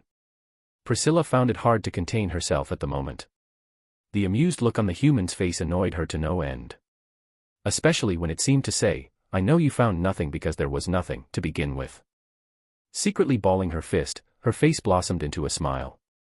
I want to add a condition. Condition. Finally, and for the love of all demons, a change finally occurred on the face of the man sitting opposite her.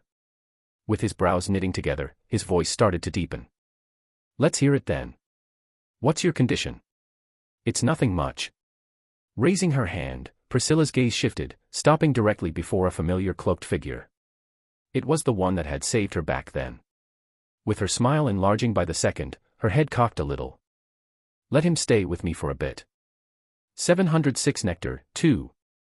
I'm sorry, but it looks like you'll have to be sacrificed.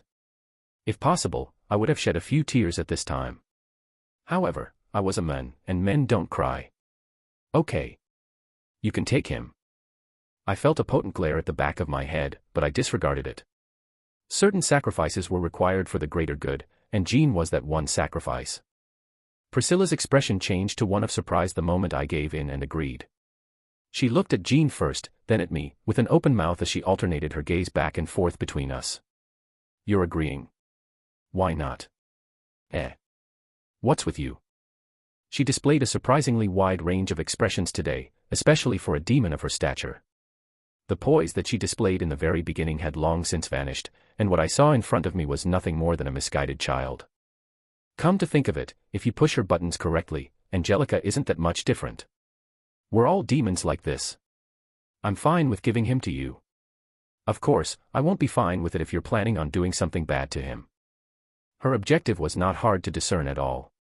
She most likely was dissatisfied with the mana contract, and as a result, she wanted to keep Jean close to her in order to maintain some degree of leverage for herself. When viewed from her perspective, her choice was one that was entirely rational. Although the mana contract was a good way to establish a certain level of trust, it was never a bad idea to have additional leverage. Plus, I actually wanted Jean to stay behind as well. Just like she wanted to monitor us, I also wanted to monitor her. It went both ways. You are one strange human. A smile blossomed on my face. It was rather twisted, but it still counted as one. I'll take that as a compliment. Asterisk. For now, just as agreed. I will give you a small portion of what is promised to you. The Duchess handed me a miniature-sized wooden box. The container wasn't particularly large, it was roughly the size of a notebook, and it had a very light feel to it when handled. After opening a small wooden case, a sweet, honey-like odor permeated the entire space, and I caught a glimpse of a small bottle containing a thick black liquid inside it. Within a few short moments after catching a whiff of the honey-like scent, the blood in my body began to circulate rapidly, and my hands instinctively reached for the bottle. Finally. Opening the lid, I gave it a good whiff. It was good. How is it? It'll do. I closed the lid and nodded in satisfaction. This was exactly what I needed. As per our agreement, I will now help you with your problem. Tell me if there is anything you would like from me. After rising from my seat, I turned to look at the others. They were all staring at me. After a brief pause for thought, I turned my attention once more to the Duchess. Now that you mention it, that Duke guy, what was his name? Yukin. Yukin, huh? I recalled his words and asked. Yeah, him. Didn't he say something about the gallbladder being a potent poison for you demons? It is. Priscilla's eyes became constricted as she listened to my words, indicating that she had an implicit understanding of the question that I was about to ask. I gave her a friendly smile before walking over to her. The moment I took a step forward, her expression changed, and the two guards who were standing behind her tensed up. Don't worry, I mean no harm. Let me just. I reached out with my hand. Touch your head. Within the confines of an elegantly decorated room, a soothing melody lingered in the air. Duke Yukin maintained his poise as he sipped from a murky black drink while seated in the center on a chair covered in gold plating. Reporting. Two silhouettes materialized at his back. The Duke continued to enjoy the drink without so much as casting a glance in their direction. It seemed to be to his taste. As requested, we've eliminated most of the requested targets. The only ones we were unable to deal with were the ones that saved the Duchess. With regards to their backgrounds, aside from the fact that they've been in the city for a little over a day now, not much is known about them. One guard paused, and the other guard continued. One of the four appears to be a long-range fighter, while the other appears to be a close-range fighter who specializes in speed and the arts of the dagger. Regarding the other two, we weren't able to gather much. They are currently residing within the Duchess's estate and are currently under her protection. It is possible to get rid of them, but it would take a few sacrifices. We've currently stationed a couple of spies to monitor their movements. If you give the command, we can go ahead and eliminate them. While he was listening to the report that was given to him by one of his servants, the Duke's expression did not shift in the least bit. Quietly listening, he nodded his head subtly and lowered his cup. He looked down into it at the murky liquid that was contained there and then raised his head. There's no need. He had given this a lot of thought, but he ultimately decided that it would not be worthwhile to give up several capable spies in order to get rid of a couple of annoyances. Furthermore, he already had a general understanding of those annoyances when he interacted with them in the cave and wasn't necessarily worried. They were nothing but flies in his eyes. If it comes down to it, I'll just get rid of them. They aren't anything to worry about. If the circumstances had been different and the Duchess's reinforcements had arrived just a tad bit later, he could already picture their skulls exploding right in front of his very eyes. He carefully set the teacup he was holding down on the table before rising to his feet. He then moved toward the glass window that was located on the right side of the room. Interlocking his hands behind his back, he admired the scenery in front of him. Keep an eye on them and report back to me whenever there is a new development regarding their situation. There are more important issues at hand right now, and it would be unproductive to focus our attention on a couple of bugs at this moment. He licked his lips. We'll have plenty of time for that, lad. I beg to disagree. A gentle whisper echoed in the room, startling the Duke. Who? The Duke was taken aback when, as soon as he turned around, the first thing he noticed was the sight of his two guards lying face down on the ground. Passed out. More importantly, sitting on the seat opposite him was a familiar, cloaked figure. Do you mind? Ugh. He spat out the drink immediately after tasting it. What is this crap? There may have been a hood covering his features, but he seemed genuinely offended by the taste of the drink. Ugh, this is no worse than dirt. What is up with you demons and drinks? Do you only know how to drink dirt? Duke Yukin sat calmly opposite him on the sofa. His appearance may have initially startled him, but he soon recovered his composure. Picking up his old teacup, he placed it in his mouth. Not bad. He murmured, feeling genuinely impressed. The tea. Not only did you manage to sneak in here without me noticing, but you also managed to knock out two of my guards at the same time. You must have some exceptional stealth ability. Duke Yukin regained his composure after attributing the figure's sudden entrance and action to his extraordinary stealth-like abilities. He seems to be in the middle stages of Marquis. This was what the Duke perceived on the surface. However, given the manner in which he had dispatched his guards, he was not so naive as to believe that this was an accurate representation of his true strength. Most likely, he's about the same level as me. I'll have to approach this CA. Pooh. I know what you're thinking. Don't bother. After spitting out one of the cookies, the hooded man wiped his mouth and smacked his lips. Wag. This is worse than the tea.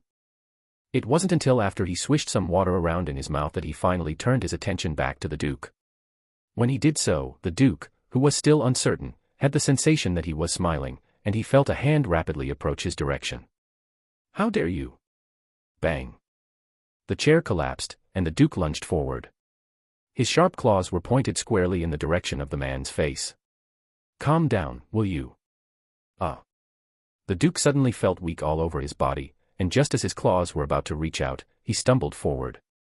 This. In an instant, he recognized where this power belonged, and his heart dropped. Sloth. This lethargy. This was definitely power that belonged to the Sloth clan. But it was too late. Unable to retaliate, the Duke felt a hand grasp his neck tightly. Ugh. The Duke tried to resist, but in that fleeting moment, he felt a tremendous power radiate from the hooded figure. His eyes opened wide in surprise the moment he felt the power. It made him feel insignificant.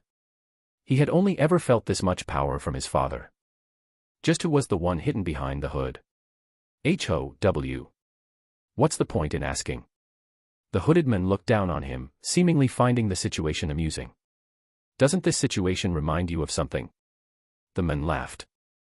You held him like this back in the cave. Isn't it ironic that you're now in the same position? When he raised his other hand, a dark substance came into the Duke's view. Observing the substance in his hand, the Duke suddenly had a horrifying intuition, and his eyes widened in astonishment. However, under his grasp, all he could do was stare as the substance was slowly brought to his mouth and forcefully shoved. Drink. You won't die. Everything turned black shortly after. At least not yet. 707 Silent Night, 1. Wham. I'm so bored. Monica yawned as she stretched her limbs while leaning against a plain white wall. There were a couple of other people not too far away from her, all minding their own business. All of the people present were extremely renowned individuals. They were the special group gathered in secret outside of everyone's knowledge. Feeling bored already, Monica? An aged voice sounded, and Monica's expression changed. With a stiff smile, she looked to her side. Ha! D. Douglas. Fancy seeing you here. Fancy seeing me here? Shouldn't you already be aware that I was going to be here? Oh. Ah, right. Monica smacked her fist and stuck her tongue out. Seems like I'm getting older. My memory is giving away. Your brain is the only thing that's giving away. Another voice interjected. This time around, Monica reacted in a manner that was entirely different. She whirled around and glared in the direction of the source of the voice as if she were staring at her worst enemy. Old witch, what are you on about? Old witch. The voice was taken aback for a moment. But before long, Donna had worked herself up into a rage and was staring angrily at Monica. If there was one thing that she detested more than anything else, it was when other people brought up her age. Don't tell me you're still angry at me for what happened a week ago. I'm glad you know. Monica grumbled while still glaring at Donna. With a bitter smile, Douglas looked at Donna and mouthed. What did you do? Nothing, really. Donna looked back at him and murmured. I just told her that even if she wore high heels, she'd still be the smallest person attending, so there'd be no point in buying them. Bitch. Monica shouted, glaring even more fiercely at Donna. So what if I'm still the shortest? It's all about my neck. If I'm a tad bit taller, I won't have to strain my neck to talk to everyone. Oh, that makes sense. Donna found it hard to refute Monica's comment. It indeed seemed rather straining for the neck. Looking at Monica, she apologized. All right, I'm sorry. Please forgive me. Monica gave Donna a side glance. Attempting to suppress her grin, twitches appeared on her lips. It took her a week to think of this explanation, but it was unquestionably time well spent. Seeing Donna, who was far too proud of herself, apologize lifted her mood to an unprecedented high. The reality was that Donna was spot on from the very beginning and that she had indeed wanted to wear the shoes to look taller. At least she didn't want to be the shortest person present. But when she was called out last week by her, she found herself unable to refute and pretended to be angry to buy herself time to regain her face. I'll forgive you this once. Monica sagely nodded at Donna and reminded. I hope there won't be a next time. All right. You two never change. Douglas gave a kind smile. His smile softened as recollections of the past began to emerge within his mind, and he began to look back on things with a fonder perspective. Even after so much time passed, the two of them were the same as ever. It was gratifying to see. But for how long could this continue? Looking around him and sweeping his eyes over the people present in the room, Douglas took note of the air of solemnity that was lingering throughout the room. Everyone in the room knew that the following mission would be crucial and that many people would be sacrificed in the process. Many of those here will probably never come back, and everyone understood this. This was war, after all. It was just a pity. Truly. C.I. clank. When the door to the room opened, a figure walked in, and everyone's attention immediately focused on him. Almost instantaneously, there was a shift in mood, and it became even more somber. Deep dark hair, crimson-red eyes, wide shoulders, and a black suit. Kevin didn't even bother to look at anyone before he started talking as he was making his way toward the center of the room. Since everyone's here, I'll start the briefing. Tapping onto the large white table in the middle of the room, a holographic map appeared before everyone. Several dots appeared within a certain spot in the human domain. Staring at them for a moment, Kevin looked at the others. His face expressionless. Listen to everything that I say carefully, as I won't repeat it again. His cold and monotonous voice swept across the room. If you listen to what I tell you, tomorrow, the monolith will cease to exist. Swoop. Softly landing on top of a stone balcony, I stared at the window on the opposite end and tried to knock. However, just as I was about to knock, my hand trembled and my lips twitched. Voices started to flood my mind, and scales started to form on my body. Why are you still struggling? There's 2 years left before you die. Why don't you just give up and enjoy your life before you pass on? It's easy to feel alone, but it's easier to feel alone. Aren't you alone? Just let go. Ooh. I had to take a deep breath to calm myself down. The scales diminished at the same time. I was already used to the voices. Knock. Knock. What took you so long? Greeting me was Melissa. Grumbling, she opened the balcony window, and I entered. Covering my mouth, I yawned. I wanted to enjoy some of the demon delicacies. And they were awful. My lips smacked together when I said the last few words.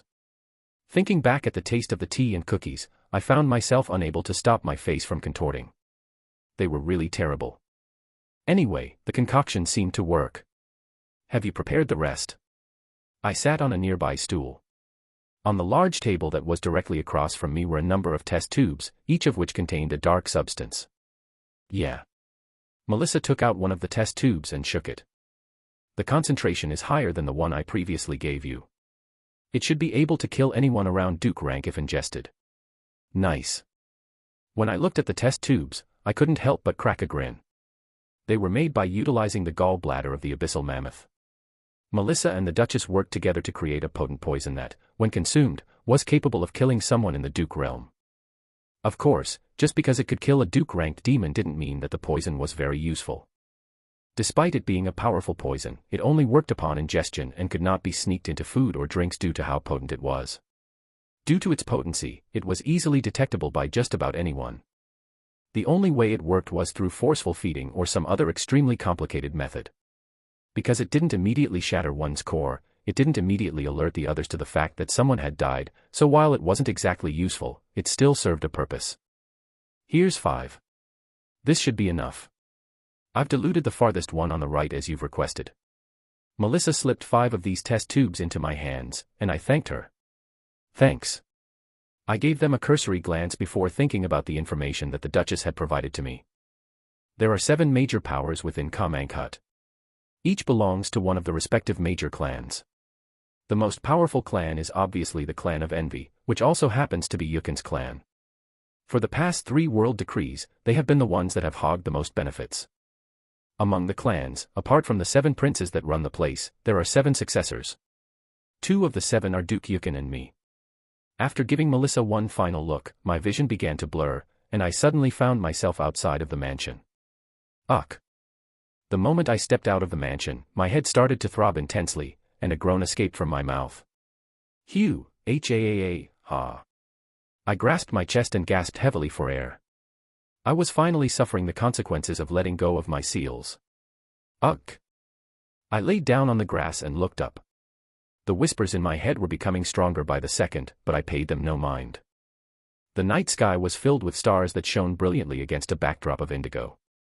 In the background, I could hear crickets chirping and leaves gently rustling in the breeze. I felt the warmth of the grass on my feet as a cool night breeze blew through the trees. The night brought a strange tranquility that I rarely encountered in my daily life back on Earth and was a complete contrast to the voices in my head. I took a deep breath and engraved the scenery into my mind. Here is it. I reached into my dimensional space and pulled out a miniature bottle, which I then studied for approximately 1 minute. To be more specific, the dark substance that was housed inside of it. I did not give it a second thought as I quickly removed the cap and emptied the contents of the container into my mouth. Almost instantaneously after the substance entered my mouth, I felt something penetrate deeply into my mind, and everything began to clear up. It was as if the fog in my mind had started to clear up. The soft whispers that echoed at the back of my mind, the impulsive and intrusive thoughts I struggled to suppress, and the bad memories that haunted me every single day. Just like that. Everything became quieter, and I stood there for a moment, unable to comprehend this new normalcy. Was this how it felt to be normal? It was a feeling I had long forgotten. My chest trembled when I took a deep breath. Shifting my gaze toward the tube in my hands, I clenched it, shattering it in my hands. It looks like it was the right decision. The nectar was truly the one thing that I needed. Everything that had been plaguing me for the past few years was being suppressed, and for once I was feeling normal again. All right. I calmly gazed at the estate behind me and stood up. One dose was not enough, I needed more. If I wanted to become normal again, I needed more. To my great relief, I was able to persuade the Duchess that the others required the nectar, despite the fact that this was not actually the case. Let's get to work then. 708 Silent Night, 2. I'm at the location. The abandoned structure far off in the distance captured and held Monica's attention for some time. A fleeting expression of solemnity passed through her eyes as she knelt down and did the best she could to hide her presence. This is it. This was the place that she was designated after the meeting a day prior. In just a few short moments, a battle would erupt, and many would die. Her presence was not yet known to the enemy, and she was only supposed to show up once the enemy showed up in full. If they didn't show up, she wouldn't either. Closing her eyes, she inwardly prayed. Hopefully, Monica is in position. Donna looked to her left, where a beautiful woman with green hair stood. She was none other than 48th ranked hero, Amber Rose. Not far from them was another group of lower-ranked members scouting the area ahead. They were the main force in charge of the operation. On the other hand, Amber and she were merely there to ensure that nothing occurred to them. Somewhat like bodyguards in disguise. Their presence shouldn't be out of the monolith's calculation. That's good. Amber responded, her tone sounding rather low. It was her attempt at hiding her nervousness. Don't worry. Her nervousness didn't slip past Donna. She placed her hand on her shoulder and reassured. We've got the upper hand. We may be walking towards a trap, but the fact that we know that should already be enough of an indication that we aren't going there without a plan. Have faith in the Alliance Master. You're right. Amber took a deep breath and stabilized her heartbeat. She looked at Donna and asked. Is he trustworthy? The Alliance leader? Yeah. Amber bit her bottom lip. He seems rather young, and there's not much that I know about him. It'd be a lie if I said I wasn't worried. Donna wordlessly stared at Amber. Is he trustworthy? Donna's mind was just now starting to wrap around how far Kevin had come in such a short amount of time compared to when they first met.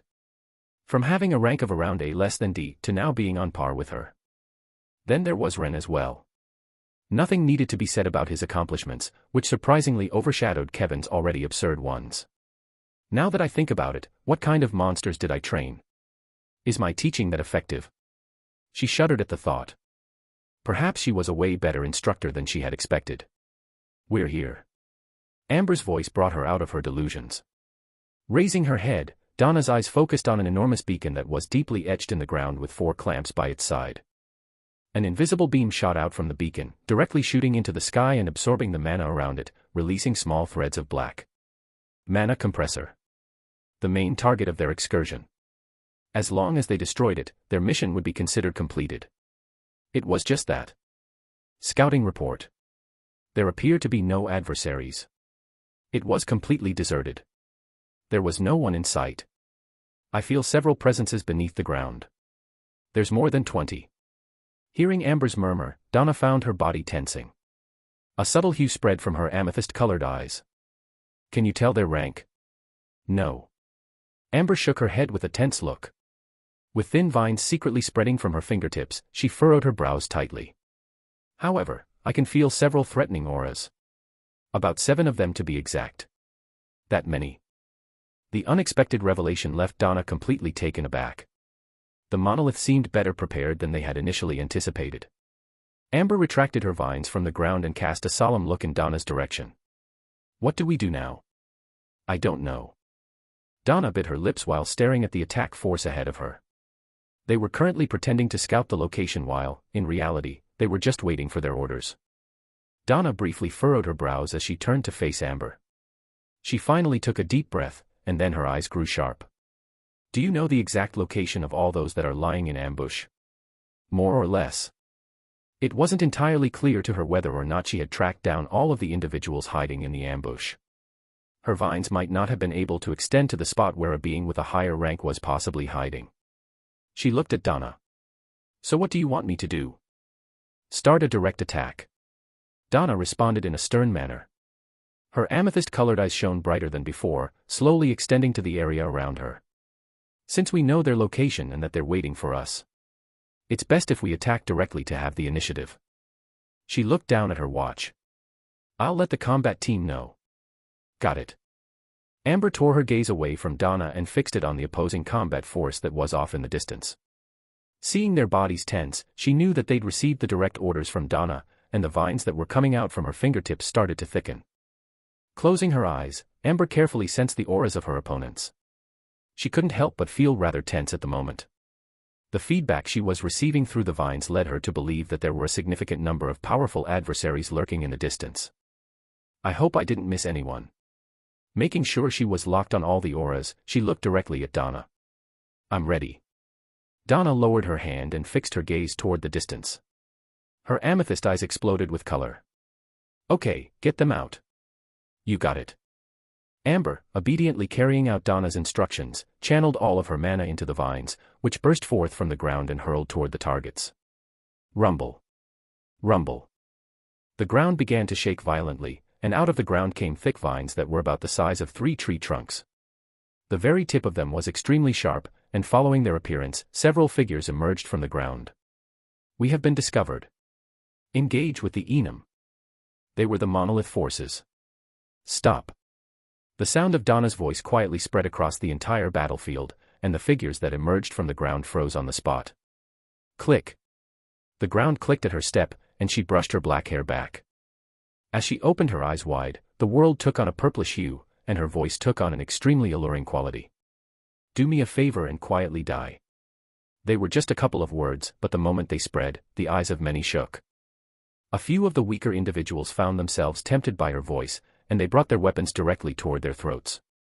Blood trickled down the side of their neck. Boom. Boom. In the meantime, the assault force and Amber attacked with everything they got. Blood sprayed all over the ground as limbs fell to the ground. Boom. The sound of explosions reverberated throughout, drowning out the cries of desperation coming from those who had fallen.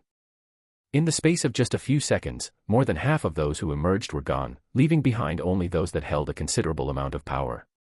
As they looked at Donna, whose eyes shone brightly as she looked back at them, their faces bleached. Why are you still here? Her sweet voice lingered in the air, halting their movements. It was only for a moment, but it was sufficient for Amber to intervene as thick vines sprouted behind them like spears and targeted their backs. How dare you? At that precise moment, a high-pitched shriek resounded throughout the space, and a potent aura engulfed the entire region. Both Donna and Amber found themselves propelled a great distance away, slamming into the far-off structures as they went. Boom. Ugh. While trying to regain her composure, Donna let out a muffled groan. Her vision was obscured by dust and debris which came as a result of her crash. After the dust had settled and she was able to see further ahead, she caught a glimpse of an elderly woman with a cane in her hand standing in the air. Her presence took over the entire battlefield. It's that old witch. Donna muttered while wiping the side of her mouth. She instantly recognized the old lady. She was one of the elders of the monolith and an SS-ranked entity. Just the pressure alone made it difficult for her to stand. It looks like I've underestimated the lot of you. Her gaze moved from one person to the next across the battlefield. Soon after that, she tapped the top of her cane into the air, and a circular ring of pressurized energy radiated outward from it, encircling the entire area. The pressure that Donna was exposed to increased dramatically and she found herself coughing up blood. PFTTT. Her chest hurt and she could no longer keep her head high up. But she didn't need to. Swoosh. A whistling sound arose in the air and a terrifying explosion reverberated in the air. Boom. Shortly after, a high-pitched voice echoed, and Donna cracked a grin, only for it to freeze shortly after. Old Witch number 2, it's about time you showed yourself. Old Witch number 2. Alliance headquarters. Ding. We have engaged with the enemy. Ding. We have engaged with the enemy. We have engaged with the enemy. Kevin fixated his gaze on his watch, which was ringing non-stop due to the overwhelming number of notifications flooding the interface. His expression didn't change at the sight of the notification. He tapped onto his watch and disabled his notifications. Shortly after that, he stood up from his seat, pressing his hands against the surface of his desk as he did so. At the same time, he reached for his gray blazer and slung it over his shoulders. As he slowly clenched and unclenched his fists, he slowly extended his hand forward, and a viscous white light suddenly burst forth from his hand. As he looked at his hands, his face contorted into an expression that suggested he was struggling to make sense of something. Or maybe, come to terms with it. Almost there. After a brief shut of his eyes, his figure became hazy and then vanished from the spot. Just a little bit more. 709 Silent Night, 3. Has he always been like that? The Duchess inquired as she turned her head and faced the window of the room she was in, admiring the view outside. Sitting opposite from her was Jean. Similarly looking at the window, he inwardly sighed. Yeah. They were currently talking about Ren. He may have changed a little over the years, but thinking back at all the times he had been with him, he couldn't find a way to deny her words. Must have been tough. Tell me about it. Thankfully, the Duchess was quite hospitable. Else he really would have been cursing Ren till the end of his life. He reached out for his pocket and took out a cigarette. It was a habit he picked up due to all the stress he'd been facing recently. It wasn't harmful to him anyways, so it didn't really matter. What's that? This. He lifted the cigarette. Yeah. The Duchess nodded, her eyes carrying a hint of interest. After noticing how interested the Duchess was, he lifted his index finger to light the cigarette and then took a brief drag from it. Puff. The Duchess's gaze followed the smoke that raised in the air. It's called a cigarette, and it's something that helps me manage my stress. There's such a thing. He took another puff before handing the Duchess his pack. Want to have a go? Can I? Yeah. Go ahead. She reached out with caution. Sliding the cigarette out with the tips of her slim fingers, she brought it in close to her mouth and placed it in between her lips before taking it out. For a good minute, she examined it with wonder. What do I do now? Light the tip. He pointed at the white side. A blue flame flickered over the Duchess's finger. Alternating her gaze between Jean and the stick, she brought the finger close to the tip. Like this. Yeah. The cigarette lit, and an orange ring formed. Bring it to your mouth and inhale. Jean explained before she could ask further. Okay. Doing as Jean instructed, she brought the cigarette to her mouth and took a puff. Only that. Cough. Cough. Her entire face turned bright red, and she began coughing in an uncontrollable manner. Curses soon started to fly out from her mouth. Ha. You lied to M. Cough. Cough. She started coughing even more violently. Ha ha. Jean, who was having trouble keeping his composure, let out a muffled chuckle. He already knew that this was going to happen. The fuck are you laughing at? Only that her subsequent change in expression and her words left him speechless. Did you trick me on purpose, bastard? Is this really her? While he had seen glimpses before when she was talking with Ren, now that he was directly interacting with her, he found her new behavior to be a stark contrast from the one from before. Was she hiding her true personality? Oi. Are you dead or something? Can't you fucking hear me? She looked no different than a gangster. With a twitch of his lips, Jean maintained his composure. You didn't inhale it properly. Try again, but this time try inhaling with your lungs. You better not be playing with me. She glared at him fiercely. Then, bringing the cigarette close to her mouth, she tried again. Her chest heaved up, and Jean turned his head.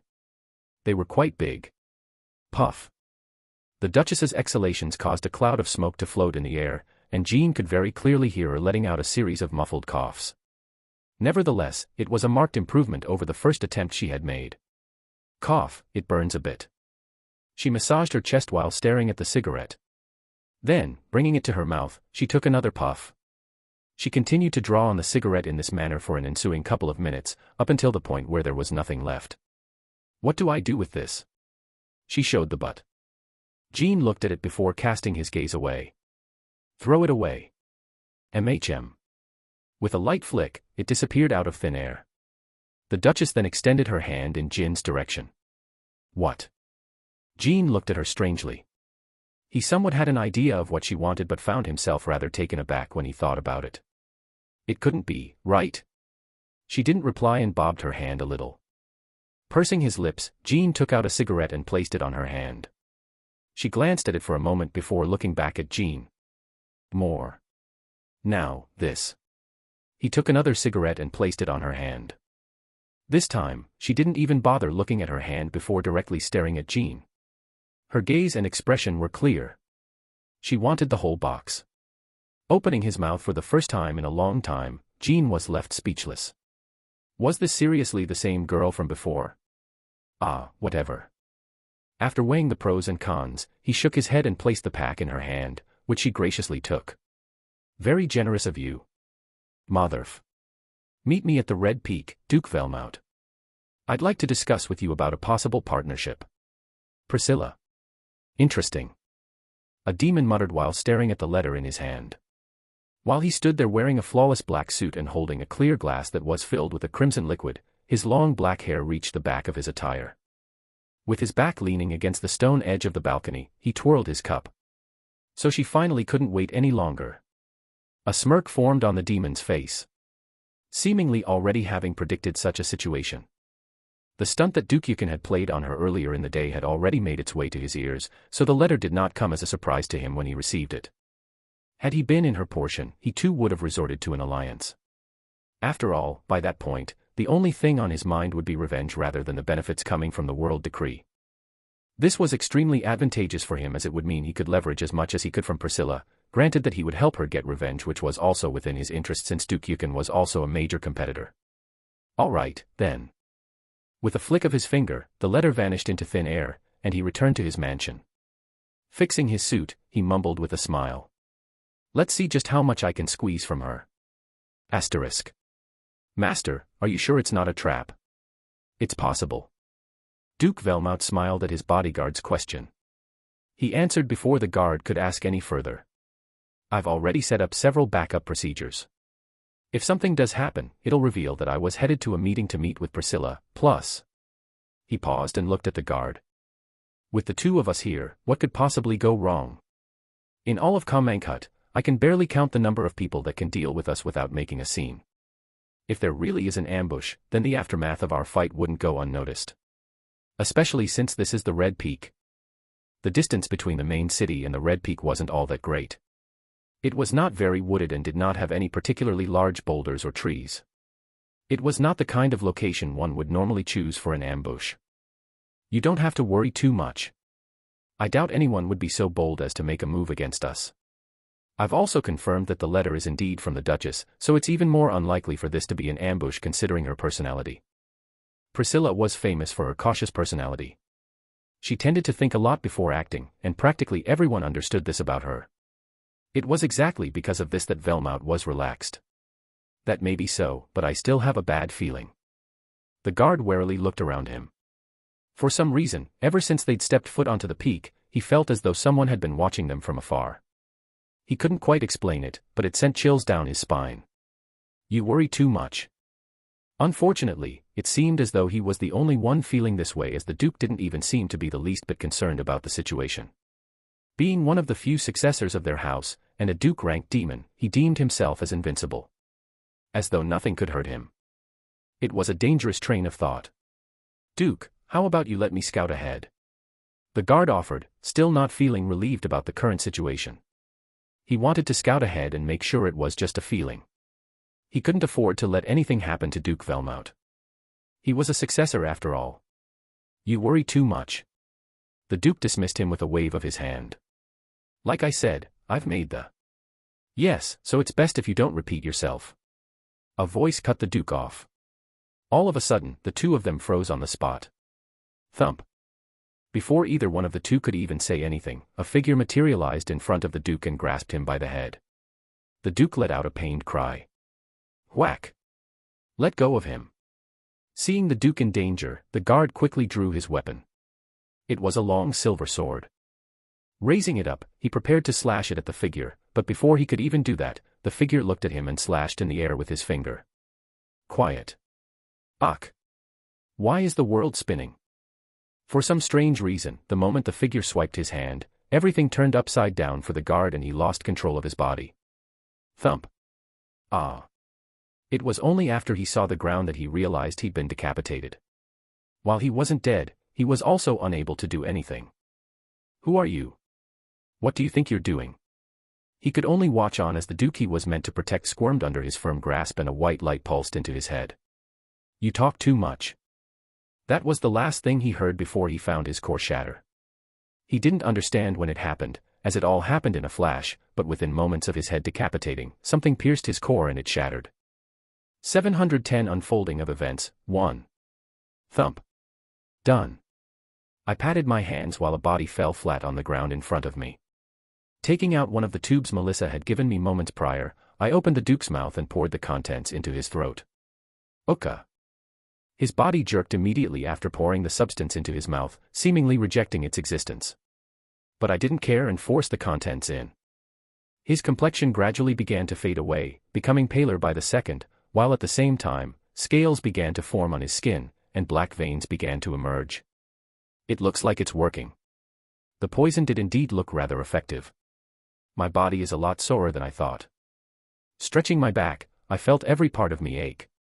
I guess this is a consequence of ingesting the Duchess's blood. It was only after I swallowed a bit of her blood that I was able to acquire a sloth-related ability. Because I didn't take much of it, it wasn't very strong, rather, it was pretty weak, but it was still there. Furthermore, it was only because I had the nectar that I even dared to swallow her blood. Had it not been for that, I probably would have never done such a daring thing. It was worth it though. I refrained from giving the demon a further glance and instead turned to look to my right, where I saw a lovely figure standing with her bow held low in her left hand. I thanked her. "Thanks. MHM. Amanda did nothing more than give a slight nod of her head before walking forward and retrieving the arrow that had pierced the core of the guard. Putting her arrow away, she looked at me. "Do you think the demons will be aware that something happened now that he's dead?" "Don't worry about it." I reassured her and looked at the Duke beside me. Unlike the Duke over here, the guard doesn't have any contract acts. His death will not cause any commotion. According to what the Duchess told me, it was forbidden for the guards to enter into contracts with other beings. I didn't have a crystal clear understanding of the reasoning behind this action, but I knew the Duchess wouldn't intentionally mislead me about something of this nature. Thus, I just went ahead and killed them. It saved me from using all of the gallbladder. Lifting my head to stare at the moon hanging in the sky, I turned around. "Let's go. We still got a lot of work to do. We only have tonight to act." Duchess K-Love, Duke Rymanhart, Duke Given, and Duke N. Sandrith. These were the names of the 4 remaining successors. All of them were at the beginner Duke realm and were rather respected. Before I left the mansion, the Duchess presented me with a comprehensive booklet that contained all of the information she possessed regarding them. Their habits, the environment in which they live, the people with whom they associated with, and much more. They seemed like a lively bunch. Unfortunately, on this very bright, the 4 of them took their last breath. That makes it the last of them. Thump. A demon fell before my feet, and I wiped the sweat that had accumulated on my forehead. I had to struggle through it, but after a few hours of hard work, I was able to get everything that needed to be done. Thankfully, the night here lasts almost 3 times more than Earth, else I wouldn't have been able to finish by dawn. Shifting my gaze toward the horizon, a bright yellow glow began to tint the sky, and what appeared to be an orange sphere began to rise into the air. The operation lasted approximately 1.5 days, all of which took place during the same night cycle. Such unusually long nights initially struck me as odd, but I very quickly adjusted to the new schedule. I was used to not sleeping. "Are you also done?" I looked at Amanda. Staring back at me, she nodded her head. "Yes. That's great." I stretched my back and yawned. "Let's go back then. I need to catch up on some good sleep." I was worn out, and after everything was said and done, all of the preparations were finished. All I needed to do was wait. Wait for everything to piece itself together. By the time I wake up, I'll know if the plan worked or not. At the very moment that I was about to leave, I felt a warm and gentle grasp on my hand. After looking down, I could see a soft hand grasping mine. Raising my head a little, I found Amanda quietly staring toward the distance without making a single sound. I smiled at her actions. "Let's go.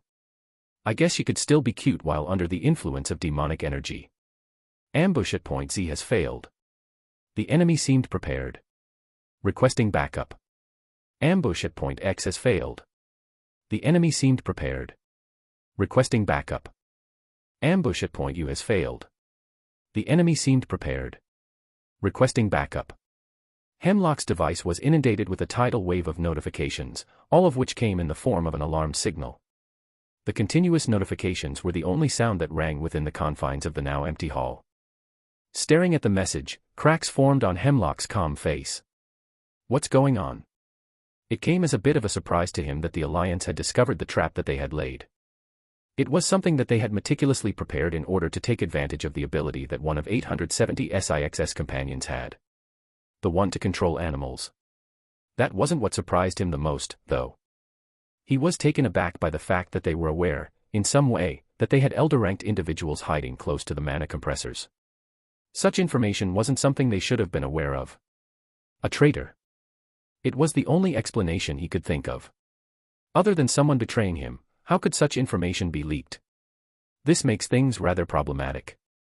Hemlock found the situation rather annoying. He had set up a lot of plans, and he had even sacrificed several high-ranking members in order to achieve his goals, and yet, someone chose to betray him. Just who could it be? It's definitely not the other high members, since I'd know thanks to the chip in their head. Every single action and motion that they took was tracked by the chip.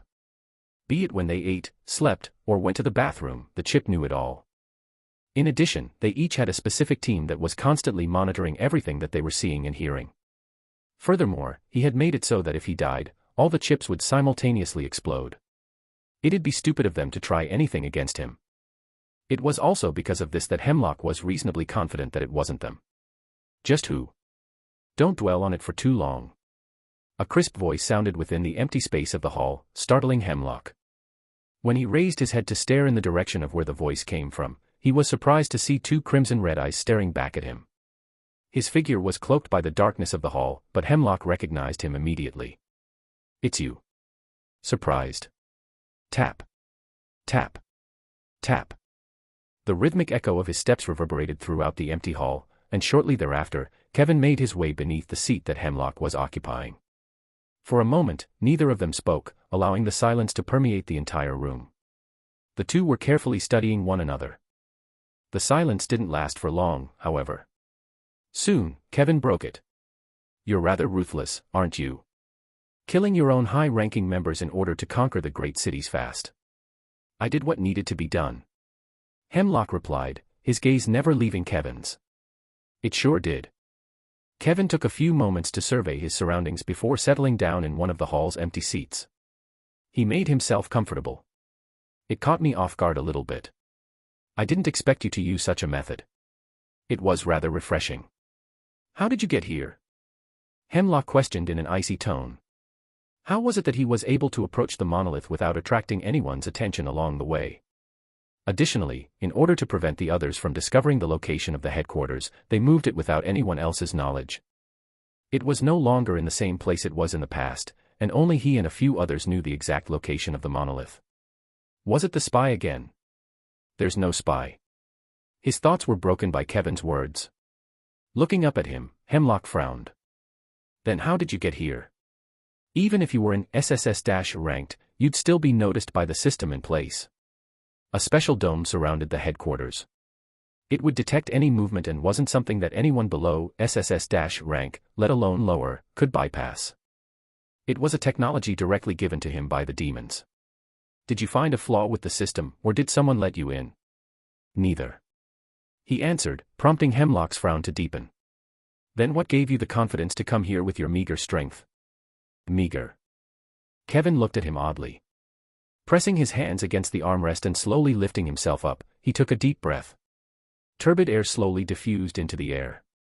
He extended his hand, and a sword materialized in it. At the same time, the world around Hemlock began to gradually lose both color and sound. After that, a suffocating pressure permeated the entirety of the hall, and cracks started to surface on the pillars that were supporting it. Hemlock's pupils drew wider as he sensed the power leaving Kevin, and he followed Kevin's lead by standing up. How is this possible? The power he was feeling. Stop overthinking. Deeply staring at him, Kevin's mouth parted open. I'm at a realm that the likes of you will never be able to achieve in one lifetime. He slashed his sword, and the space collapsed. 711 Unfolding of Events, 2. Boom. Large portions of the hall collapsed inwardly, crashing against the ground beneath them as the sound of a significant explosion reverberated through the air. Boom. Boom. The hall continued to shake, and dust continued to fly into the air, creating a veil that obscured what was taking place behind it. In the midst of the veil, bright white lights flashed while muffled explosions accompanied them. Each impact was felt throughout the entire headquarters, as buildings collapsed and the dome protecting the facility continuously flickered. Cracks soon started to form, and alarms started to ring. This didn't last for long, however. Silence soon returned to the headquarters in the aftermath of the short conflict. A great number of figures were seen lying on the ground as they took their final breaths, and those that were still alive did not even dare to move an inch. They were helpless in the face of the overwhelming power that radiated from the hall, and they dared not even consider the events that had transpired there. Whatever had taken place was beyond their comprehension. Within the destroyed hall. How is this possible? Hemlock had a difficult time catching his breath. He looked up at two crimson red eyes that shone menacingly against the dark backdrop of the hall as a hand clenched tightly around his throat. How are you this strong? It made no sense. It was impossible. This can't be real. How is this possible? He, who had just broken through SSS- rank, was supposed to be the strongest human in existence. Apart from Octavius, there shouldn't be anyone else that could pose a threat against him, so... How? How was this possible? It makes no sense. Of course, it doesn't. The mute sound of Kevin's voice gradually made its way to him. Shivers ran down Hemlock's spine as he noticed his calm gaze pause on him.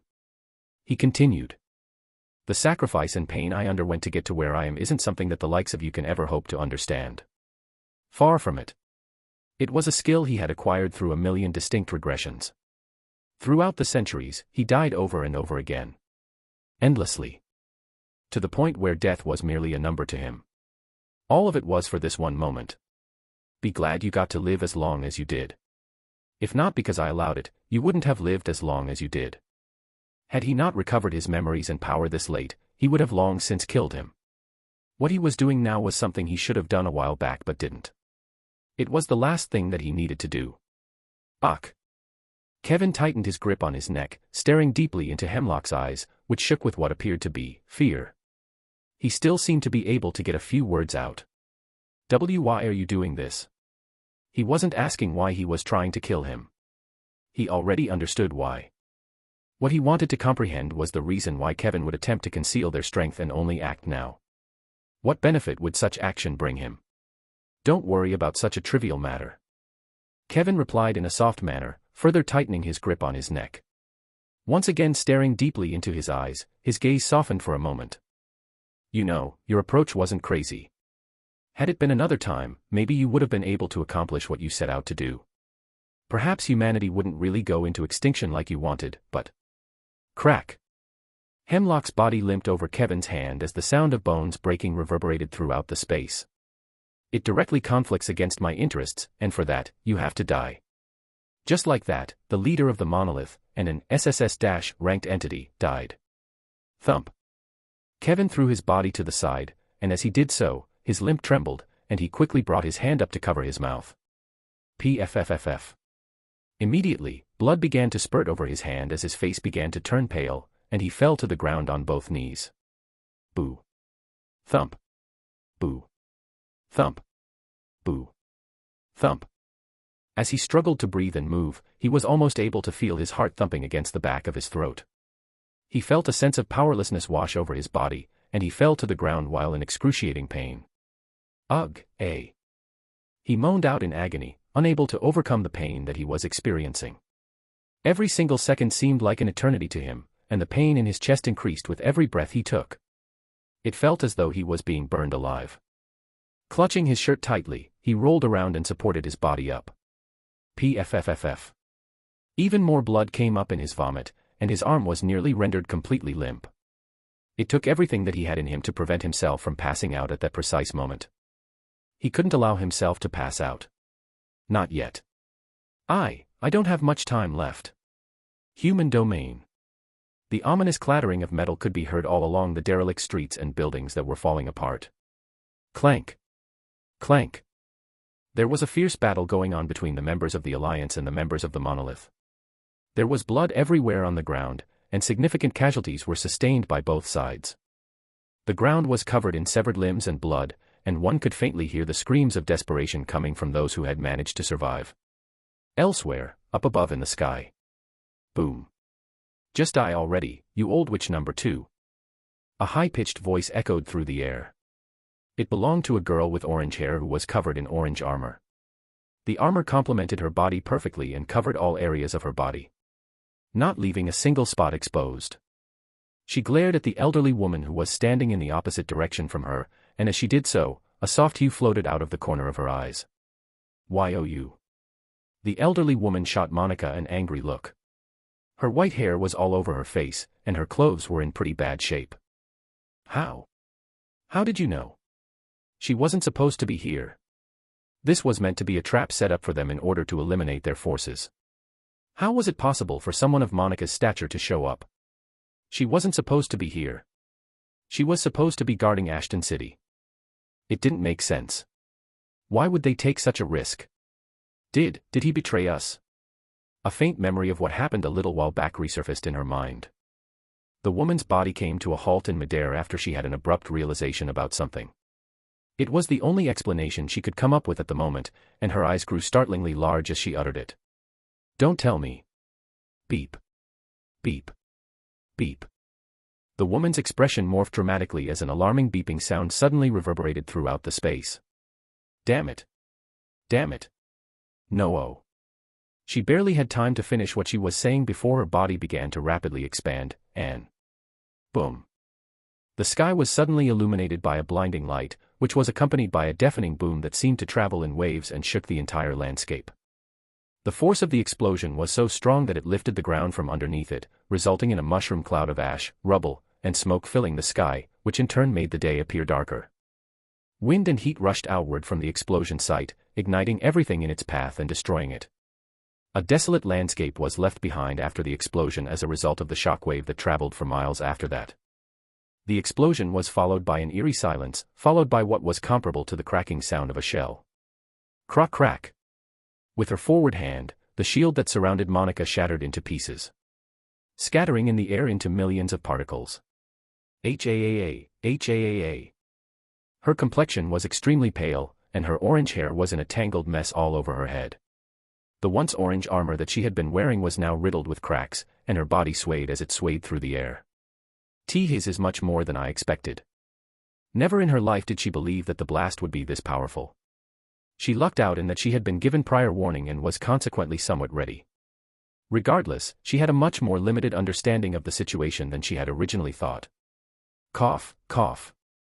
She coughed several times before looking down. Her eyes soon calmed down. Crack. A cracking sound reverberated from below, and the energy shield that had been protecting a group of people broke apart at the same time as she looked over. Monica gently landed beside them, and moved to the somewhat pale Donna. "I'm glad you guys are all right." "Why, yeah."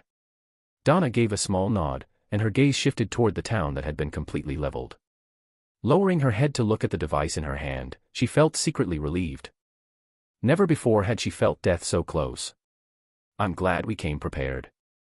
Tell me about it." Amber stammered her way over to join in on the conversation. Her complexion was almost as white as paper, and her hair was a complete mess. "You think the other squads are also safe?" "I don't know." Monica shook her head. She raised her wrist and looked at her watch. "You've seen just how powerful the explosion was, had we not been ready." She didn't finish her sentence, but both Donna and Amber understood the meaning of her words. They came really close to death. Ding. Exactly at that moment, a clear sound came out of nowhere, and everyone's attention immediately went to the watch. "It's from Kev, no, I mean the Alliance leader. It looks like an image." Monica corrected herself and swiped up. As soon as the image appeared, everyone stopped moving and stared at it in silence. The atmosphere froze completely. Is this a joke?" Monica stuttered as she looked at the picture in front of her, appearing to be in a state of complete disbelief. It wasn't just her, Donna and Amber also struggled to keep their composure as their eyes shook in disbelief. How? This isn't possible." Contained within the image was a familiar figure laying on the ground, lifeless. A single message could be found underneath it.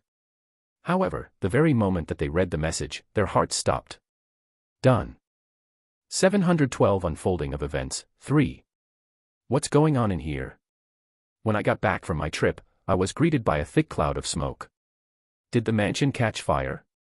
But how was that possible? Looking at Amanda, both of us made a dash for the main hall in an attempt to locate the source of the smoke. Arriving at the large wooden door, I smacked it open. Clank. What's going on in H? In the middle of my sentence, I had to pause in order to rub both of my eyes. I just wanted to make sure that I wasn't interpreting what I was seeing incorrectly. I'm not high, am I? I'm almost out human. Give me another pack. I've already given you 2. What about it? Can't you see that I'm already almost done? Smoking harms. Bang. Damn it, human. Don't fucking test me. Test you for what? You haven't even paid me anything for the packs. Ah, so it was about the money. Why didn't you say so? I'll reward you handsomely for another pack, so hurry up and give it to me. No.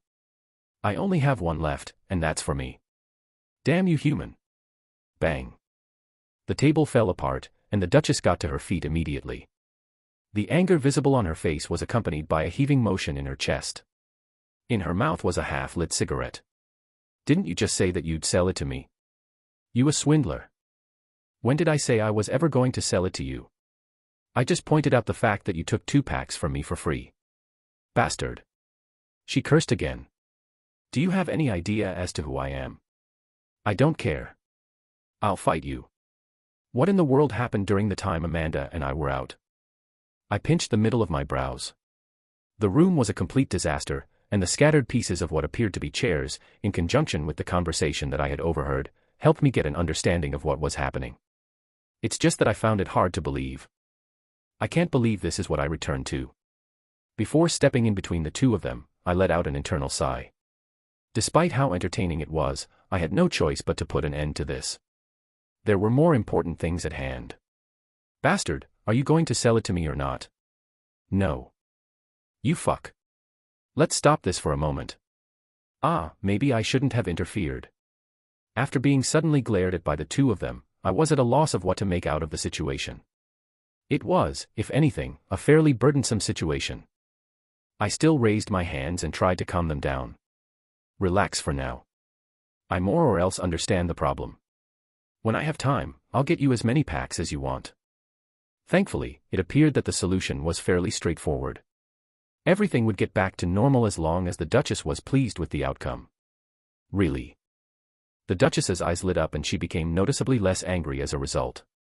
As soon as I saw this, I let out a sigh of relief and glanced over at Jean for a split second. Since when did he start smoking? It caught me off guard, but I quickly shoved the thought to the back of my mind and focused my attention back on the Duchess. Cigarettes aside. I've already completed what I set out to do. When the Duchess heard what I had to say, her expression changed to one of surprise.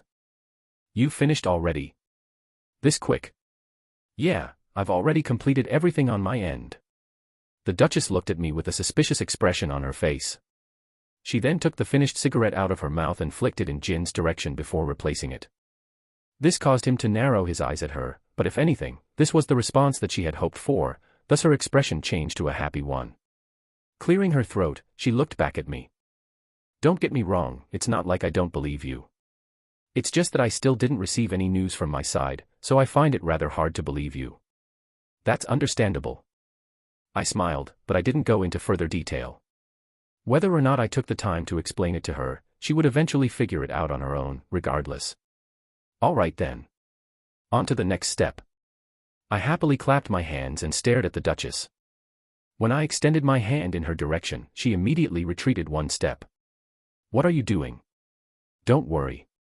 I'm not going to hurt you, we've already signed a contract. My words didn't seem to hold any effect on the Duchess as she still stepped back. Even so, what are you doing?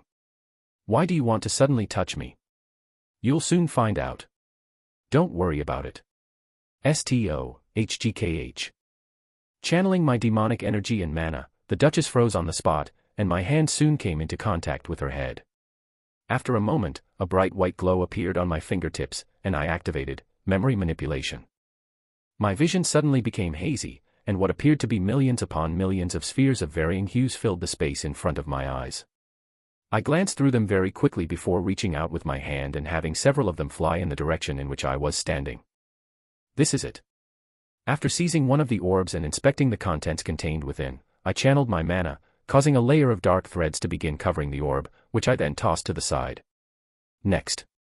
Over the next few minutes, I looked around for any orbs that might have contained recollections of the others and myself, and I covered them before discarding them. When I was finished, there were 100 pitch-black spheres floating around me. I had long since lost track of time and was thus unaware of how long I had been doing this. I had to erase any memory she had of the others and myself completely from her mind. It was something that needed to be done in order to make sure that everything worked perfectly, and it was imperative that it be done. I needed a genuine reaction. This should be all. When I waved my hand, the spheres moved away from each other and dispersed. With another wave of my hand, my vision shifted, and I suddenly found myself back in the hall. Thump.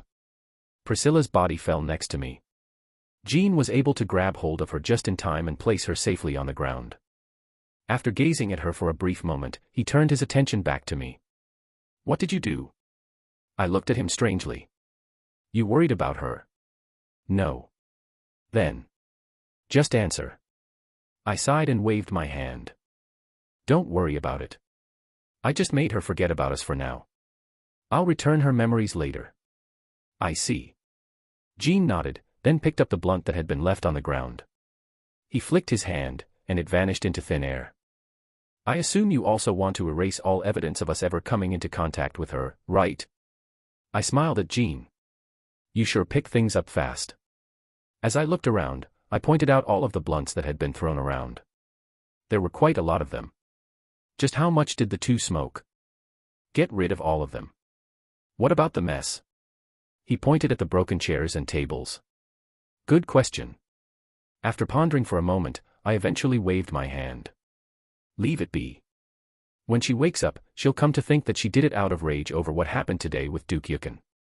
Normally, I would have thought that this was a poor attempt at an explanation, but after catching a glimpse of the real her, I had a sneaking suspicion that she was indeed the type of demon to do this. Jean seemed to think the same as he nodded his head in understanding. Ah, fair. It indeed seems plausible.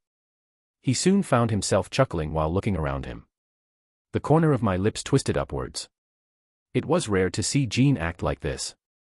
He usually tended to be extremely serious. You seem to get along with her quite well. You think? Moving one of the tables, Jean picked up a blunt and showed it to me. She gets along with this more than me. Right. My brows furrowed the moment I looked at the blunt. You know, it's best if you stop smoking.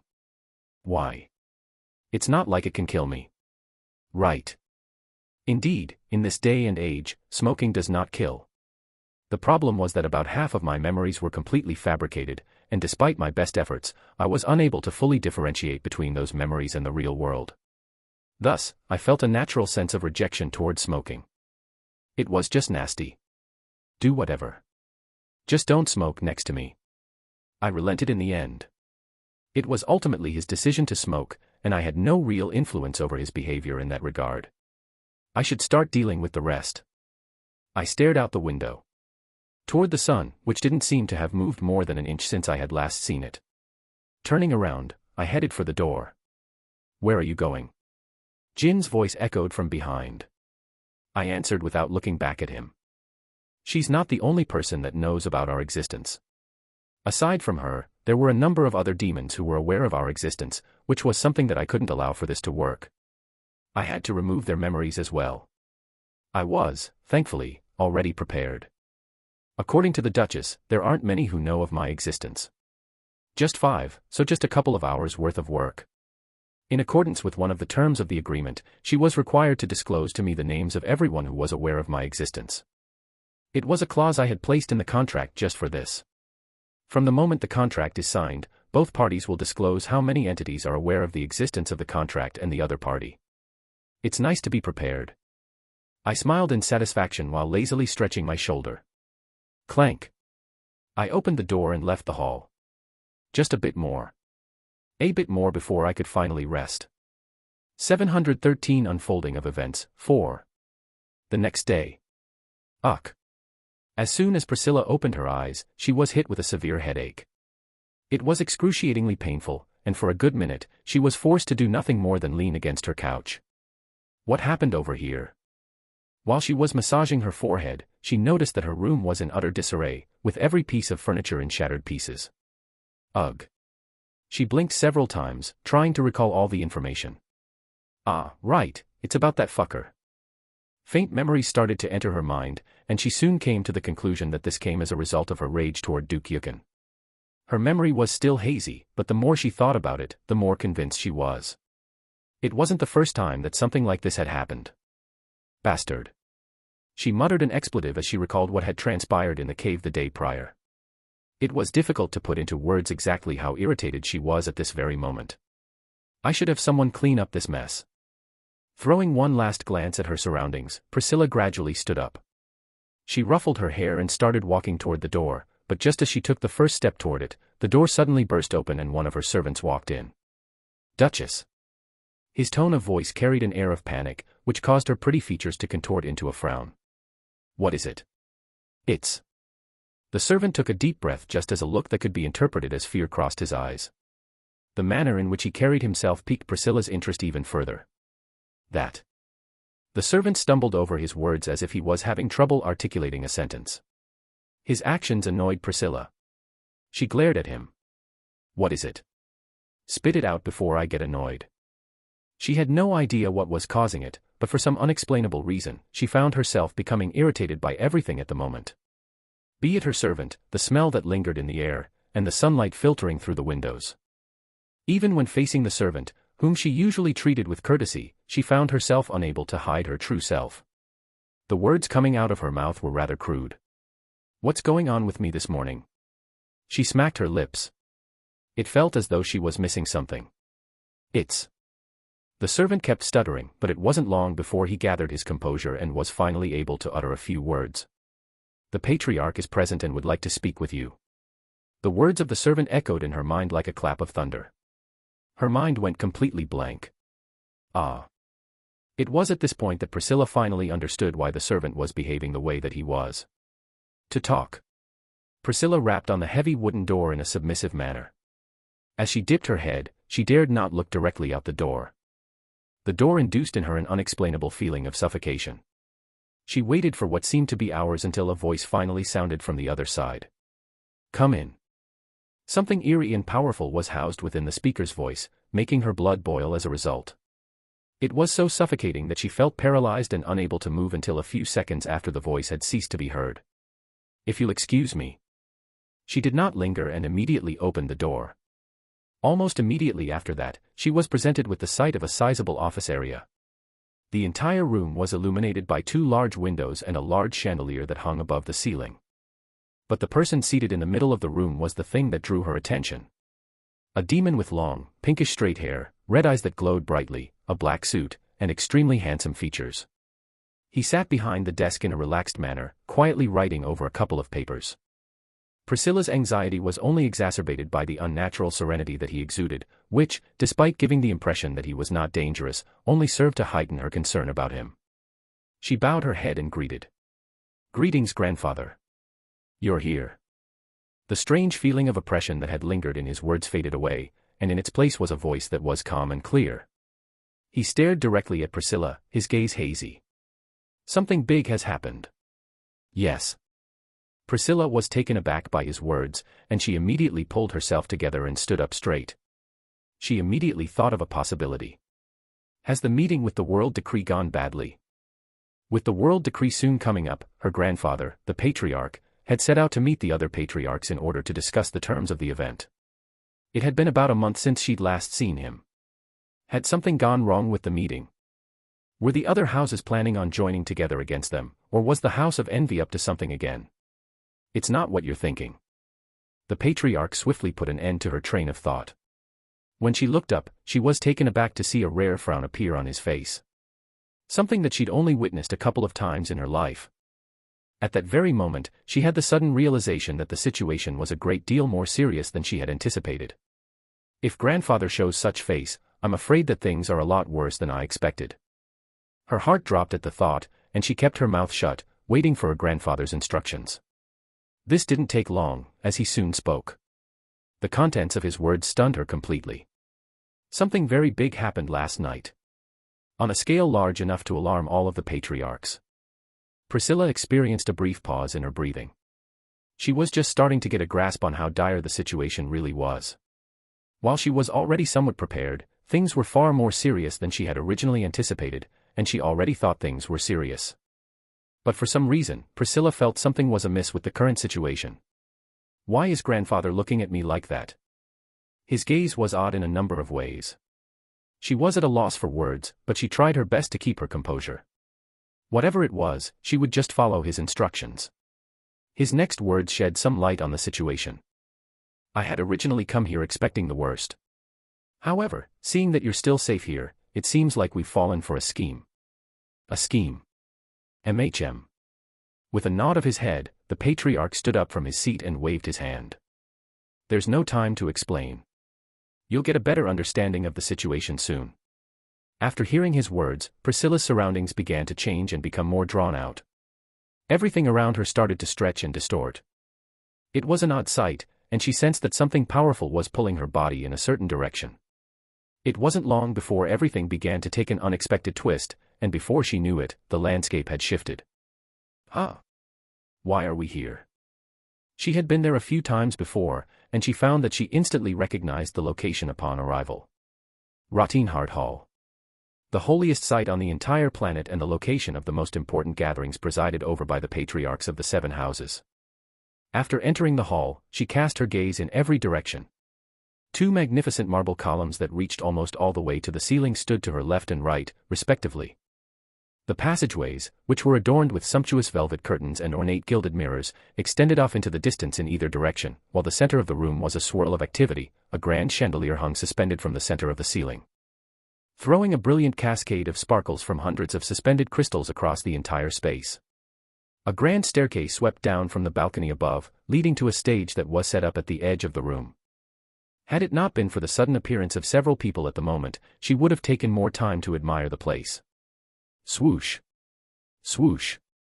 Priscilla found herself choking back a mouthful of saliva as the once vacant hall quickly began to fill up with people. She lowered quietly, unable to muster the courage to look upward, feeling the pressure from those who emerged. She recognized the demons that had just arrived. How could she not? As soon as she saw them, she was overcome with a feeling that was similar to the one she had experienced when she was with her grandfather. It was suffocating. Is everyone over here? Soon after, she heard a solemn voice reach her ear. The voice was rather soft, but the moment it was heard, the whole hall trembled. She shivered even more fiercely. Especially when she felt the gaze linger on her body for a few seconds. For a brief moment, she felt her life flash before her eyes. To her great relief, her grandfather took immediate action and put an end to whatever was going on. Mind your manners. That does not appear to be a friendly way to greet a successor. The demon withdrew his gaze briefly before turning and proceeding further into the hall. His next words were rather ambiguous, but they contained a certain hint of a threat that left Priscilla wondering just what in the world had happened. We've got a lot to discuss. I hope I get a clear explanation for what has happened. 714 Culprit, 1. Approximately 50 feet beneath the grand hall was a separate space.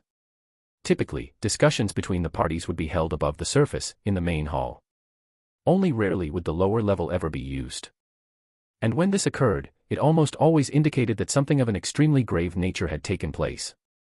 The tension in the room was almost palpable. Everyone's attention was directed toward a demon who was dressed in a long black robe and a hood and stood at the opposite end of the table. He was Prince Devitt, the current patriarch of the House of Envy. He silently surveyed the room with a look of contempt, as the others looked back at him expressionlessly. Behind Prince Devitt was another demon, similarly adorning a black hood to cover its features.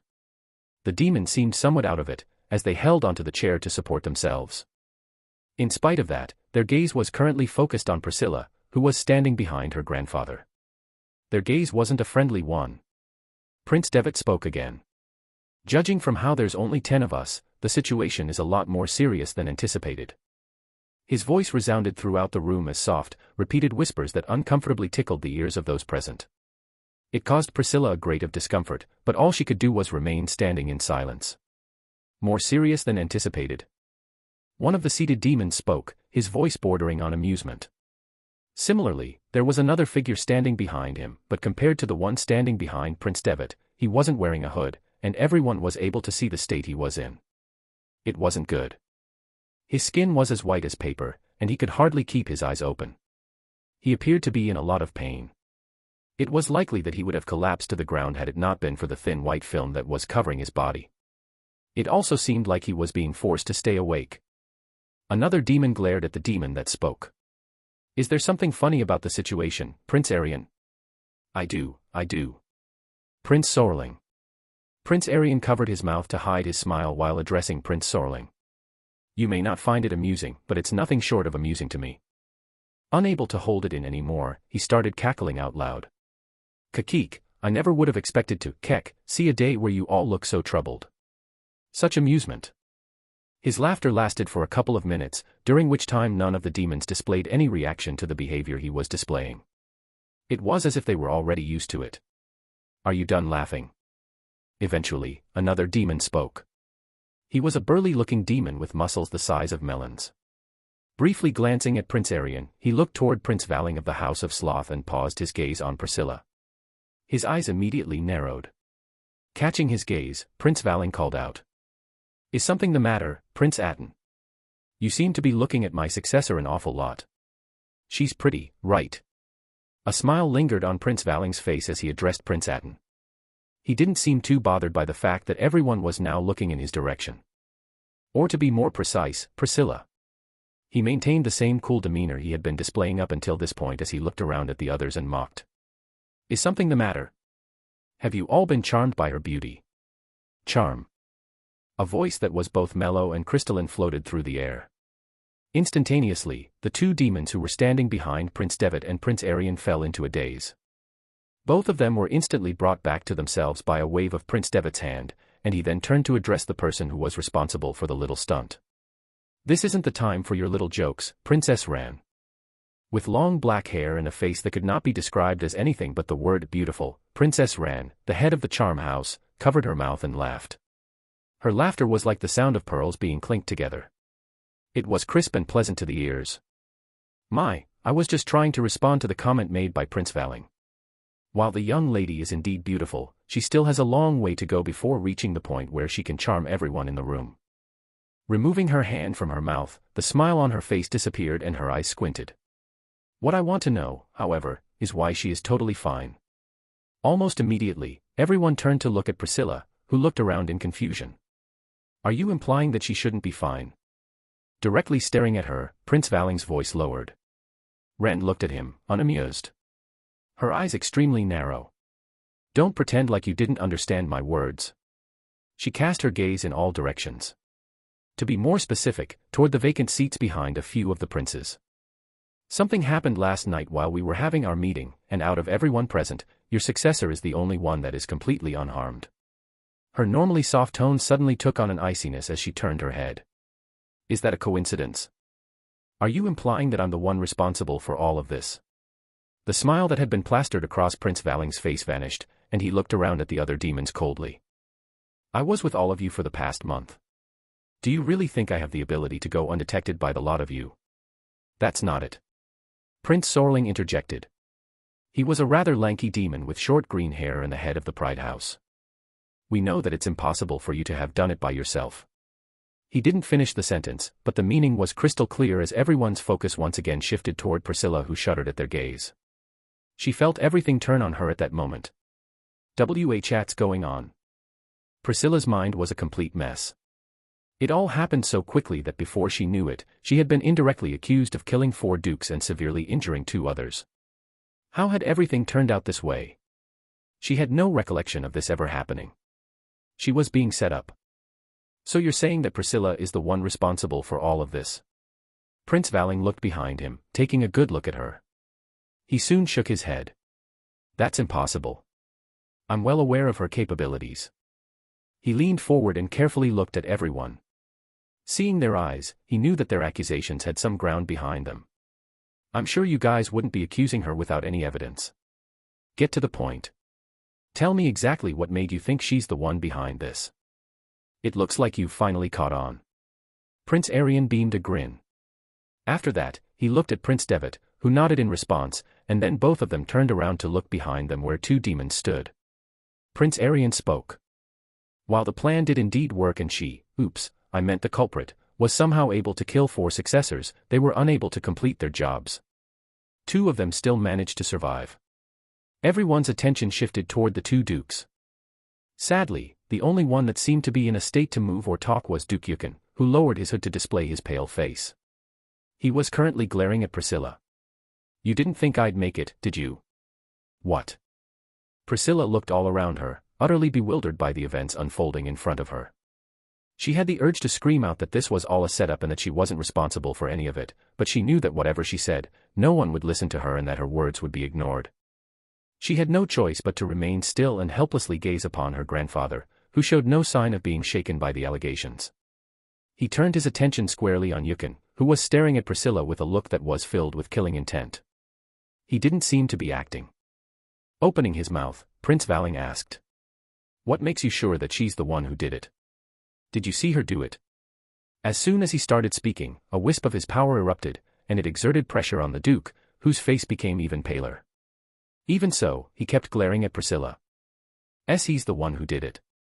I still remember the one who did this to me. He was working with her back during the time we were in the cave. His power belonged to the House of Sloth. Oh. Prince Valing's brown raised. So you're saying that the one who did it wasn't Priscilla, but another person? Why yes, but I don't think you need to elaborate any further. Prince Valing cut and shifted his attention toward the others. You've heard him, haven't you? Priscilla clearly was not the one who did this. Until you catch the one that is actually responsible for killing your successors, this is merely speculation on his end. I knew you'd say this. Prince Arian smiled. He then looked behind him, toward his successor.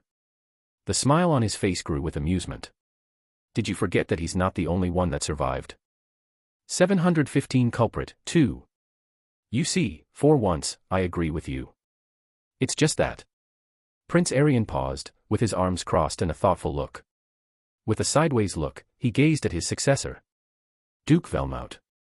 Prior to the accident, this little successor of mine, Velmout, set up several backup plans in case the situation turned south. Do you know what I found out? A smile formed on his face. When he extended his hand, a tremor went through the air, and soon after, letters began to form in front of him. They dyed the air a crimson color. Patriarch, if you observe this message, it indicates that something has occurred. The most likely perpetrator is Duchess Priscilla of the Sloth clan. I'm en route to meet her at the moment. The hall immediately turned silent, and Prince Arian looked behind him. Toward Duke Velmout. I was a bit surprised when I saw this message, but I was even more surprised when I saw that he was still alive. For some miraculous reason, he managed to survive. Just by a hairbreadth though. He licked his lips. A brief talk with him, and I was able to confirm that he had indeed been attacked by the little Duchess. This time, he didn't say it was a cloaked figure, but her. Her alone. He turned his gaze to look at Priscilla. The smile on his face seemed somewhat uncomfortable to her, and she felt her heart drop. I. Her lips moved, but she was unable to utter a single sound even as her mouth parted open. What's happening? Why is this happening? I didn't do anything. No matter how much she wanted to argue, under such evidence, she knew that her situation was extremely grim. If that wasn't all. If that's not enough evidence for you, Prince Valing, I've got more information for you. Princess Ran started. A body suddenly materialized in front of her as she waved her hand. It belonged to a male, whose features were extremely pristine, and somewhat feminine. The only issue was that he was completely lifeless, with not even a trace of breath left in his body. After gazing at him for a brief period of time, the princess extended her hand and pierced his body directly in the abdominal region, subsequently extracting a small orb from the wound. Take a look at his core. She held out her hand to show the core. It was comparable in size to a marble. You all already know what's wrong with this, don't you? The princess's eyes traveled around the room, taking in each and every person there. Her expression didn't shift much as she pinched the marble in her hand. At first glance, it appeared from the lack of emotion on her face as she fiddled with the core that she did not care very much that her successor had died. Despite this, everyone could sense that she was harboring deep-seated resentment. She was just very good at hiding it.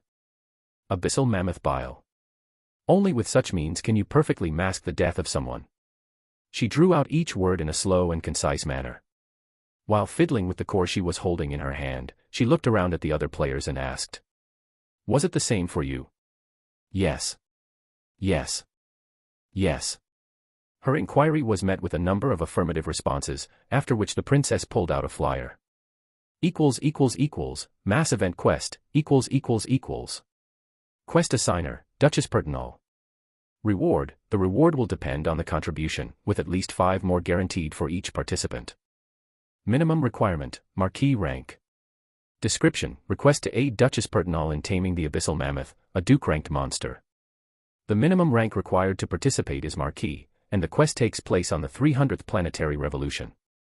The task entails assisting Duchess Pertinal in bringing down and taming the Abyssal Mammoth, whose approximate strength is close to that of a prince. The rewards will be determined by the contributions made throughout the quest.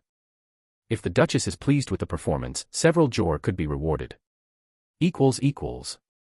What a strange coincidence, no? The princess's gaze was now fully directed toward Priscilla, who trembled at the sight of the flyer. It's over. Indeed, the moment she took out the flyer, everyone looked at her with a convinced look. If the previous evidence wasn't sufficient to prove she was the one responsible, then this new evidence was more than enough to make that case. Very bold of you, Valing. I didn't know you were the type to scheme like this. Prince Atten hurled, looking at Villian with an appalled expression. Next to him, Prince Sorling clenched his fist. I'm sure you're well aware of the consequences that are going to befall you in a short moment, right? Prince Valing. Confronted with such words, the prince's expression did not change. He looked to be completely unfazed. As if he was unaware of the circumstances in which he found himself. After turning around, he gazed directly at Priscilla, who returned his gaze with a look of her own. Opening his mouth, his calm voice traveled through the ears of everyone present. Did you do it? When he spoke to the Duchess, there was not the slightest indication of irritation or anger in his tone. It appeared as though he was asking her a simple and trivial question. The manner in which he carried himself made everyone frown, but nobody said a word about it. They were interested in knowing in great detail what it was that he intended to do. If not for the fact that they knew his personality well, they would have already attacked him. Was this his last desperate attempt at trying to salvage the situation? And no. A crisp stutter. Priscilla shook her head and denied the accusation while she looked at her grandfather. Gazing at his red eyes that seemed to be as calm as a well, she couldn't tell exactly what he was thinking, but she could only hope he would help her. He was her only hope. Her only hope at getting out of this situation.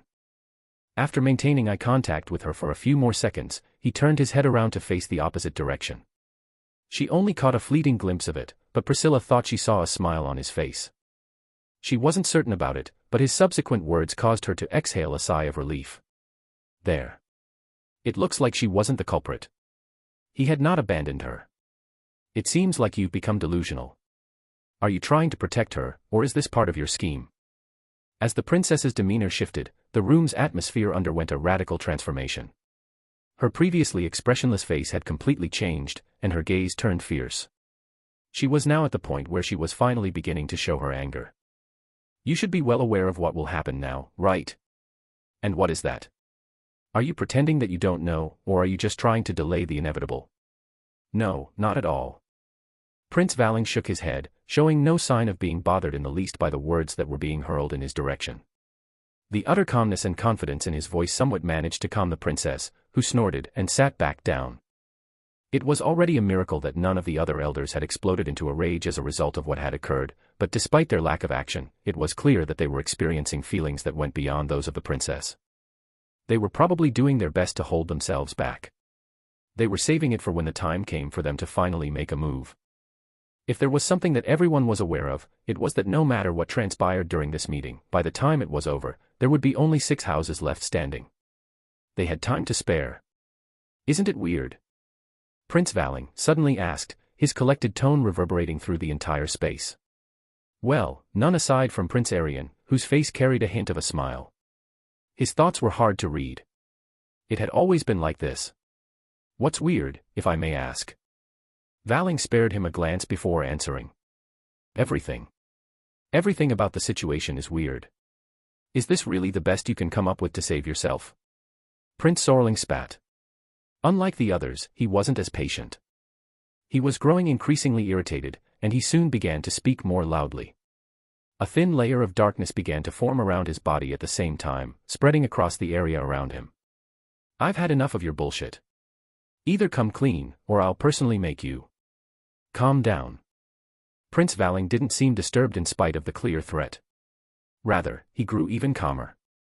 Surveying the area around him, he looked at everyone present in the room before asking.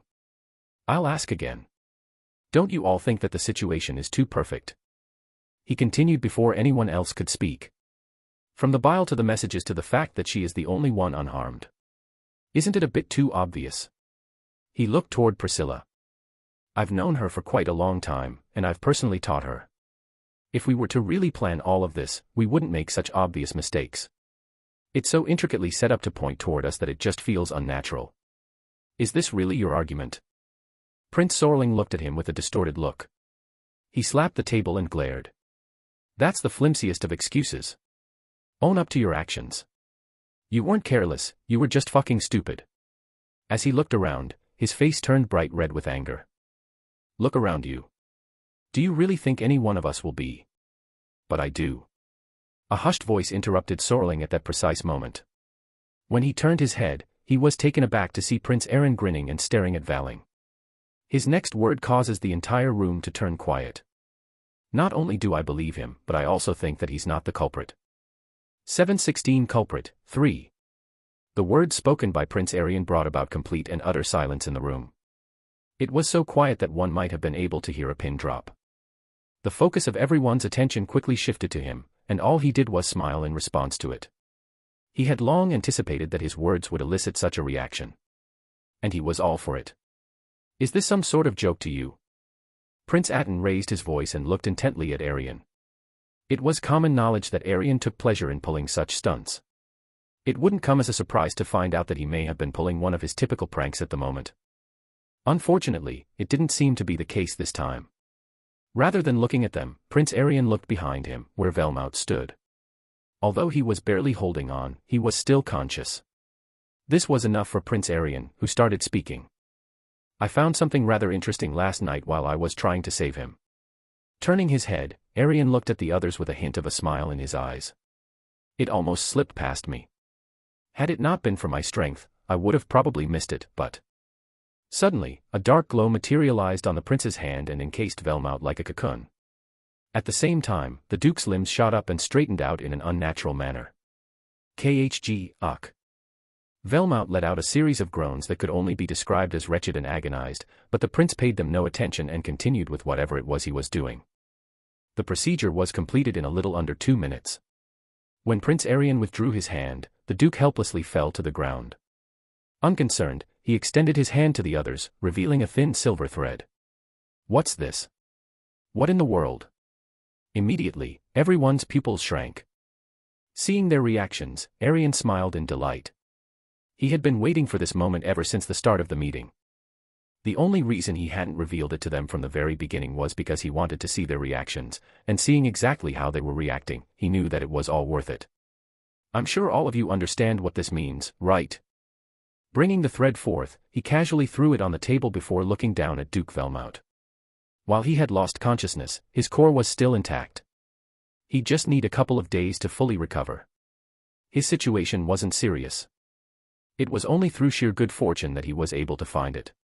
He happened upon the thread completely by accident. It was during the time that he was tending to Velmout's wounds.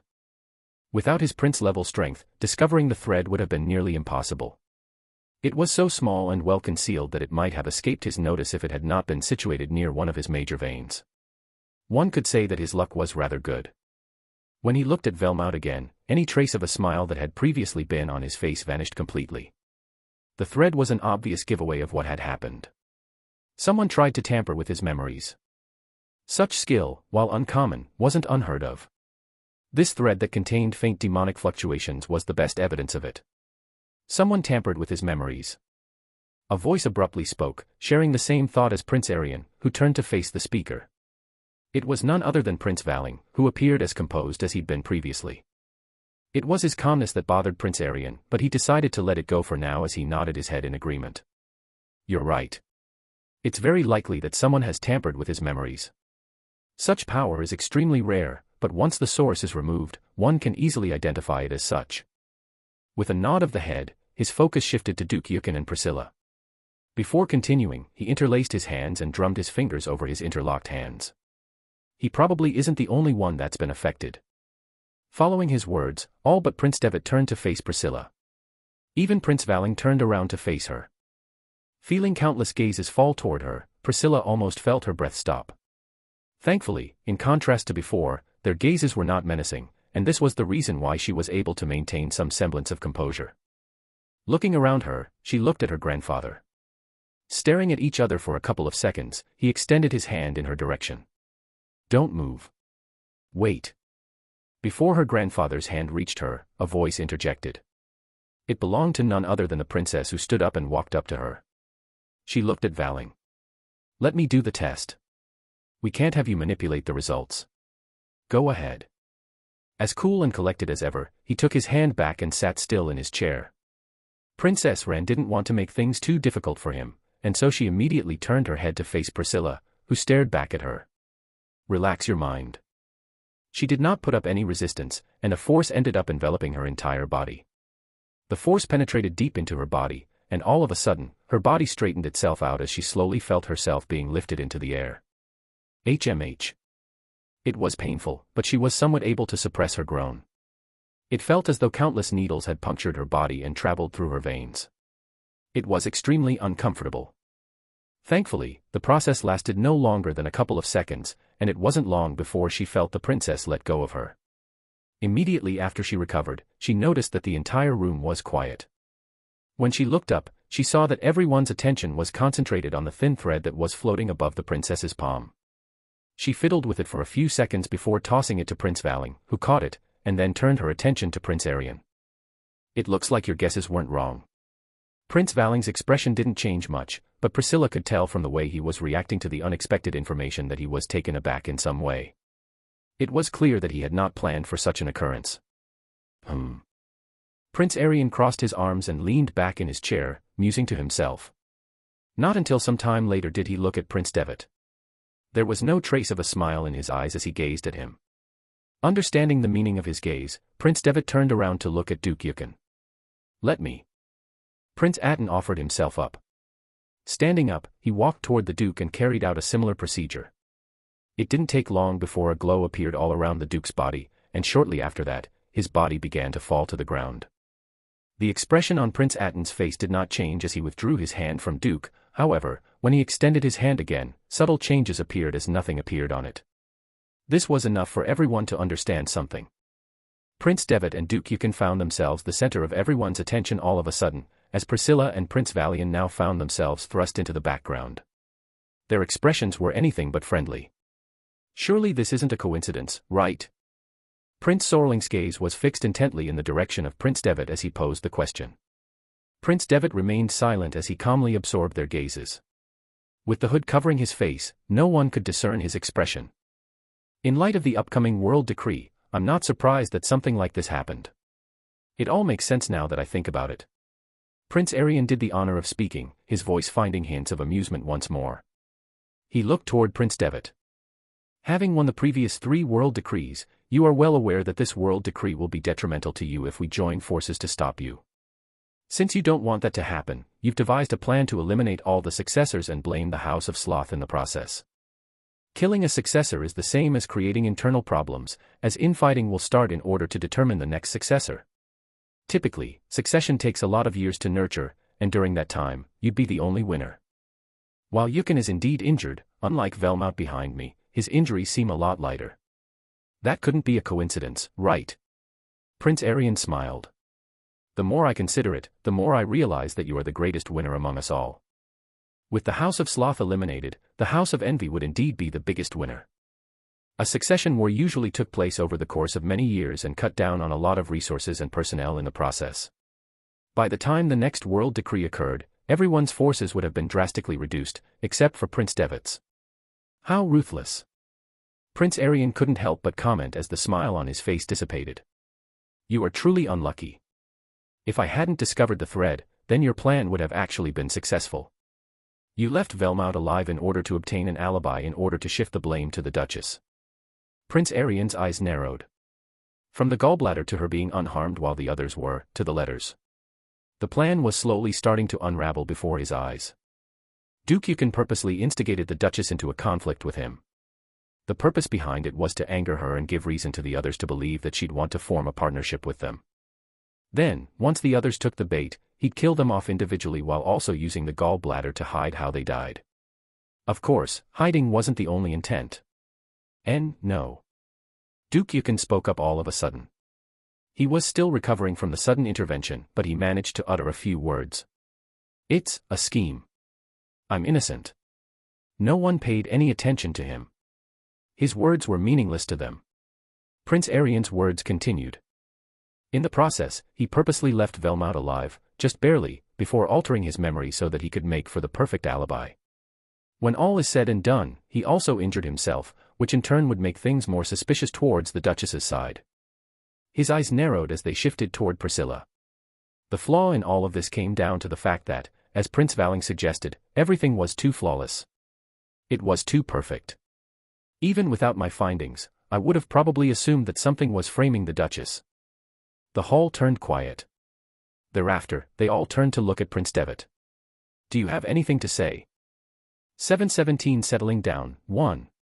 What did you do? Kevin was met with a hysterical voice the moment he returned from his office.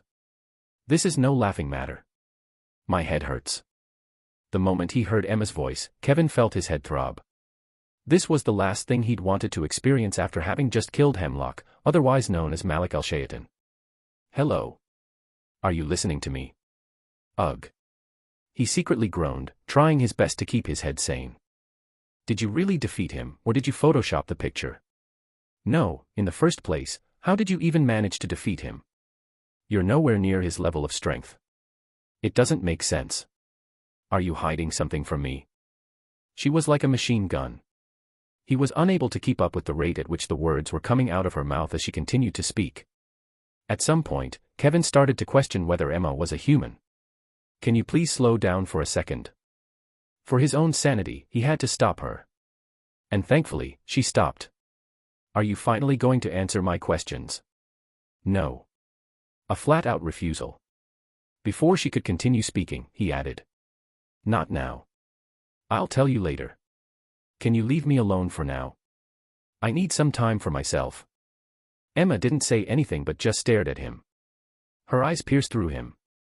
Soon sensing something, her expression changed a little. She opened her mouth and carefully asked. Are you okay? Looking up at her, Kevin closed his eyes before shaking his head. You think I would after fighting against Malik al-Shaytan? Right. Emma shook her head and took out several potions from her storage space. These are the highest grade potions I could find in the market. Make good use of them. They are rather expensive. Staring at the potions, Kevin was stunned. He recognized them immediately. How could he not? Calling them rather expensive was an understatement. The potions before him cost just about as much as an S-ranked artifact, and were nothing to scoff at. When did you? Knowing you, I'd figure you'd end up injured at some point, so I came prepared. Emma was already by the door when she spoke. Throwing him a glance, she opened the door and slipped past it before closing it. In the process, she managed to utter a couple of words. Get well soon. Clank. Silence returned to the room the moment Emma left the room. Kevin didn't say a word the whole time he was there, he just sat there quietly and looked at the various potions that were in front of him. His hands trembled and he covered his face with his hands. Drip. A drop of the clear liquid soon made its way toward the table, where it stained one of the papers that were scattered across it. A frail voice followed after it. If only it'd work. I will send you back to the estate for now. I will join you later. Yes. Priscilla nodded her head absent-mindedly. She was somewhat out of it. At one point, she was persecuted by everyone, and she saw her life flash before her very eyes.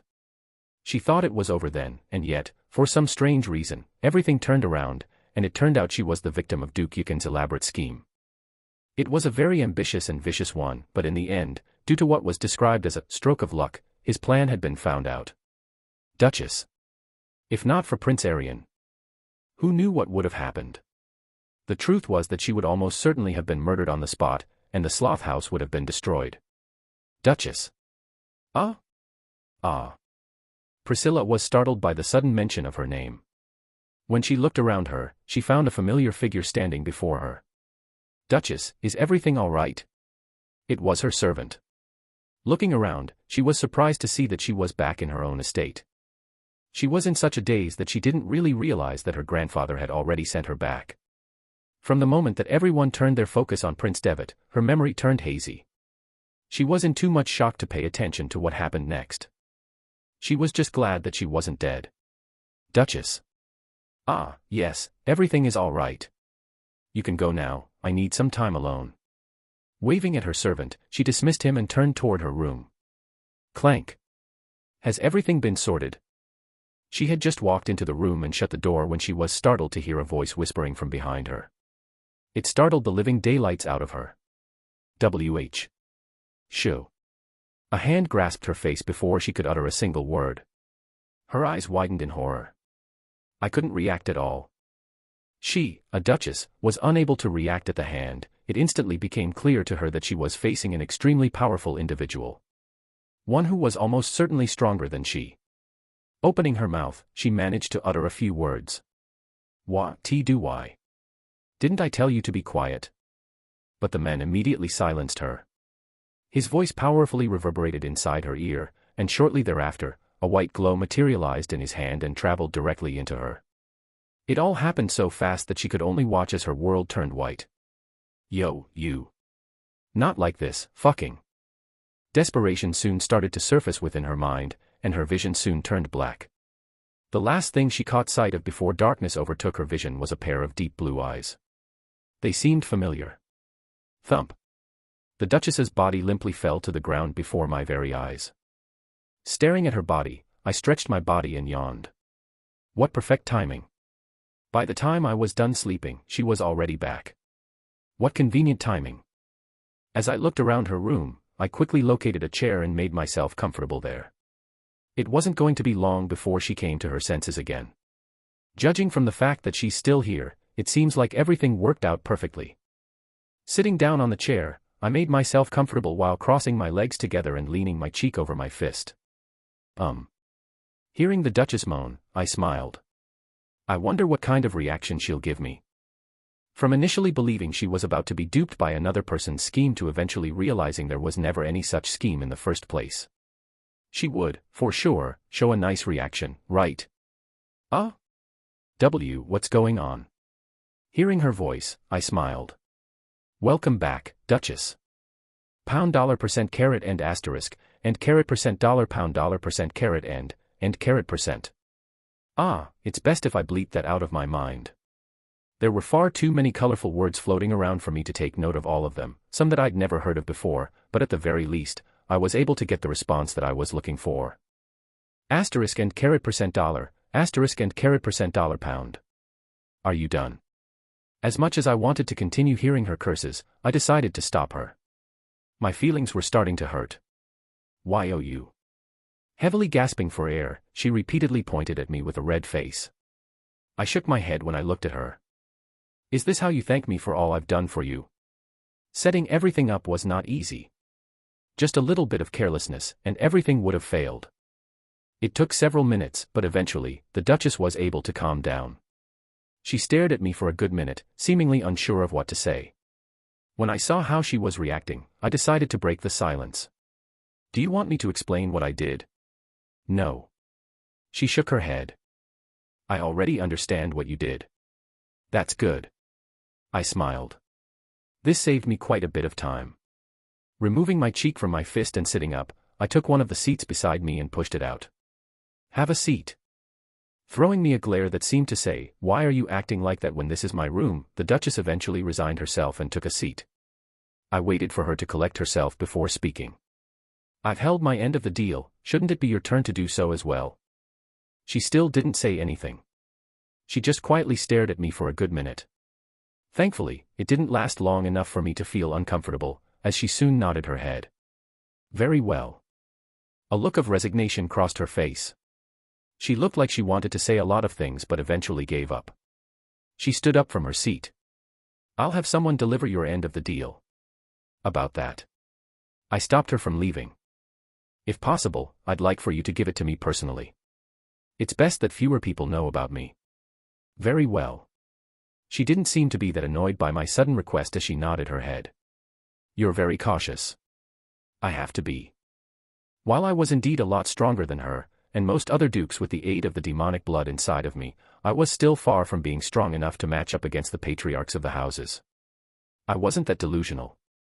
In the first place, I wouldn't have resorted to such schemes had I been strong enough.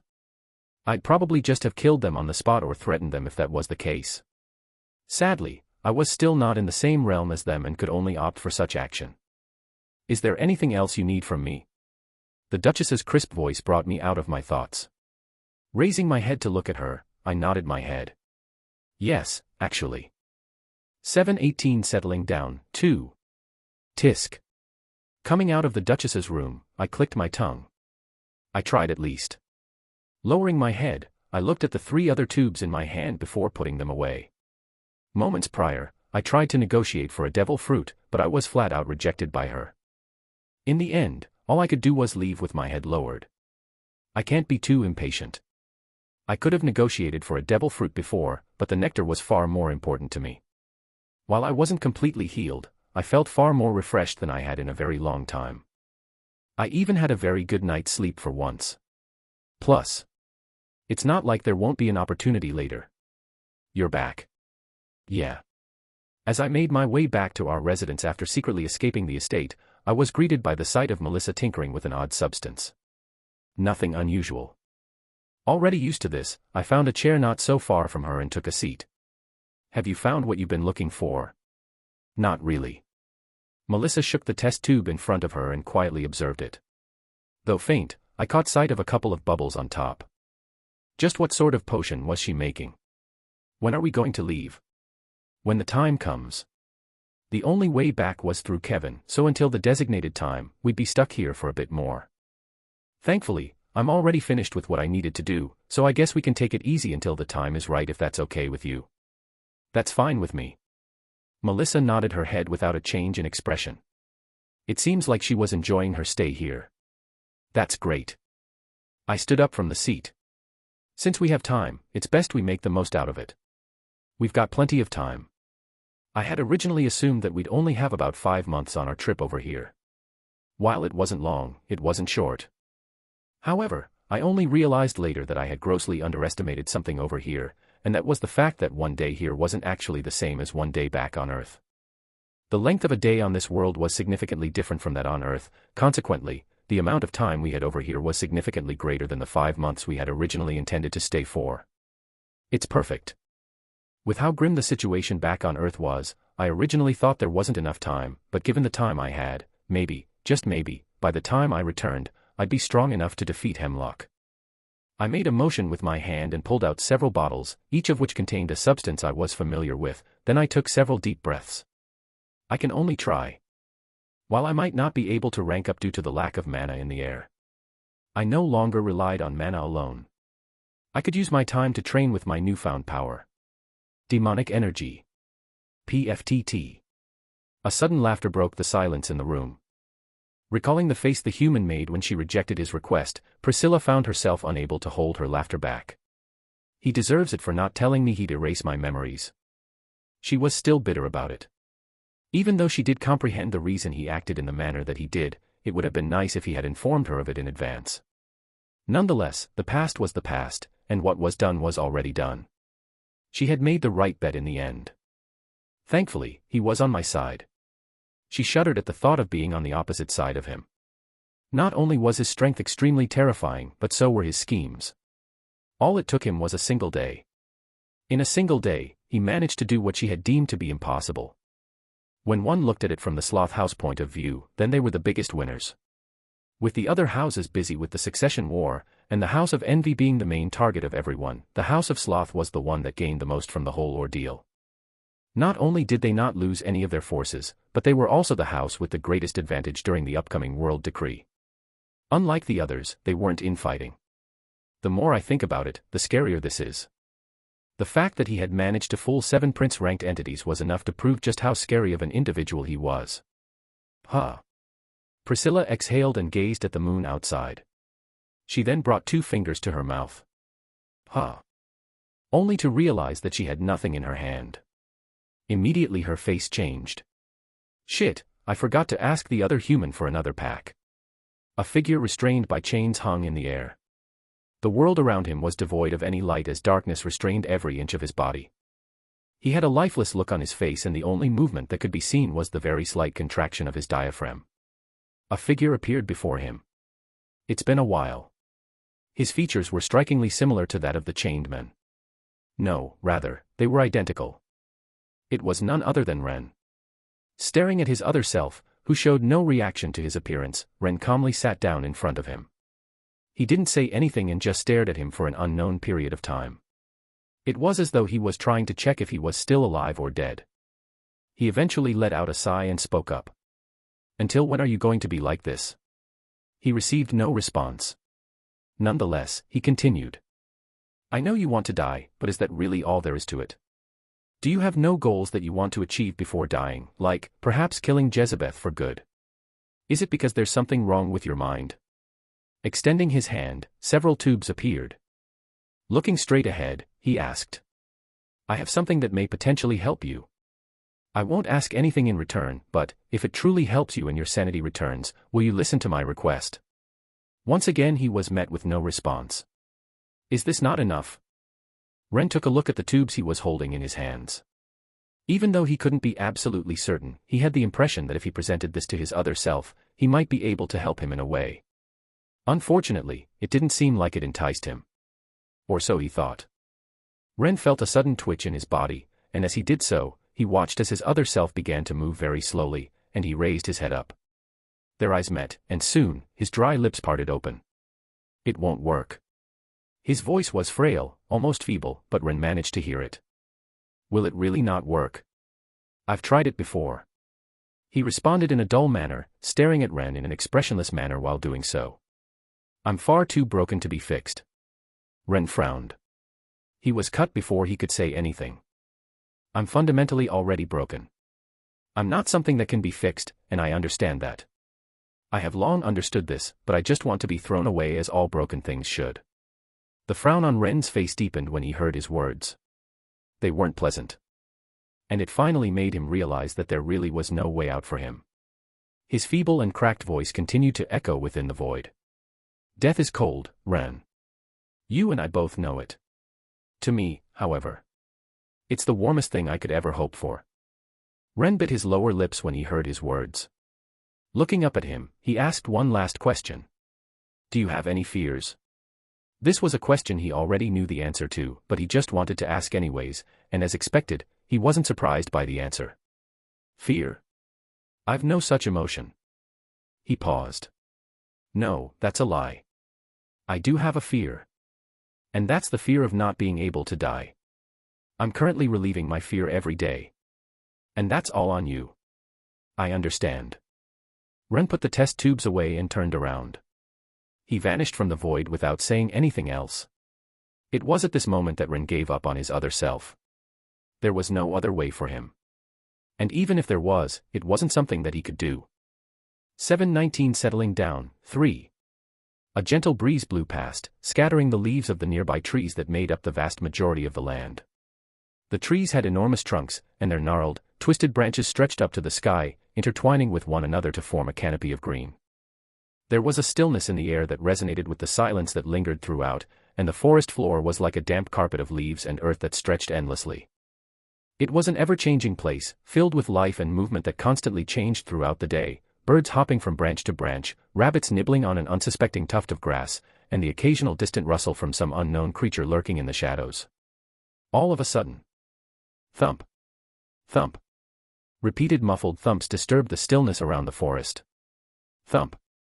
A black metal spike suddenly sprouted from the ground, shattering one of the trees in half. It wasn't long after that when 12 more spikes erupted from the ground below, bringing down every tree in the immediate area with them. It wasn't only the trees that shattered, but everything within the vicinity was also shredded apart. A figure soon emerged from beneath the ground.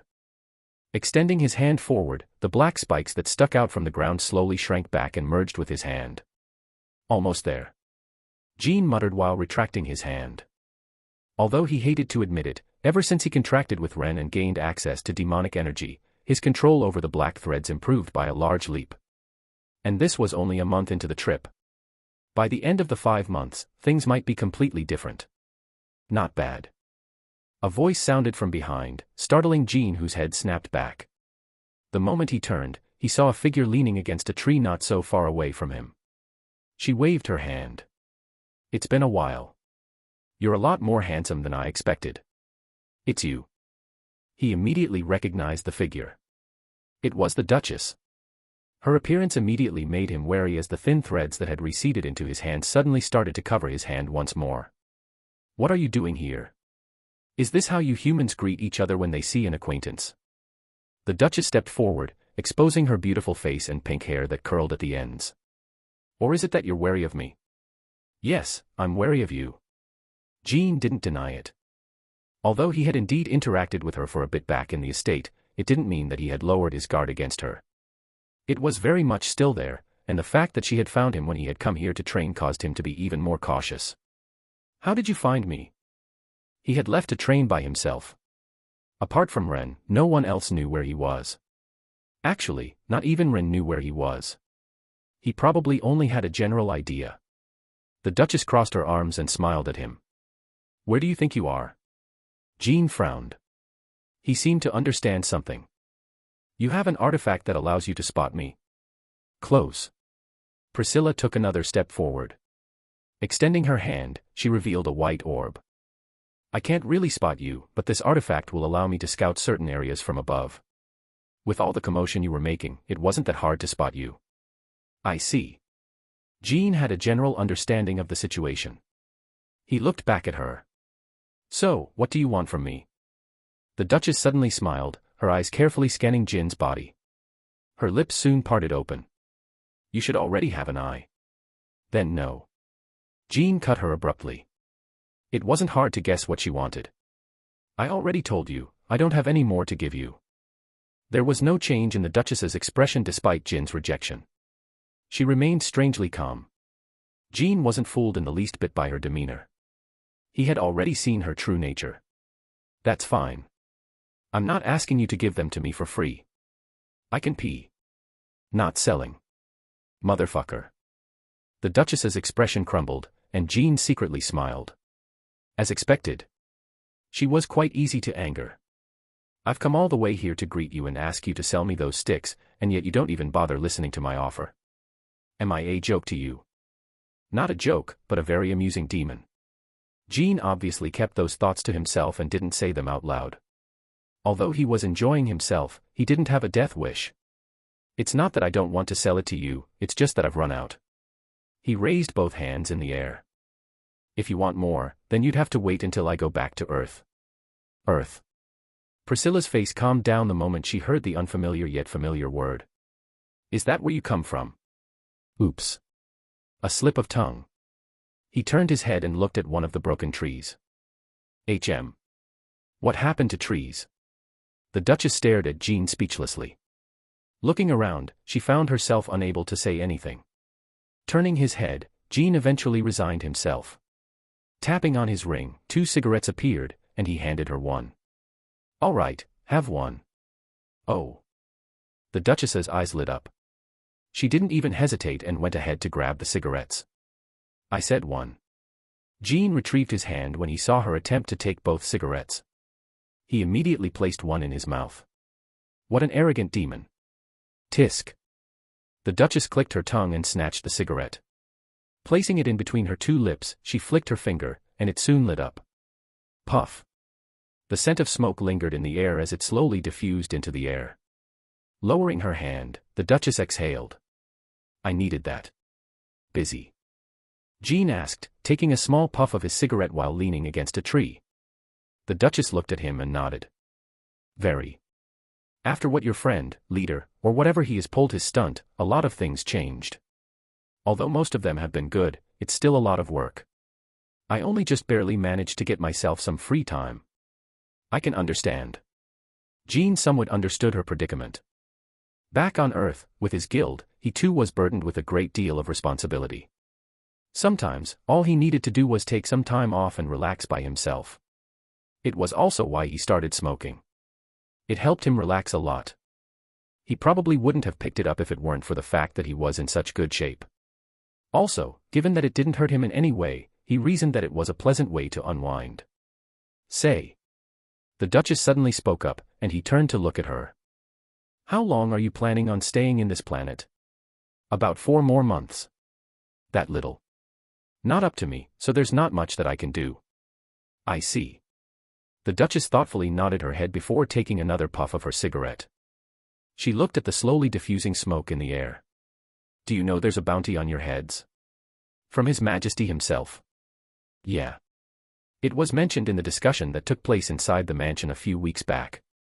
What about it? The Duchess looked at him strangely. Are you not afraid that I'd backstab you and report you to His Majesty?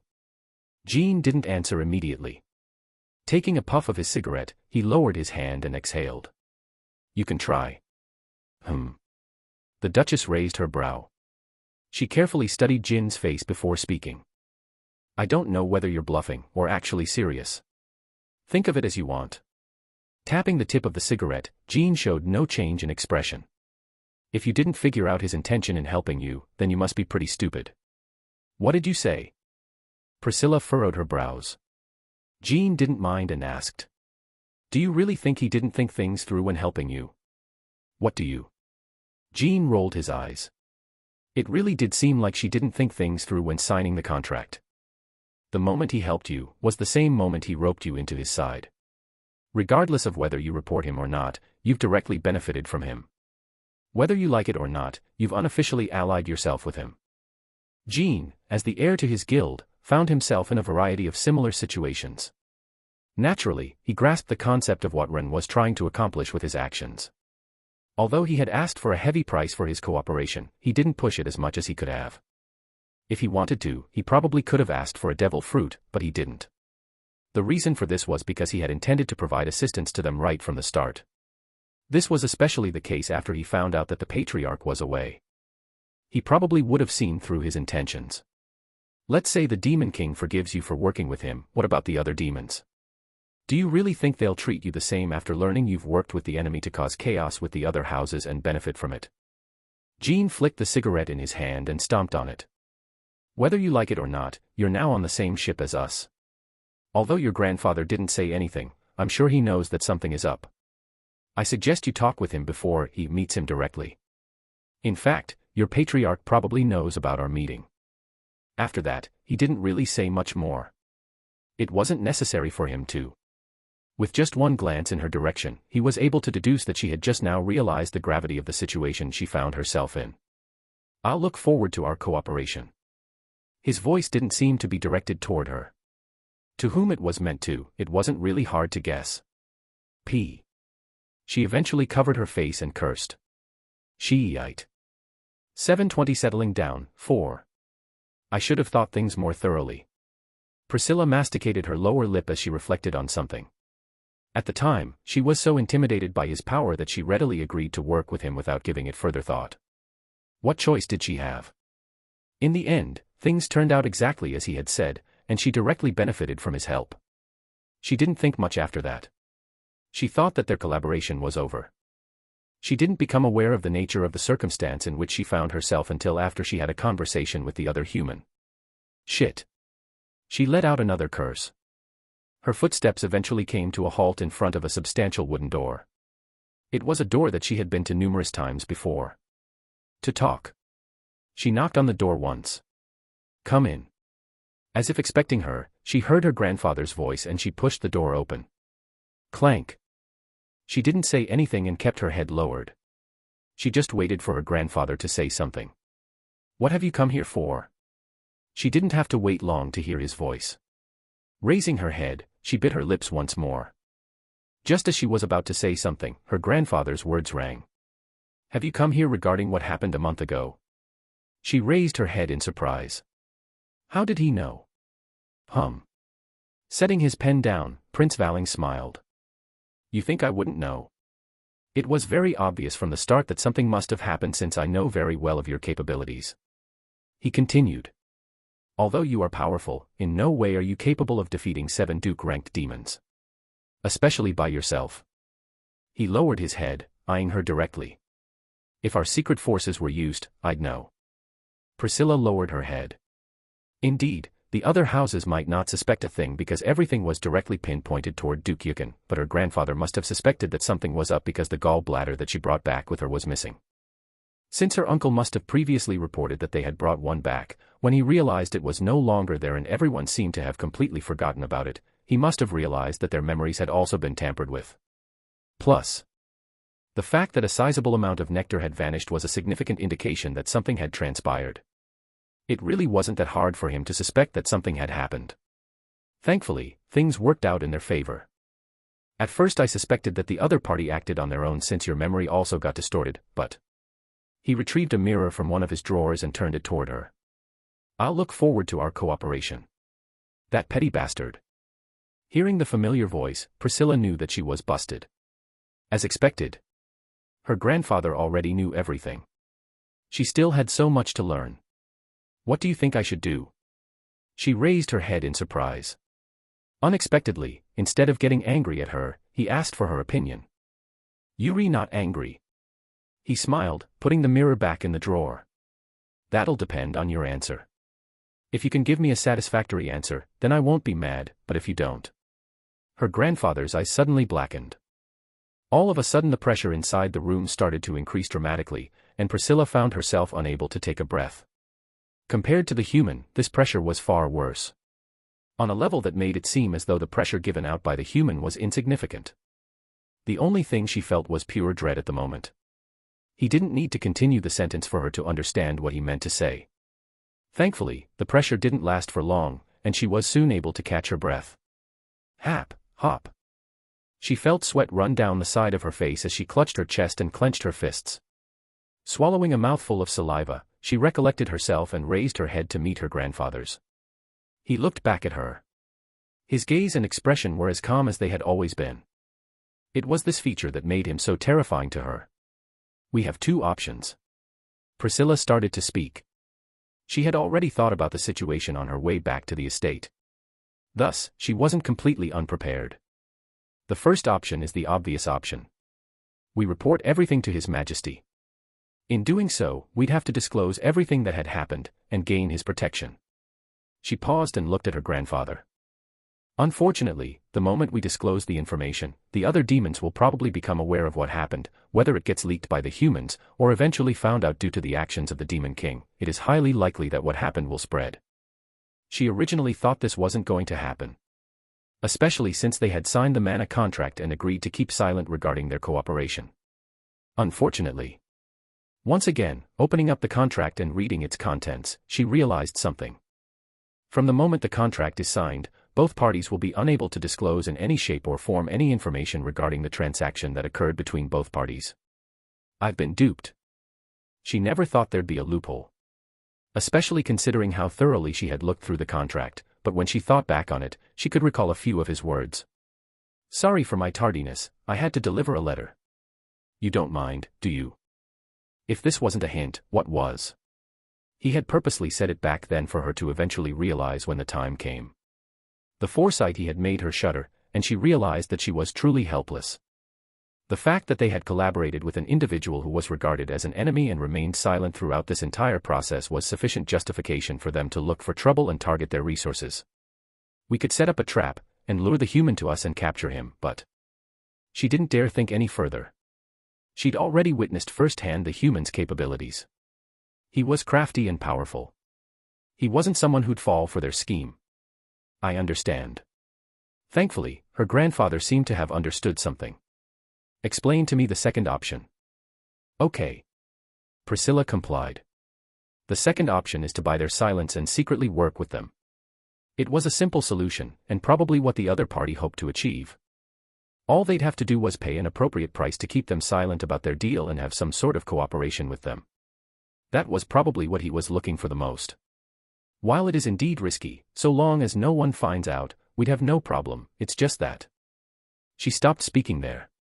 She didn't need to continue, as her grandfather understood what her words meant. There'd come a time where they'd have to choose which side to pick. When the time came, it would determine the fate of their house. "I've heard enough," her grandfather said as he picked up one of his pens and placed it in a holder next to the others in his collection. Priscilla didn't dare speak at that moment. She waited for her grandfather's instructions. Hopefully, her answers were to his satisfaction. "If you were to choose an option, which one would you choose?" At the sudden question, Priscilla remained silent. About this, she already had an answer. She was just afraid it was the wrong answer. Nevertheless, feeling her grandfather's gaze, she could only swallow her saliva and brace herself. Option 2. Why's that? Because it is the safest option for us. As long as we pay enough to keep them silent, we won't have to worry about getting exposed. In the meantime, we can soak up the benefits that we've gained from him and secretly grow our powers while the others are fighting against each other. Once we've gained enough power. She didn't finish her sentence, but ruthlessness flashed across her eyes.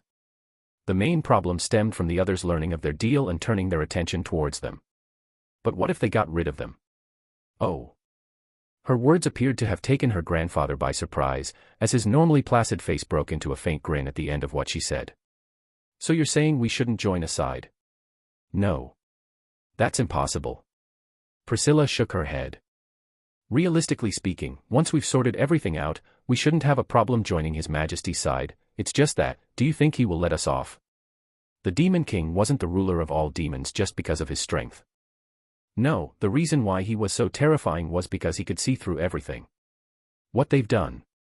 He'd probably see through it at a glance the moment they told him. If things went well, they wouldn't be punished, but if they didn't." Priscilla clenched her teeth. "Damn it, we've been duped real hard. That's enough for now." Thankfully, her grandfather seemed to be satisfied with her answers as he didn't show any signs of anger. He then drummed his fingers over the table. Turning his head to face the window, he smiled. "Let's not do anything for now. I'm sure he'll come to us soon. We'll decide then." 721 Shock 1. An oppressive silence filled the air, disturbed only by the occasional trickle of water and the distant echo of a bat's wings in flight. The temperature was cool and clammy, like a dank veil of the eternal night had settled over the passage. The only beacon of relief came from the entrance, through which a bright beam of sunlight occasionally shone, illuminating pockets of mineral deposits that sparkled like stars in the night sky. The cave was a dark, damp abyss. It seemed to stretch on into eternity, filled with oppressive shadows and the occasional glimmer of a distant light source. Rock walls surrounded the path, hard and smooth with years of sedimentary deposits, providing a tight and narrow passageway. All of a sudden. CLA clank. The sound of metal clamping together reverberated, scattering all other sounds. Seated in the middle of the cave, black scales started to appear on the surface of a male figure. They covered his whole body and only stopped at his cheeks. Thwop. Suddenly, two enormous bat-like wings emerged from his back and extended all the way to the opposite end of the cave. Rumble. Rumble. The power that erupted from the figure, who slowly opened its eyes to reveal two crimson-red eyes, caused the cave to violently shake, and it appeared that it was on the verge of collapsing. Bringing his hand forth, and closely examining his long finger and sharp nails, a smile formed. Finally. His voice cracked, and the rumbling around him stopped. As he closed his eyes, the scales on his body and his wings began to retract. The two red eyes morphed into blue ones over the course of a few minutes, and the figure shrunk by several inches. The process was rather fast, and once it was over, the power that seemed to overflow from his body completely disappeared. It was as if it never had been there to begin with. "I've finally managed to completely assimilate the blood into me," Ren mumbled, observing his hands which had now returned to normal. Lowering his hands, he took a deep breath before looking around him. "How long have I been here for?" He wasn't sure. He had lost track of time while trying to assimilate the blood and the nectar. The only pity was that he was still SS-ranked. Due to the lack of mana in the air, he made no substantial advancements in that area. With that being said, his overall power was significantly higher than it had been in the past. Perhaps he might even be able to escape against a patriarch. Since the others haven't disturbed me, I shouldn't have exceeded 4 months. Since he needed to get back to Earth and still had one more thing to finish, it would be inconvenient for him to stay there for any longer than that. They should have realized by now, right? Ren suppressed his urge to smile. Thinking back at what he'd done, he couldn't help but shake his head. If he continued like this, those around him would start having trust issues. Cracking his back and neck, Ren stretched his body and made his way toward the entrance of the cave. All right then, let's get this over with. Sloth Estate, Prince Valing's office. It had been about 3 months since his discussion with his granddaughter, Priscilla, and about 4 months since the accident. During that time, many things changed. As expected, the moment the world decree happened, they came out the biggest winners. It wasn't even by a small margin. It was convincingly so. Everyone was able to take part in the harvest, with the exception of the patriarchs, and those who were successful in gathering their share received it. Usually, it'd be the House of Envy that would come out with the biggest gain, but this year was different. Under the suppression of the other houses, they were barely able to scrape up one fruit. The other houses weren't much better off. Due to all the infighting, many tried sabotaging each other in order to get credit and lead the succession war. It didn't need to be said about their harvest. In the end, under his granddaughter's leadership, the House of Sloth emerged with the biggest gain of all. Best of all, none of the other houses said anything since they all understood that, had it not been for that stroke of luck on Prince Arian's side, they would have been the biggest losers. Because of this, and the fact that they didn't have time to be jealous, everything went smoothly. How long are you planning on watching? Prince Valing calmly set his pen down and looked up.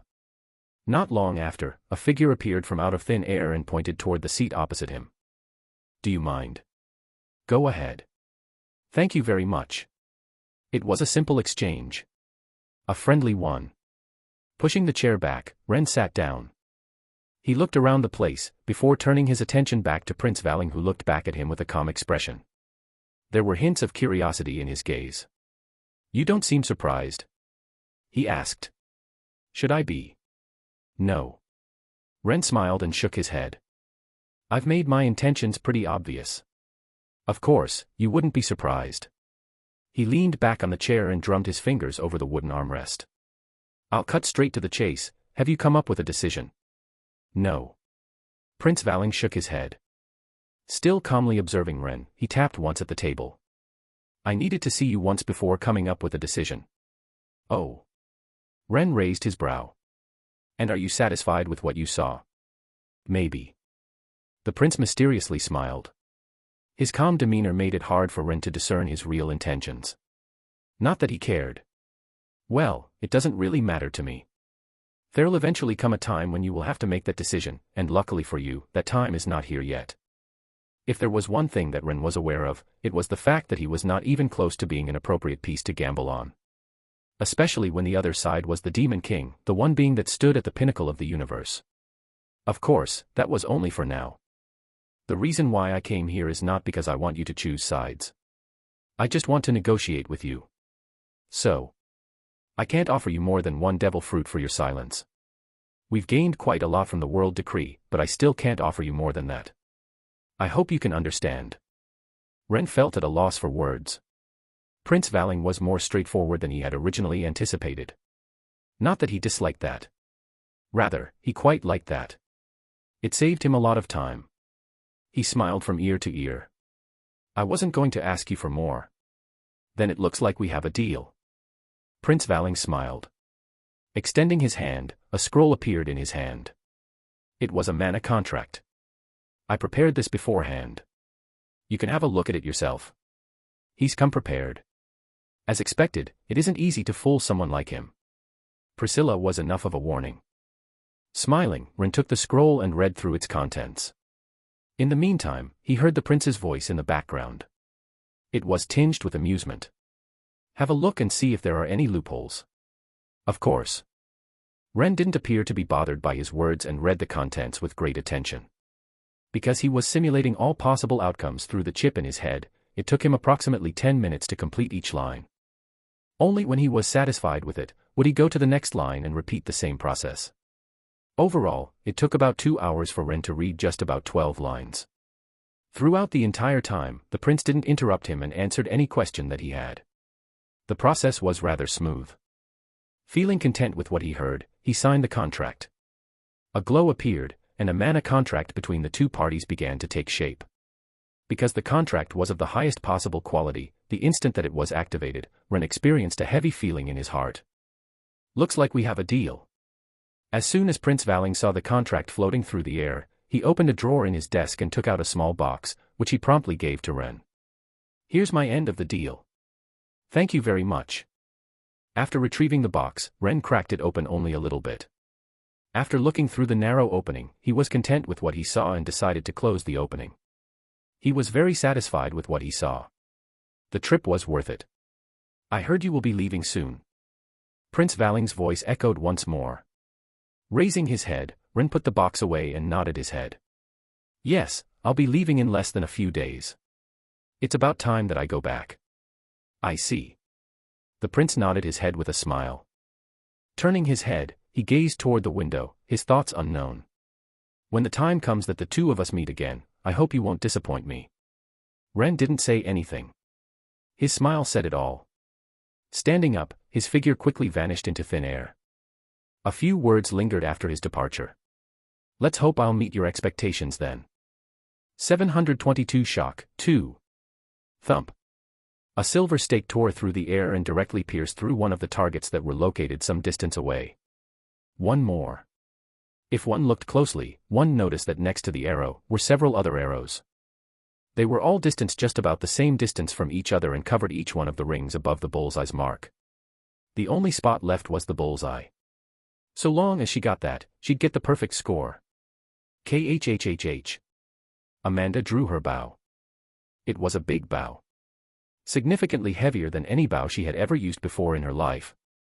It was also a great deal more powerful than the majority of them, with the exception of her current bow.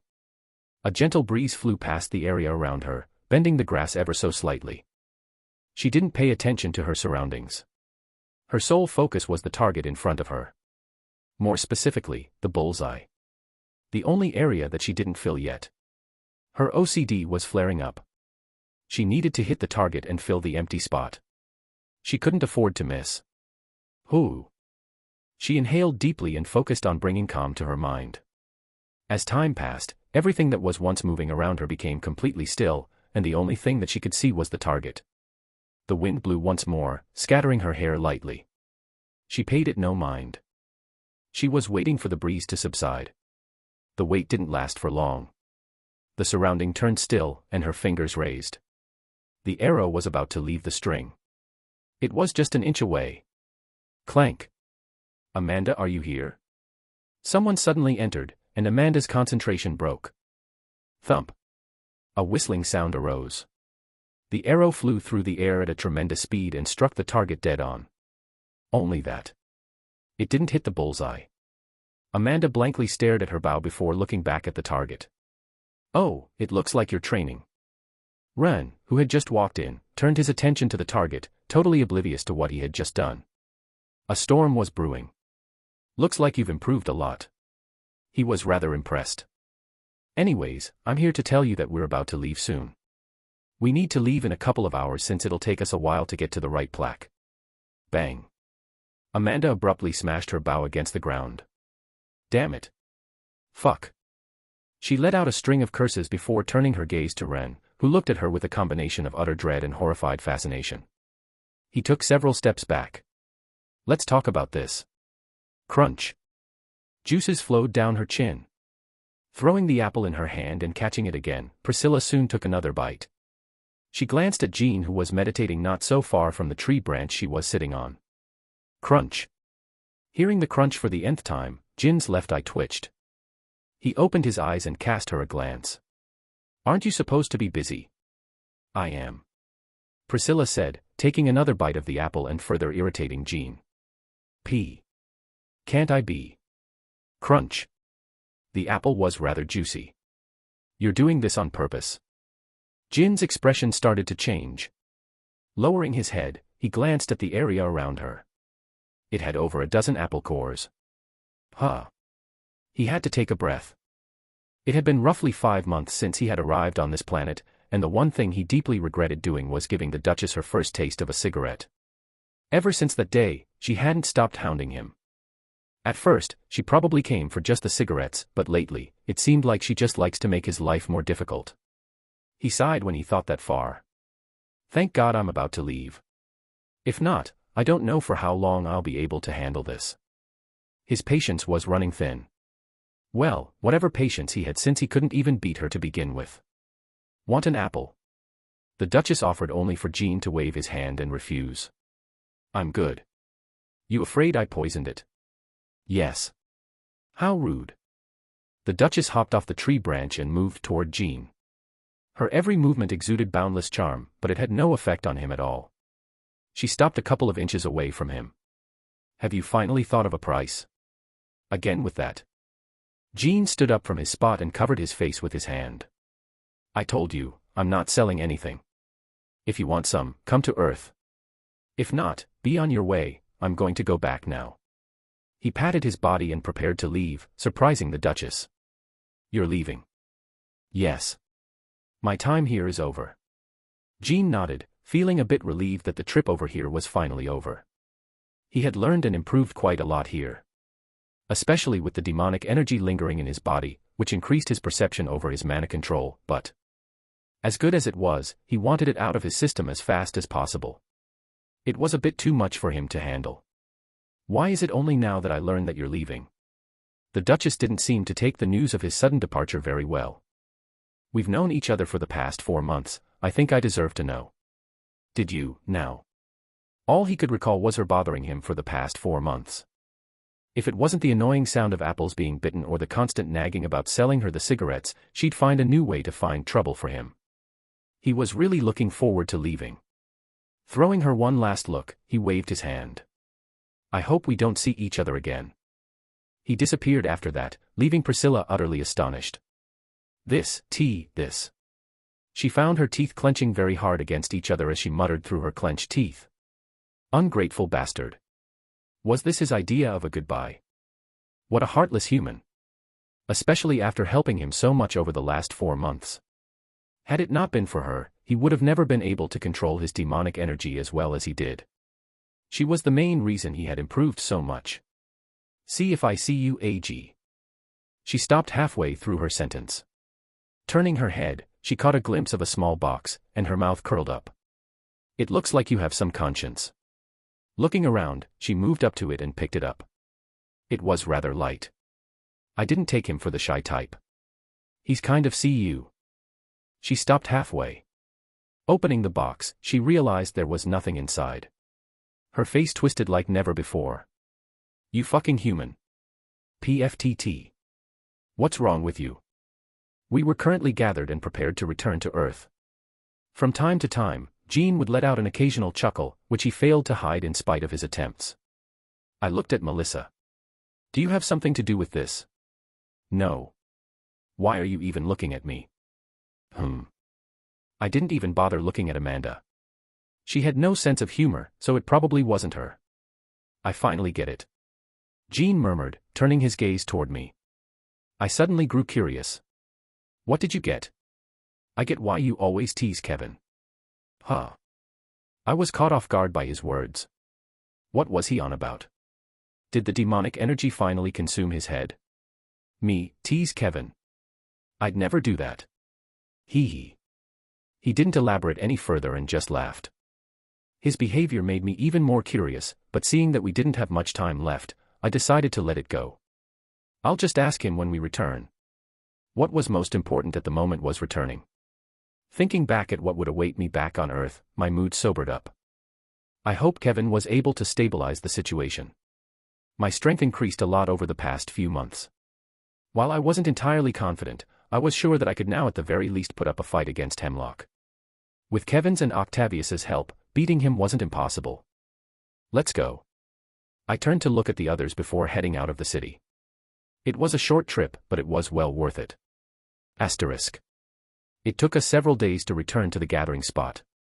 By the time we arrived, we found a familiar patch of land and waited there. According to Kevin, the portal should open today. That was on the premise that nothing happened to him, but I doubted it. He was strong enough to last more than a month. Swoosh. And thankfully, he did. As soon as the portal materialized in front of us, I let out a sigh of relief. Huh. I took a few slow, deep breaths and steeled myself for the sights that awaited me on the other side. Hopefully, I wasn't too late. Let's get going. I entered shortly after that. 7:23 Goodbye, 1. Huh. What? Am I seeing things? The astonishment that we felt the instant that we set foot back on Earth could not be adequately described using any words at all. I was so shocked that the after effects of the portal seemed like nothing to me. Greeting us at the portal was Kevin. Everything seemed normal from that point. He was currently wearing a nice suit, which I had to say, made him look rather dashing. I wasn't jealous. That said, what did you do? As I emerged from the training area, I was taken aback to see that the headquarters was packed to the gills with individuals. If that wasn't surprising enough, I couldn't believe how many people there were outside. When I looked out the window at the street below, I couldn't believe how crowded it was. It was as if the war had never started in the first place. I was baffled, and so were the others. What happened in the time we were in Melanoir? Surprised. Kevin looked at us with a smirk, leading us up toward his office. I won't hold you guys up for long. I just need to brief you on the situation, and you can all be on your way. Good morning, Alliance Head. Have a safe day, Alliance Head. The manner in which people greeted Kevin on our way to his office was by far the most perplexing thing that I noticed. Their eyes, they were filled with reverence. My brows immediately furrowed when I saw this.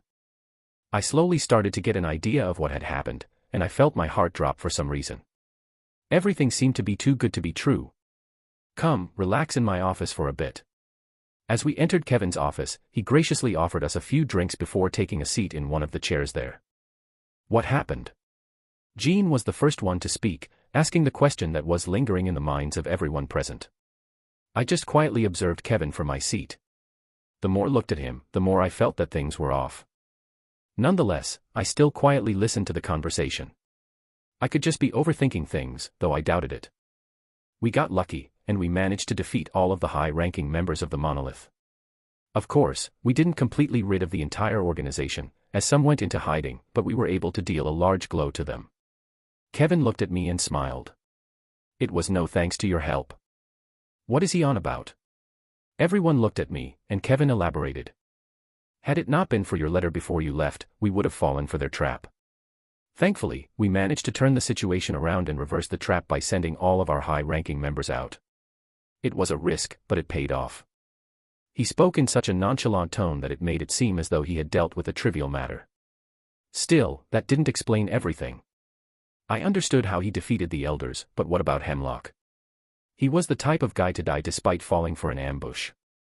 Thinking there, I looked at Kevin to ask, but what about Mal? What's up with you guys? Why do I feel demonic energy all over your body?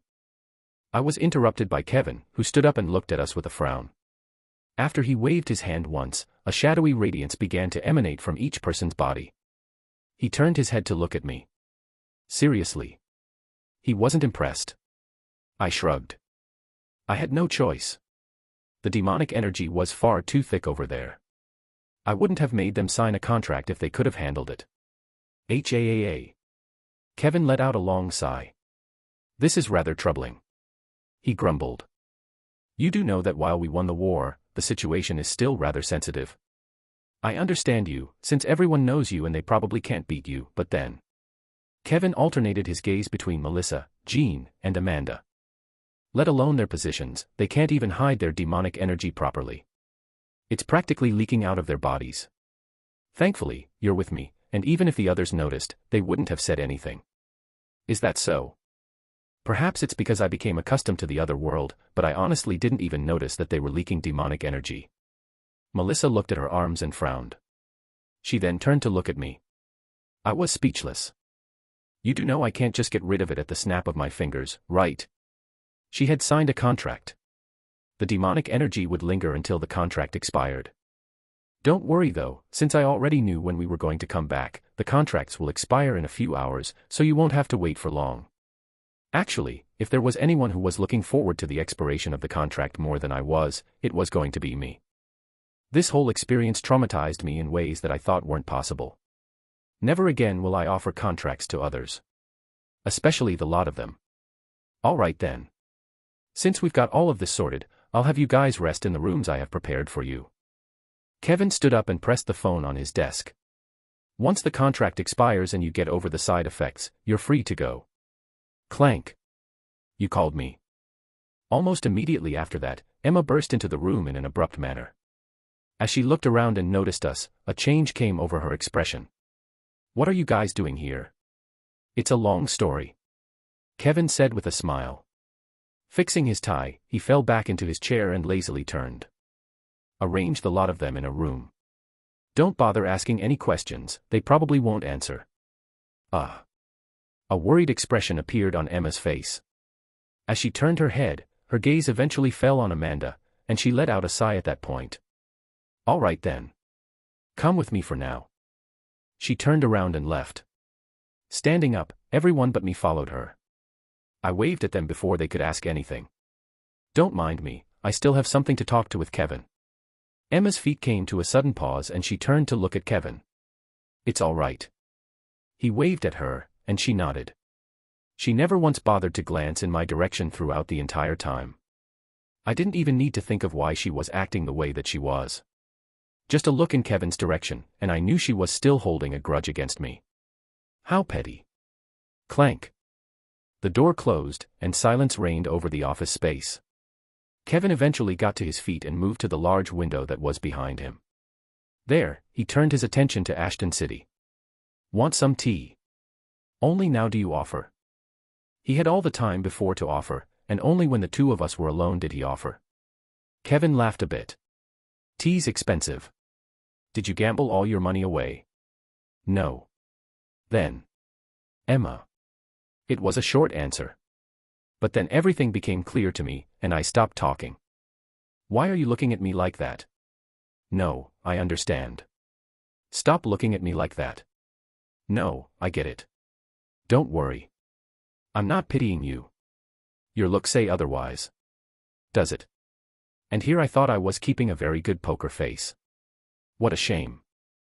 The room fell back into its customary state of silence.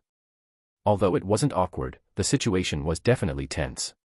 In the end, I was the one who broke the silence. You don't expect me to believe in the same bullshit you fed the others, right? What did you actually do?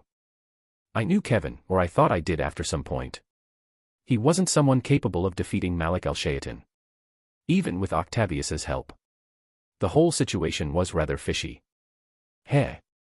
Kevin chuckled to himself. I frowned. What's so funny?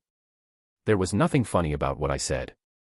I may have fooled the others, but I certainly can't fool you. Kevin turned around and smiled. It was a sincere smile. Say, would you mind coming with me somewhere? I'd like to show you something. 724 Goodbye, 2. Where are we? When I turned my head to look around, I noticed what appeared to be the ruins of a city. The buildings were in shambles, and the pavement was pitted and broken all over town. It wasn't surprising to find a city in such a state given the recent conflict that had taken place. However, in contrast to the other cities, this city appeared to have been in its current condition for a considerable amount of time. A good indicator of this was the moss and other plant life that had taken up residence in the cracks of a number of the buildings. Walking around the street, Kevin didn't say anything. He just looked around the place with a reminiscent look. I didn't know for how long we continued to walk for, but we soon stopped in front of a house. Well, what seemed to be the remains of. Half of the house was completely gone. This is where I used to live back when I was a child. Kevin finally spoke, his gaze never leaving the house. My mom makes very good soup. I would have loved for you to have tried it at least once. I tried replicating her recipe, but it just doesn't taste the same. I don't know what it is. There was a warm smile on his face as he spoke. I didn't say anything and just quietly listened to what he had to say. My dad would always come home late. Probably because we lived far from where he worked, rent problems, you know. We weren't very wealthy. Not that our life wasn't bad. He continued to ramble on about his parents. What he remembered about them, how they looked, what they liked, what they disliked. I just quietly listened on. This was the first time I'd ever heard him talk about his parents. He usually avoided talking about them. It's not that I never brought them up, rather, whenever they were brought up, his face would take on a different expression. It was one that told me to stop asking. You know. Kevin turned around and our eyes locked. This dawned on me quite some time ago, but when you have nothing, the only thing you can do is gain, but when you have everything, all you can do is lose. It is funny how things turned out to be exactly like that for the both of us. His words made me frown. I didn't really understand what he meant. Can only lose when you have everything. Was he perhaps talking about the other me? Then, what did he mean by, when you have nothing, you can only gain? Was he perhaps referring to himself? Human emotions sure are complex. After taking a few steps forward, Kevin eventually entered the house. When he walked on it, the wooden floor made a creaking sound. I quietly followed behind him. His words were rather surprising, but I didn't say anything and just continued to listen. I was finally starting to learn about the real Kevin. I didn't really understand them at first. It took quite a while for me to understand them. Probably several centuries. I'm not really sure anymore. It doesn't really matter though. He traced his finger over a certain wooden table. Like I said, you can only gain when you have nothing. During those centuries, I only gained a new understanding of what emotions are. Love, sadness, anger. I've experienced them all. He lowered his hand and placed his palm over the wooden desk. No matter how strong I became, no matter how many times I tried to stop the fate that would befall the people that made me understand what emotions were, all I'd get was the inevitable ending. He took a deep breath. Their death. His fist slowly curled. Regardless of what I did, or tried to do, one way or another, they would die. The more I witnessed it, the more suffocating life became. It hurt. He smiled. You probably understand best the pain of losing someone you hold dear. It's not easy. Especially if you know it's coming and can't do anything about it. I closed my eyes. Flashbacks started to resurface in my mind. Memories that I tried not to think about resurfaced, and something pricked at my chest. That helplessness is probably what drove me to finally understand a new emotion. Rage. Kevin's fist was fully clenched. I wanted the one responsible for all of this to suffer.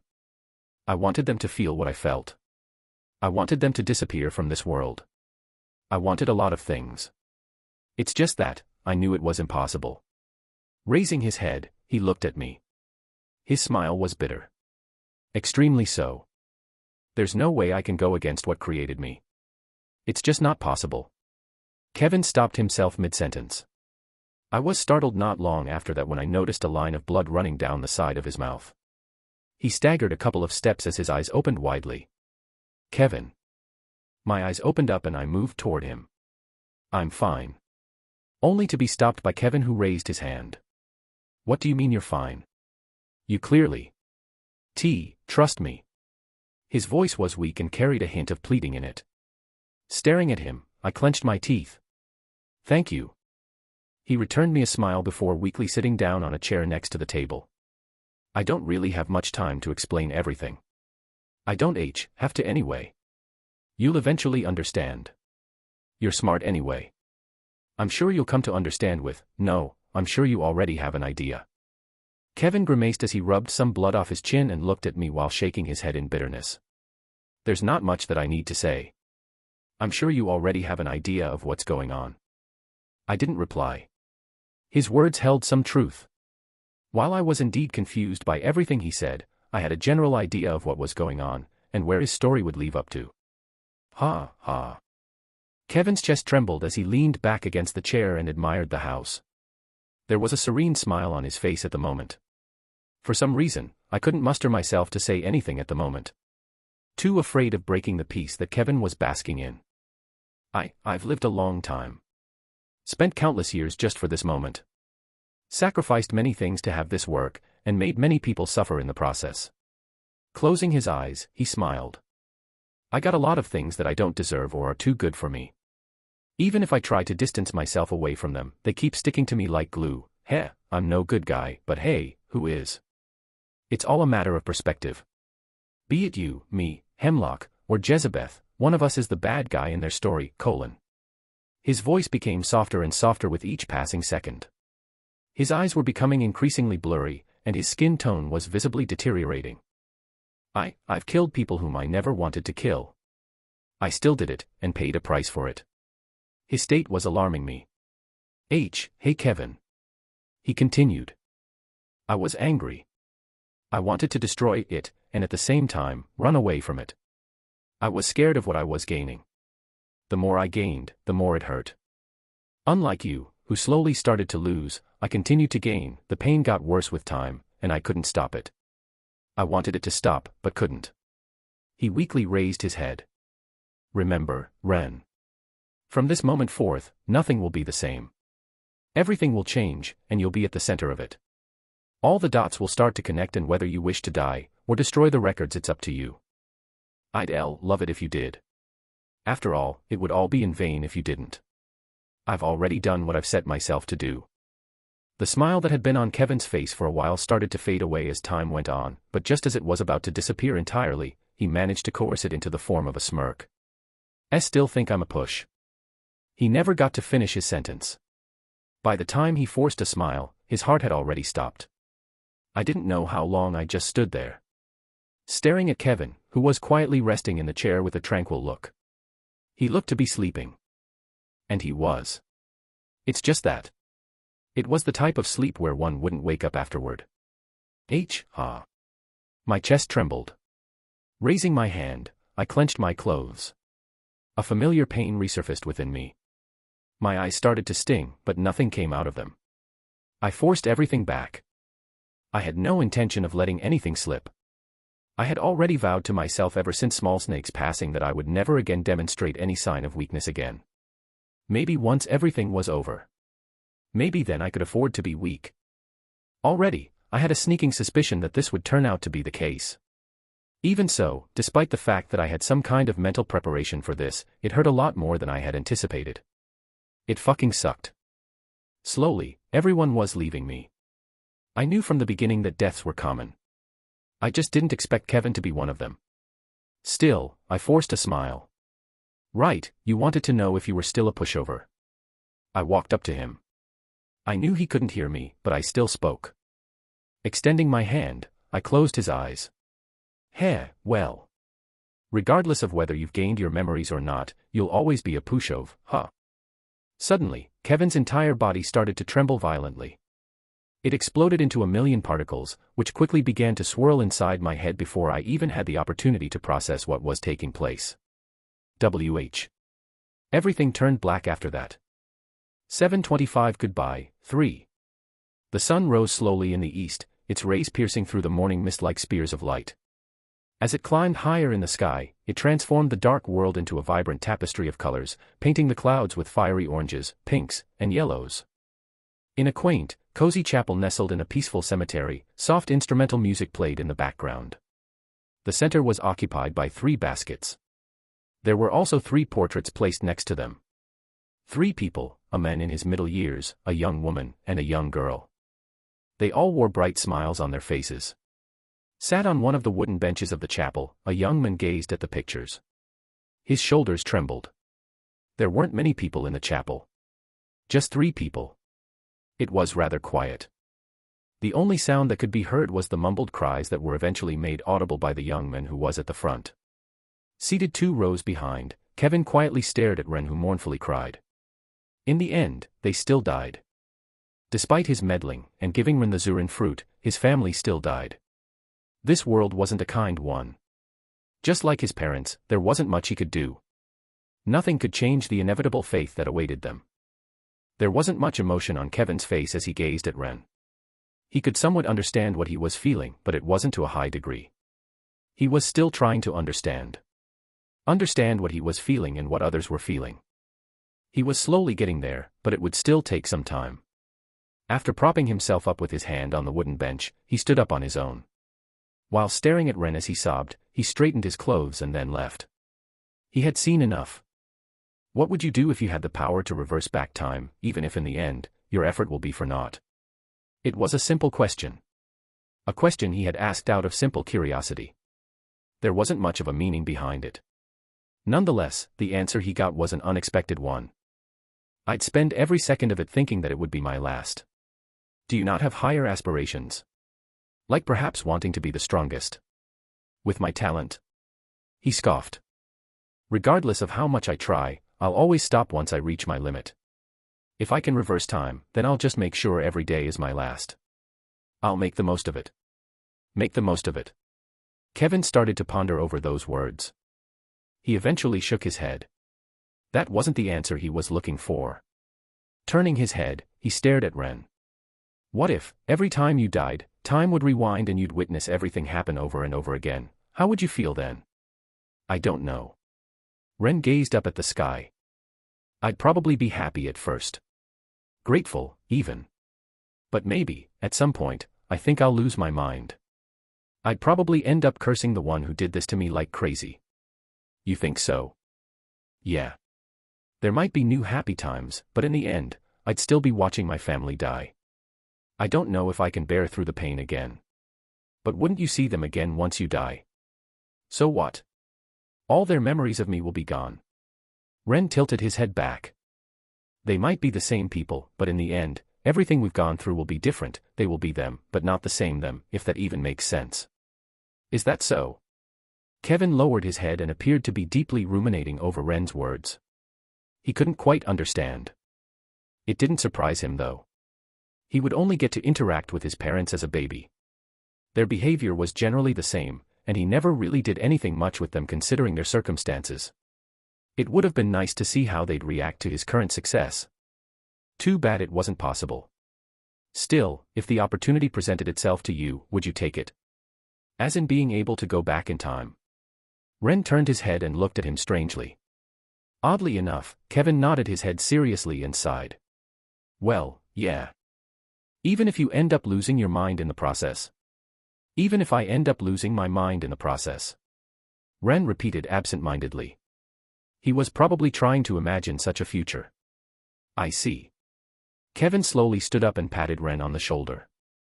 You know, you might beat yourself up for having such a low talent, but in reality, you're one of the few blessed ones. Huh. Ren gave him an astonished look, but Kevin merely smiled and didn't elaborate. There were some things that were just better left unsaid. The more time passes, the more I realize just how dangerous this is. Kevin looked at his hand thoughtfully. It was shaking all over. He suddenly had a few hot streaks run down his cheeks, and he felt something prickle at his chest. When he finally realized the true dangers that came with understanding the meaning behind what he was feeling, it was already too late for him to do anything about it. He'd give anything to make himself stop learning. It brought far too much pain. Unfortunately, it was too late. No matter what he did, he couldn't get rid of them. Even if he erased his memories, they'd still be there. It was too late. He had become a human. Hi. Turning his head, Kevin's gaze paused on a girl with short, auburn-colored hair. She was pretty. Extremely so. In spite of this, she appeared to be staring at him with the most menacing gaze he had ever seen her display ever since he had known her. Her eyes were filled with betrayal, hurt, sadness, and loathing. None of them were good. Kevin felt his heart prick even more. He managed to mumble something as he bent his head forward and stared at the body that was lying beneath him. It had to be done. Extending his hand, a yellow orb flew out from the corpse and entered his palm. He disappeared after that. Not before hearing her anguished cry. I'll kill you. It had to be done. Repeating the phrase to himself, Kevin eventually found himself standing in front of a modest-looking home. Knock. He knocked on the door once, and a figure soon opened the door. Kevin. It was Ren. Kevin smiled when he saw Ren. Opening his mouth, he asked. What would you do if you had the power to reverse back time? That again. Ren rolled his eyes and stepped aside to allow Kevin in. But Kevin didn't move from his spot. He just stared at Ren with an extremely serious face. Ren's brows knit at the sight. Are you okay? Just answer. Kevin sharply said while hiding his right hand behind his back. It was trembling. What are you? Answer me. He looked behind and added. There's not much time. Ren frowned and once again looked at Kevin. In the end, although confused, he nodded his head. Not sure where you're coming from, but I guess so. He didn't appear to have given the question a great deal of thought before responding. Had he known the implications those words had, he probably would have put more thought into them. But his life wasn't anything special anyways. It was rather cold actually. As strange as it was, the only friend he had was Kevin. He didn't have any other friends. His salary was nothing to write home about because he worked as a night guard for a platinum-ranked guild. A mediocre salary, an empty house, and no social life. He really didn't have anything he could be proud of. So yeah, if he really did have a chance to turn back time, he'd take it. Regardless of the price he had to pay. That's the answer that I wanted to hear. What are? Before Ren could figure out what was going on, the hand grabbed him by the face, and a bright white light went straight through his face. Thereafter, his figure completely disappeared, and Kevin's face turned completely white. Kevin smiled the moment Ren disappeared. He might no longer remember him from this point forward, but he was sure they were going to meet again. He would make sure that happened. Ugh. As his body began to shake, Kevin toppled over onto his knee. Even though he was extremely weak at the moment, he managed to force himself to stand up, and his expression changed to one of indifference as he did so. He turned around and calmly gazed toward the sky, which was completely dark. Wobble. It wasn't long before the space fluctuated and an eye soon appeared in the sky. As soon as the eye came into view, there was complete silence across the globe, and time stood still. Everything came to a halt, the cars, the clocks, and the people who were moving. The world was suddenly surrounded by an aura of antiquity as the eye gazed toward Kevin, who stared back at it without making even the slightest expression. What have you done? An ancient voice could be heard resonating across the surface of the entire planet. The voice caused everything, including Kevin, to shake, but no one else in the world heard it. He fearlessly stared at the eye in the sky. I'm merely following my mission. At the expense of a protector. Yes. Kevin answered in a flat tone. I will do anything necessary to accomplish my mission, even if it means absorbing the power of you protectors. Following Kevin's words, the air became very still, and an eye in the sky cast a profound gaze down upon him. It carefully looked at him and scanned him to see if there was anything out of the ordinary. The process didn't last long. At most a minute passed before the eye slowly lost interest. The eye closed gradually, and the changes that had been visible in the sky vanished as it did so. After that, everything returned to its usual state, and the cars and clocks started moving again as usual. The people did as well. PFFTTTT. The only one who wasn't fine was Kevin, who spat a mouthful of blood and fell forward. Lowering his head and gazing at his bloody hand, he gritted his teeth as hatred flashed across his vision. Soon. He mumbled. 7:26 Goodbye, 4. This will do. As Kevin peered into the distance, he appeared content with what he saw.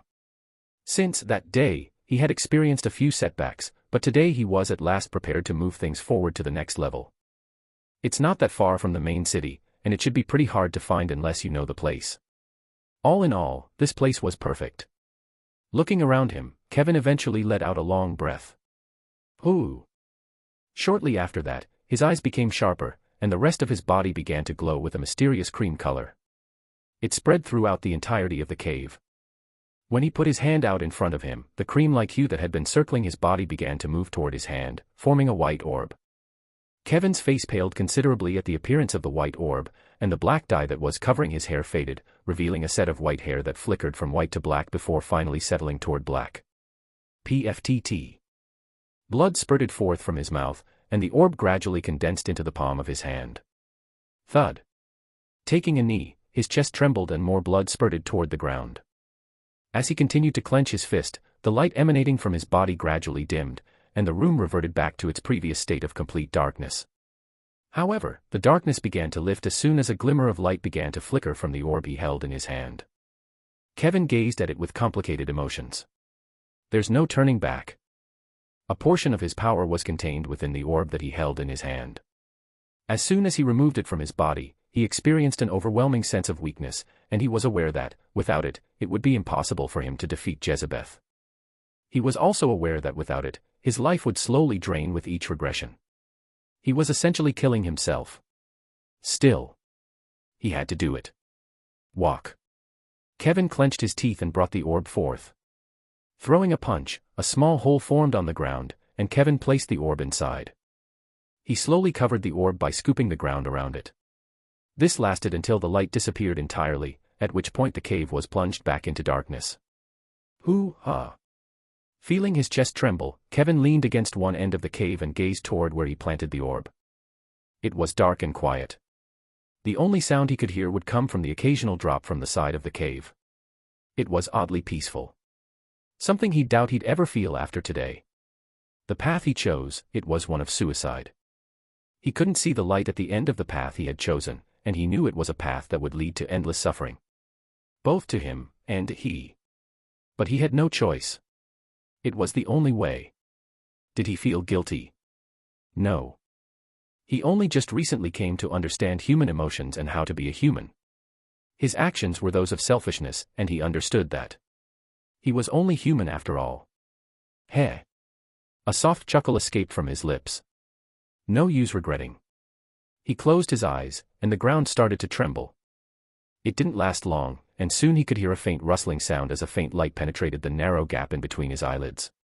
Soon after that, he opened his eyes. He opened his eyes, and his vision became clouded with the sight of a large and towering tree. Most notably, his gaze fell toward the top of the tree where a small fruit rested. A smile crept up on his pale face. This will do. Hey, you're finally here. Yeah. Kevin's words came out stuttering as he attempted to wave at Ren, who had just entered the room. At the moment, he was feeling a little tipsy.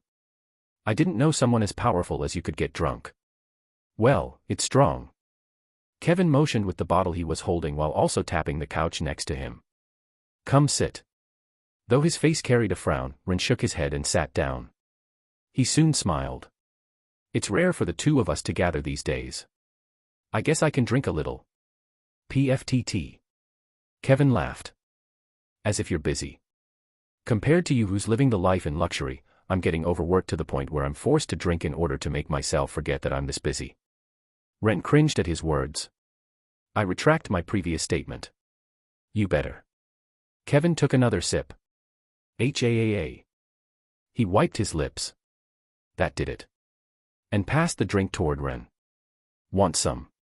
Maybe not. Well, suit yourself. Unbothered by the refusal, Kevin took several gulps of the bottle. He continued to drink for the next several minutes. Hic. It got to the point where he started to hiccup, and Ren finally took the bottle away from him. All right, stop it. Ugh, no. Kevin groaned and struggled to take the bottle back. In the end, he failed. Asshole. He glared at Ren. Ren rolled his eyes as he opened the bottle and poured the liquid directly in front of Kevin, who was staring at him with an even more intense glare. Kevin was visibly annoyed. That cost a lot, you know. Are you poor? That doesn't change things. Ren smiled but didn't say anything else.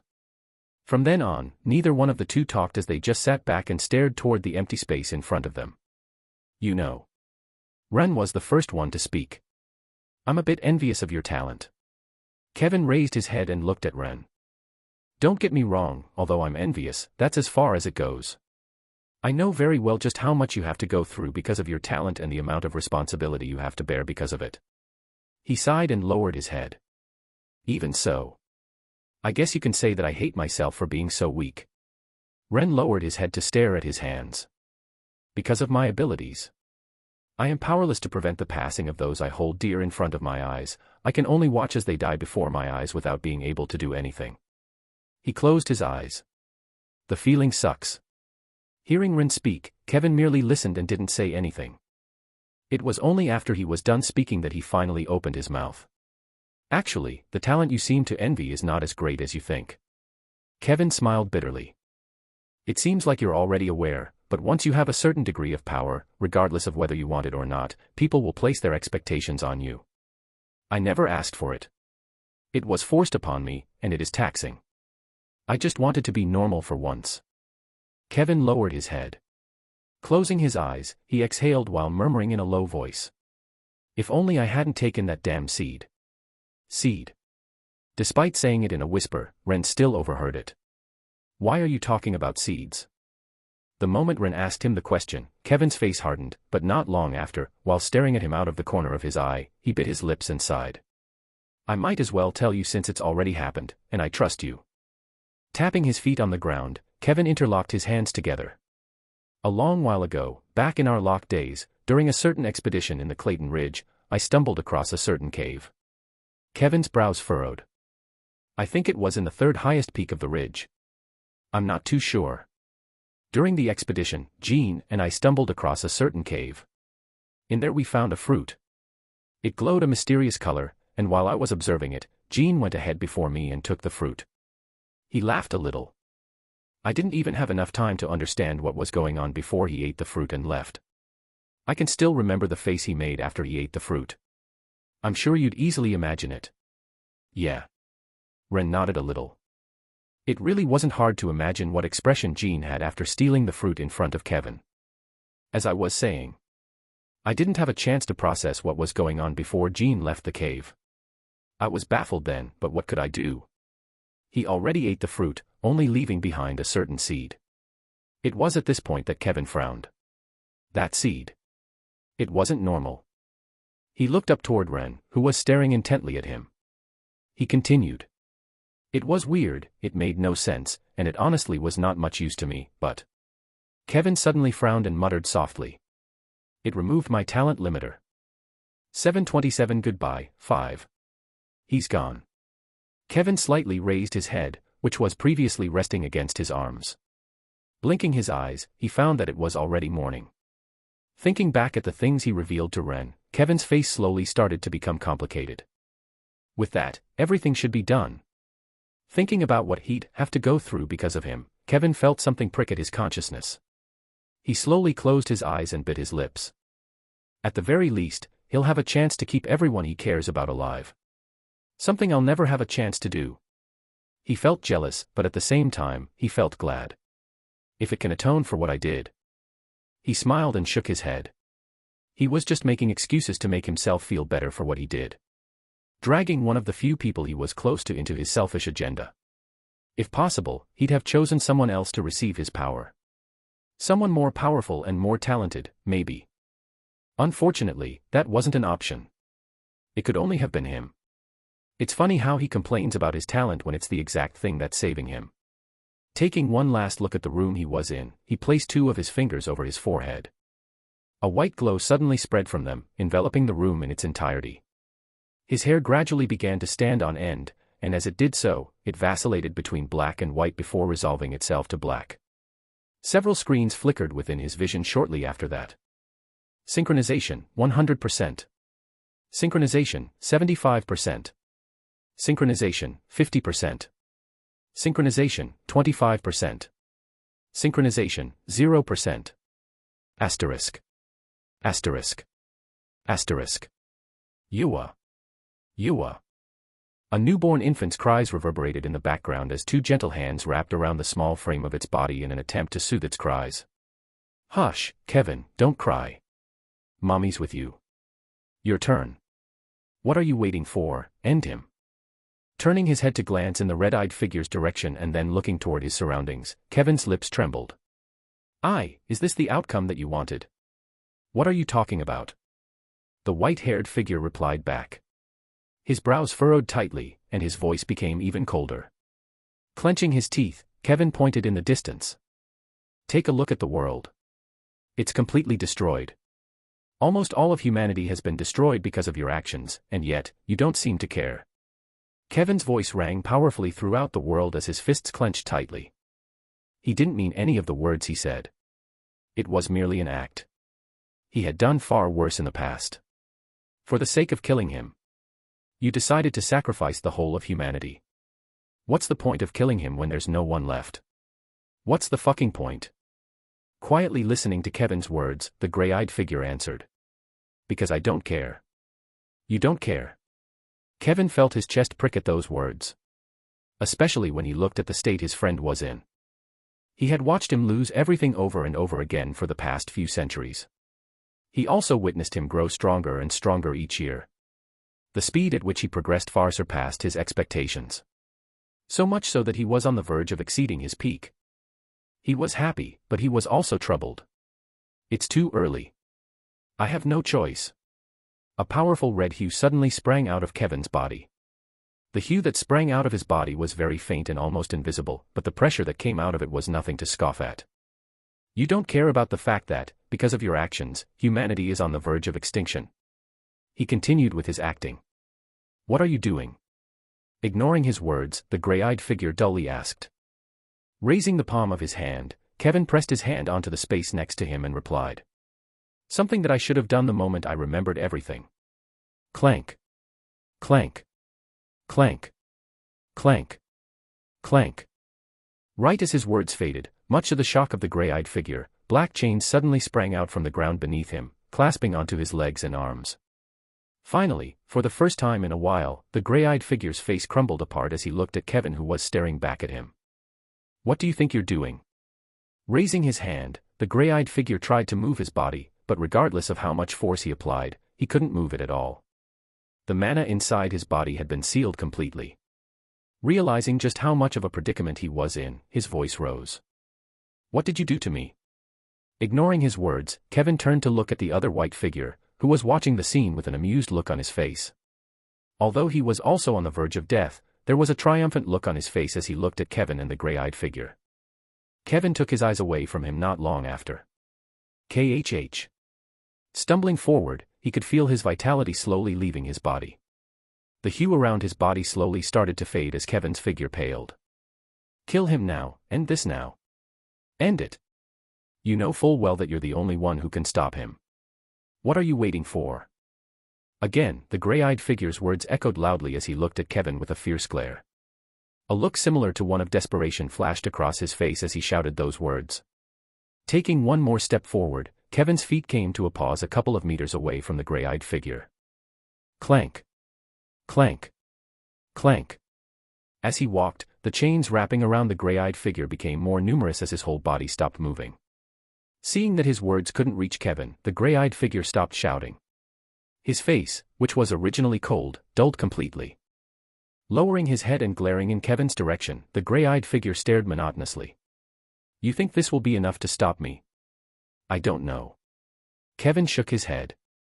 While he shook his head, Kevin knew that he couldn't stop him. He didn't care. He never meant to stop him in the first place. He was just setting up the stage for him. But we will find out soon. At least for now, you won't be able to do anything. Spurt. Raising his hand, Kevin suddenly pierced right through his own chest.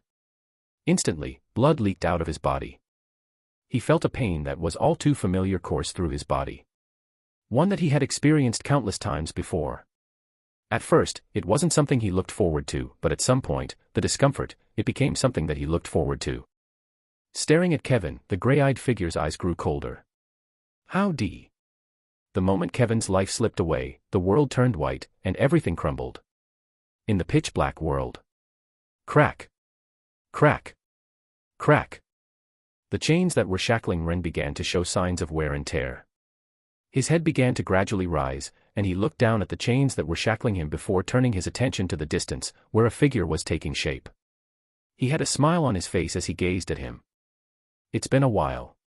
His voice was soft, but they reached Ren without a problem. He moved toward him. "You probably despise me, don't you?" He didn't get an answer, nor did he expect to get any. He already knew the answer at heart. He pointed at the chains that were binding him. "You're going to be free soon." The only reason the chains were there was because he was progressing too fast. Now that he had done everything that he had set out to do, the chains were no longer needed. They would soon disappear. Kevin drummed his fingers over his chest and took a deep breath. "I'm going to disappear soon. Honestly, I don't want to die. I never really wanted to, but I have no choice but to die. I'm fine with it though." His lips moved to the side. "I never got to enjoy my life very much. Whenever I thought I was enjoying something, I'd soon realize that it'd soon disappear before my eyes. Regardless of what I did, they were bound to suffer. My parents, Emma, you."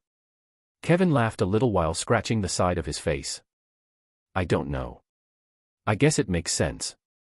I was born to defeat Jezebeth, not to be happy." He sighed while looking up.